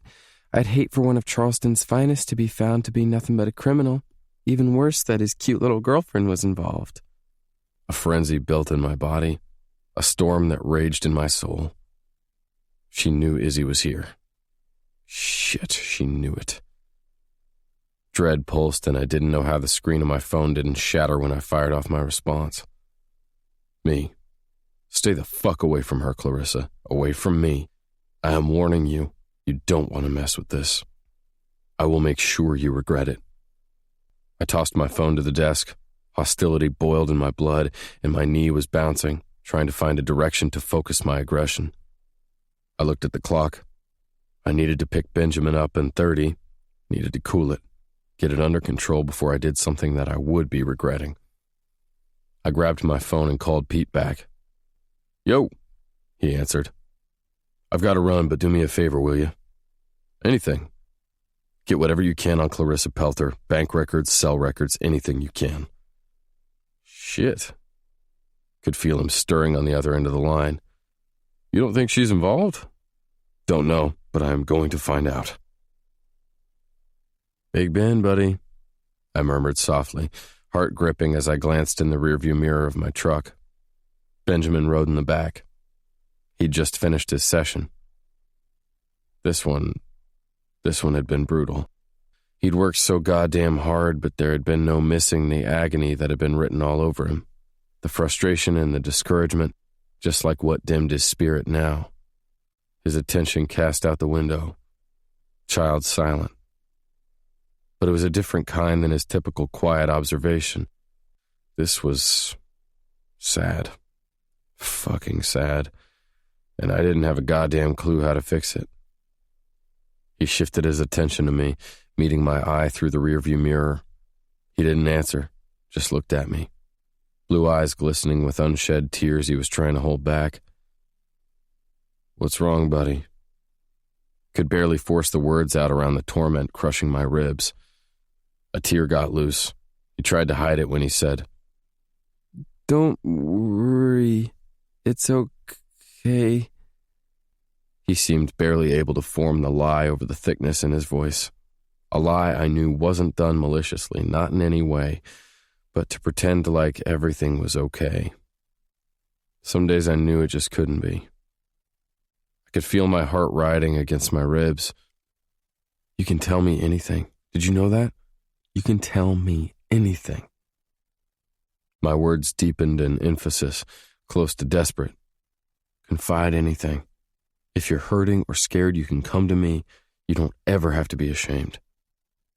That blue gaze flashed hesitation before he was forcing out the response. I don't think I'm strong enough. Everything tightened. Strong enough? You're the strongest person I know. I was trying to get my voice to come out positive because, fuck, it was the truth. But it was wobbling. His crooked mouth hung open in the most heartbreaking sort of surrender. It hurts too bad. God, I couldn't handle this. Couldn't handle the desperate need to make this right and being completely powerless to do it. This kid's plight was one I couldn't undo no matter how bad I wanted to. I'm so sorry, Benjamin. I'm so sorry that you have to go through this. I wish I could change it. My words were a tumble of grief. He just stared at me, like he was trying to make sense of why and what this meant, trying to process the awareness that clawed between us, a fierce force drawing us together. Making a decision, I took a right and headed in the opposite direction of Izzy's place and back toward my house. We rode in silence, and my attention was snapping around the yard as I pulled into the drive, a swelling of hostile protectiveness rising up within me at the thought of me putting this kid in danger by bringing him here. Benjamin shifted in his seat, edging up to get a better look, confusion in his expression. What are we doing here? I want to give you something, I told him. He didn't respond, just sent me a look of trust. That kind of gutted me too. Ensuring nothing was awry, I returned to the truck and unbuckled this kid who had gotten so deep under my skin that I hardly recognized myself anymore. I pulled him into my arms, holding him because I got that was what he needed right then. Support and unwavering encouragement. And suddenly I was getting all the warnings that Izzy had given. The fact that this wasn't easy, not in the least, but it was the most important job I would ever have. He exhaled a shaky sound and wrapped his arms around my neck. Devotion pumped, intense, overpowering, blinding. Could feel it streaking my veins and settling as a firm reality in my soul. I carried him inside my house and carefully set him on the couch. I'll be right back. I want to show you something. He nodded, curiosity filling his expression, the kid all bony and angled, the sight of him hitting me so perfectly. Emotion clawed my throat, anxiety and hope going on a rampage. I rushed to my room. A couple seconds later, I reemerged at the end of the hall. Benjamin remained on the couch. The glow of the evening light flooded in around him, and he cast me a timid smile, unsure of what was going on. And I was praying silently that I could explain this to him right, that I might be able to make him understand the position I'd been in when I'd made the worst decision of my life, praying harder that he wouldn't hate me as I slowly approached. I was carrying the book with the dragon drawn in stencil on the spine. The one that I'd found in my mother's things, the one that had always felt like it meant something, held a power beyond the pages of a book, magic in the words, life in the illustrations. Carefully, I sank down on my knees in front of him. I want to give you something. He angled his head, eyes scanning the crudely, gorgeously drawn cover. What is it? Could barely swallow around the massive lump in my throat. It's a special book. It's a special book that my mom made for me, and I found it at a time in my life when I felt like I couldn't go on, when I felt like it was hopeless and everything in my world hurt too bad, when I didn't want to go on any longer, when I wanted to give up. His brow pinched and I edged up on my knees a bit and set the book on his lap. Inside, it's a story about a boy who felt the same way, like he didn't have the strength to become who he was always destined to be. But he found a friend in what he thought was supposed to be his enemy, and through that he learned who he was. He found power in that, even though it was hard and seemed impossible. I reached up and brushed my fingers through his hair, cupped the side of his face. This boy reminds me of you, Benjamin. He's as strong as stone and as fierce as a lion, yet sometimes he gets scared. He doesn't yet understand that he is meant for great things. My tone dropped close to desperation on the last, overcome, past and present and the future toiling in the middle of me, spinning through the space, regret and faith. Is that what my mother had seen in me, what she'd hoped for? Her little boy who'd run around claiming he was a dragon, powerful when he had no will. I fought the crushing thought that she would be ashamed with the direction I had gone then, devastated that she would never know who I was trying to become. Loss curled through me in a way I hadn't allowed it for so long. Memories of her had been shoved aside, buried, too much for me to bear or face or acknowledge. Now they flooded, wave after wave of grief and sorrow. You think I'm meant for great things? Benjamin's weary voice hitched in hope, expanded with courage. Affection tightened my chest, so overwhelming that I was finding it hard to find air. Knowing what I was coming up on, what I had to give him, the coward in me wanted to deny what I'd done, and the rest of me, the part that would do anything for Izzy and her boys. He pressed on. I think you're meant for very great things. I think you were sent to show this world what it's like to really hope. Hope. It struck like a monsoon, a bluster of power and violence, terrifying and beautiful. Can I read it? He asked in his sweet voice. That lump throbbed. How about you keep it? He blinked at me. But your mom gave it to you. I ran my thumb over his cheek, a fucking rock in my spirit when I thought about confessing it. But it was time. Long since past time. I prodded him to look up at me when I murmured, and now I'm giving it to my son.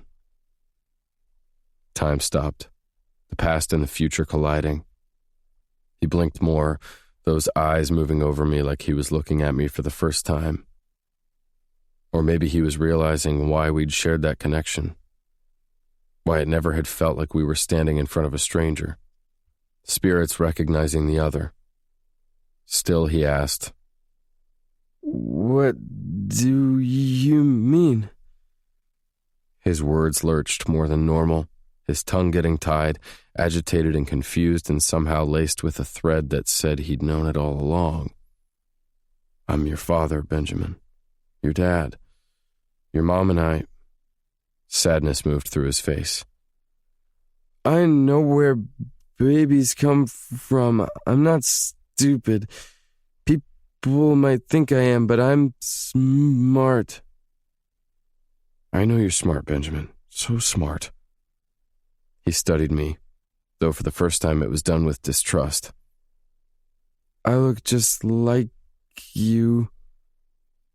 He shoved his fists into his eyes like he was angry for not recognizing it immediately. You left us. I watched as the rest of the reality of it came speeding in, the confirmation more than he could handle. Tears leaked out from behind his fists. Agony gripped my conscience. Devastating, sickening. What was I supposed to do? I wavered for a second, trying to remain calm, reminding myself that he needed space, time. Could only take that for about 2 seconds, needing to reach him to make him understand. Carefully, I took him by the wrists, my hold light when I pried his fists from his eyes. Big blue eyes blinked back at me, swept in sorrow. Big Ben. His chin quivered. Was it because of me? Because I'm broken? Like Dylan's dad did? I was pelted with a sucker punch of shame. No, God, no. Fiercely, he shook his head. It's my fault. My mom is always alone. Misery wound, a blackout. I could barely remain upright as I knelt in front of him, on my knees, begging for forgiveness.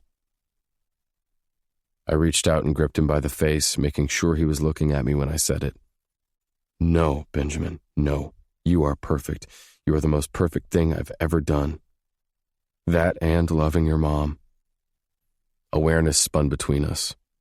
A strike of energy, different than what I shared with Izzy, yet somehow the same, connected intrinsically. Moisture clouded my eyes and clogged the words that started rolling off my tongue.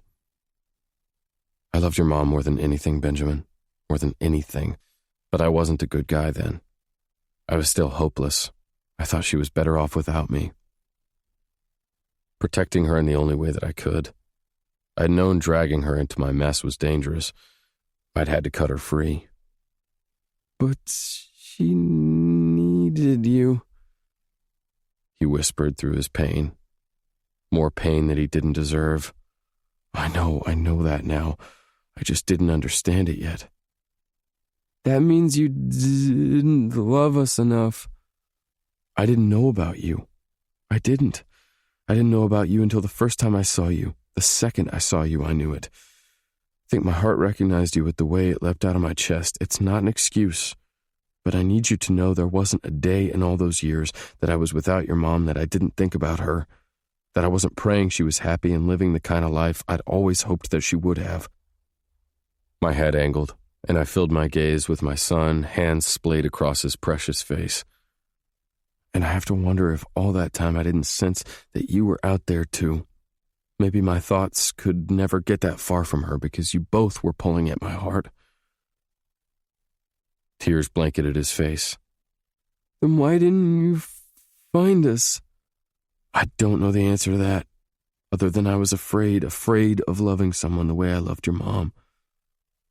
Do you still love her? His question cracked, broken in his throat. So much, Big Ben. I love her so much, and I love you.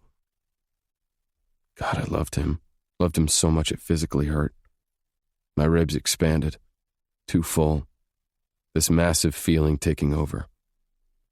Do you understand? I love you. You are my son, and I am never letting you go.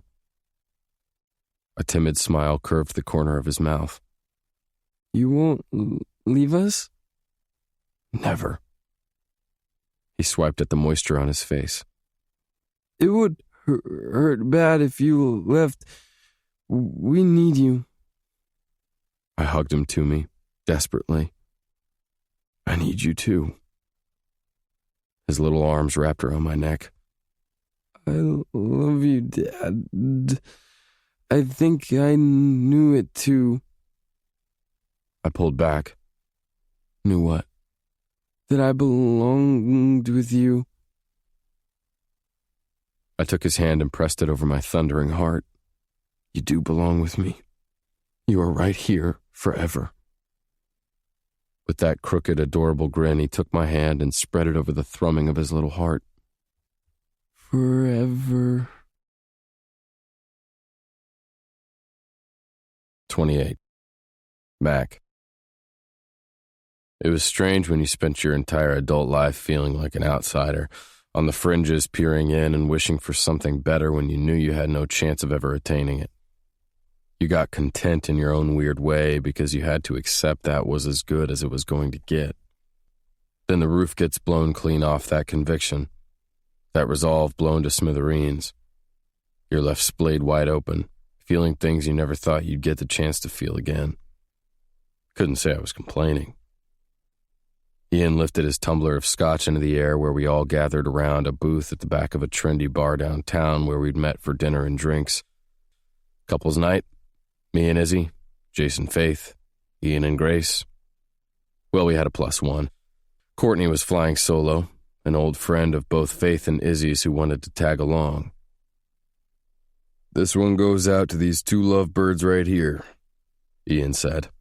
May Izzy never stop blushing every time our boy Mac here smiles at her, and may he never stop looking at her like he wants to eat her. That's what real relationships are made of.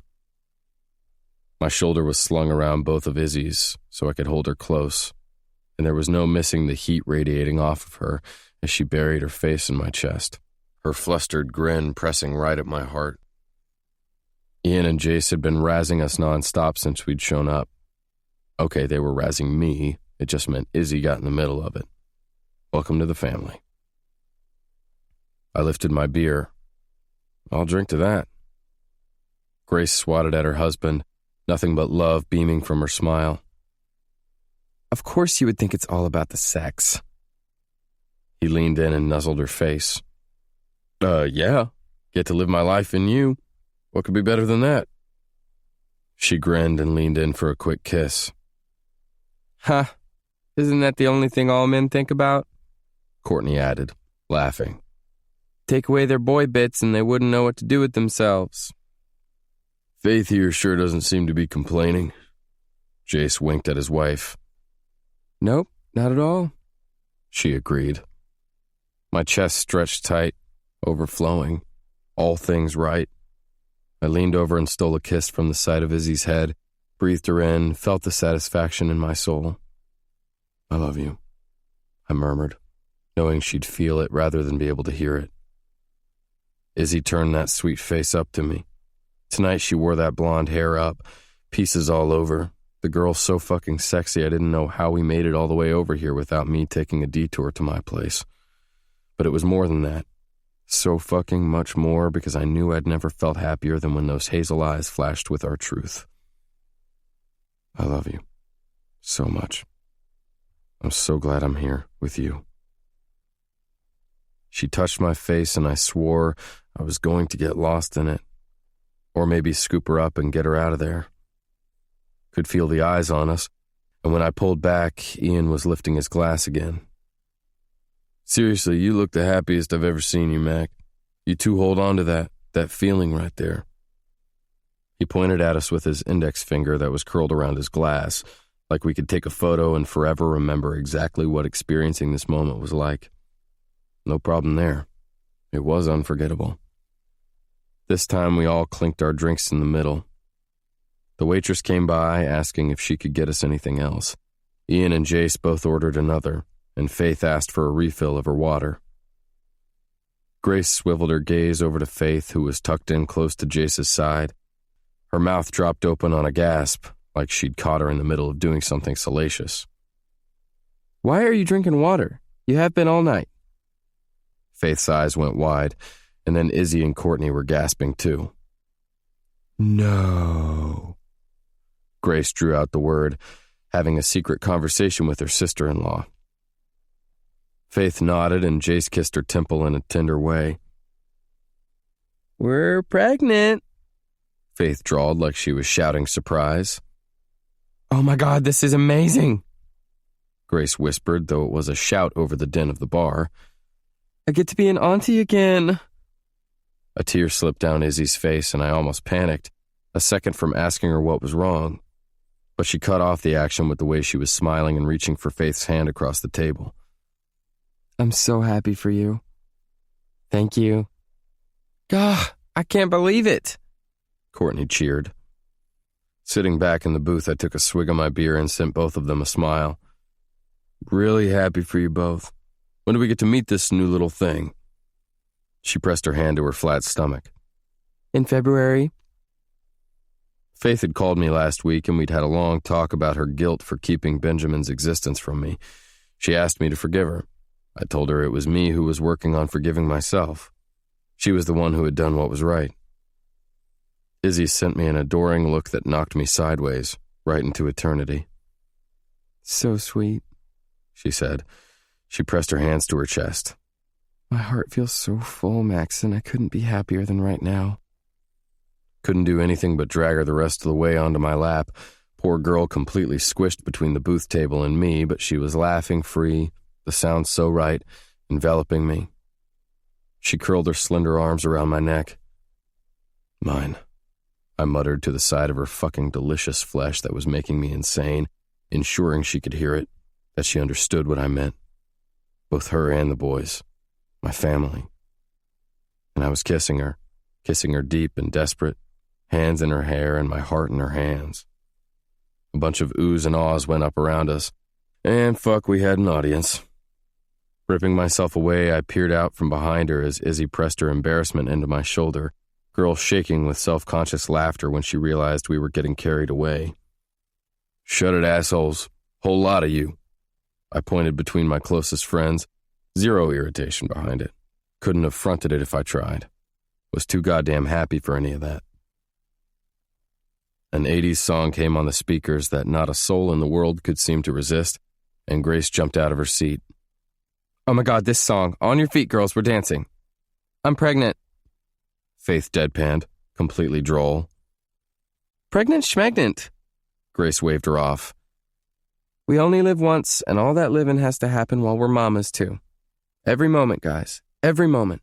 Big and small. They all count. It sent the words of my mother's book skimming through my mind. We are the moments we share. We are the moments separating us that draw us together. We are the vacant space between. We are the culmination of love that has been waiting for us to grasp it in our fingers since before time, since before we existed, but were purposed for this day. Now is when you reach out and take it in the palm of your hands. Now is when you breathe it into fruition. Now is the time. Courtney didn't need to be asked twice. She climbed right out wearing a sequined dress, shimmying her shoulders. I'm cutting loose tonight. Who's with me? I squeezed Izzy's hip. Go on, little bird. Fly. Have fun. I'll be right here waiting for you when you get back. Grace squeaked in excitement, and Faith just laughed in resignation. Fine, I'm coming. Couldn't peel my eyes away as the four of them hit the dance floor to the Prince song. Jace rocked back in the booth, all kinds of smug as he sipped at his beer. What? I challenged, though there was a knowing smirk tugging at the corner of my mouth.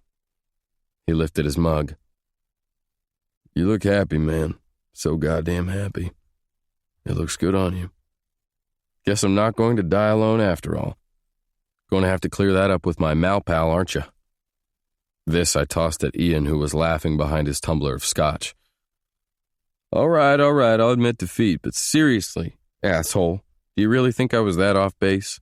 You're just lucky that girl is as sweet as she is to put up with a bear like you.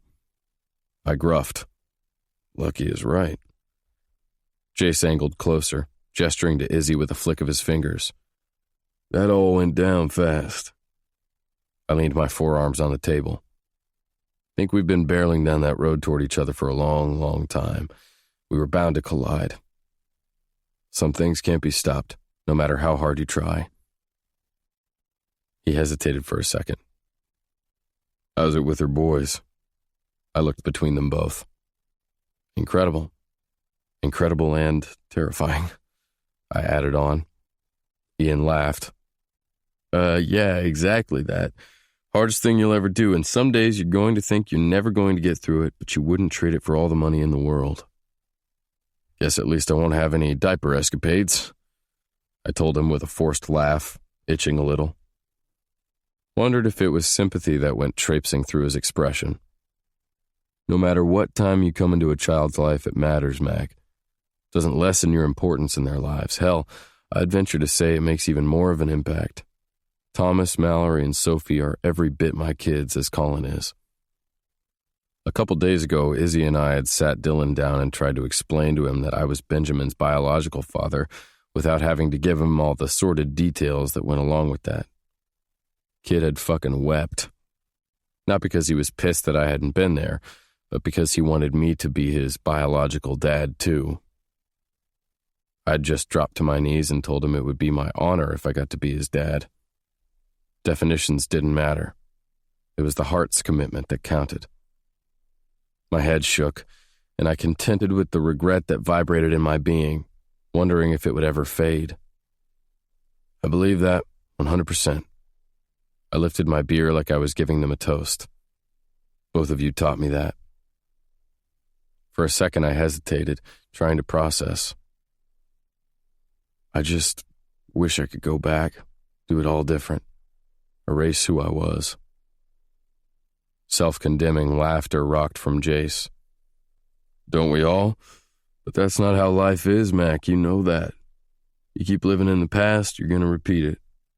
Only thing you can do is wake up each morning and give thanks you have that day.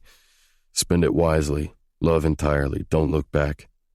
You can only ever move forward. I started to respond when my gaze got tripped up on the movement on the dance floor. Oh, fuck no. A streak of possession blazed through my blood, a full-blown fire, savage and fierce. Cockroach was winding his way through the throbbing crowd, greedy eyes set on my girl.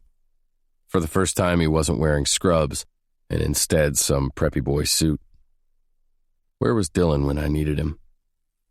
My hand curled around my beer, fisting the glass like a lifeline, an anchor, only it was what was keeping me from sinking to the pits of that ugliness. Ian swiveled around so he could see where my attention was pinned. He cracked a wry grin, sitting back like the cocky bastard he was in the booth.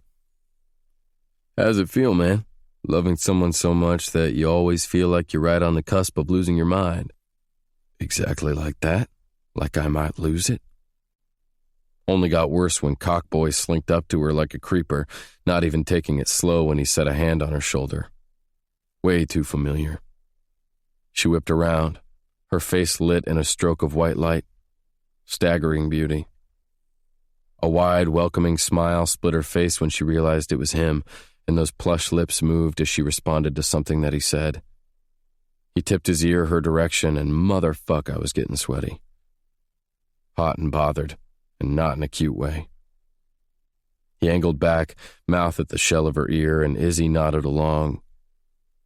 And that was it, all I could take. I drained my beer and slammed the empty on the table. Pushing out of the booth, I rose to stand. Ian laughed, smug as all hell. Asshole. But I didn't slow, just strode across the floor, eating up the ground, going after what I refused to ever lose again. The crew of the band that were playing tonight were setting up. A DJ spun canned music from the speakers, amping the crowd into a frenzied anticipation. The throng pulsed on the packed dance floor, shouting their excitement as a guitar screamed with a strum, the clatter on the stage only adding to the intensity. Alive and vibrating with energy. I shouldered through the mob. Every footstep quivered with need, shivered with possession. From the distance, I watched as Izzy introduced him to all the girls, handshakes going up all around. Dr. Dickbag smiled his sleazy white smile, pretty boy nothing but manners. Strange how it left me feeling not so polite. I prowled up behind her and wound an arm around her waist, pulled her flush to my front. She didn't even tense when she leaned back into my hold like she already felt me coming, the girl perfection in my arms. She rocked her head back on my chest, and those hazel eyes were glimmering with mischief in the light, sexy mouth hitching up at the side. I grunted, pressed my mouth to the side of her face. Izzy, baby, you trying to drive me out of my mind? A giggle ripped out of her, one I felt rather than heard. Whatever are you talking about? It was a taunt, a tease of that mouth. I shifted my attention to Izzy's boss and I shoved out my hand, all friendly-like. Don't think we've officially met. Mac Chambers, Izzy's boyfriend. Could feel the knowing stares of Faith and Grace, two of them knowing exactly what had sent me sniffing around over here. Busted. Fine. I didn't even think to care. Courtney continued to dance, oblivious the way that she always seemed to be. Apparently this asshole didn't get the clue. He looked between my hand and Izzy's face, wary before he shook my hand. Trevor Nelson, good to meet you. You too. Izzy tells me she loves the new job. Did my best to sound gracious. Pretty sure it came out sounding like I was a hot second from tearing him limb from limb. He looked at her. We love having her there. She's saved our asses in more ways than I can count. She is pretty amazing. Okay, maybe that time I came off as halfway sane and not some controlling prick, which was the last thing I wanted to be. But fuck. This was Izzy we were talking about. Little bird. A flood of self-consciousness rippled across that pale flesh, heat rising. Lust tightened my guts because I would never, ever get enough. And I love working there. I'll forever be grateful for the opportunity. He glanced away before he looked back at her with a sly smile. Think I'll be forever grateful too. Anger surged and I was assaulted with another rush of jealousy, teeth grinding at this prick who was outright flirting with my girl. I tucked her closer, and just then the song playing skipped and the DJ changed beats, his voice coming on the air. Who's ready for Carolina George? A bunch of shouts went up around us, a wave of excitement sending a swell of energy moving through the crowd. Everyone turned that way. Faith and Grace, Courtney, Cockroach too. Couldn't forget about him, all except for Izzy and me. Slowly she shifted around to face me. A coy grin danced on that delicious mouth. She pressed her hand to the jackhammer wreaking havoc on my chest and lifted up onto her toes, those lips so close to mine, driving me wild. Are you jealous, Maxon Chambers? I grunted again, my dick all too eager, hips surging forward to meet with hers. Yes, I growled along her jaw. No use in denying it. An uproar lit around us, and I didn't have to look away from my beacon to know the band had taken the stage. Hey, Charleston, I'm Emily, and I'm pretty sure all you ladies know Richard here on guitar, Reese on bass, and Leaf on drums, and we are Carolina George. the lead singer of the band, shouted into the mic. It almost caused a riot. Izzy and I were lost in it. I let my arm slip around her waist and I wedged my knee between her thighs. She groaned a tiny groan. My dick jumped. You were doing it on purpose, weren't you? I rumbled over the bedlam that had struck up around us. Maybe you just needed a little reminder of what she'd been missing. I spread my palm out over her hip. None required. Living without you was enough. I won't stand by and let some guy who just met you try to make his move. She tickled her fingers over my lips. Awful possessive. I nipped at her fingertips. Is that what you want? Me to let you go? I'll fight for you, Izzy Lane, but if you really wanted to walk, if you really didn't feel this burning between us, then I would let you go. Only because I want you happy. It's all I've ever wanted. How am I supposed to be happy without you? It was a breath, a wisp, a plea. She tipped her chin up at me. Our mouths collided, tongues and teeth and hands as we spun in the middle of the crowd, blissfully unaware of anything but us. I tangled my hand in her hair, tongue taking all I could get. Could feel the racing of our hearts, speeding faster, this feeling coming over us that demanded more. So fucking much more. I spun her through the crowd, edging her back and away. Needed to get her alone and fast. Desire screamed, wrapping us in these chains I never wanted to be freed from. We stumbled out of the crowd and into the darkness of the hall. I pinned her against it. She gasped, arched, fingers digging into my shoulders. Maxon. Little bird, you make me crazy. You know this, right? I lose all control, all rationale when it comes to you. Could kick that guy's ass simply for looking at you. That's so fucked up. She giggled. I swallowed it down, demanding more. Take me to your place. I need to feel you, my big, bad dragon. Are you mocking me? Could feel my grin beneath the press of her lips. Never, she whispered, but she was grinning too. Happiness rushed through me, thicker than the jealousy. I grabbed her by the hand and dragged her down the hall. We burst out the back door and into the drone of the night. In a second flat, I had her against the wall again. The beat of the band vibrated through. Thundered and pulsed. With one hand, I thumbed into my Uber app while the other dug into her hip, my mouth consuming the sweetness of hers. Ride's here. I grunted through the kiss, not bothering to set her down as I carried her around the back and onto the sidewalk out front. Holding her with one arm, I opened the door. The driver glanced back at us. Mac Chambers? He asked for verification. That's us, I said, slipping into the back and dragging Izzy onto my lap. The girl took it upon herself to straddle me. I groaned as the car jerked into motion. Shit, baby, you were in so much trouble for teasing me. You knew exactly what you were doing, didn't you? It was all a rumble between our frantic kisses, the girl starting to writhe, the heat from her pussy radiating against my dick. If you would have paid attention for 1 second, you would have seen I was introducing him to Courtney. I told him to come meet her. Faith suggested it. And you should have seen the electricity that struck up between them the second they saw each other. They're going to be good together. I can just feel it. Of course, you might have missed the sparks with the fire you were puffing from your nose. Oh, shit. God, she left me out of control. I'm sorry, I rumbled. Really not sorry at all, because I'd fight for this girl until my dying breath. She was grinning more, her hands on my cheeks as she controlled the kiss.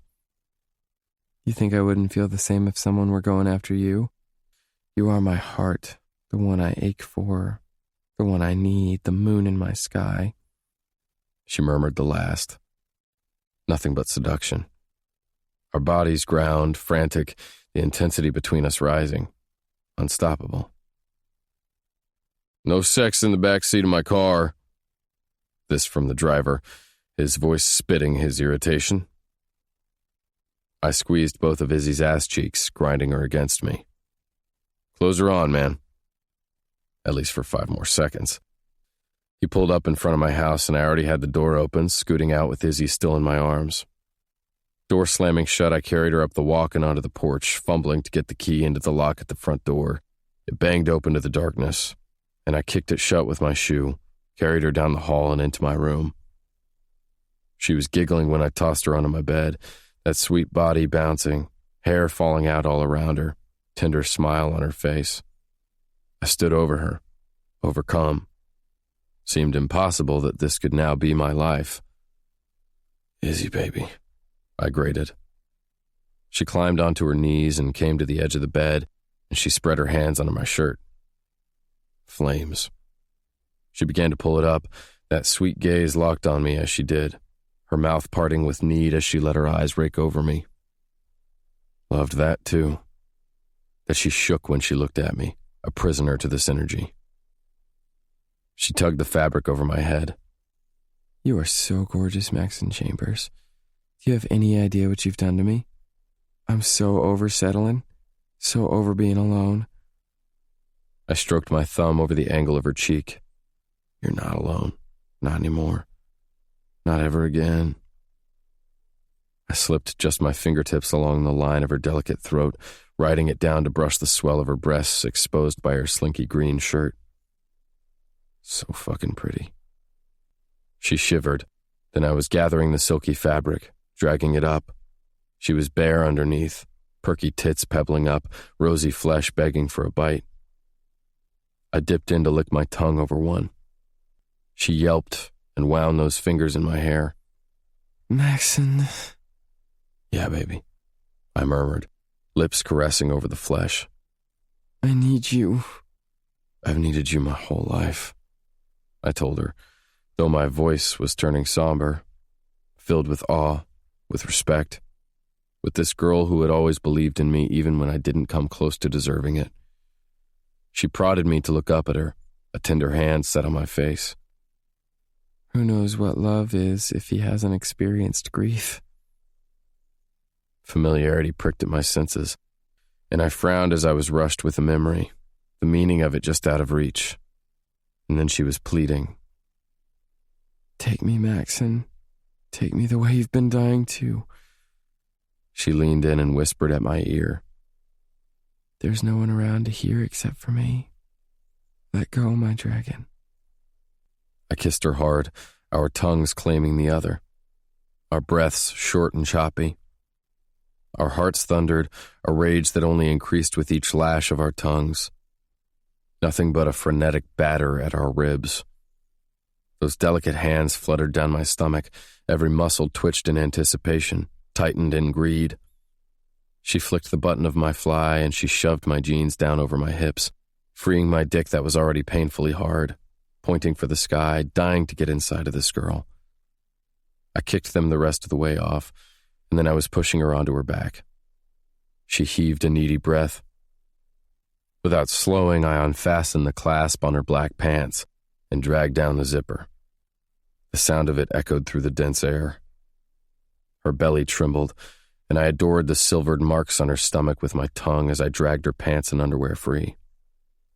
It left her completely bare, writhing on the bed. She spread her knees eagerly. Her pussy was pink and pretty and throbbing for me. She ran her hands up her quivering legs, and fuck, I just about passed out at the sight in front of me. "Beautiful," I groaned. "You are stunning, little bird."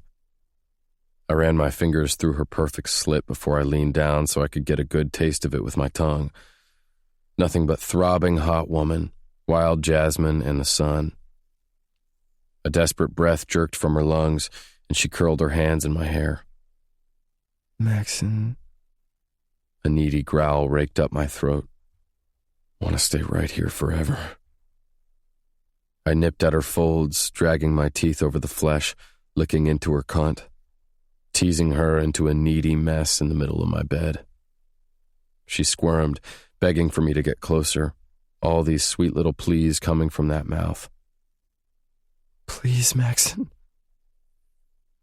Pulling back, I gazed up at her face, at the girl who'd been my everything, my greatest love, my greatest sacrifice. Now I was giving her everything. "I've got you, baby. I've got you." I climbed onto the bed and hovered over her, staring down at her sweet face, at my life, at my reason. I traced my fingertips down the sharp angle of her cheek. I love you so much, Izzy, baby. I hope you know that. She gazed back. Every piece of me belongs to you. I couldn't stand it any longer, and I pushed into the cove of her tight, sweet body. Bliss. Being in this girl was sheer, straight bliss. I groaned, and her head rocked back. It forced her tits into my chest, every inch of us plastered against the other. And still I could never get close enough. Our connection glowed between us. White hot light. I could see every muscle in her body trembling, mine quivering with its match. You are mine, little bird. She exhaled a sound like she was preparing herself for me, like she knew she was going to need it. That I needed this moment, to be a little reckless, to show her exactly what she did to me. I started to pound into her, my cock slick with her as I pulled back and drove back in. Mules of pleasure slipped from her mouth with each stroke of my dick. The pace was punishing, hard and demanding. She bucked up to me. Hard. Her body open, desperate in its own demand. Oh, God, Maxon. She was whimpering, beginning to shake more. Heat blistered between us, our skin slick, our names pouring like praise from our tongues. I gripped her by her bottom, my hands taking fistfuls of her sweet flesh, wanting more. Endless, I whispered. She went off. Lightning, thunder, the most brilliant kind of storm. Cries bled from her mouth and her back arched, so goddamn sexy. Girl riding her orgasm. My balls tightened and pleasure stalked my spine. My thrusts became erratic, desperate, my face buried in her neck. Pleasure burst in every cell of my body, in my heart, in my spirit. The girl possessing every inch of me. I poured into her, holding her tight, groaning through the kind of ecstasy that only Izzy had ever been able to bring to me. Pure and right. Everything. Everything. I love you, I whispered into her hair. She clutched me tighter. Endless, she returned. I set my elbow on the bed next to her head so I could stroke my fingers across her face, not even shocked when the question rolled out, like it was always meant to be. Or maybe I just should have uttered them a long damn time ago. Marry me. A soft sigh left her, and the green rim on those hazel eyes glowed. Maxon, she murmured. I'll do it right later, a ring and all the words, but right now, tonight, I need to know you're forever going to be mine. A smile trembled all over her mouth, emotion filling my room to overflowing. I'd happily die getting crushed by that feeling. Yes. 1,000,000 times over I would say yes. Nothing could ever make me happier than being your wife. Don't you know that's what I always wanted? A memory weaved between us. The two of us had been out in our meadow, the girl wearing some ridiculous white dress she'd taken out of her mama's closet that was 15 sizes too big, a bow of wild jasmine flowers in her hands. Our fake wedding out in the meadow. Should have known then it was real. She chewed at her lip, fighting the emotion. You remember in that day? I nodded. Yeah. I meant it then, and I mean it now. I gathered her hand and pressed it to my mouth. I'm going to take care of you, Izzy. Be the best husband I can be. The best dad I can be. Tears leaked out of the corners of her eyes, and I kissed them away, and she wrapped her arms around me tight. We sat there in the glow of it for the longest time. Finally, she pulled back. I need to get going. Reluctantly, I nodded, edged off of her, taking her sweet body with me as I stood. She yelped as I carried her into the bathroom, the girl giggling, the vibration of it moving through my being. I tucked it down, held it tight. I took out a hand towel and cleaned her up a whole lot like the way she'd done for me that first night, carefully, adoringly. Except tonight, all the pain and questions had been erased. Just the future stretched out in front of us. We dressed, and hand in hand we went out the front door, my attention scanning the area, making sure everything was in the clear. I hate that you worry, she whispered, sensing my angst, and I pinned her against the door of her car, kissed her slow, and edged back to brush the hair back from her face. It's my job to worry about you. Tenderness filled her expression, and then reluctantly she opened her car door. I helped her inside and I dipped in to steal one more kiss. I'll see you soon. That is if you don't come sneaking through my window in the middle of the night. It was nothing but affection. I laughed. She knew me well. I would definitely be coming through that window. Are you telling me you have a problem with that? A smirk lifted at the corner of my mouth. Never, she said.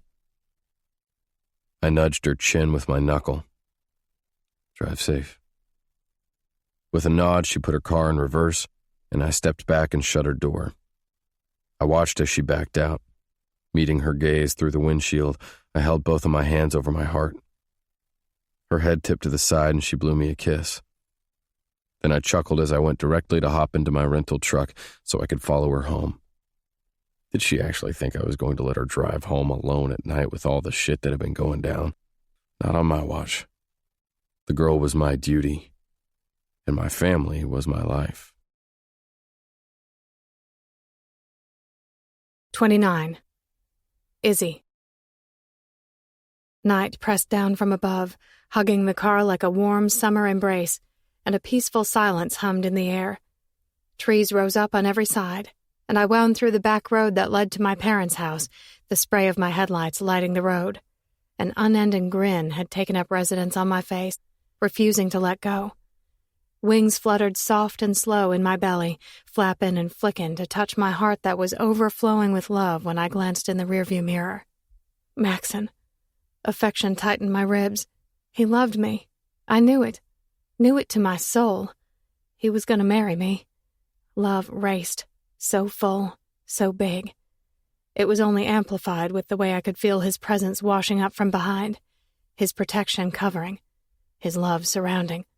I wanted to swim in it, get lost in it, dream in it. I guessed that's really what this felt like. A dream. Headlights glowed from a way back, Maxon giving me my space, and I was smiling slow as I took the sharp curve that followed the small river that ran this side of Broadshire Rim. I glanced in the rearview mirror again, squinting when I saw the flash of bright lights that swung around Maxon. A car sped around him, passing him like a maniac. I tightened my hold on the steering wheel, hating it that people drove like fools on these country roads. They could hurt someone. At least Maxon was there to get the license plate.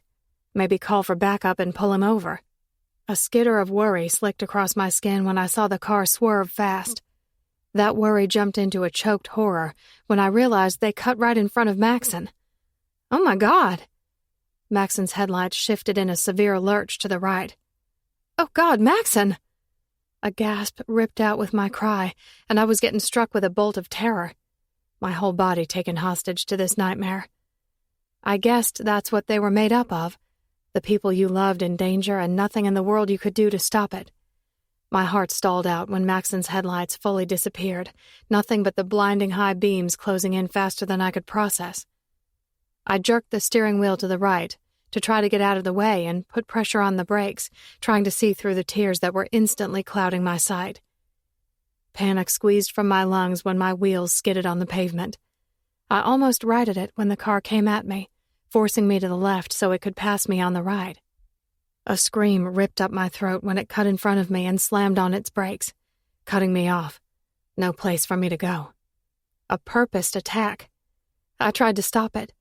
The way my tires skidded and the back end fishtailed to one side, and I was jerking the steering wheel the other direction, trying to correct it as the car blazed right on by.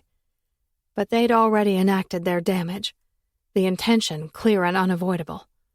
My car careened off the left side of the road, jumping and bouncing through the dirt at high speed. A big tree came into sharp, distinct view. I rammed on the brakes a half-second before I slammed into the massive trunk.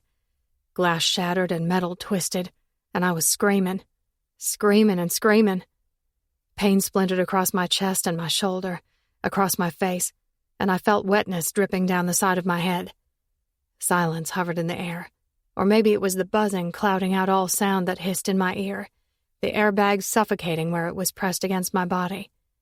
Adrenaline pumped through my veins, my heart beating so hard I could feel it in my head. Fear and horror slashed. Hands shaking, I managed to free my seatbelt, and I felt around the door, touch fumbling, finding the latch. Maxon. Oh God, my Maxon. I wouldn't lose him again. No, never. That panic blazed as I struggled to get free, and I yelped out in relief when the door opened to creaking metal. I stumbled out into the night, disoriented. Only one person on my mind. My heart. Then he was shouting, "Izzy! Oh God, Izzy!" A shadow of the man fumbled into the overgrown brush, running beneath the faint wisps of the moon, towering so big, so powerful. My dragon. I swayed to the side, struck by a rush of dizziness, overwhelming relief and searing pain. Strong arms wrapped around me. "Izzy!" he shouted, and everything went black. 30. Mac. I knew it. I fucking knew this was going to happen. A doctor hovered over her, talking low and with a calming, practiced voice as she asked Izzy questions. Where she was experiencing pain and how severe it was, if she were lightheaded, or if she felt weak, while I paced the small space like a caged animal. Rabid, ready to attack. Couldn't believe I let that go down right in front of my eyes. I'd been right there to protect her, and still I'd failed. Failed fucking miserably. Rage and disgust clamored through my body, and I struggled to breathe through it, struggled to see through the haze of red that crowded at the corners of my eyes and threatened to take over all sight, all reason. Violence slinked right in to take its place. I feel very positive about your exam, but I think we'll send you for a CT scan to make sure you don't have any intracranial swelling since you did have loss of consciousness at the scene. I'm also going to order an x-ray of your shoulder to make sure there is no break just to be safe. Safe? What bullshit. No one was safe. Not when they got involved with me. My hands curled into fists and sweat beaded on my nape as a cold, clammy dread crawled beneath the surface of my skin. What the fuck was I going to do? Thank you, Dr. Chen. Izzy's voice was subdued, quiet and tremoring with the fear I could tell she was trying to hide. Killed me a little more each time that she released it. You're welcome. Someone will be in to take you down when they're ready for you. The woman eyed me with outright speculation when she turned and swept past. Got the feeling she was wondering if maybe she should call security. Sensed a clear and imminent threat. She wouldn't be wrong. The second the curtain fell behind her, I flew over to Izzy where she sat up on the edge of the bed, and I knelt down in front of her. She wore one of those ridiculous hospital gowns that this girl still managed to make look good. Long locks of blonde and brown twisted up in a haphazard tie on the top of her head, pieces sticking out everywhere. But it was the cut above her eye that was close to being in the same place as the one I'd sustained that gutted me. That and the way terror swam in the depths of her hazel eyes, the way it was muted with her love. This girl too good, too right. I pressed my face into her lap. Izzy, baby, I'm so fucking sorry. I muttered through the riot of torment laying siege to my insides. Fire and fury. I tried to stop it, I did. She threaded her fingers through my hair. Leave it to Izzy to be the one to comfort me. You were in the same position, Maxon. The very same thing happened to you. Us, and we're both fine. That's what I'm grateful for. I looked up at her, and my lips pursed into a grim line. You could have been killed. She touched my face. But I wasn't. I grabbed the hand she had on my cheek, pressed her palm to my mouth, and breathed the beauty of her in. Tried to use the connection to her to calm myself. I only shook with another rush of rage. I won't stop until I hunt down whoever is doing this and put an end to them. until they are no longer a threat to you or the boys. I trust you. Anguish seethed in my spirit, and I jolted when the curtain moved. I was riding a razor-sharp edge, teetering between the clear-cut instinct to protect her and completely coming unhinged. My shoulders sagged when I realized it was a male orderly coming in with a wheelchair. "Your chariot, madame?" He was all easy grins as he kicked it into a wheelie. Izzy released a soft giggle. Only she could find any sort of serenity in the middle of this disaster. Why, thank you. He helped to get her adjusted, and I pushed to standing, itching, urges slamming me to fly out of there and do something. End this. Only problem was I didn't know what direction to go. He started to wheel her out, and I followed close behind. Our footsteps echoed as we moved down the narrow, hollow hall, questions spinning in the distance that separated us. Nausea swirled when I sensed that distance becoming greater, a crack riding up the middle. Not sure how I would repair this. Fuck. I had to stop this. I'd promised I would never let anything happen to her. Another lie that I'd meant well by. Again, one I couldn't control. The orderly swiveled around just as they were approaching the double doors that read radiology. "You'll have to wait here." Hesitation had my muscles twitching, hating the idea of being separated from her for a second. But I finally conceded, realizing it was an argument I wasn't going to win. I moved around to the front of the wheelchair and dipped down to place a soft kiss to Izzy's lips, lingering as I whispered, "I love you so much." Always, she murmured back. Straightening, I stuffed my hands in my pockets. "I'll be right here waiting." I know. He pushed a button on the wall. The door swung open and he wheeled her in. My heart panged with the separation, anxiety firing, shooting bullets of aggression screaming through my veins. Blowing out a heavy sigh, I leaned on the wall, rocked my head back and stared at the design pitted in the ceiling. Time slipped by in a blur as I tried to make sense of all this bullshit, puzzle the pieces together. I was a detective. This was my job. I nearly crawled out of my skin when I sensed the disorder at the head of the hall, and I jerked my attention that way to the sickening sight of Clarissa coming toward me. Black hair tossed over one shoulder, skin-tight white jeans, 5-inch heels that she wore like a weapon. And I knew exactly what this was, a battle, another clash in this unending war, one I was going to end. She had the fucking nerve to smile at me when she met my eye. "Oh my God, I heard what happened to you.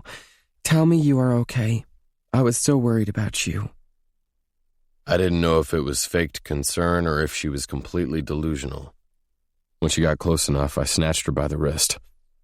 "What the fuck are you doing here?" I demanded, getting up close to her face and keeping my voice low, not wanting to cause a scene. Probably was in vain. Clearly one was about to be had. Staring down at her, there was no missing the vileness, the evil and the twisted greed. "What did you do?" I grated, teeth grinding so hard I could feel them close to splintering, jaw cracking with restraint. Her dark eyes flashed. "What did I do? I didn't do anything, Mac. Question is, what did you do?" She challenged. "If you're responsible for what happened tonight, I will end you." She laughed a salacious sound. "So angry, aren't we?" She dragged her fingertip down the side of my face. Revulsion sliced through my body. "Tell me if you had anything to do with this." She pursed her lips. "I have no idea what you're talking about. Shouldn't it be me who is angry? You are the one who is running around on me." She said it with all the ownership she possessed and like it didn't matter at the same damn time. It wasn't like the two of us hadn't been with other people. The only thing it came down to at the end of the day was that she controlled me, all of me, a noose around my neck, the way it had always been. I tightened my hold around her wrist. "I told you it was over. I warned you to stay out of this with Izzy and me." "And you should know better than that. There's a reason you and I are together. We fit, belong. Didn't you agree all those years ago?" It was pure seduction when she said it. Like me going back to her again and again was because I wanted her and not out of obligation. Out of this fucked up world we'd created. She pushed up on her toes, venom in her tone. I saved her, and I saved you. Remember? Now she needs to go. Send her away, Mac, before it's too late. She doesn't belong here with you. She's not going anywhere. I'm finished with your games. I don't give 2 fucks about that agreement. I was 17, and it was the worst decision I ever made. I'm finished covering for you. Finished turning a blind eye. It's over, Clarissa. Disbelief lined her face. You are such a liar, Detective Chambers. She used my title like her own threat. You've been covering your ass for all these years. You begged me, remember? My hold tightened. I was doing it for her. Her face split in a malicious grin. Really? Really? I spat. And what do you think changed? I would think you'd be all the more concerned about her since she has those 2 sweet little boys. She cooed at the way she liked to do. Old rage billowed from that dark, dark place. Fear and disgust and regret. And that sad, pathetic one with the disability. She tisked. Poor thing. Someone should have put him out of his misery. Her expression was filled with forged innocence as she stared up at me, a dare on her face. Urges slammed me. The need to wrap my hands around her throat and squeeze. Took everything I had to refrain from doing it. That is my son. I angled closer, darts of hatred flying low from my tongue. They are my family, and I will do whatever it takes to protect them. She hiked up on her toes and ran her mouth up my jaw until she was whispering the threat at my ear. I know you will. Nothing has changed, Mac. You owe me.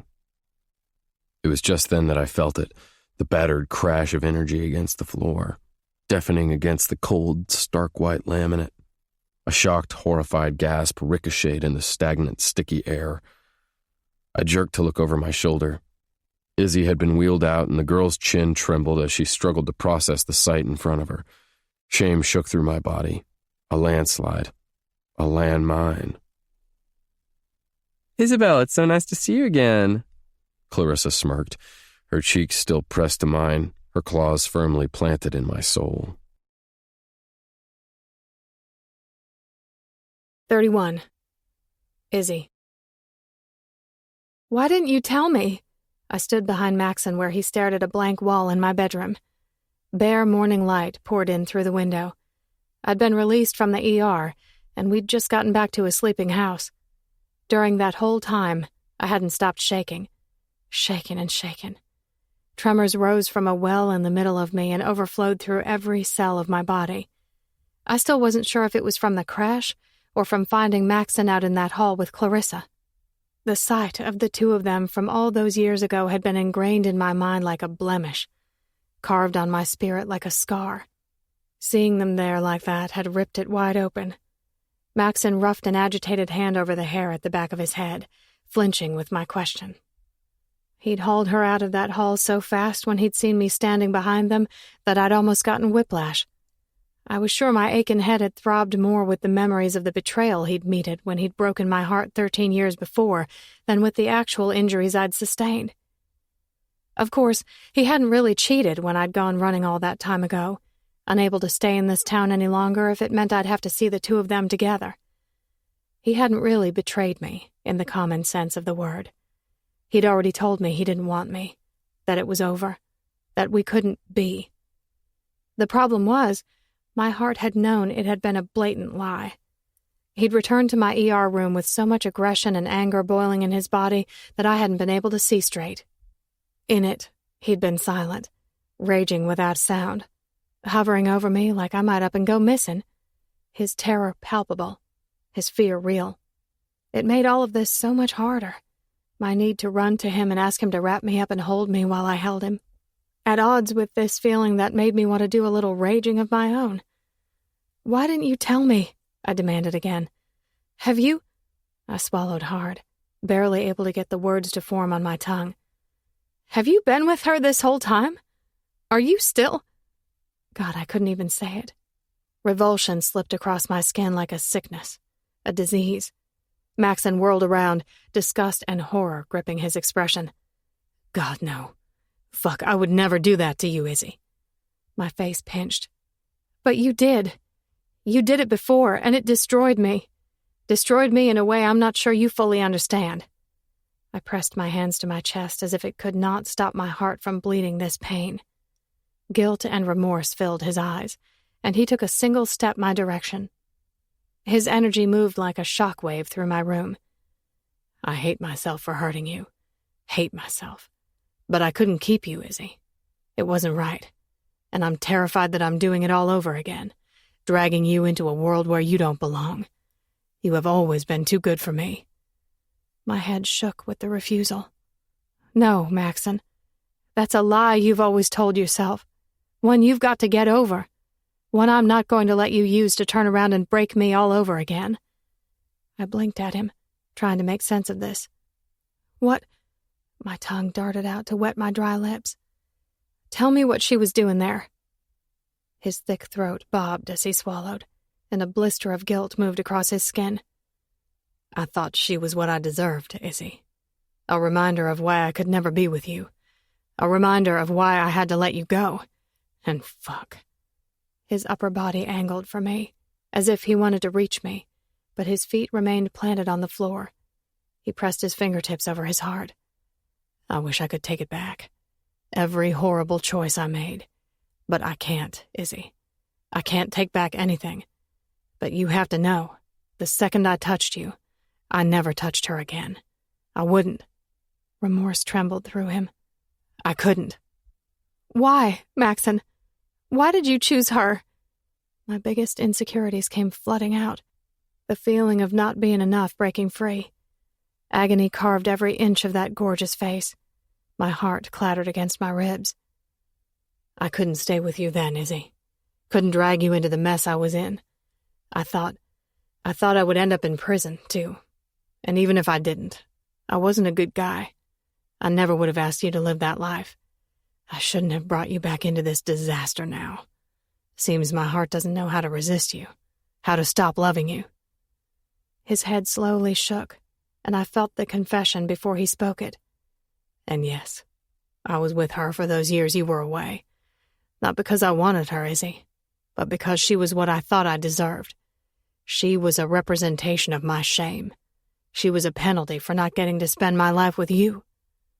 Tears blurred my eyes. You saved us. Saved us.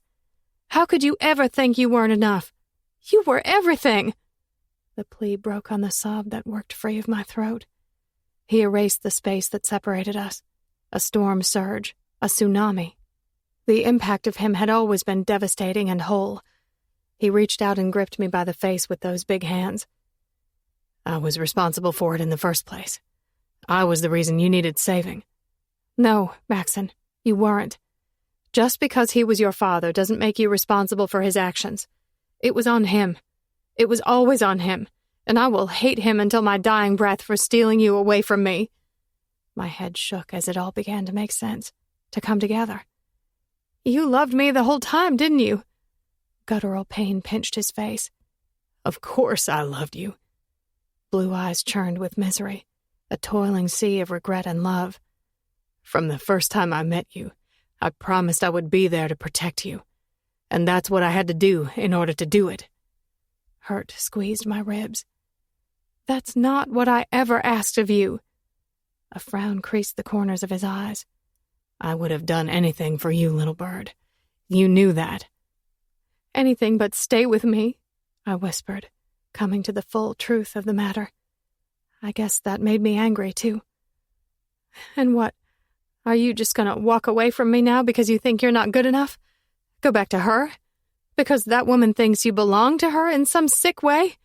I challenged, giving this man my whole heart.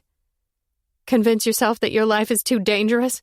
When are you gonna stop punishing yourself? When are you gonna see you are worth it, too? Guilt streaked across his face, flickers of that old disbelief, the lie that he wasn't good enough. He squeezed my face tighter. I'm trying to be, Izzy. Fuck, I'm trying. But I don't know how I'm going to fix this. End it. But I can't allow for you or the boys to be in danger. I can't, Izzy. I can't risk you. I wrapped my hand around one of his wrists, tears soaking my face. I won't pretend like what you do isn't dangerous, that this threat isn't real. I was terrified last night, so scared. But do you know what I was scared most about? A blanket of tears ran sticky on my cheeks, my sight blurred by this crater I could feel splintering through the middle of us. I was scared that I might have lost you. That's the real risk. I gathered up his hand, splaying out his palm, pressed it at the thunder battering my chest. Of losing this. Of losing us. What if the boys lost you because of me? Grief cracked on his words. My lips trembled, and I shook my head.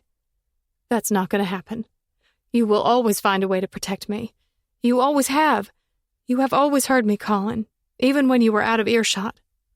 He dropped his forehead to mine and rasped out an anguished breath. I want to be that guy. I do, Izzy. I'm not sure I know how to be. He straightened, and panic roared through my nerves, wild and uncontained.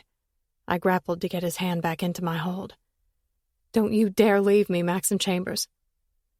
One of the boys started moving around in the next room, waking with the day. Most likely Dylan with his endless energy. Maxon stiffened, as if he had no idea where he was supposed to go, if he should stay or if he should leave. I'm going to fix this. Whatever it takes, I promise you, you and your boys will be safe. He started for the window, and that panic screamed. I moved for him, wanting to reach for him, grab him, beg him not to go. He was halfway out when I whispered the words, Your love isn't selfish, Maxon. Loving someone isn't selfish. The most selfish thing you can do is live for your fear, to live for your past. Live for us instead. Love for us. Give your courage to us. That is all you have to do. Mom? Dylan called, and Maxon gazed at me through the window. He sent me the saddest smile before he was gone. 32. Mac. 17 years old. I'm out. Mac watched the words penetrate his father where he was leaned over a car he was parting out. His spine stiffened, and he slowly swiveled around to face him. He might as well have stayed with his back to him. Wasn't like Mac couldn't feel the hostility vibrating through the monster anyway. Clarissa's father, Keel, grunted his disgust from the other side of the car. Mac didn't give a shit what either of them thought. He just let his hatred blaze back. His father's blue eyes flashed disgust as he took a step toward him. What did you say? You heard me. I'm out. I'm not doing this anymore, and I sure as fuck am not dragging my friends into it. Things had gone south for Ian and his brother Jace. The two of them had gotten into a fucked up tangle of greed and pride with their piece of trash mother's boyfriend. Jace had taken the fall. Mac knew it. Knew it all the way to his core. He wasn't going to let Ian get embroiled in the middle of something just as corrupt. Desperation equaled destruction. Mac knew that now, too well, and he was ready to stand for something better. His father cracked a malignant grin. What, you think you're better than this? You think you're different than me? His tone was mocking when he asked it. Anger constricted Mac's chest, and he lifted his chin. Maybe he did. Izzy promised night after night that he was. When he'd lie tangled up in her arms and legs, bare flesh against bare flesh, she'd whisper that he was better than the trash he'd been bred to be, that he was better than following in his father's debased footsteps, that he had something so much better than a wicked, worthless heart. He wondered if his father saw every thought play out in Mac's mind because that grin turned into a sneer. That little bitch has been after you again, hasn't she? A cyclone of resentment twisted through Mac. All the beatings, all the words, the loss of his mama, the agony, the grief, the hatred. Through all of that, Izzy had been the one good thing that remained. Mac took a violent step forward. You don't get to talk about her like that. Keel growled, asshole pushing up to his feet, wife beater stained and his teeth yellow and a big-ass wrench in his hand. He was nothing but a bad joke, a cliché, just like Mac's father.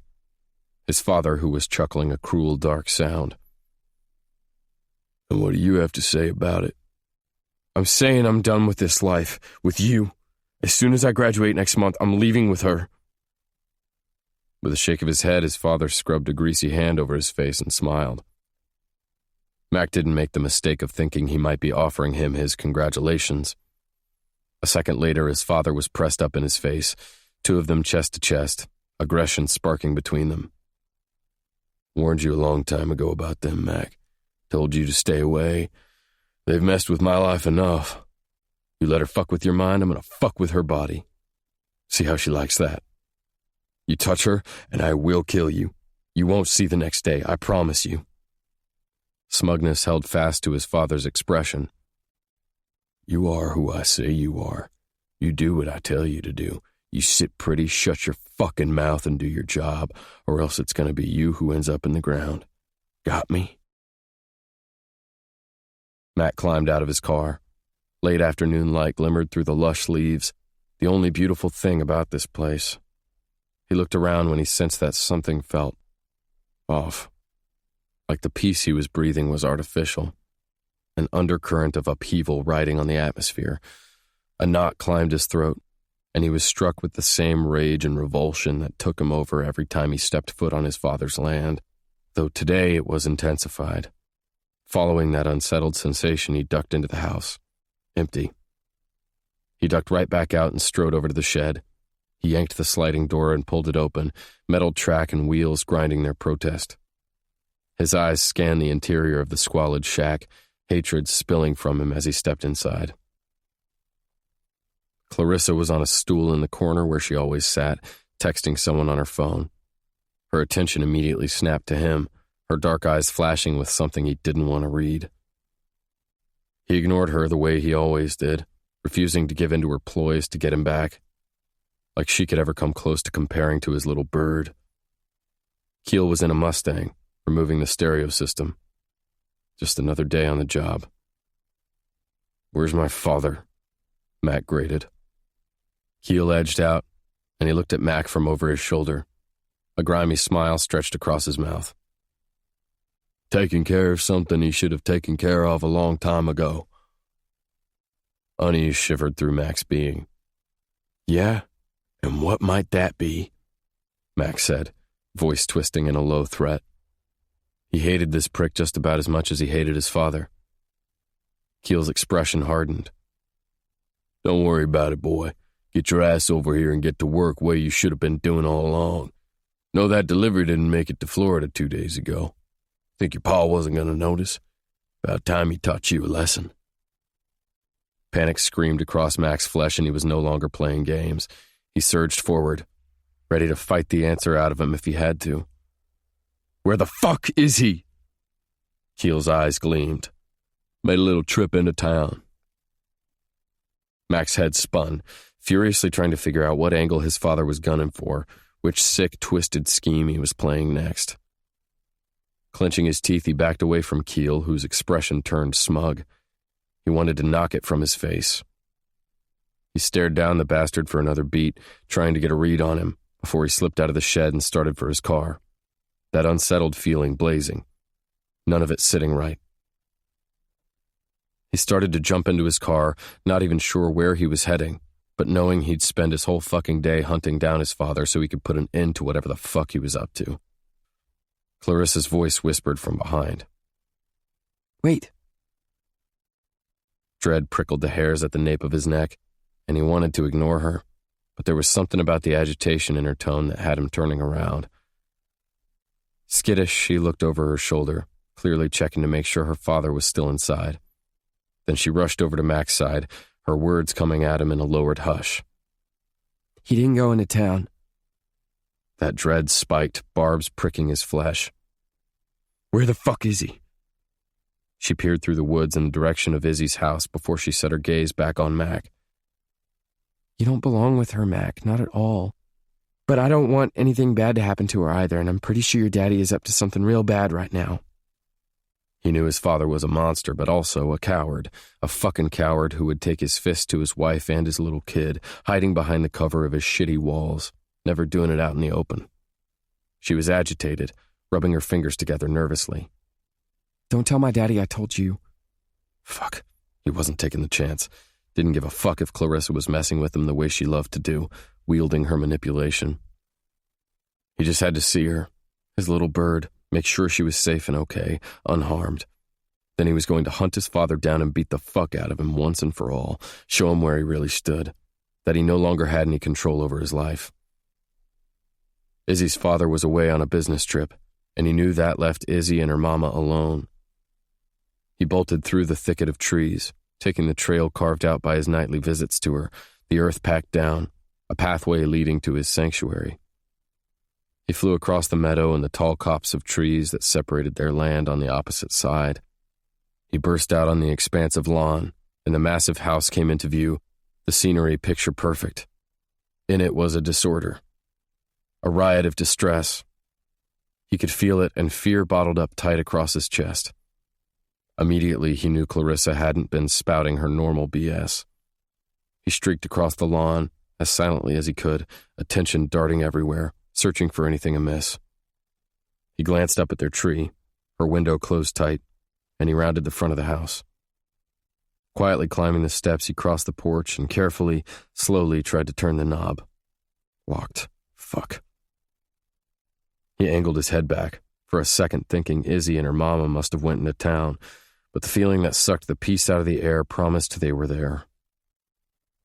That something was very, very wrong. Heart thundering in his throat, he jumped off the porch and wound around to the far right of the house where there was a side door that led into the kitchen. Terror clutched his spirit when he saw one of the small square windows had been busted out, a few shards of sharp glass still hanging in the frame. The door was partially ajar and resting on the jamb. Dread curled around his being, and he drew in a breath as he inched up the 2 steps and nudged the door. Creaking, it slowly swung open to the rambling kitchen. Rays of sunlight streaked in through the bank of windows at the back, almost blinding. Everything was completely still. Too still. Sweat lined his brow and dripped down his back, and he quieted his footsteps as he crossed the kitchen, his lungs locked tight when he barely opened the swinging door and peered out into the main room. Oh, God. He almost buckled at the knees. Disgust and hate and horror stabbed him in the gut. Izzy's mama was on her knees facing away from him, her wrists tied behind her back. His father leered over her, a knife at her throat, spouting all the bullshit he'd spouted to Mac for all those years. You fucking whore, putting your nose in my business where it doesn't belong. You really think I wasn't going to pay you back for putting me in prison? For taking my wife away? Now my son? He leaned in and growled the words up close to her face. She trembled, and a low, terrified moan escaped her mouth. That's come due, bitch. Rage clotted Mac's blood, and he peered through the crack, desperate as he scanned the room for Izzy, petrified of what he might find at the same time. Fear clouded his eyes when he didn't see her, and the shame and horror that he had done this to them rose up so fiercely that he could no longer breathe, could no longer see anything but what he had to do, his mission, his reason. His father leaned over Mrs. Lane from behind, blowing more vile threats in her ear. He had his back turned to Mac. Mac didn't hesitate. He barreled through the door and flew at his piece of shit father, at the destroyer of beauty. Hate and disgust and violence streaked through his veins, every cell coming to terms with his purpose. His father whirled around with the movement, the glint of the blade he held in his vile hand sparking in Mac's view. He didn't care. He bashed his shoulder into his father's stomach. A shocked grunt scraped from his father's mouth. They crashed to the hard floor, the knife clattering on the wood as his father lost hold. Mac dove into the disorder, his fists flying as he began to shout, "Run, Mrs. Lane! Get Izzy! Get out of the house!" Whole time he prayed that she could hear it too, that she was capable of running. Hate ratcheted higher at the thought that she might not be able to, that this perverted, depraved man might have touched her, hurt her. His fists flew faster and harder as he fought to get the upper hand on his father, who was fighting back just as hard, with just as much hate. Fury rioted between them, years of disgust and abhorrence. Mac could feel it all spilling out, insanity taking over, and ugliness coming at him so fiercely that he couldn't see. He wanted his father to die, wanted to end him himself. Feet and fists flew, their bodies surging and grappling, grunts coming from their mouths as they struck each other. Blow after blow, kick after kick. Matt could hear Izzy's mama trying to get to her feet, the sheer terror that radiated from her soft, pure spirit as she struggled to get away from the demons that had been unleashed. His father nailed him on the chin. Mac would have seen black if it wasn't for the adrenaline pumping through his veins, the intrinsic need to end this. "I'll kill you," Mac growled, throwing his father back and scrambling around to pin him to the ground. He pressed his forearm to his father's throat. "I warned you I'd kill you." His father spat in his face. "You little prick, you gonna fight for these rats rather than your own blood? You forget who you are?" An elbow rammed into Mac's ribs and he choked over the splitting pain. His father took the opportunity to break loose, tossing Mac onto his back and jumping to his feet, sweeping up the knife from the floor. Mac flew to standing, ignoring the pain splintering through him. It wasn't like he hadn't taken a beating before. This time he was doing it for a reason that mattered. The only thing that mattered. Roaring, he rushed his father again. His father lashed out faster than Mac could process, the gleam of that knife flashing before pain ripped across Mac's side. A strangled sound gurgled up his throat and he staggered. He tried to ignore the searing blaze, and he battled to get to him. But he was weak, too weak. He dropped to his knees, gripping his side. Blood covered his hands. He didn't even care that his father was wielding that knife in his face, that he was seconds from passing out. He tried to crawl for him. His reason. He would sacrifice it all. "Stop!" That voice trembled from the other side of the room, and Mac's father wheeled around at the sound of it. Izzy stood just on the outside of her father's study, arms shaking like mad as she aimed a shotgun in his father's direction. "You move, I'll shoot," she warned, though it came out sounding small. Terrified. Part of him wanted to yell at her for exposing herself, for revealing her hiding place. The other part of him screamed with pride at her courage. His father cracked a grin, and he started to move for her. "You think you're going to actually pull that trigger?" Izzy's mama whimpered where she was pressed to the wall beside her. "I will," Izzy said. "I will for all the things you've done to him." His father started to go for her, and she held the gun steadier, and he wavered before he completely froze when the sound of sirens started to scream their approach. Izzy had called the cops. Izzy had stopped it. Relief blasted through his spirit. It sent the adrenaline draining from him just as fast as the blood drained from his side. Coldness crept over him, and his head spun with a rush of dizziness. His father turned toward him, the same kind of hatred Mac watched him with radiating back. "You're going to pay for this, Mac. One day you're going to pay." He didn't care. He didn't care. The only thing he cared about was she was safe. His little bird was safe. Mac slumped face down on the floor. The next night, Mac climbed their tree one last time. Excruciating pain tore through his body. He didn't know if it was coming from his side or if it was the crushing of his soul. He made it to where the dim light glowed at the window and he peered inside, his heart ripping and tearing. So full and so empty. He tapped at the window, his throat bobbing with heavy affection when she smiled like she'd been expecting him and reached over and pushed up the window. "Maxon, your side. You should have come through the front door. God, I've been so worried about you," she whispered in a rush. Everything clutched, agony cinching down on every cell in his body. He slipped through, and she stood from the chair, and her slight, delicate body rocked toward his. Drawn. "Izzy, baby," he said. Sorrow filled his smile, just looking at her hurt. Her lips trembled, and he could still see the remnants of terror darkening those hazel eyes, the trauma that had been written on this girl. "I'm so sorry," he murmured, wishing he could take it away and knowing he would be forever responsible for the scar that would forever deface her spirit. "You don't have a thing to be sorry for." Bitter laughter pulled up his aching throat. "Don't have a thing to be sorry for? You were almost killed, Izzy. You and your mama because of me. She blinked in refusal. No, because of your father. Don't you get it, Izzy? That man is me. He's in my blood. You have any idea the things I've done? All his sins came blistering through his memory. You haven't done anything but protect me, protect my family. His lips pressed into a grim line. They're investigating. They're going to take me away like I deserve to be. And even if they don't, you deserve so much more than I could ever offer you. Agony pinched her gorgeous face. Don't you dare say that. Don't you ever say you don't deserve me. We were meant for each other. We've always been. No, we aren't. Those little hands came out for his shirt, fingers curling in with the plea. Yes, we are.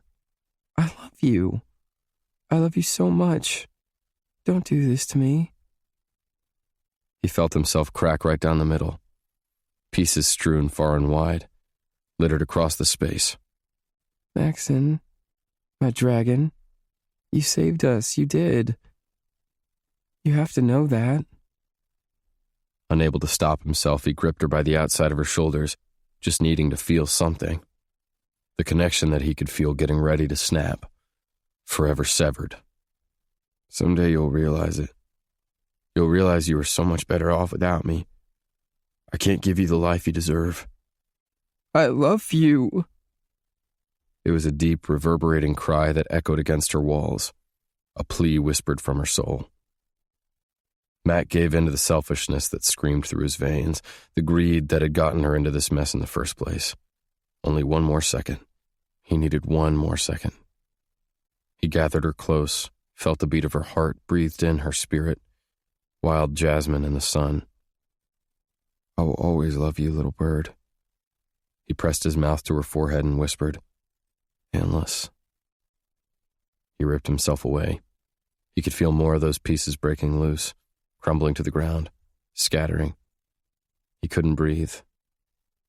He forced himself to back toward the window, watching her as he did. Tears covered her face, and she pressed her hands to her chest like she was trying to hold those pieces in.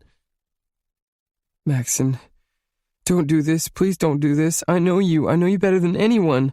You are amazing. Wonderful. Good. My dragon. Sorrow curled the corner of his mouth, and he knew he had to let that fantasy go. This was his reality. Fly, little bird. Be free. He wouldn't clip her wings any longer. Rage had taken him over, an ugliness that darkened his spirit and clouded his thoughts. Loss unending, vacancy throbbing through his being. The taillights of the officer's cruiser that had shone at his porch blinked through the evening, but he found no solace in their words. We're sorry for what you've been through. For what it's worth, he'll be gone for a very long time. The man had tipped him his hat, backed away, and climbed into his cruiser. Mac was a free man. He hadn't been implicated, but he knew he would always be in chains. He stumbled over to the shed and threw open the sliding metal door to the emptiness that echoed back. All the cars were gone, the parts that had littered the space taken as evidence.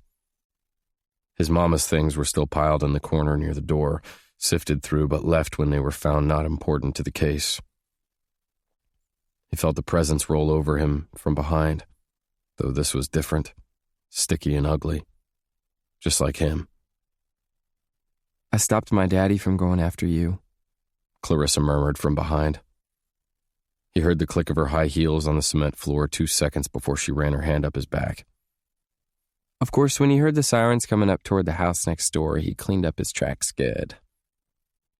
Chills skated his skin, and not the pleasant kind. You didn't tell them about us? About my daddy's involvement? She purred it, winding around him, her fingertip running the line of his jaw. You might be the only reason they're still breathing, he told her, teeth clenched. She smiled in her coy way.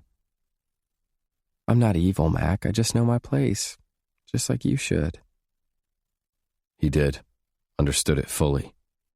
Don't mix light with darkness, beauty with ugliness, selflessness with greed. My daddy's gonna get back down to business once things settle down. You have your place with us. He gripped her by the wrist. Don't want any part of it. She just wound her other arm around his neck and pressed herself to his body. Her voice turned low at the seduction she wore like her own personal brand. He finally got that was her way of existing, how she persevered in this sordid world. They'd both done what they had to do to survive. Of course you do, Mac. It runs in your blood. Stop pretending you're someone you're not.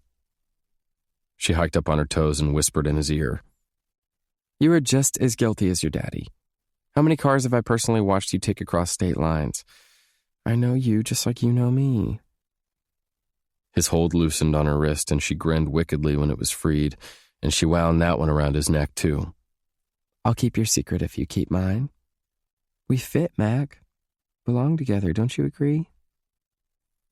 She pouted like she thought it was appealing, like he was supposed to ignore the threats weaved through her words, stitching through him like a rusted needle. She held the truth over his head. It didn't matter, and he didn't give a fuck if she turned him in. He knew his place. She hiked herself up and pressed her mouth against his. He felt nothing but hatred. Hatred in the kiss that he returned, hard and full of spite. It felt like a branding, chains of condemnation that wrapped around his soul. Because this was who he'd always been. Pretending he'd been anything better was nothing but a cruel, sick joke. 33. Mac. I climbed down our tree. As soon as my feet hit the ground, I got sucked into a spiral of rage and turmoil, a battering to my heart and mind. Anger seethed in overpowering waves, dragging me under. Fuck. I should have been up front with her, just laid it out instead of being a pussy, a coward. I should have warned Izzy about Clarissa, come clean, but that's what shame did to you. It made you want to hide it, sweep it under a rug, pretend that you weren't guilty. But the bitter truth remained that I was. Fucking guilty. Guilty all along.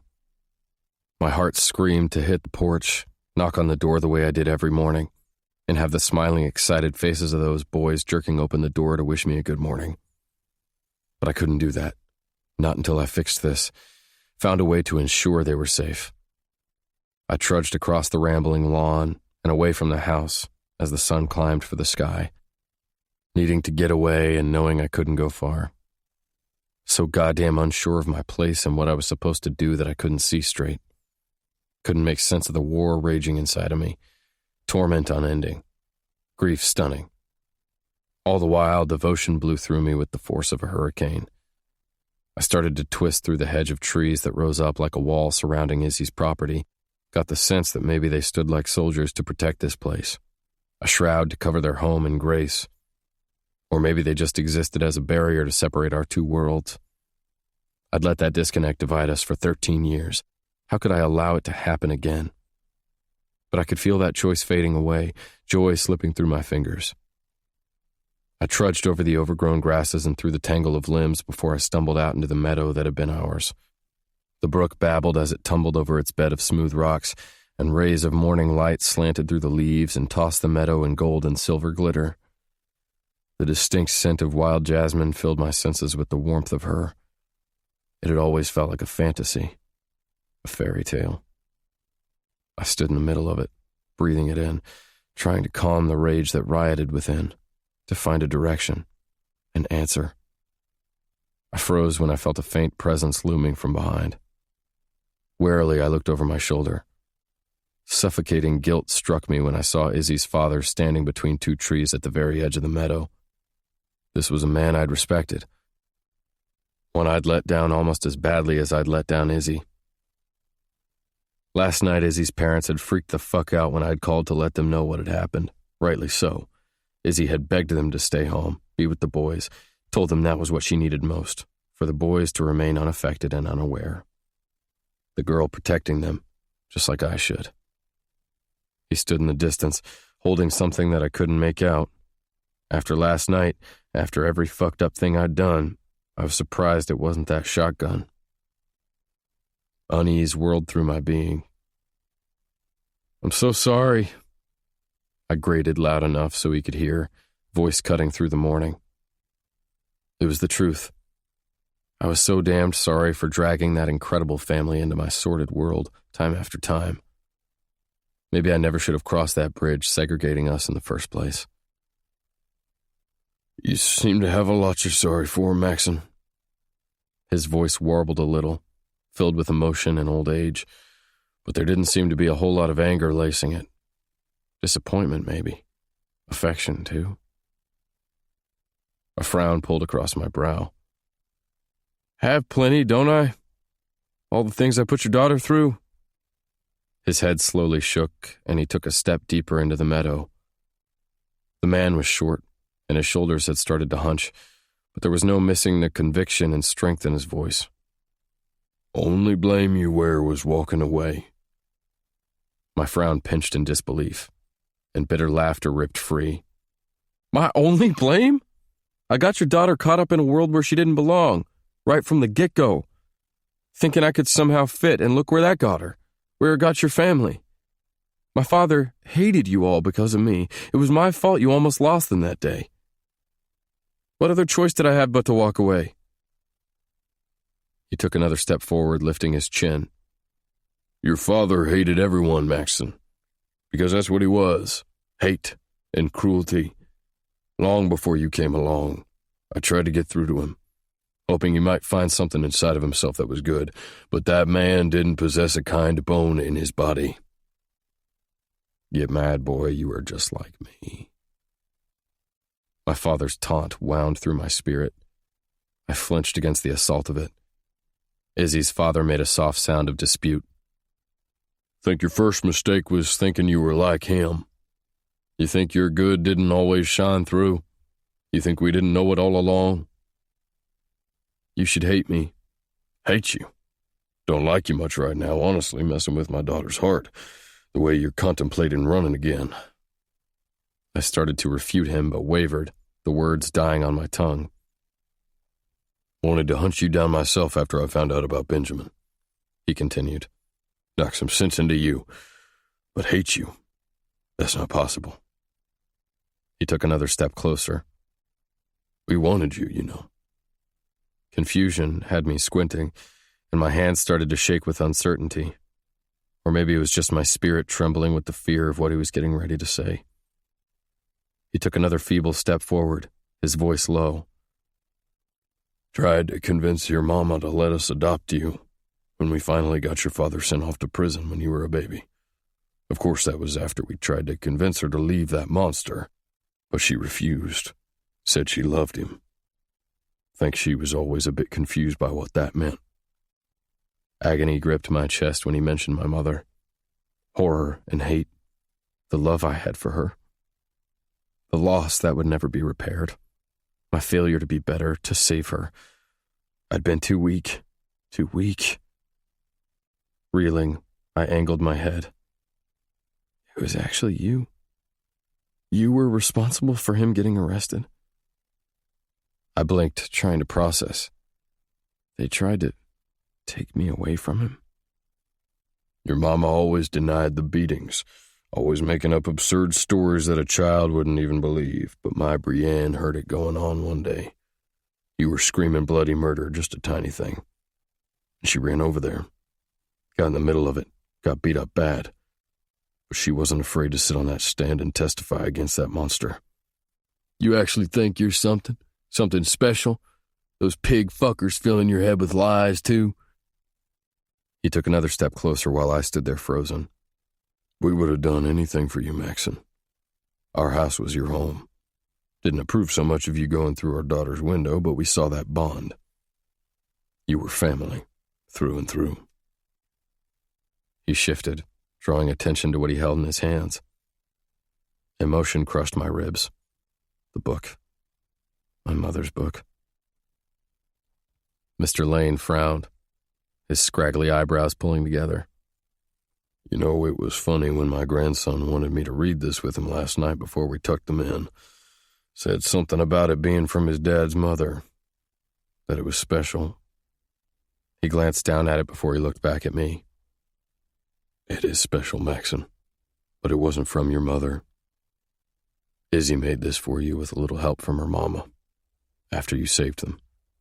She believed it held the truth of who you were, that it might show you what you meant to her and the way she'd always seen you, how we've all seen you. You'd been too blinded by self-hatred to see it for yourself. Never got the chance to thank you for that, for you saving them.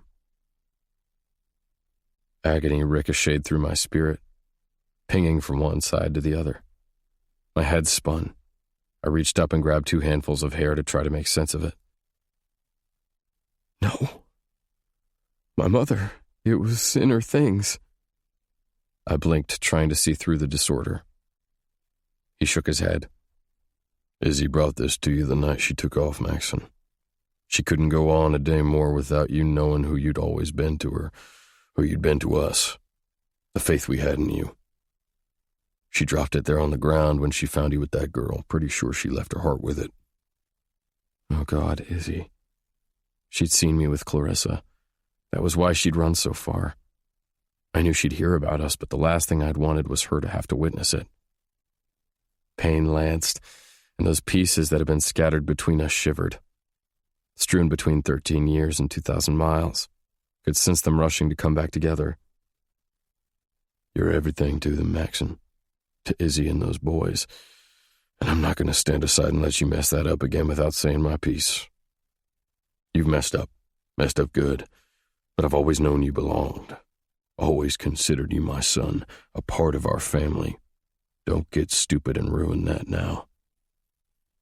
Benjamin's crooked smile flashed through my mind, and Dylan's laughter echoed in my ear.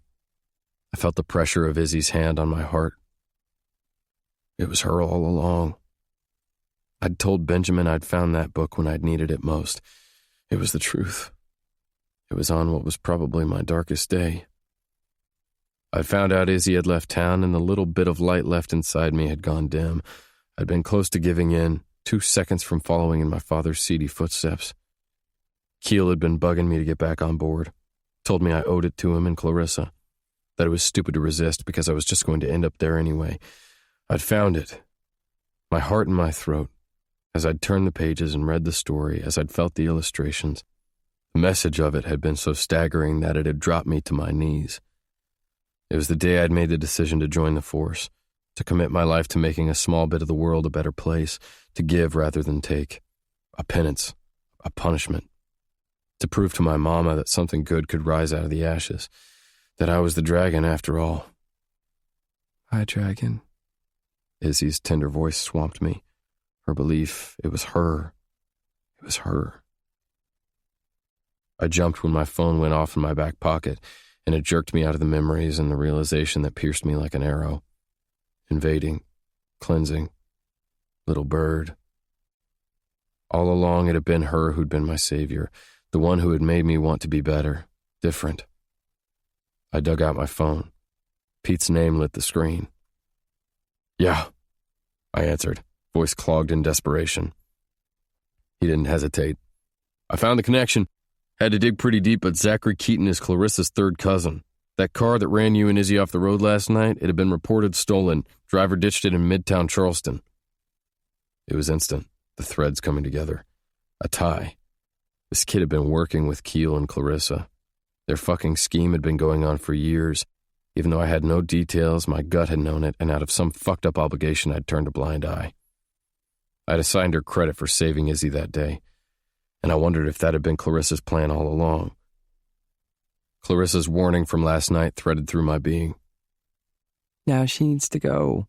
Send her away, Mac, before it's too late. She doesn't belong here with you. Get me 2 officers here, now. I grated, a disquiet unlike anything I'd felt before rushing through my spirit. Ending the call, I met Mr. Lane's worried gaze before I was shouting. Go around the back of the house, make sure it's clear. I'm going through the front. Then I was running, sprinting across the meadow and through the trees and out onto the lawn. Fear in my throat, protection lining my bones. I would never allow anything to happen to them. They were my destiny, my purpose, my right, and I was finished letting my past dictate that. I would ensure everything was safe at the house, wait for the officers to show, and then I was ending this. Clarissa and Keel and this punk kid were going down. Pulling my gun from its holster, I broke out into the clearing, only to stumble with the force of the unrest that tumbled through the heavens. Same as it had been that day. A quiet violence that skimmed and shivered through the sky. I started running for the house. That sensation only amplified with each thud of my boots. I scanned the area, eyes bouncing around as I started for the porch steps, only to freeze when I felt the sickness claw over me from behind. The disorder that rippled through the air. Intense and thick. Well, if it isn't our favorite cop. Been looking for you. The words were nothing but a sneer, a rip of hatred. Slowly, I turned around to find that prick slinking out from where Mr. Lane's truck was parked on the far left side of the yard. Zachary had a gun on me. Hatred curled his expression in disdain. The feeling was mutual. This was the guy who had instantly sensed the darkness in, gut telling me something was wrong. Now that vileness crawled across the ground like the spindly fingers of a demon clawing in the dirt, sinking in, staking ground. I started to run for him until I saw the barest hint of movement against the wheel of Mr. Lane's truck. Panic hit me like I'd smacked face first into a brick wall. Izzy. Little bird. Agony squeezed my chest as a bout of rage came speeding in. Fierce and uncontrolled. She was on the ground behind him, wrists and ankles bound, a gag in her mouth. Hazel eyes flashed, swimming with a plea. My soul screamed, horror wrapping me in vicious chains. It hit me so hard I nearly tripped. Sweat gathered on my hairline, quivers rising up from that dark place, the brutal instinct to protect. I refused to let this happen, refused to let him hurt her. "Drop the gun!" I shouted as I lifted mine, edging off to the side of the porch steps. I aimed my gun at this sick motherfucker, terror locking up my throat and narrowing my sight. Everything focused on taking this bastard out, ending this. He didn't even flinch, just grinned as he took a step my direction. "You weren't supposed to walk away that night, and here you are, still standing. Looks like we're going to have to fix that." "Put the gun down," I ordered again, words harsh, my finger firm on the trigger. He laughed, letting the gun swing at his side in the general vicinity of Izzy. Almost sent me flying at him then. But I had to remain steady, smart. Couldn't mess this up. "What, this make you upset? That someone's got an up on you? Your future in their hands rather than the other way around?" Izzy whimpered and writhed on the dirt. I calculated if I could get in a hit without putting her in the line of fire. The risk was too great. Violence gathered like a physical entity, cords wrapping my limbs, flames of aggression eating up my body. "No idea what Clarissa sees in you." He spat like the little punk he was. "Protecting you all this time. Done with you getting in our way." "What the hell are you talking about?" I demanded. I was desperate to draw attention to myself, to take it off Izzy. Asshole needed to forget that she was even there. He laughed and rushed an agitated hand through his hair, and it was then I realized he was tweaking. Kid methed out, antsy, and irritated. Made this whole situation 1,000,000 times more dangerous. "Come on, asshole, you think I don't know you're just waiting on the perfect moment to screw us? Not going to jail because my cousin is in love with your dick." Hostility raged, and I tried to keep it cool when I was being incinerated by this fire consuming me from within. To remember my training, knowing what was at stake when the only thing I wanted was to rush this fucker and bash his face. "If you go to jail, it's because you put yourself there, not because of me," I rumbled, trying to ease to the side, to draw him closer, to make him forget the girl he was standing too close to. He barked a laugh. "Fucking cops, thinking they own us. Not today. Clarissa just wanted me to scare this bitch." He jostled the gun at Izzy. Whimpering, she pressed her face into her shoulder, desperate to hide and chained in plain sight. "Make her see you aren't worth the pain. Chase her back to wherever she'd come from. She's pissed I decided to take this farther, but she's going to learn real fast she doesn't get to control me either. No one does. I do what I want. Keel's going to know I'm his main man." Fuck, this kid was nuts. Fucking delusional. Capable of anything. I inched another step to the right. Only thing I needed was one clean shot. "This is a mistake, man."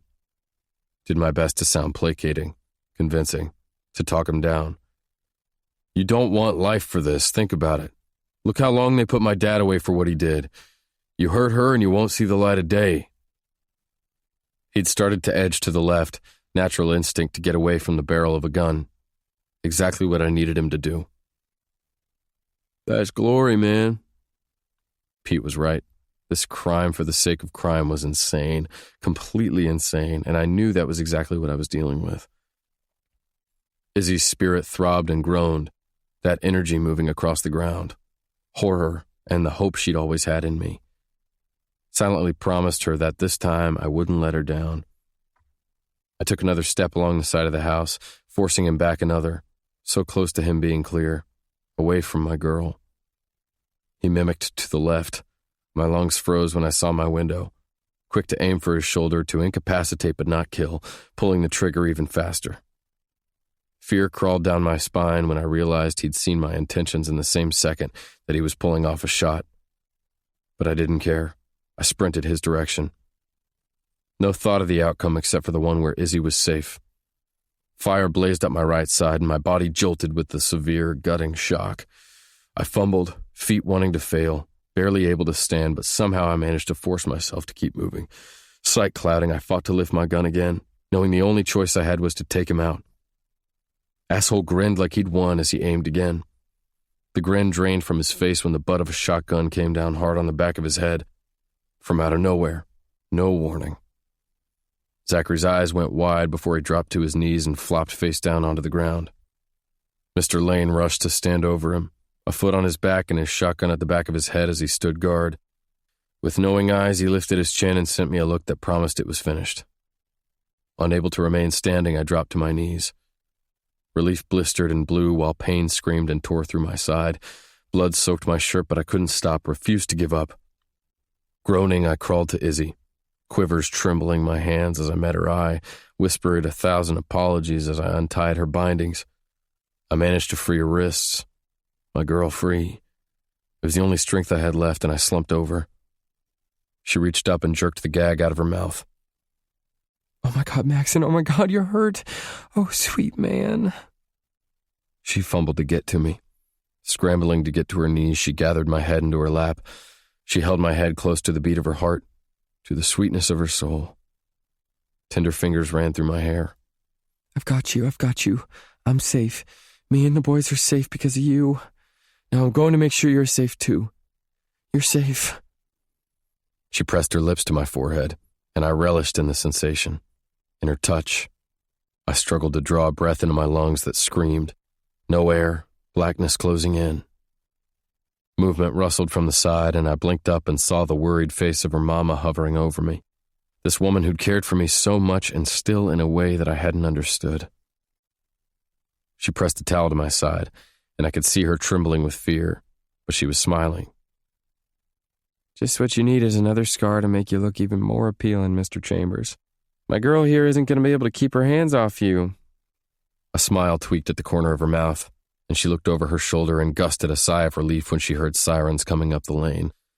Izzy kept whispering her belief into my spirit. "It's okay, my dragon, it's okay. You're going to be fine. You stay right here with me. Don't close your eyes. Just stay. Stay." Her mother held pressure on the gunshot wound.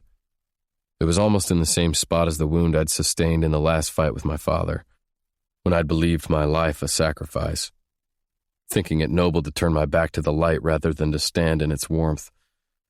Through the haze that took me over, I stared up at this girl's beauty, her voice as a little girl, as the years had passed, as she'd become my all. At this girl who'd been my savior. Everything faded as I silently promised to always be hers. I blinked open my eyes, mind slowed with the drugs I could feel slogging through my veins, but my sight was clear, my heart right, soul no longer bent. Izzy was sitting in a chair across the room with Dylan on her lap, quietly reading him a book, while Benjamin was in a chair right next to me. The side of his face rested on the hospital bed as he watched something on a tablet. Izzy's mom and dad were in the other corner, quietly talking with each other. Warmth overflowed the room. Love, a slow, sated buzz. Got the sense they'd been there for a long time, settled in, waiting, standing by my side. It was Benjamin who noticed I was awake first, His head popped up, and he sent me one of those crooked, beautiful smiles that shattered me all over again.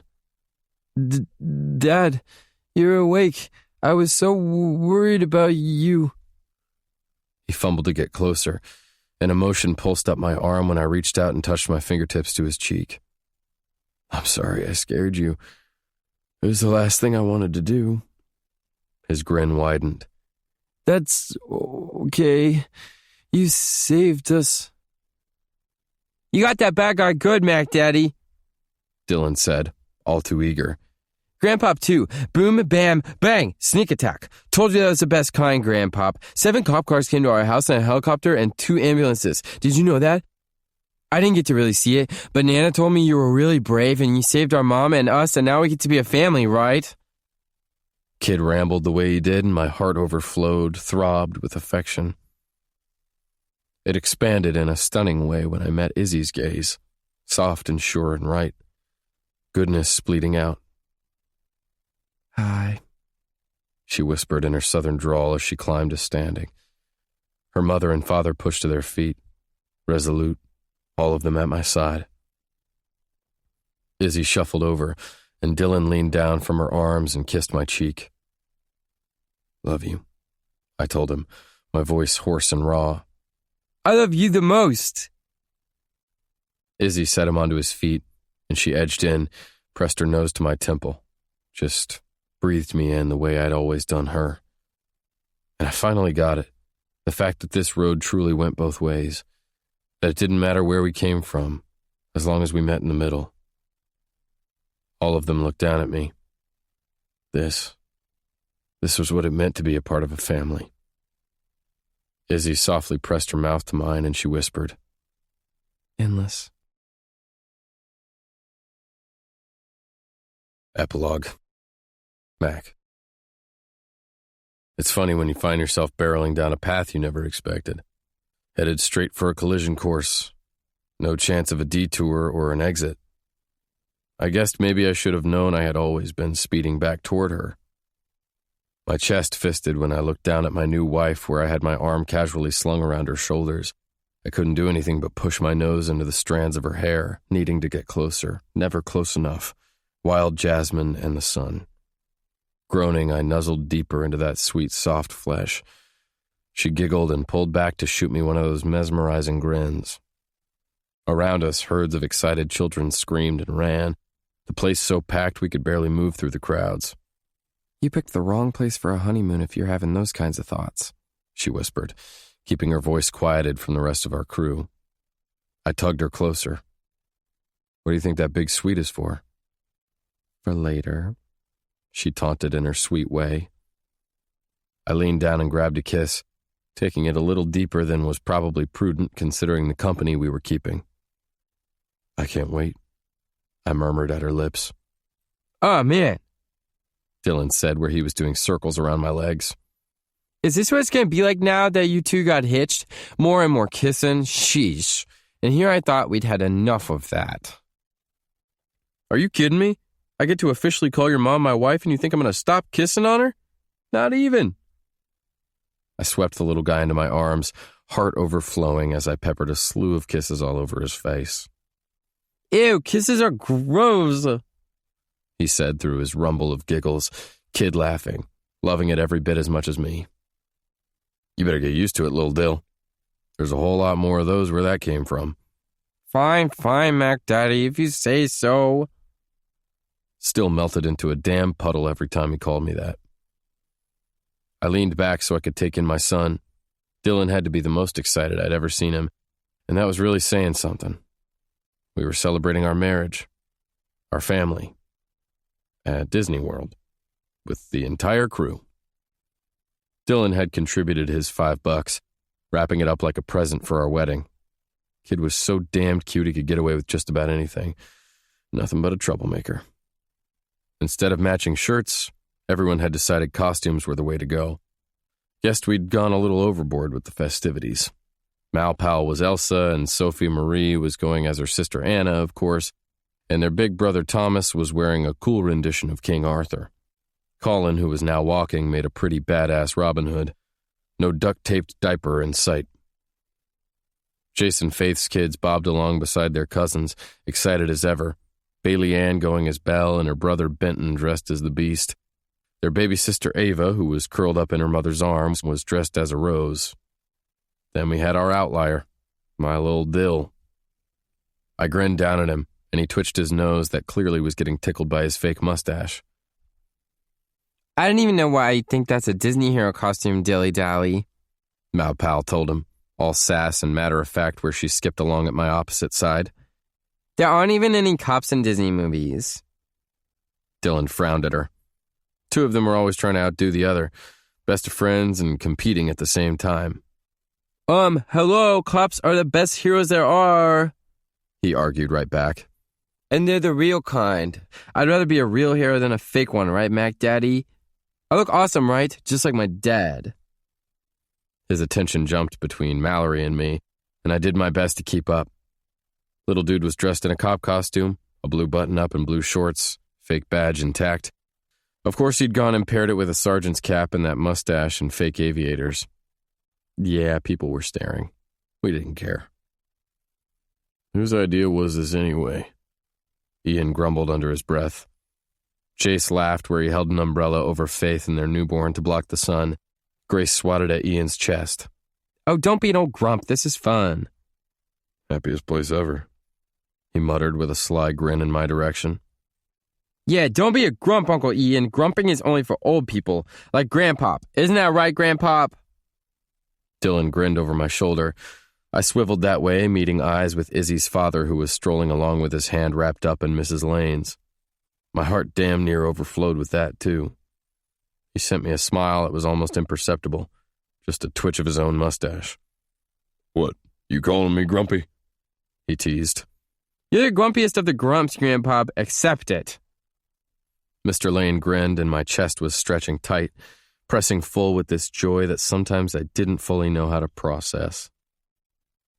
This is it! This is it! This was the one I wanted to go on! Mallory shouted, racing for the line of the little roller coaster that had about 5 bumps and dips and probably took about 15 seconds to go around. Dylan scrambled out of my arms right on her tail, Sophie clamoring after them. Bailey Ann and Benton bolted that way too.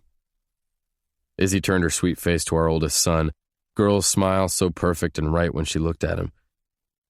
Is this one too little for you? She asked, teasing him a bit since he and Thomas were all about the big kid rides and were clearly itching to ditch their little siblings and cousins. Nah, I don't mind. He sent us one of his crooked grins. It twisted around me with the force of 1,000 suns. Thanks for keeping an eye on the little ones, Big Ben. I ruffled my fingers through his hair, wanting to grab him and hold him tight. Instead, I lifted a chin at him, treating him like the man he was becoming. Kind and good. The kid was my definition of a hero. Come on, Ben, let's go!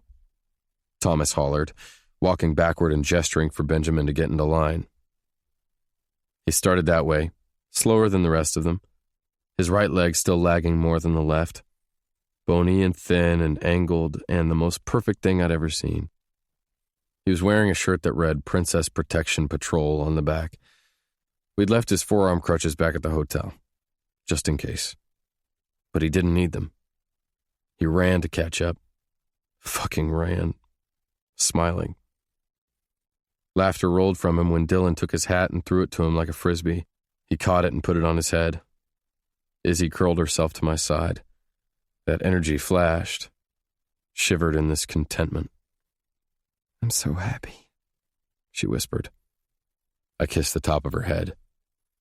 They have it all wrong, Izzy, baby. Happiest place anywhere is with you. Her hands fisted in my shirt, and she pressed her cheek to my thundering heart. I glanced around at my family who had gathered by the ride to watch the kids. I met eyes with Jace and Ian, who were both wrapped around their wives, holding on tight and refusing to let go. Something knowing passed between us. Each of us had been bred into hardship and poverty, our lots cast, no hope for our futures. Set on a course of crime and wickedness because we didn't know anything else. But we'd found our strength in these amazing women who'd breathed their belief, who'd shown us something better, who'd shown us what it really meant to fight and what we should be fighting for. Now we stood firm, found who we were inside, our purpose, our reason. The love for our families, the deepest confession of our hearts. This has been Pieces of Us, written by A.L. Jackson, narrated by Jacob Morgan and Andy Arndt. Copyright 2019 by A.L. Jackson. Production copyright 2019 by A.L. Jackson. To keep up with new releases and sign up for the author's mailing list, please visit aljacksonauthor.com. Production coordination by Lyric Audiobooks. Jacob Morgan and Andy Arndt are members of SAG-AFTRA.